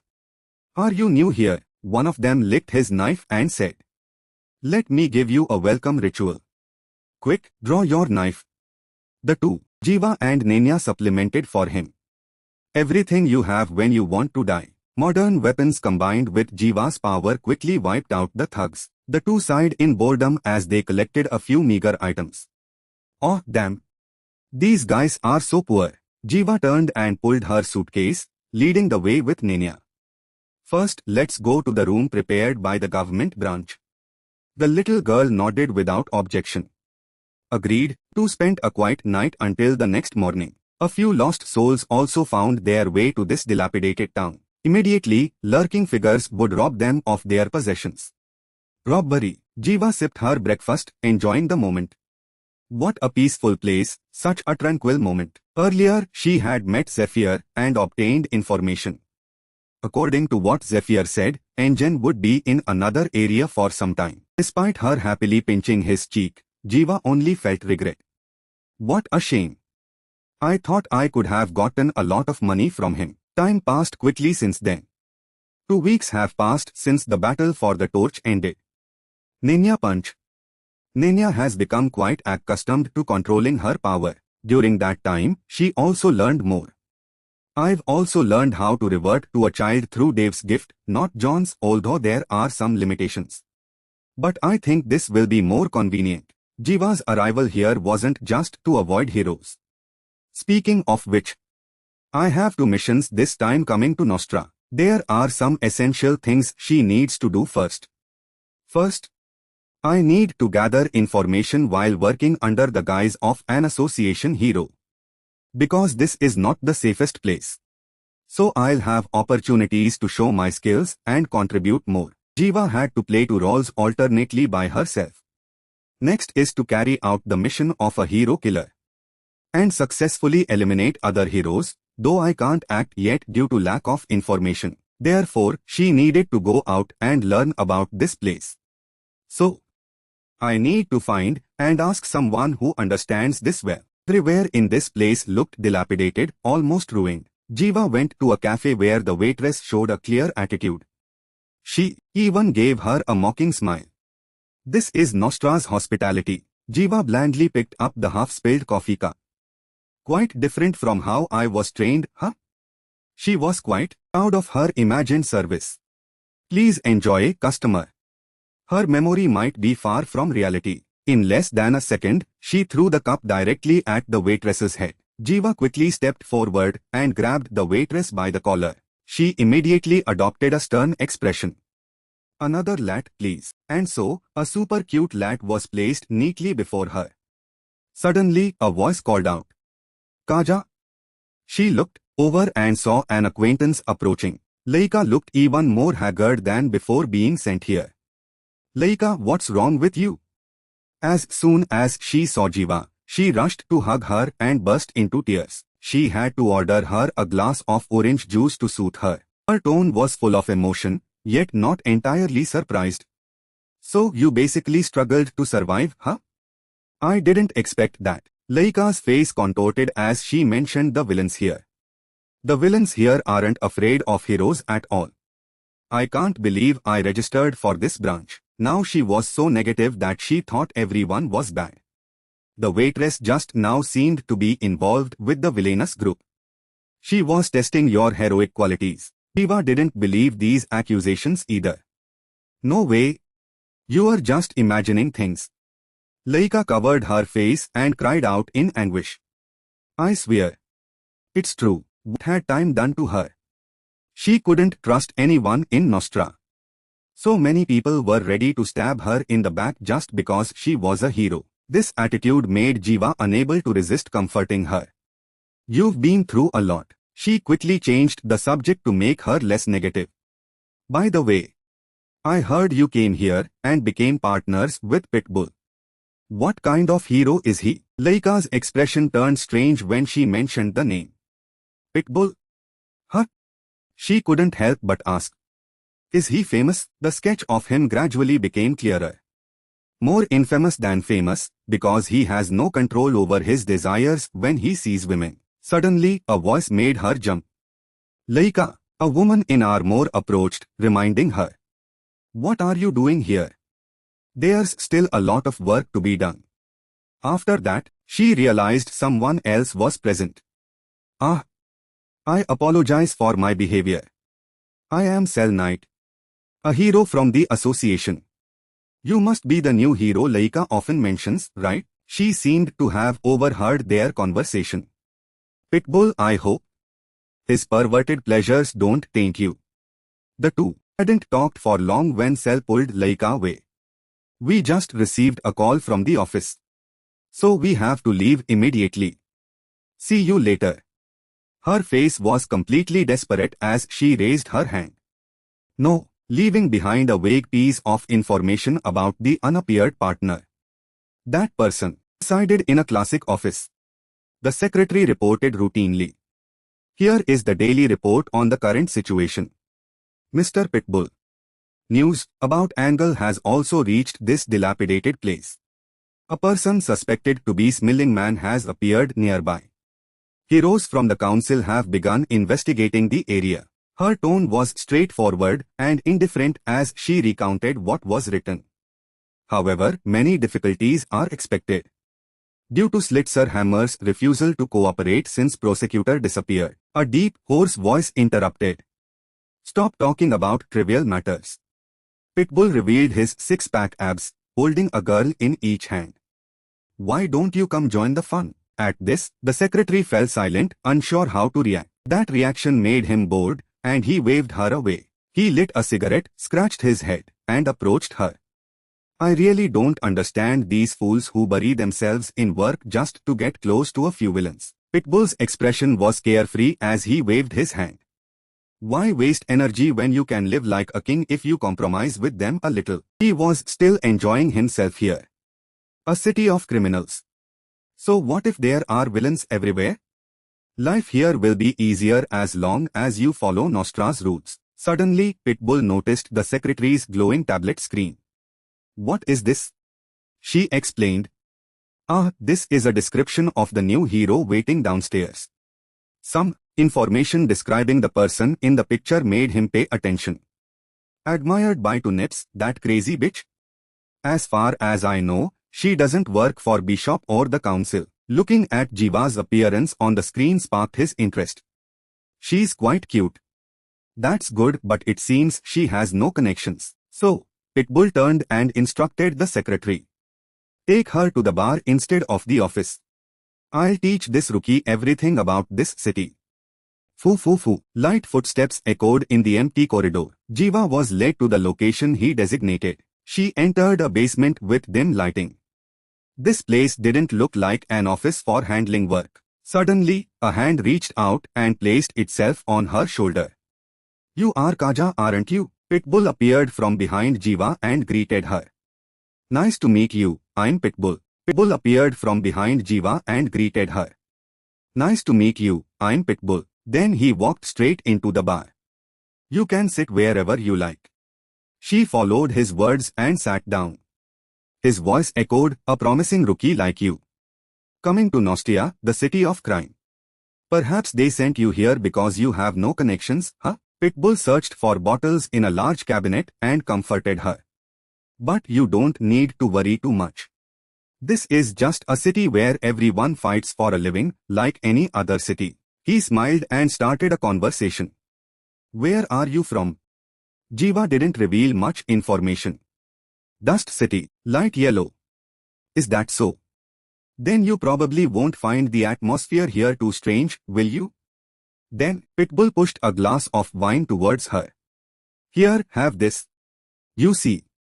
I hate all these formalities, he smirked, hiding his sinister plan. It'll help you relax a bit. You'll like it. Jiva's eyes widened curiously, looking at the contents of the glass. Alcohol, she suddenly remembered Jackson's warning about it. Stay away from alcoholic drinks. However, the temptation and curiosity urged her to disobey. The aroma is so good, so Jiva didn't hesitate and downed the glass in one gulp. Immediately after, her low tolerance for alcohol made her collapse onto the table. The opponent smirked as his plan succeeded. Suddenly, Jiva abruptly stood up. Her slightly tipsy face made her stammer. This is great. Pitbull, intrigued, ran to grab her hand. You are quite interesting. Then, he said something she could no longer hear clearly. Finally, Jiva closed her eyes, overcome by drunkenness. After an unknown amount of time, she suddenly opened her eyes wide. What? On the ground lay Pitbull, his neck twisted, dead. And Jiva had returned to her white-haired, red-eyed state, covered in blood. Opposite her, he sighed and walked closer. On this side, Ensign and Rachel stood watching. I heard from my father that I would follow you. Aunt Na hugged her face. Her face was hidden, her expression unclear. But actually, you were the one who killed him. Damn it. I don't even know how to react. Ensign calmly looked and asked, will you follow me, Aunt Na? He let go of his face, clearly displeased. Are you crazy? Then he raised his hand. Flames erupted around him. Rachel tilted her head, looking at the flames surrounding him in amazement. He proposed, at least let's have a match. His face was filled with anger. The flames illuminated his body, almost word for word. How about this? The loser will serve the winner of this battle. Opposite him, Ensign also stared coldly. Dark energy began to surge. Next, he with syrup on his face. Then she fell asleep on the chair.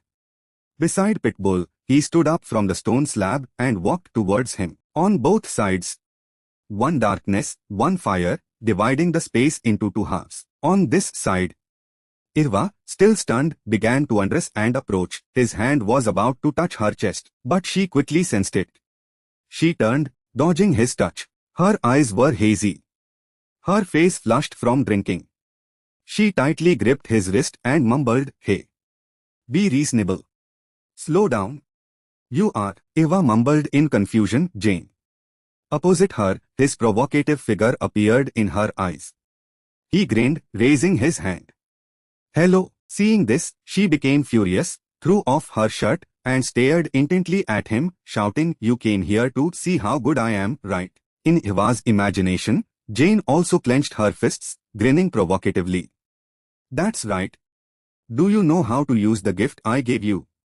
I'll be very disappointed if you can't hit back hard enough." Then she pulled her hand back.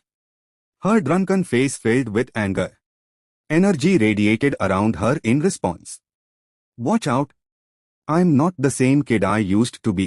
On the other side, he smirked and lunged. A strange, fragrant scene. Then come on. In reality, Eva quickly kicked Pitbull's ankle. His eyes widened. Before he could react, she followed up with a blow to his stomach. Her foot scraped the ground, emitting sparks. Immediately after, she landed a fatal blow to his head, causing him to spew continuously. Finally, after calming down, Eva sat on the chair. Her mind drifted into thought. She saw the mess she had created. In the distance, Pitbull's corpse lay on the ground, head down. She trembled, trying to wake him, but couldn't. Her face was sweating with anxiety. "Oh God. Hey. Wake up." She remembered when he touched her. Then she leaned back in the chair, calmly assessing. "But thinking about it, this bastard deserved it. I'm clearly innocent." Eva tilted her head back on the sofa, telling herself internally, "Perhaps this is why everyone tells me to stay away from alcohol." Immediately after, she jumped up from the chair. She bent over, dismissing everything. "It's done now.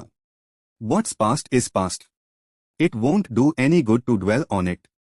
I should think about how to handle this mess instead." Then she put on her shirt, looking around, assessing the room. She saw no security cameras. Eva approached.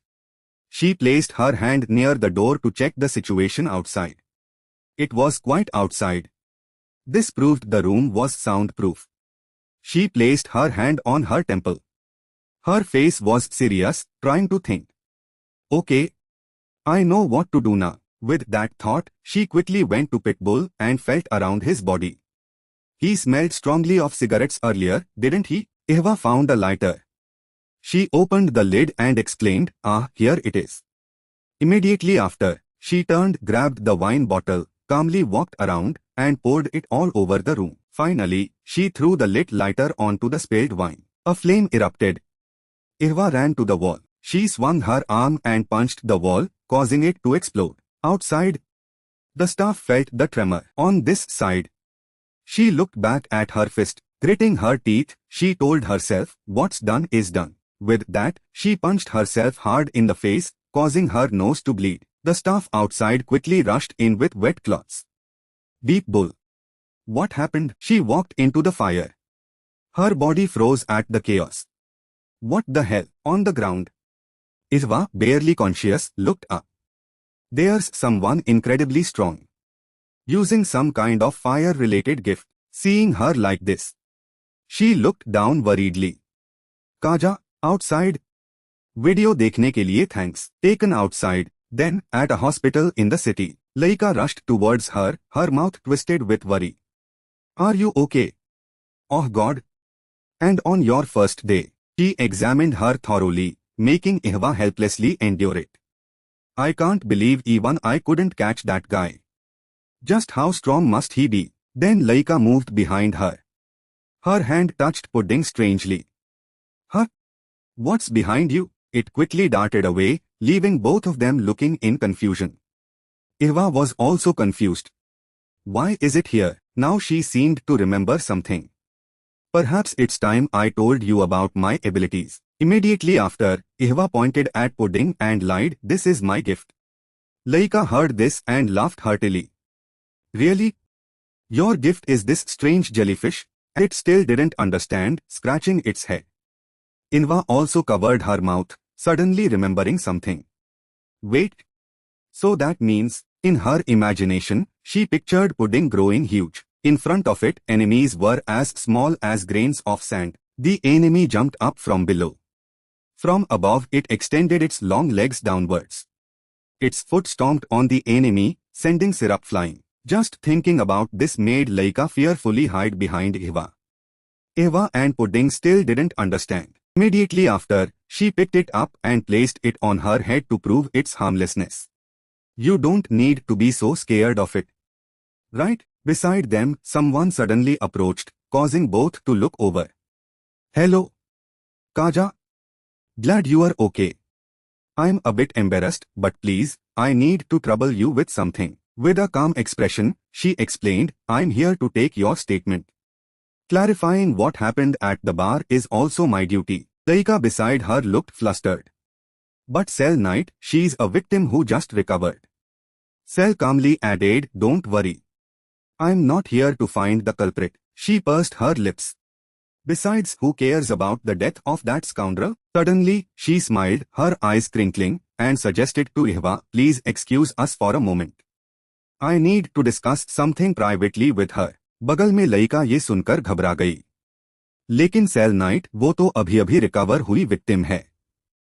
Cell ने कामली add किया, फिक्र मत करो, मैं यहाँ culprit की identity ढूंढने नहीं आई हूँ। उसने अपने होंठ भींच लिए। कुछ करने वाली थी। और वैसे भी उस कमीने की मौत की किसे परवाह है। अचानक वो मुस्कुराई, आंखें बंद करके इवा को ऑफर किया, क्या आप मुझे और उसे थोड़ी देर के लिए अकेला छोड़ देंगी? मुझे उससे कुछ प्राइवेट बात करनी है। After that he walked straight into the bar counter. You can sit wherever you like. She also followed his lead and sat wherever she pleased. His voice echoed, a promising rookie like you. Coming to Nostia, the city of criminals. Perhaps they sent you here because you have no connections, huh? Pitbull rummaged through some bottles in a large cabinet, then consoled her. But you don't need to worry too much. This is just a city where people fight for a living, like any other city. He smiled and started a conversation. Where are you from? Jiva didn't reveal much information. Dust City, a gentle yellow. Is that so?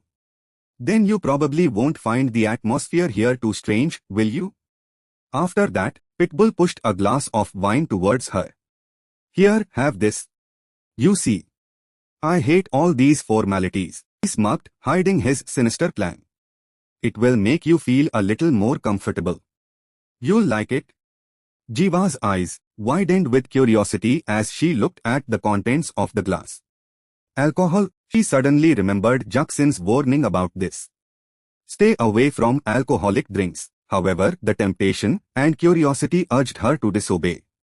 The aroma is wonderful, so Jiva unhesitatingly downed the entire glass. Immediately, her low tolerance caused her to collapse onto the table. The opponent smirked as his plan succeeded. Suddenly, Jiva abruptly stood up. Her face flushed with alcohol, making her stammer. It's wonderful. Pitbull, intrigued, ran over and took her hand. You are really interesting. After that, he said something she could no longer hear clearly. Finally, Jiva closed her eyes, overcome by drunkenness. After an unknown amount of time, she suddenly opened her eyes wide. What? On the ground lay Pitbull, his neck twisted to death. And Jiva had returned to her white-haired, red-eyed form, blood splattered all over her. Facing her, he sighed and walked over. On this side, Ensign and Rachel were still standing there watching. I heard my father say I would follow him. Aunt Na covered her face. Her face was hidden, her expression unclear. But actually, you are the one who killed him. Damn it. I don't even know how to react. Ensign calmly looked at her and asked, will you follow me? Aunt Na. He let go of his face, full of dissatisfaction. Are you crazy? Then he raised his hand. Flames erupted around him. Rachel tilted her head, looking at the flames around her in amazement. He proposed. At least we should have a fight. His face was filled with anger. The flames illuminated his body, almost word for word. How about this? The loser will obey the winner of this battle. Facing him, Ensign also stared coldly. Dark energy began to surge. Next, you with the syrup on your face. After that, she fell asleep on the chair. Beside Pitbull, he stood up from the stone slab and walked towards him. On both sides, one darkness. One fire divided the space into two halves. On this side, Irva, still in shock, began to undress and move forward. His hand was about to touch her chest, but she quickly sensed it. She turned, dodging his touch. Her eyes were hazy. Her face flushed from drinking. She tightly gripped his wrist and mumbled, "Hey, don't be stupid." Slowly. "You are," Irva mumbled in confusion. "Jane." Facing her. His seductive image appeared in her eyes. He grinned. He raised his hand. "Hello." Seeing this, she became furious, threw off her shirt, and clenched her fists, staring at him. "Did you come here to see how good I am?" In Irva's imagination, Jane also clenched his fists, grinning provocatively. "That's right. Don't you know how to use my gift? If you can't hit back hard, I'll be very disappointed." Then she pulled her hands back. Her drunken face was filled with anger. Energy radiated around her as she replied, "Watch out. I'm not the little girl I used to be." On the other side, he also grinned playfully and lunged. A strange, ecstatic scene. Then come on, in reality. Irva quickly kicked Pitbull's ankle. His eyes widened. Before he could react, she followed up with a blow to the stomach. Her foot scraped the ground, emitting sparks. Immediately after, she delivered a fatal blow straight to his head, causing him to spew blood non-stop. Finally, after calming down, Irva sat on the chair. Her mind wandered. She saw the mess that had flown out. In the distance, Pitbull's corpse lay on the ground, head down. She trembled, trying to wake him up but couldn't. Her face was covered in sweat from nervousness. "Oh God! Hey! Wake up!" She remembered him touching her. Then she leaned back in the chair, calmly assessing. But thinking about it, this bastard deserved it. I was clearly innocent. Irva tilted her head back on the sofa, telling herself internally, "Perhaps this is why everyone told me to stay away from alcoholic drinks." Immediately, she jumped up from the chair, curving her body to dismiss the matter. "Forget it. What's done is done. Nothing can be gained by dwelling on it. I should think of a way to handle this mess instead." Then, she put on her clothes while looking around, assessing the room. No security cameras were visible. Irva approached. She pressed her hand against the door to check the situation outside. It's quiet outside too. This proved the room was soundproof. Her hand went to her temple. Her face was serious as she tried to think. "All right. I know what to do now." With that thought, she quickly went to Pitbull and felt around his body. He smelled strongly of cigarettes earlier, didn't he? Irva found a lighter. She opened the cap and exclaimed, "Ah, here it is." Right after that, she turned and grabbed the wine bottle.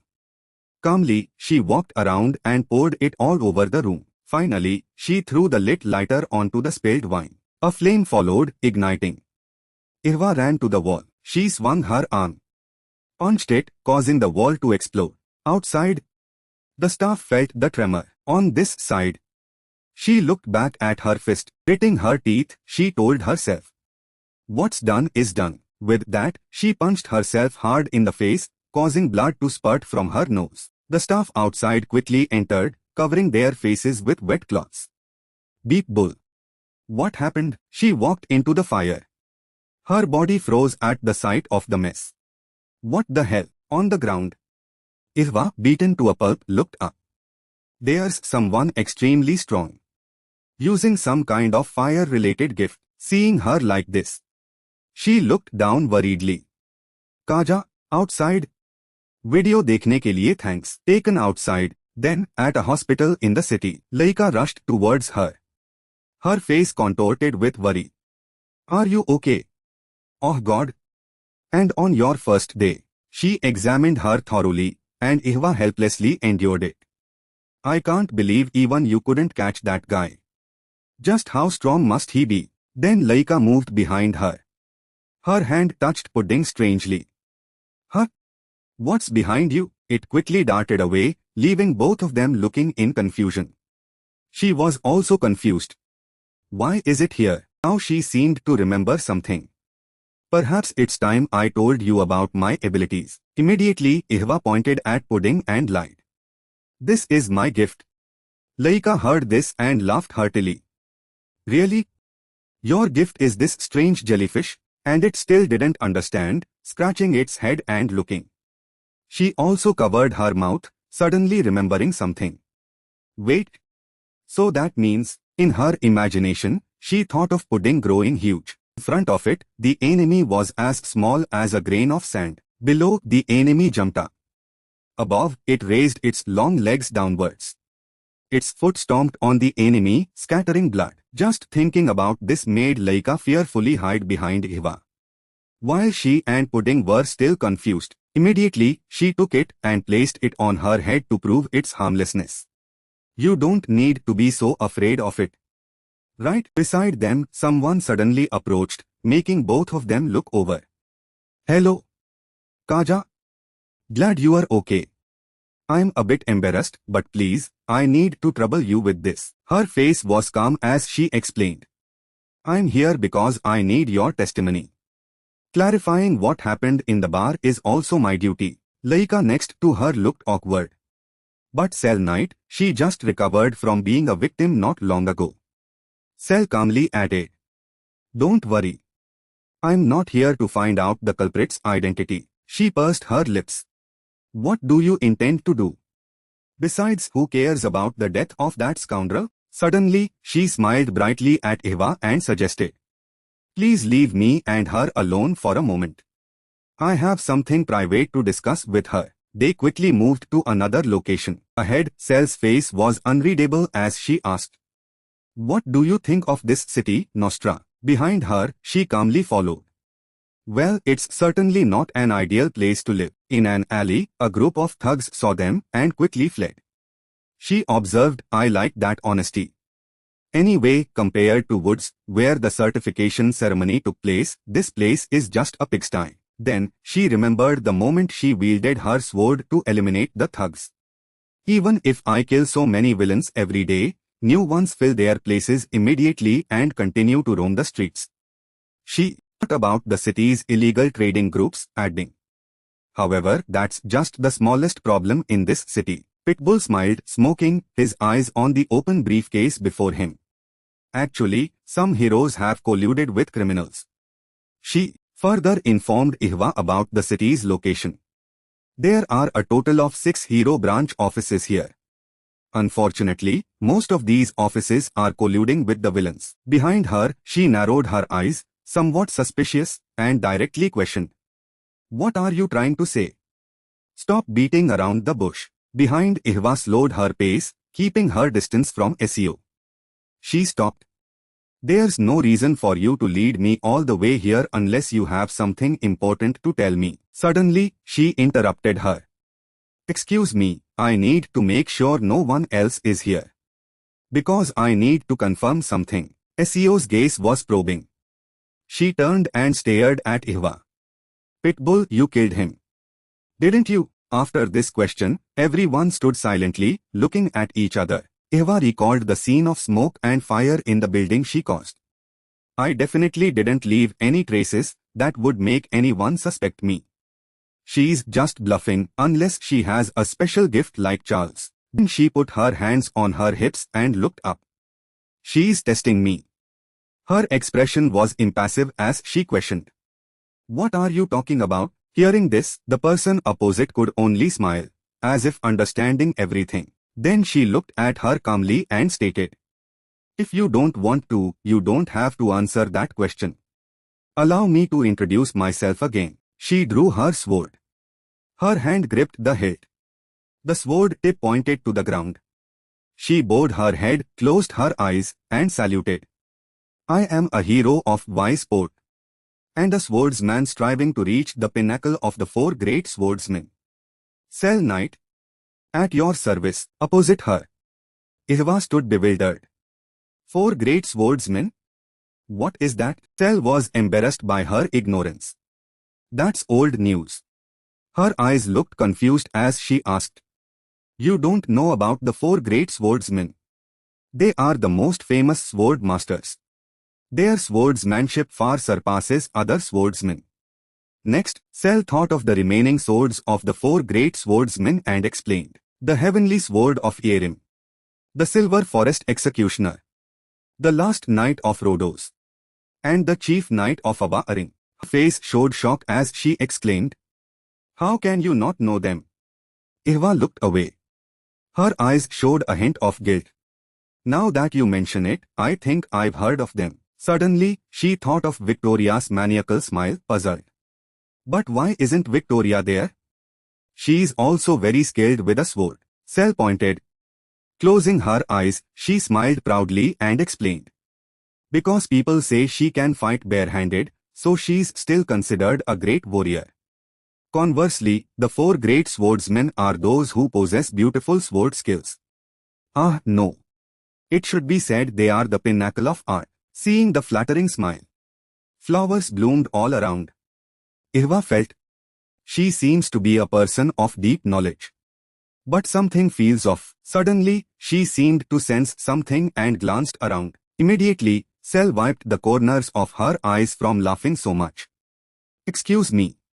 I got carried away." You replied immediately. "It's fine. Actually, I'm quite fond of swords too." On this side, Ihwa crossed her arms and questioned her back.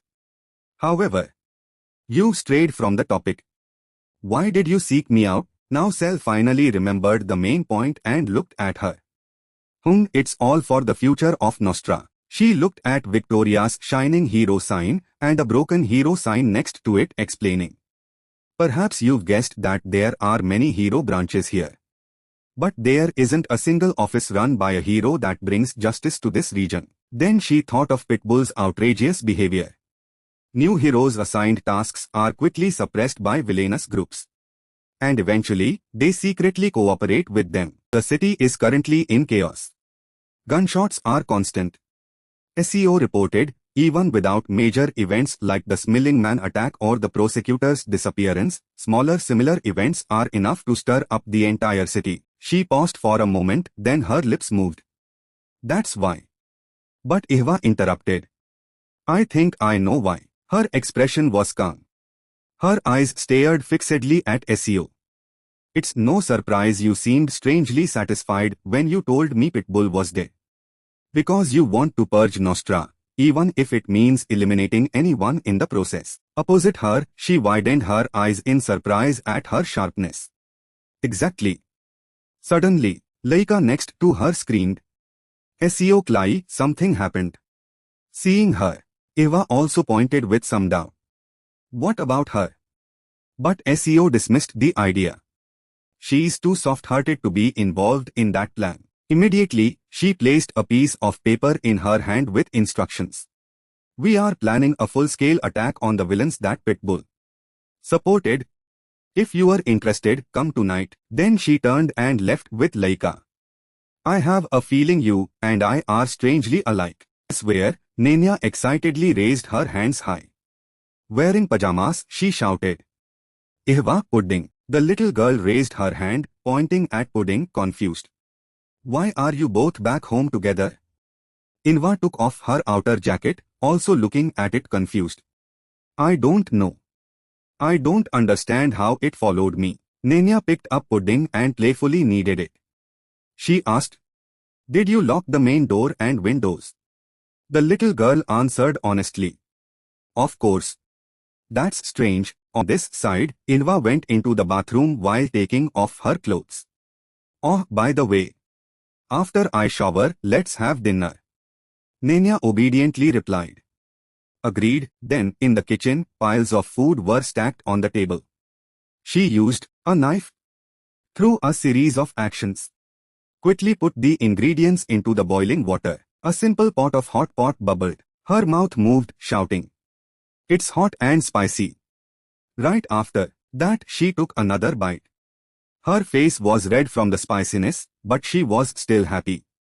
"But it's still delicious." Opposite her, Ihwa also looked at her pot of food. Her hand hesitated slightly. She remembered standing at the door with a bag of food. waving enthusiastically, announcing, "Tonight I'll cook a delicious stew." Opposite her, Faja also smiled and waved back.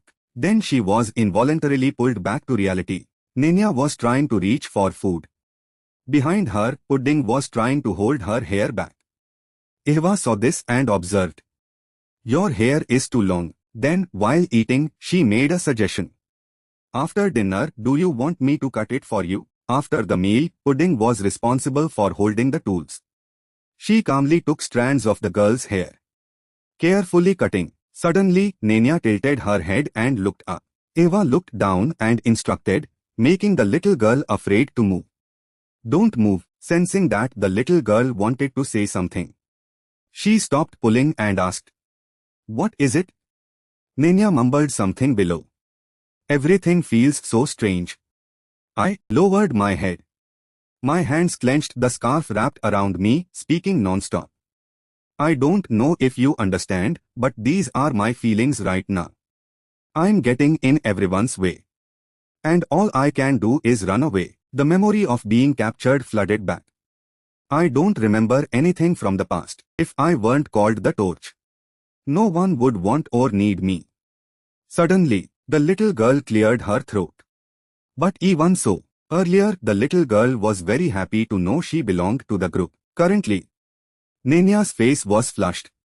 Tears were about to fall. I really wish moments like these would never end. On this side, she was also bewildered. "Yeah. Sorry. I cut your hair like defenders. I was too lost in thought." Both looked in the mirror. She tried to salvage the situation. "But when it grows out a bit, it will be very beautiful." Immediately, she removed the scarf from the little girl and comforted her. "Nenya, living and existing in this world is actually very simple. If you want to protect yourself, you just need to become stronger. Do you think you can do it?" Hearing this, Nenya looked down. Her face was red as she mumbled, "I can do it. Today will be the last day I cry." After cutting her hair, the little girl played tag with Pudding. "Now I feel so much lighter." On one side, Ihwa sat looking at the scarf, lost in thought. फिर उसने उस गली के बारे में सोचा जहां फरा का कत्ल हुआ था, जहां अभी भी सिरप फैला हुआ था। अब उसे खुद ही बाहर से इंफॉर्मेशन कलेक्ट करनी पड़ेगी। शुरुआत उन अंधेरी गलियों और छोटे स्ट्रीट कॉर्नर्स से करते हैं। वो जल्दी से उठ बैठी और नेनिया को देखा जो सोफा पर सो रही थी।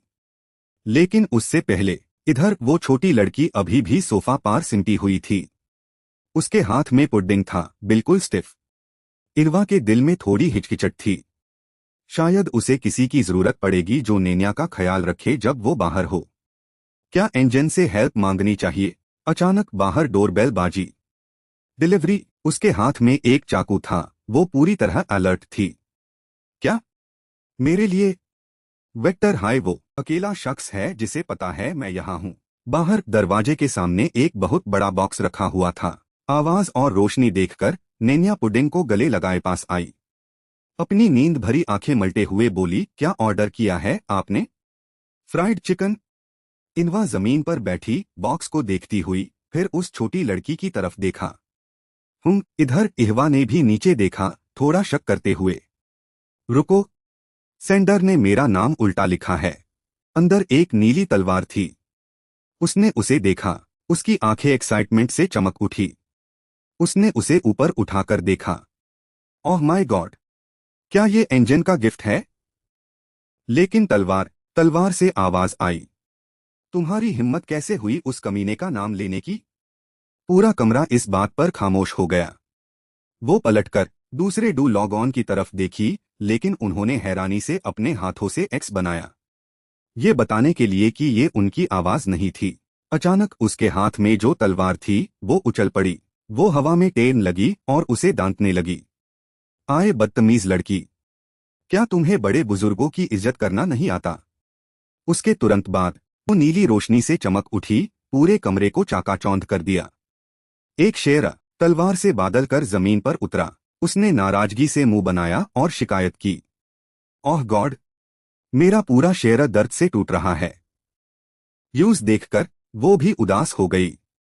कितना बोरिंग। उसने सोचा कि ये तो फूल के बिना तार जैसा है। फूल हटा दो तो सिर्फ तार बचता है, और अगर पैसे भी हटा दो तो ये तो बस कचरा है। फिर उसने उसकी तरफ उंगली उठाई और कहा, क्या मैंने अभी अभी कचरा रिसीव किया है? ये सुनकर वो भी चिल्ला उठा। वो नाराजगी से बोली, क्या? वो लोग जल्दी से सेटल हो गए। उसने डू फूड ट्रेस बाहर निकले। वो टेबल पर हाथ बांधकर बैठा था, उसे खाने का इंतजार करते हुए देख रहा था। एवा ने कहा, तुम बहुत बुरे लग रहे हो। फिर उसने डू प्लेट्स खाना उसके सामने रखा। वो जल्दी से उस पर टूट पड़ा। उसने पूछा, क्या तुम्हारे पास कोई सेविंग्स नहीं है? वो खाना गटकते हुए नाराजगी से ऊपर देखा। ऑफ कोर्स है, बस मेन यूज एक्सेस नहीं कर सकता क्योंकि वो सब फ्रीज हो गया है। एसोसिएशन ने मेरी सोच से भी ज्यादा तेजी से एक्शन लिया। उसने अपने पुराने डिलीवरी गाय के बारे में सोचा जिसने उसे मजाक में धोखा दिया था, और उस कमीने ने तो और भी जल्दी धोखा दिया। उस लड़के ने सफाई दी, लेकिन बॉस आपके पास एक पैसा भी नहीं है। पैसे नहीं तो लॉयल्टी की उम्मीद मत रखो। वो खुद को रोक नहीं पाया और एक और गाली दी। वो नंबर 9 वाला, मेन यूज कभी माफ नहीं करूंगा। सामने इगवा हाथ पैर बांधकर बैठी थी, उसे थोड़ी नफरत से देखते हुए। लेकिन उसने तुम्हें पहले भी एक बार धोखा दिया था ना? 2 बार बेवकूफ बन गए। सामने वो अभी भी खाना खा रहा था। मैं दूसरों को धोखा देने में अच्छा नहीं हूं। अचानक वो रुक गया। उसने गंभीरता से बदबदाया, लेकिन मैं यहां ये सब बातें करने नहीं आया। सुनो। उसके बाद उसने उसे घूरते हुए बताया, तुम एक्सपोज हो चुकी हो। लेकिन एहवा ने शांति से टेबल से कॉफी कप उठाया। वो शक में था। ये क्या? कहीं तुम ये तो नहीं कह रही कि तुम्हें पहले से पता था? उसका चेहरा अब भी शांत था जब उसने उसे घूरते हुए बताया, तुम्हें पता है, मैं बहुत रेकलेस हूं, लेकिन मैं कभी बिना प्लान के एक्शन नहीं लेती। और हाँ, उन्होंने भी पहचान लिया है। उसके तुरंत बाद उसने कॉफी कप अपने मुंह तक लाया, लेकिन एक अलग तरीके से। वो एक अननोन विलन को ढूंढ रहे हैं, हीरो एसोसिएशन की कसा को नहीं। खाना खत्म। वो कुर्सी पर पीछे झुक गया, अपने हाथ गर्दन के पीछे रखकर बेपरवाही से बोला, क्या? उसने मन ही मन सोचा, ये तो मेरी सोच से भी ज्यादा स्मार्ट है। फिर उसने एहवा की तरफ देखा और मन ही मन इवैल्यूएट किया। लेकिन मुझे यकीन है कि हीरो और विलन दोनों का रोल एक साथ निभाना उसके ओरिजिनल प्लान में नहीं था। अगर ऐसा होता तो वो अपनी आइडेंटिटी छुपाने के लिए कोई आसान तरीका अपनाती। उसने बार में लड़कियों और बाहर के गार्ड्स को याद किया, जैसे कि उन सबको मार देना जिनसे वो विलन मिशंस के दौरान मिली थी। लेकिन इहवा ने उन्हें छोड़ दिया, सिर्फ लीडर को मारा। लेकिन उसने ऐसा नहीं किया, तो इसका मतलब है कि वो किसी खास रूल को फॉलो करती है। फिर उसने कॉफी कप उठाया और उसे घूरने लगा। उसकी आंखों में पूरी तरह से विजिलेंस थी। वजह कुछ भी हो, लेकिन ये स्ट्रैटेजी बहुत इफेक्टिव लग रही है, क्योंकि अगर वो पागलों की तरह लोगों को मारती रहती तो एसोसिएशन यूज हंट करने को प्रायोरिटी देती।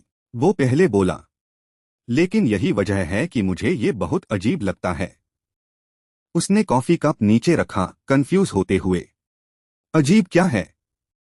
उसने जोर से टेबल पर हाथ पटका, बोलते हुए, एसोसिएशन कोई मामूली ऑर्गेनाइजेशन नहीं है। वो उस और अपनी बहन के बारे में सोचकर समझाने लगा।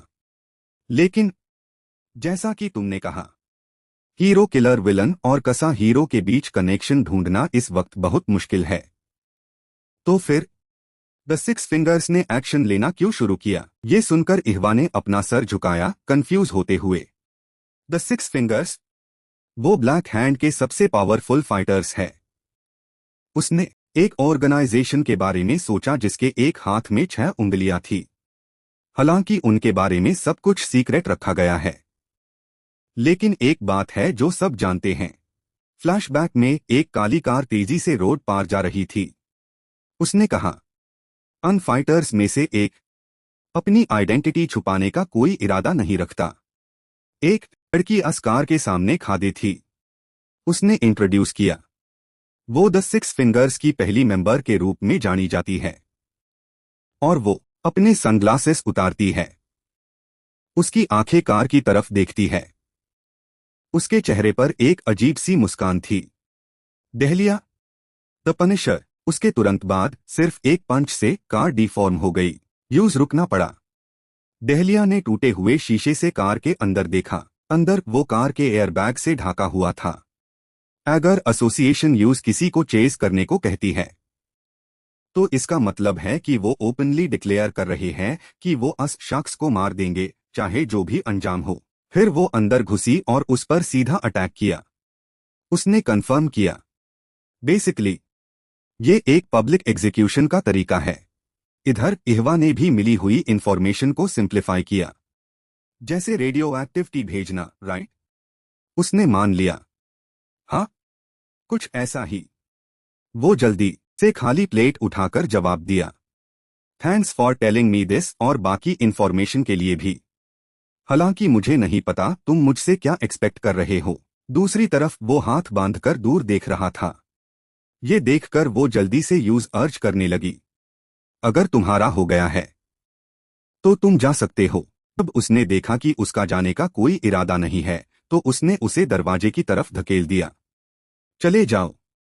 वो नाराजगी से रेजिस्ट करने लगा। रुको, जरा ठहरो। वो पलट गया।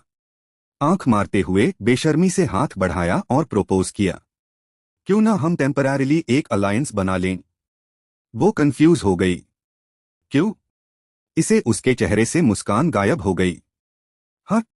उसने प्लेट को अपनी बगल में दबाकर कमर पर हाथ रखकर जोर दिया, अगर तुम्हें हेल्प चाहिए तो किसी और से मांगो। लेकिन उसने मना कर दिया, मैं उससे नहीं मांग सकता, वो बहुत स्कैरी है। उसके बाद उसने घबराहट में हाथ पैर हाईलाइट यू समझाया। खुद से कहना थोड़ा अनकॉन्विंसिंग लग सकता है, लेकिन मैं बहुत टैलेंटेड हूं। मेन बिजनेस में स्पेशली अच्छा हूं। तो मैं एक ऑनलाइन स्टोर खोलने का सोच रहा हूं। अचानक वो दांत दिखाकर हंसने लगा। उसका चेहरा थोड़ा लाल था। बेशर्मी से प्रपोज किया, तो क्या मैं तुम्हारी आइडेंटिटी यूज करके लोन ले सकता हूं? अगली सुबह इरवा डस्ट सिटी में घूम रही थी। मन ही मन सोच रही थी, बिल्कुल सेम। वो इंजन से कम नहीं, शायद उससे भी बुरा है। उसने उसके पहले बेशरम चेहरे को याद किया। मुझे पता था कि यूज अंडर एस्टिमेट नहीं करना चाहिए। वो फ्रैजाइल लगता है, लेकिन ऐसा नहीं है। वो कभी ना कभी यूजफुल होगा। उसने अपने आसपास के लोगों को देखा और सोचा, खैर, बिलीव नहीं कर सकती कि मैं सच में नोस्ट्रा की हिडन गलियों में से एक में हूं। इरवा हाथ टेककर गली में घुसी। उसने नीचे देखा जहां अभी भी सिराप के निशान थे। हर जगह खून के छींटे थे। उसके पैरों के नीचे वो सूख चुके थे। स्ट्रीट के छोटे मोट गुंडे तो मेरे बारे में जानते ही होंगे। मेन बेट लगा सकती हूं कि वो मुझे अंडर एस्टिमेट कर रहे हैं, क्योंकि मुझे पिटबुल के साथ मारा गया था और मैं लगभग मरने वाली थी। फिर उसने अपना सर उठाया और आसपास के लोगों को देखा। वो भी उसे देख रहे थे। इहवा ने सोचा, इतना बुरा भी नहीं है, मुझे उनसे बात करनी होगी। फिर उसने फरा और उसके आसपास की किलर ऑरा को याद किया और सोचा, और उस कमीने के बारे में इंफॉर्मेशन निकलने की कोशिश करनी होगी। जब तक मैं यहाँ हूँ मैं उससे दोबारा जरूर मिलूंगी। फिर वो पास में कार्ड खेल रहे 4 लोगों की तरफ बढ़ी और सोचा, वो लोग फ्रेंडली लग रहे हैं, बात करना आसान होगा। सोचा और एक्शन लिया। इनवा लपकी और अनमेन से एक की कुर्सी खींच ली, जिसे वो चौंक गया। उसने उसे पीछे की दीवार से धकेल दिया। अपना हाथ उस पर कास कर गदा दिया और डिसाइड किया, डस्ट सिटी स्टाइल इन्वेस्टिगेशन। का चेहरा उसके चेहरे के करीब था। ठंडी आवाज में पूछा, आए दोस्त, यहाँ का बॉस कौन है? लेकिन उसने जल्दी से पंच मारा, काउंटर अटैक करते हुए। उसने भी अपनी आंखें बचाई। आखिर में उसने घुटने से मारा, जिसे वो लड़का पीला पैट गया और खांसने लगा। आखिर में वो पलट गई। पीछे से आ रहे एक और लड़के को किक मारा। एक और लड़का चाकू लेकर अटैक करने आया, लेकिन इरवा ने आराम से हाथ बढ़ाया और चाकू पकड़ लिया। शक से देखते हुए एक पंच सीधा चिन पार लगा, जिसे उसका चेहरा बिगड़ गया। उसके दांत आपस में टकरा कर टूट गए।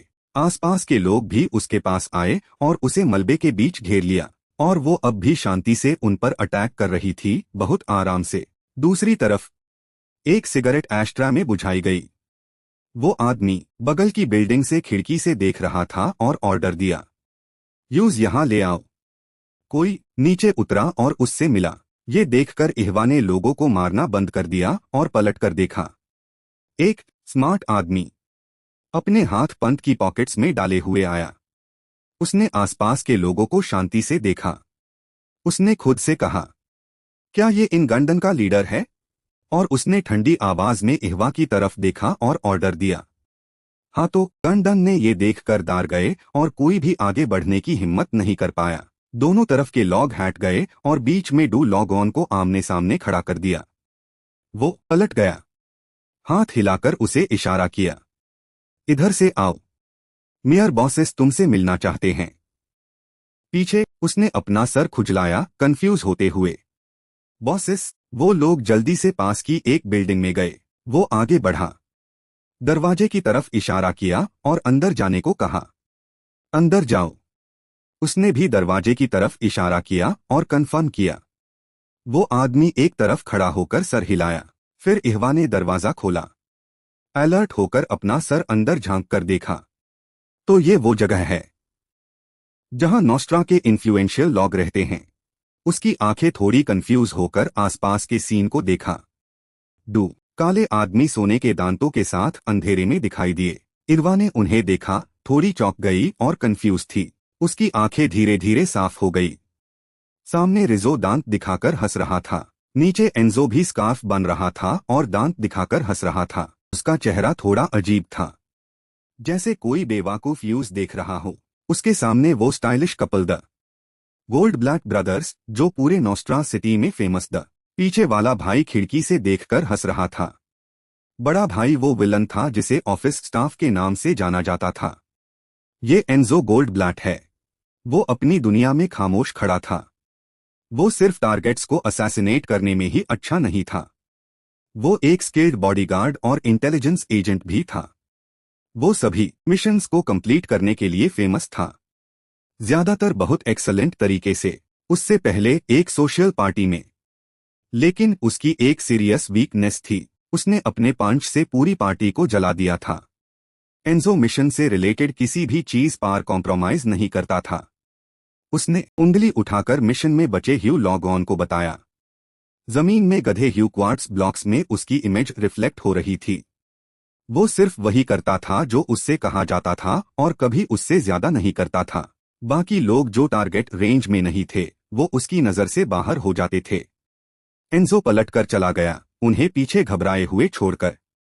अनएक्सपेक्टेड सिचुएशंस में भी वो मिशन के दौरान कोई एडिशनल रिक्वेस्ट एक्सेप्ट नहीं करता था। फिर वो एक और मिशन पार गया, हाथ में बुलेट शील्ड बनते हुए।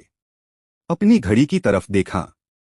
ये याद रखना, अगर यूज किसी प्रॉब्लम को सॉल्व करने के लिए उसे करना चाहते हो। पर घड़ी में 6 बज रहे थे। हालांकि वजह अभी भी क्लियर नहीं थी, लेकिन ठीक शाम 6 बजे वो अपने प्रोटेक्टेड पर्सन को छोड़कर तेजी से भाग जाता था, चाहे गोलियां चल रही हो, और जब वो वक्त आता था तो वो तुरंत घर लौट जाता था। प्रोटेक्टेड पर्सन को जल्दी से कई गोलियां लगने से मार दिया गया। अगर यूज हायर करते वक्त ये याद रखा जाए तो सब ठीक रहेगा। उसके साथ कार के बगल में दहलिया सिगरेट पी रही थी एंजो का छोटा भाई रिजो गोल्ड ब्लैक। वो गोल्ड ब्लैक गैंग की ऑपरेशंस के पीछे का मास्टरमाइंड था। वो लड़ाइयों से बाहर खड़ा रहता था, हाथ में डॉक्यूमेंट्स लिए सब कुछ कैलकुलेट करता था, केयरफुली प्लान करता था और सब कुछ पीछे से मैनिपुलेट करता था। उसने हाई गोल्ड ब्लैक को नोस्ट्रा में इस पोजीशन तक पहुंचाया था। उसके बाद उसने कागजों का ध्येय पकड़ा और हॉस्टेज के सामने खड़ा हो गया। लेकिन इसका मतलब ये नहीं था कि हॉस्टेज जल्दी से घबराकर उसके दिए ह्यू पेपर्स पर साइन कर देगा। वो सॉफ्ट मेजर्स अप्लाई करना पसंद करता था। उसके तुरंत बाद उसने आराम से एक कट लगाया और हॉस्टेज को खत्म कर दिया। नहीं, उन दोनों भाइयों ने जो केओस मचाया था वो बहुत ज्यादा था। उसके बाद रात के अंधेरे में कार्स तेजी से और पागलपन से सिटी में चल रही थी। गोल्ड ब्लैक ब्रदर्स के फेमस होने के कुछ ही देर बाद नोस्ट्रा के हीरोज को इंटेलिजेंस मिली कि गैंग स्मगल्ड गुड्स ट्रांसपोर्ट कर रही है। रोड पार शार्प नेल्स रखे गए थे, व्हील्स अन नेल्स पार से गुजरे जिसे वो आगे नहीं बढ़ पाए। जमीन पार कार्स एक के बाद एक फिसलती हुई रुक गई। झाड़ियों से लोग नीचे उतरे, लेकिन हीरोज को ट्रांसपोर्ट कार के अंदर क्या मिला? एक हीरो ने कार का ट्रंक खोला, अंदर रिजो अपने हथियार के साथ खड़ा था। उसके आसपास आम लोग जिन्हें उसने पकड़ रखा था। बाहर के हीरो ने ये देखकर हैरानी से जमीन पर गिर गया। स्मगल्ड गुड्स नहीं, बल्कि उनके अपने परिवार के लोग। उसके तुरंत बाद वो नीचे उतरा और अस हीरो को सहारा दिया और कुछ फुसफुसाया। ऐसी अफवाह थी कि रिजो ने घबराए हीरोज के साथ एक डील की थी। उसके सोने के दांत चमक रहे थे जब उसने प्रपोज किया, तुम गुड्स लेना चाहते हो और ह्यूम अकेला छोड़ना चाहते हो, या रेजिस्ट करना चाहते हो और अपने परिवार के लोगों की जान की कीमत चुकाना चाहते हो? उसकी पर्पल आंखें कैलकुलेटिंगली मुस्कुरा रही थी। रिजो ने प्रपोज किया, गोल्ड और ब्लड में से तुम क्या चूज करोगे? आखिर में उनकी कार रोड पार तेजी से भाग रही थी, लॉ को तोड़ते हुए। यही वजह है कि इस गैंग का नाम गोल्ड ब्लड है। अब वो लोग उसकी तरफ देख रहे थे और अपने सोने के दांतों के साथ मुस्कुरा रहे थे। देखकर इहवा ने अपना हाथ उठाया और चमक को छुपाया जो उसकी आंखों को चाकाचौंध कर रही थी। ओह गॉड, कितनी चमक है! उसके बाद वो भी शांति से सोफा पार चढ़ गई। पीछे वही असिस्टेंट था जो उसे अभी लाया था। उसने घमंड से कहा, लगता है मैं तुम लोगों से छुप रहने को नहीं कह सकती जब ह्यूम बात करनी है। ये देखकर रिजो ने अपना चेहरा पकड़कर खुशी से हंसा। और एंजो अनकंट्रोलेबली हंस रहा था। उसने उसे देखा और इंटरेस्ट से मुस्कुरा दिया। क्या इंटरेस्टिंग लेडी है। कसा, राइट? लगता है तुम मेरे बड़े भाई से पहले भी मिल चुकी हो। सामने इहवा ने घमंड से अपने हाथ पैर सोफा पार फैला दिए और जवाब दिया, हाँ, और मैं उससे दोबारा मिलना भी नहीं चाहती। दूसरी तरफ दोनों ने ये सुनकर एक दूसरे को देखा, जिसे वो शक में पैठ गई। फिर एंजो कुर्सी पर बैठ गया, कंफ्यूज होते हुए पूछा, सॉरी, वो बात नहीं कर सकते क्योंकि कुछ कमीनों ने उनकी जुबान काट दी है। तो फिर कौन सी हवा तुम्हें यहाँ तक ले आई है? ये सुनकर वो भी पैर फैलाकर बैठ गई, अपने हाथ घुटनों पर रखे और उसकी तरफ देखते हुए ठंडी आवाज में बताया, वो कमीना जिसने सेल नाइट को मारा। तुम लोगों ने उसे कहाँ छुपा रखा है? पीछे असिस्टेंट घबरा गया और अपना हथियार उठाकर इहवा की गर्दन पर रख दिया। उसने ठंडी आवाज में नीचे देखा और उसे याद दिलाया, तुम्हारी हिम्मत कैसे हुई डू बॉसेस से ऐसे बात करने की? आए तेज लड़की, तमीज से पेश आओ। लेकिन वो शांति से अपने हाथ से तलवार की धार को रोका और डिस्क्राइब किया, वो लांबा है, डार्क कपड़े पहने हुए है, ग्रे ब्लू आंखें हैं और मुंह के आसपास एक बड़ा स्कार है। तुम लोगों ने अस डिस्क्रिप्शन वेल आदमी से डील की है, टॉर्च को अक्वायर करने के लिए नहीं बल्कि ट्रांसपोर्ट को डिले करने के लिए, राइट? जब उसने अपना सीक्रेट जाना, रिजो ने अपनी आईब्रोज सिकोड़ी और अलर्ट होकर देखा। स्माइलिंग मैन का अपीयरेंस जानना कोई सरप्राइजिंग बात नहीं है, लेकिन एक नया हीरो इतनी डिटेल में डील के बारे में कैसे जानता है? इनवा का चेहरा अंधेरा हो गया। उसने अपना सर झुकाया, एक्सप्रेशनलेस होकर बदबदाया, क्या मैं तुम लोगों को नया हीरो लगती हूँ? कोई नया रिक्रूट इतनी इन्फॉर्मेशन नहीं जान सकता, और ऊपर से तुम्हारे बेस में ये सब इतने कॉन्फिडेंस से रिवील कर रही हूँ। उसके तुरंत बाद उसने अपना सर उठाया। उसकी लाल आंखें उसे ठंडी आवाज में घूरते हुए जोर दिया, दोबारा सोचो, क्या तुम्हें लगता है कि मैं किसी सीक्रेट ऑर्गेनाइजेशन से आई हूं, जैसे कि ब्लैक हैंड? यहां तक कि पूरा कमरा भी मौत की खामोशी में डूब गया। अचानक एंजो ने खुशी से ताली बजाई। गल में रिजो भी कुर्सी पर बैठ गया और मुस्कुराकर तारीफ की, लगता है मेयर बेड भाई को तुम्हारी हिम्मत बहुत पसंद आई है। तो मैं तुम्हें वही बताऊंगा जो मैं जानता हूं। अचानक वो उठा और शांति से उसकी तरफ बढ़ा, हमने सेल नाइट को नहीं मारा, मैं तुम्हें कुछ और इन्फॉर्मेशन बताऊंगा, ध्यान से सुनो। आखिर में इहवा पलट गई, बिल्डिंग से सही सलामत बाहर निकल गई। ऊपर रिजो खिड़की से उसे नीचे देखता हुआ बोला, वो बहुत अनप्रेडिक्टेबल है, उसमें कुछ बहुत अजीब है। उसके तुरंत बाद उसने पीछे खड़े असिस्टेंट को हाथ हिलाकर बताया, अभी के लिए कसा हीरो के साथ प्लान को पोस्टपोन कर दूं। हमें उसके मूव्स को ऑब्जर्व करने के लिए और टाइम चाहिए एक्शन लेने से पहले। उसने एक सिगरेट अपने मुंह में राखी और सोच में डूब गया। उसकी इंफॉर्मेशन अभी काफी नहीं है। हम दूसरों को उसके लिए वेलकम पार्टी ऑर्गेनाइज करने देंगे। Welcome to the city of scoundrels, कसा। उस रात घर का दरवाजा जोर जोर से खटखटाया गया। नेनिया और पुडिंग बाहर आए। उसकी आंखें नींद में थी। उसने दरवाजे की तरफ हाथ बढ़ाया। लगता है इहवा है। पीछे वो आगे बढ़ा और उसके सर पर हाथ रखकर रोका। रुको बच्चे। उसके तुरंत बाद वो अलर्ट होकर आगे बढ़ा। दरवाजे का हैंडल घूमते हुए खुद से कहा, अपने ही घर का दरवाजा कौन खटखटाता है। उसके तुरंत बाद वो बाहर निकला और दरवाजा खटखटाने वाले को पीछे धकेल दिया। उसने उसकी कलाई पकड़ ली। उसके बाद उसने उसे जल्दी से ऊपर उठाया और डिस्टेंस मेंटेन किया। दूसरी तरफ एक तलवार वाला आदमी भी तेजी से लपका, लेकिन उसने अपनी कलाई पर एक आर्मोर बनाया और तलवार के वार से भाग गया। वो पलट गया और उन दोनों को खुद से दूर फेंक दिया। उसके बाद वो पागलपन से आसपास देखता हुआ उन दोनों से डिफेंड कर रहा था। वो लोग अब भी कई डायरेक्शंस से अटैक कर रहे थे। फिर अचानक एक आवाज आई जिसे वो रुक गया। दूसरी तरफ नेनिया को किसी और ने उठा लिया था और ले जा रहा था। वो पलटकर शिकायत करने लगा, आए। लेकिन उसकी आंखों में डिटर्मिनेशन थी। वो चिल्लाई, मेरी चिंता मत करो। वो आदमी जल्दी से उस लड़की को ऊपर ले गया। जाने की तैयारी कर रहा था। उसकी आंखें बंद थी, जैसे कुछ सोच रही हो। इनवा की इमेज उसके दिमाग में आई और उसकी आवाज ने उसे तसल्ली दी, तुमने बहुत कोशिश की है। खुद पर भरोसा रखो, समझी। एक आग उसके शेरा के अंदर धीरे धीरे जल रही थी। नेनिया ने अपने होंठ हिलाए। मेन वो लड़की, चिल्लाई, जिसे किडनैपर भी कंफ्यूज होकर नीचे देखा। नहीं चाहती। उसकी आंखों से नीली रोशनी निकली।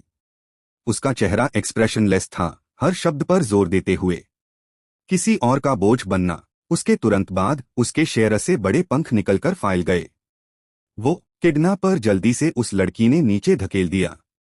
उसका शेरा हवा में तैर रहा था। सामने वाला अटैक से इतना अकड़ गया कि वो रेजिस्ट नहीं कर पाया। उसके शेर से अजीब पट्टे निकल रहे थे। किडनैपर की आंखों में आंसू थे। टॉर्चर हो रही थी। वो हैरानी से रियलाइज की, मेन गिफ्ट को कंट्रोल नहीं कर पा रही हूं। उसके तुरंत बाद पट्टे अनकंट्रोलेबली खुल गए, जिसे उसका शेर टूट गया। एक बड़ा पैटर्न का गोला हवा में बन गया। सामने नेनिया पैटर्न के पंखों के साथ हवा में उड़ रही थी।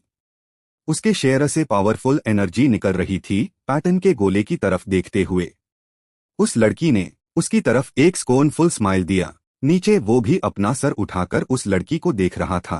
उसके हाथ से बहुत सारे शार्प कांटे निकल आए। उसका चेहरा भी थोड़ा हैरानी से उन्हें घो रहा था। मेरा गिफ्ट खुद को एम्पावर कर रहा है। ये क्या है? उसकी उंगली में जो रिंग थी, उसमें से भी एक छोटा नीला कांटा निकला। उस लड़की की यादें उसके दिमाग में उमड़ पड़ी। इस लौटा घर के बीच में खादे थी और उसकी तरफ देखकर नरम आवाज में बुला रही थी, तुम। फिर वो उसके पास आई और प्रपोज किया, मैं सच में नहीं चाहती कि तुम नेरा के राजा बनो। इसके बजाय उसका हाथ नरमाई से उसका हाथ पकड़ लिया। फिर उसने अपना हाथ अपने गाल पर रखा। नरमाई से मुस्कुराकर प्रपोज किया, बाकी की जिंदगी मेरे साथ बिताओ, ठीक है। अचानक ऊपर नेनिया बेहोश होकर नीचे गिरने लगी। वो अपनी सोच से बाहर निकला और जल्दी से उस लड़की की तरफ लपका। वो तेजी से लपका। वो उछलकर उस लड़की को गले लगा लिया। उसके बाहों में वो लड़की बेहोश हो चुकी थी। सामने इहवा अभी दिखाई दी। वो चिंता से लपकी। नेनिया। उसकी आंखें जमीन पर एक पैटर्न वाली झाड़ी पर पड़ी और उसने सिचुएशन को ऑब्जर्व किया। इनवा का चेहरा थोड़ा कंफ्यूज था। उसने आसपास देखा और फिर उसकी तरफ देखा और अर्ज किया, ये सब क्या हो रहा है? उसने उसे रोका, बताओ। उसका चेहरा चिंता से भरा हुआ था। उसने उस लड़की को अपनी बाहों में पकड़ा हुआ था और पसीने से भीगा हुआ था। इस बच्ची का टॉर्च से क्या कनेक्शन है? उसके बाद वो लोग जल्दी से घर लौट आए। बेडरूम में इवा ने नरमाई से नेनिया के माथे पर हाथ रखा और वो लड़की अभी भी बेड पर सो रही थी। दूसरी तरफ वो बाथरूम में खामोश खड़ा था। पानी की आवाज अब भी जोर से आ रही थी। पीछे वो भी पास आई और दरवाजा खटखट कर बताया कि वो आ रही है। अचानक वो अपना सर उठाया और बदबदाया, पहले मैंने देखा था। टॉर्च का ओरिजिनल होस्ट यानी ओनर। उसके तुरंत बाद वो पलट गया और रूडली बोला, टॉर्च कोई विश ग्रांट नहीं करता। अगर कोई कहता है कि वो कर सकता है तो उसे चुप रहने को कहो। उसने टॉर्च के शेयर के अंदर छिपी हुई बहुत बड़ी शक्ति के बारे में सोचा जो एक इंसान के शेयर को घेर लेती थी। वो कर्ज इंसान के हाथ में नहीं बैठ सकता। गैलेक्सी जैसी आंखों के लिए। फास्ट में स्टील विच ने उसके ओनर को डिस्ट्रॉय कर दिया था, क्योंकि वो भी जमीन पर उसके टुकड़ों को पूरी तरह से मिटा नहीं पाई थी। ये सुनकर इहवा भी सोच में डूब गई। उसकी आंखें थोड़ी हेजी थी। विच। उसने एंजन और उसकी पहली मुलाकात को याद किया। एंजन ने पहले भी कुछ ऐसा हाई मेंशन किया था, राइट? सामने वो पलट गया और वॉश बेसिन पार हाथ रखकर उसे देखा। और वो अभी भी बहुत कुछ सोच रही थी। मैं समझ गई, लेकिन जो मेन सोच रही हूं वो ये है, इसका नेन्या पर क्या असर होगा? एक्सप्लेनेशन सुनने के बाद इरवा भी थोड़ी चौंक गई। तुम्हारा मतलब है नेन्या मर सकती है? उसका चेहरा भी कंफ्यूजन में डूबा हुआ था। उसने जमीन की तरफ देखा और समझाया, शुरू में टॉर्च बहुत सारा EST देता है और धीरे धीरे होस्ट के शेयर में जमा होता है। उसने एक ऐसे शख्स का एग्जाम्पल दिया जो उस शक्ति से वाकिफ हो गया था और एक वॉरियर बन गया था। होस्ट धीरे धीरे उस लगभग अनलिमिटेड EST से वाकिफ हो जाता है। वो एक पावरफुल एनहांसमेंट गेट खोलता है। होस्ट अस बहुत बड़े EST को उसे करता है अपनी सुपर पावर्स या आसपास के एलाइज को एनहांस करने के लिए। यादों में वो एस लौटा की कब्र के सामने घुटने टेक कर रो रहा था। उसके बाद लगभग वही सब टॉर्च के सभी होस्ट्स के साथ होता है। होस्ट का शेयर बहुत ज्यादा EST को कंटेन करने की वजह से तबाह हो जाता है या सुपर पावर्स पार कंट्रोल खो देता है। उसके बाद उसने अस किडनैपर के बारे में सोचा जिसे उस लड़की ने हारा था और जोर दिया, तुमने भी देखा ना अभी उस औरत के साथ क्या हुआ? अगर तुम कुछ नहीं करोगी तो जल्दी ही। लेकिन इहवा ने ठंडी आवाज में उसे रोका, ऐसा नहीं होगा। उसका चेहरा बहुत सीरियस था। उसने उसे घूरते हुए कंफर्म किया, मैं ऐसा होने नहीं दूंगी। फिर वो जल्दी से पलट गई और चली गई। तुमने कहा था कि फ्रैगमेंट्स है ना, तो इसका मतलब है कि टॉर्च की ओरिजिनल पावर कई फ्रैगमेंट्स में बांटी हुई है। इहवा ने सोचा कि वो लड़की प्रैक्टिस से ही इसे ओवरकम कर लेगी।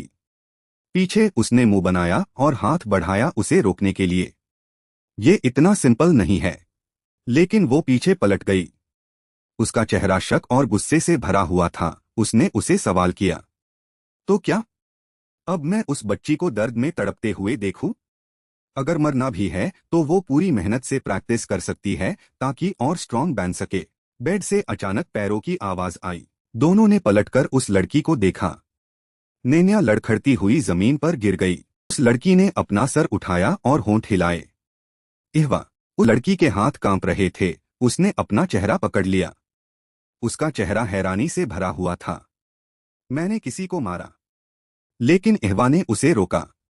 फॉरगिवनेस सिर्फ स्ट्रॉन्ग लॉग ऑन का प्रिविलेज है। उसके बाद वो आगे बढ़ी। नरमाई से उस लड़की के सर पर हाथ फेरा, क्योंकि दुश्मन को मारे बिना हरना बहुत ज्यादा मुश्किल है। अगर तुम अब भी किसी को मारना नहीं चाहती तो सिर्फ एक तरीका है, तुम्हें और स्ट्रांग बनना होगा। इहवा का चेहरा बहुत सीरियस था। उसने नीचे देखा और याद दिलाया, और हाँ, सेल्फ डिफेंस में किसी को मारना गलत नहीं है। अगर गलत है तो मैं क्या हूं? एक होपलेस क्रिमिनल जिसे बचाया नहीं जा सकता। उसके तुरंत बाद उसने बगल में उसकी तरफ उंगली उठाई और बेशर्मी से इल्जाम लगाया, तो फिर ये बुद्धा तो और भी बुरा है। आईएससी हिस्ट्री का सबसे बुरा आदमी बनना चाहिए। वो नाराजगी से हाथ पैर पटकते हुए चिल्लाया, तुम्हारा क्या मतलब है? उसके बाद वो जल्दी से नेन्या को जमीन से उठाया। मन ही मन सोच रही थी, अगर उस वक्त मैंने रहम किया होता तो शायद मैं मर चुकी होती। उस लड़की की आंखें हैरानी से बड़ी हो गई। लेकिन अब ह्यूमोरल वरीज को एक तरफ रखना चाहिए।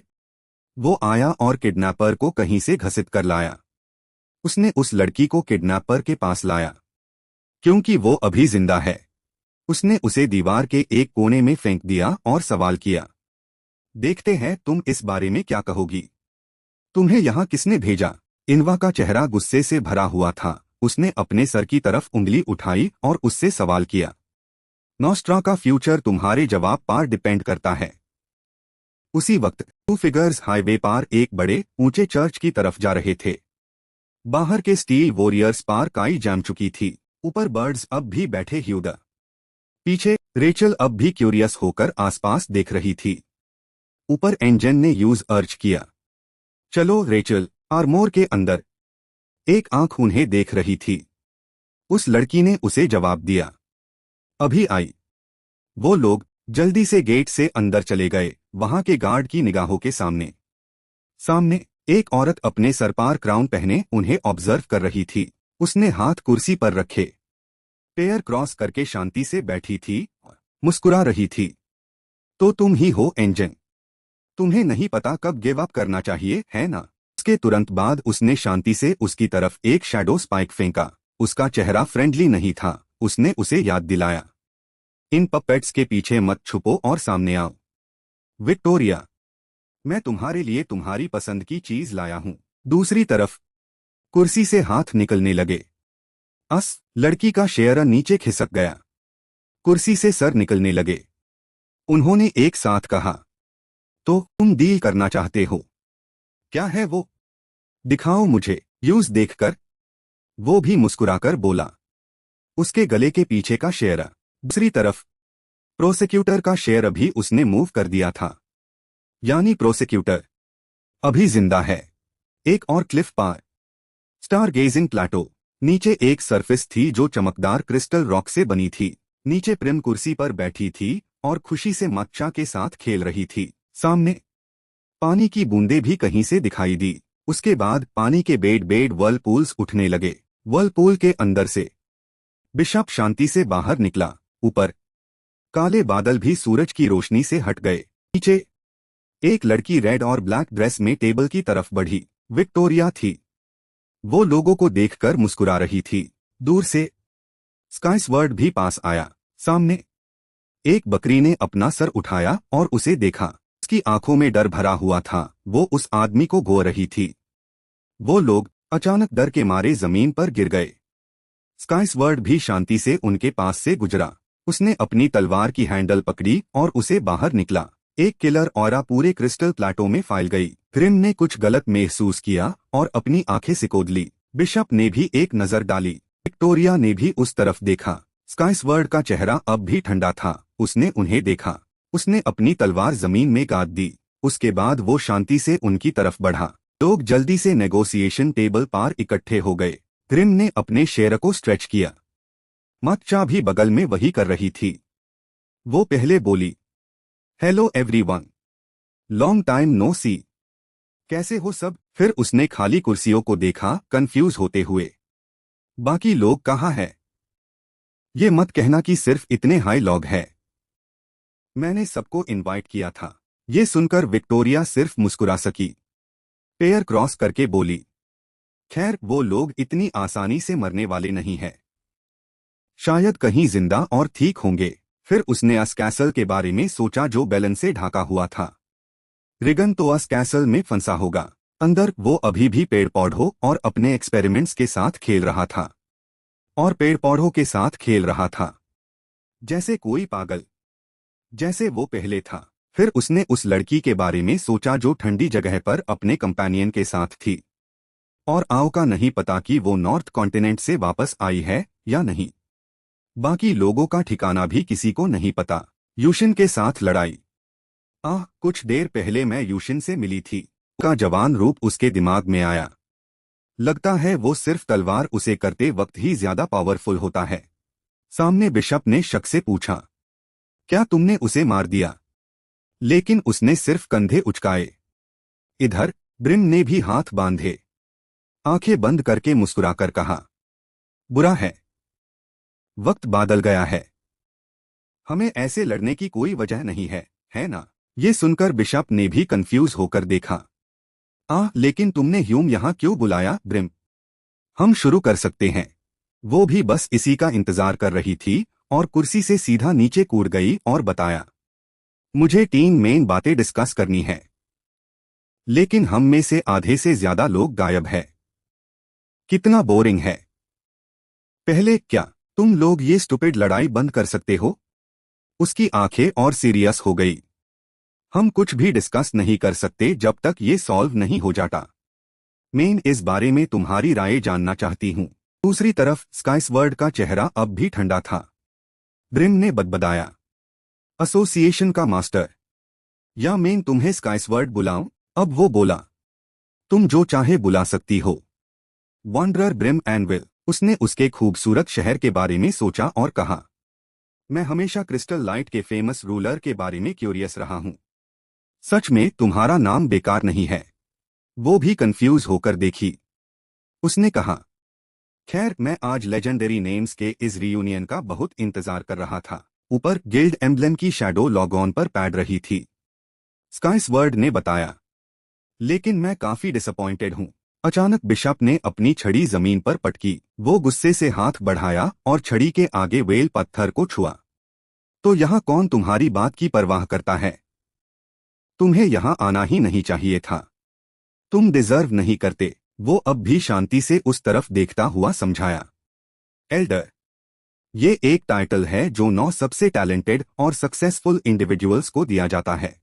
उसने विक्टोरिया को याद किया जब वो एक टीनेजर थी और पायरेट शिप के टिप पार खादी थी। तुम लोग इस केओटिक यूनिवर्स के सबसे चमकदार सितारे हो। उसके पीछे एक बड़ी आर्मी थी। बहुत से लोग उसकी तारीफ करते थे और यूज सेवियर मानते थे। वो लोग भगवान के सिंबल्स लिए ह्यूदा फैंस ने सितारों की पूजा की थी और तुम लोगों को डोमीगॉड्स की तरह पूजा था। मुझे ठीक से नहीं पता कब से विक्टोरिया के गले में अब भी अंडर आइडेंटिटी प्रूव करने वाला नेकलेस लटका हुआ था। स्काइसवर्ड ने पूछा, लेकिन लोगों ने अनलॉगऑन को एल्डर्स कहना शुरू कर दिया जिनमें एक्स्ट्राऑर्डिनरी पावर्स थी। वक्त सच में बादल गया है। उसने बगल में देखा और कहा, मेन अनस्टैंडर्ड्स के हिसाब से एल्डर्स में से एक बन गया हूं और मुझे तुम्हारी परमिशन की जरूरत नहीं है। इधर ब्रिम ने भी स्काइसवर्ड की तरफ देखा और पूछा, क्या तुम अग्री करती हो? उसने अपना हाथ उठाया और अपनी नाक की टिप को छुआ। उसकी आंखों में थोड़ा इंटरेस्ट था। कम से कम ये काफी एंटरटेनिंग है। मेरी जिंदगी पहले ही बहुत बोरिंग और सद थी, तो मैं अभी भी इसे एंजॉय कर रही हूँ। उसकी आंखें सिकोड़ गई। उसने फुसफुसाया, बहुत कम चीज़ें हैं जो मुझे इंटरेस्ट करती है।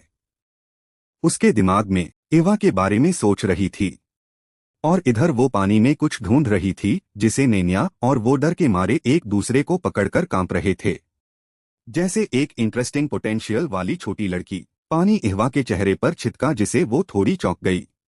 उसके बाद उसने रास्पर, स्वर्ड्समैन, सैकोव और कुछ रिलेटिवली सक्सेसफुल इंडिविजुअल्स को याद किया जो आइडियल रोल मॉडल्स बन रहे थे। आखिर में एंजन को याद किया, लेकिन अनमेन से कोई भी अपने रास्ते में आने वाली बड़ी रुकावट को पार नहीं कर पाया। उसकी आंखें बगल में देखी, हाथ गले पर रखा और मुस्कुरा दी। लेकिन उस लड़के को देखो। स्काइसवर्ड की यादें उमड़ पड़ी। वो लाशों के ढेर के नीचे खड़ा था, एक अननोन स्वर्ड्समैन जो कहीं से आया था। उसकी तलवार पर सिराप के दाग थे, फिर भी वो हर ब्रांच के लॉर्ड को कुचल और हटा सकता था। सामने यूशिन मुश्किल से अपनी तलवार जमीन पर टिकाए हुए था, जबकि स्काइसवर्ड शांति से अपनी तलवार लेकर आगे बढ़ा। उसने यूशिन को भी एक ड्यूअल में हारा था। उसने खुद को प्रूव किया था। उसके बाद एक कैसल में एक झंडा लगाया गया और यही से हिस्ट्री की सबसे पावरफुल ऑर्गेनाइजेशन, हीरो एसोसिएशन की शुरुआत हुई। अब विक्टोरिया दांत दिखाकर खुशी से हंस रही थी। तुम लोगों को याद है कब से लोगों ने हीरो और विलन जैसे शब्द उसे करना शुरू किया? हम सब सोचते थे कि ये शब्द शर्मनाक और फनी है। उसके बाद उसने अपना सर उठाया, आंखें सिकोड़ कर आस बटरफ्लाई को देखा जो अभी अभी बनी थी और उसकी उंगली पर बैठी थी। लेकिन पता चला कि इसने हम सब के लिए अनएक्सपेक्टेड जॉय लाया, हम सब जो हर दिन बोर्डम से लड़ते हैं। उसके तुरंत बाद उसने अपना हाथ उठाया और बटरफ्लाई को टुकड़ों में कुचल दिया। हालांकि हम में से किसी ने शायद ये प्रिडिक्ट नहीं किया था कि जिस लड़ाई में हम सिर्फ फन के लिए पार्टिसिपेट कर रहे थे, वो एरोगेंट लॉग ऑन की बचकानी दुश्मनी में बदल जाएगी। ऊपर आसमां में एक बड़ा ईगल पंख फैलाए उड़ रहा था। उसने कहा, जैसा कि मैंने अभी कहा, वो मेरे लिए सबसे पोटेंशियल एंटरटेनमेंट सोर्स है।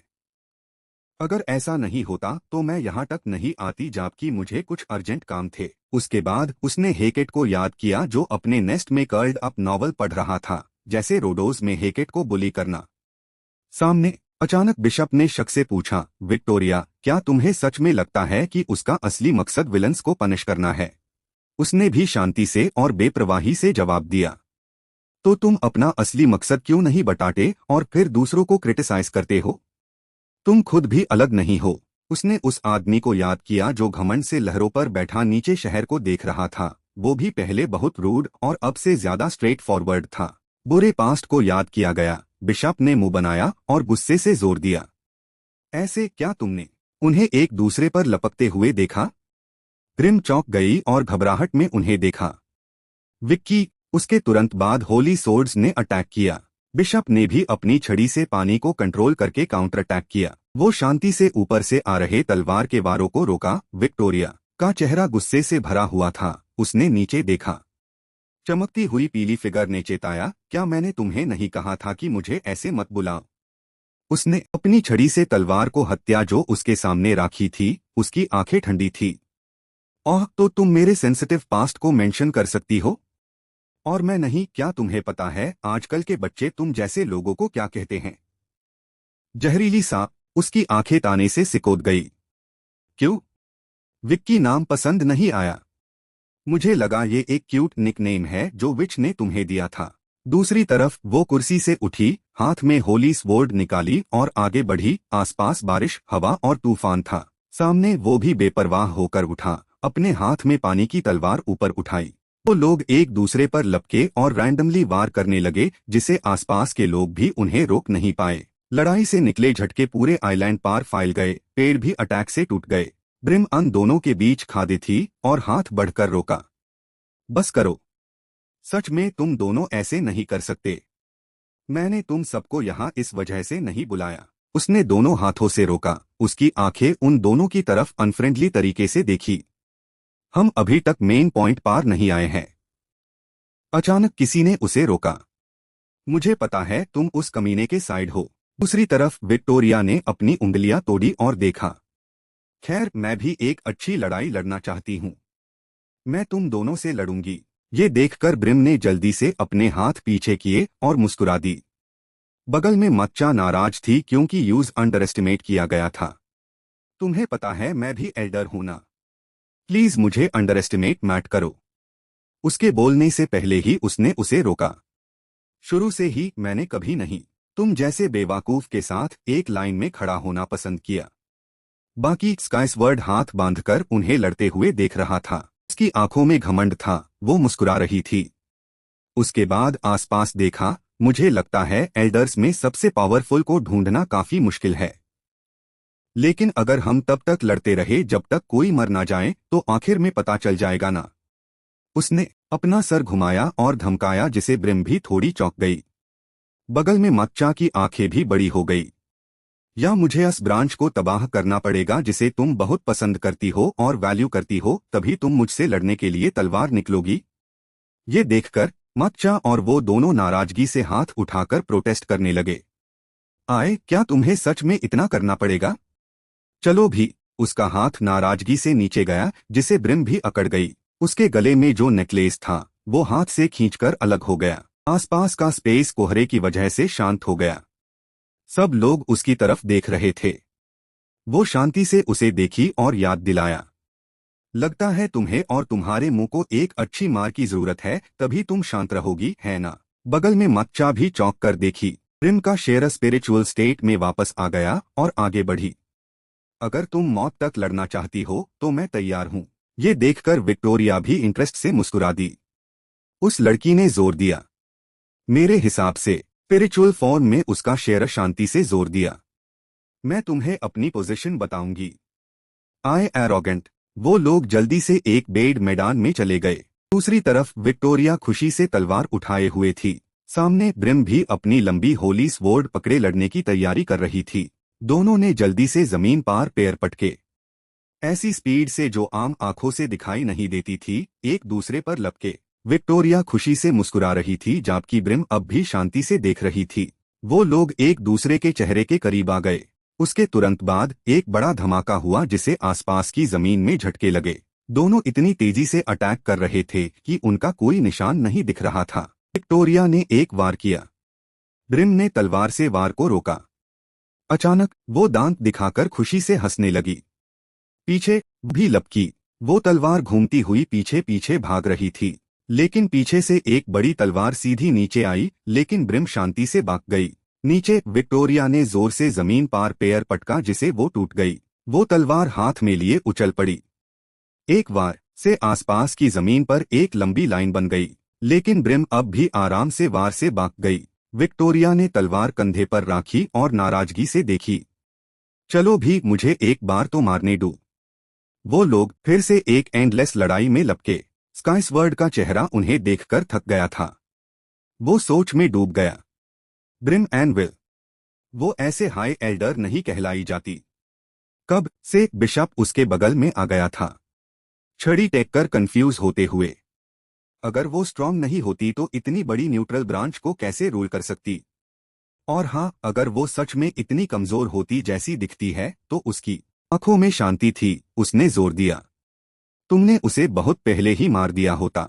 बगल में स्काईस्वर्ड अब भी शांति से आंखें बंद करके बोला, जब मैं उस पहाड़ की चोटी पर चढ़ गया जिसे मैं सबसे ऊंचा समझता था, तो मैंने देखा कि तुम एल्डर्स अस पहाड़ से भी ऊंचे बादलों में बैठे हो। वो लोग एक कोने में खाली कुर्सी की तरफ देखे, थोड़ी नॉस्टैल्जिया के साथ। लेकिन जब मैं उस पोजीशन पर बैठा तो मुझे उस सवाल का जवाब मिल गया जो मुझे इतने वक्त से परेशान कर रहा था। उसने बदबदाया, मैं बहुत क्यूरियस था। अपनी लड़ाई को याद करते हुए, एल्डर्स ऐसे क्यों बिहेव करते हैं? तुम लोगों ने कितनी लाइफ और डेथ बैटल्स सरवाइव की है? कितने लोगों को अपनी ग्लोरी खोटे हुए देखा है? वो लाशों के ढेर पर खड़ा था, तलवार टेककर दूर देख रहा था, उस सवाल के साथ जिसका कोई जवाब नहीं दे सकता था। और अपने प्यारों को लड़ाई में हारने के बाद मिट्टी में मिलते हुए देखा है। तुम लोग टफ हो गए हो और धीरे धीरे अपनी ही जाति से नफरत करने लगे हो क्योंकि वो तुम्हारी प्रोग्रेस को कैच अप नहीं कर सकते। बगल में बिशप भी स्काईस्वर्ड की कंफ्यूजन को सुन रहा था। ऐसे लोग और क्या चाहते हैं? अचानक उसने आंखें खोली और ऊपर देखा और कंक्लूड किया, और मैंने एक कंक्लूजन निकला है। वो है एंटरटेनमेंट। बिशप का चेहरा शांत था जब उसने यूज एक्सपोज किया। तुम लोग सिर्फ फन करना चाहते हो। यही एक लॉजिकल एक्सप्लेनेशन है तुम्हारे अनकन्फ्यूजिंग डिसीजंस के लिए जब तुम अस केओस में पार्टिसिपेट करते हो जो मैंने जानबूझकर बनाया है। बाहर गाड़ी हुई तलवार अचानक उसकी हर बात पर कांपने लगी। और इसे मुझे और गुस्सा आता है। बस इतना ही? यही वजह है? स्काईस्वर्ड ने उड़ती हुई तलवार की हैंडल पकड़ी। उसका चेहरा अंधेरा था, एक्सप्रेशनलेस। तुम लोगों को उन बादलों में ही रहना चाहिए था और आसमां में बैठे देवता बनना चाहिए था। ये सुनकर वो भी सिर्फ अपना पेट पकड़कर हंसने लगा, झुककर तिरछा हंसा। तुम्हें कुछ नहीं पता। उसका चेहरा उसे बेपरवाही से देख रहा था, वो मुस्कुरा रहा था। तुम्हें नहीं पता आसमां का असली रूलर कौन है। वो लोग अपनी आंखें ऊपर घुमाए अंडू लॉगवन को देखे जो पहाड़ की छोटी पार लाड़ रहे थे और बोले, हम देवता नहीं है, हम बस एक्स्ट्राऑर्डिनरी इंसान हैं। उसने अपनी छड़ी पर लगे सिंबल को छुआ। और जो मैं कहता हूं वो सभी एल्डर्स की सोच को रिप्रेजेंट नहीं करता। उसके बाद वो शांति से जमीन पर टेककर आसपास ऑब्जर्व करने लगा। और क्योंकि तुम्हारी जुबान तुम्हारी तलवार की धार की तरह तेज है, तो मैं तुम्हारी हर बात पर भरोसा नहीं कर सकता। स्पेस शांत हो गया जबकि बिशप अब भी बोलता जा रहा था।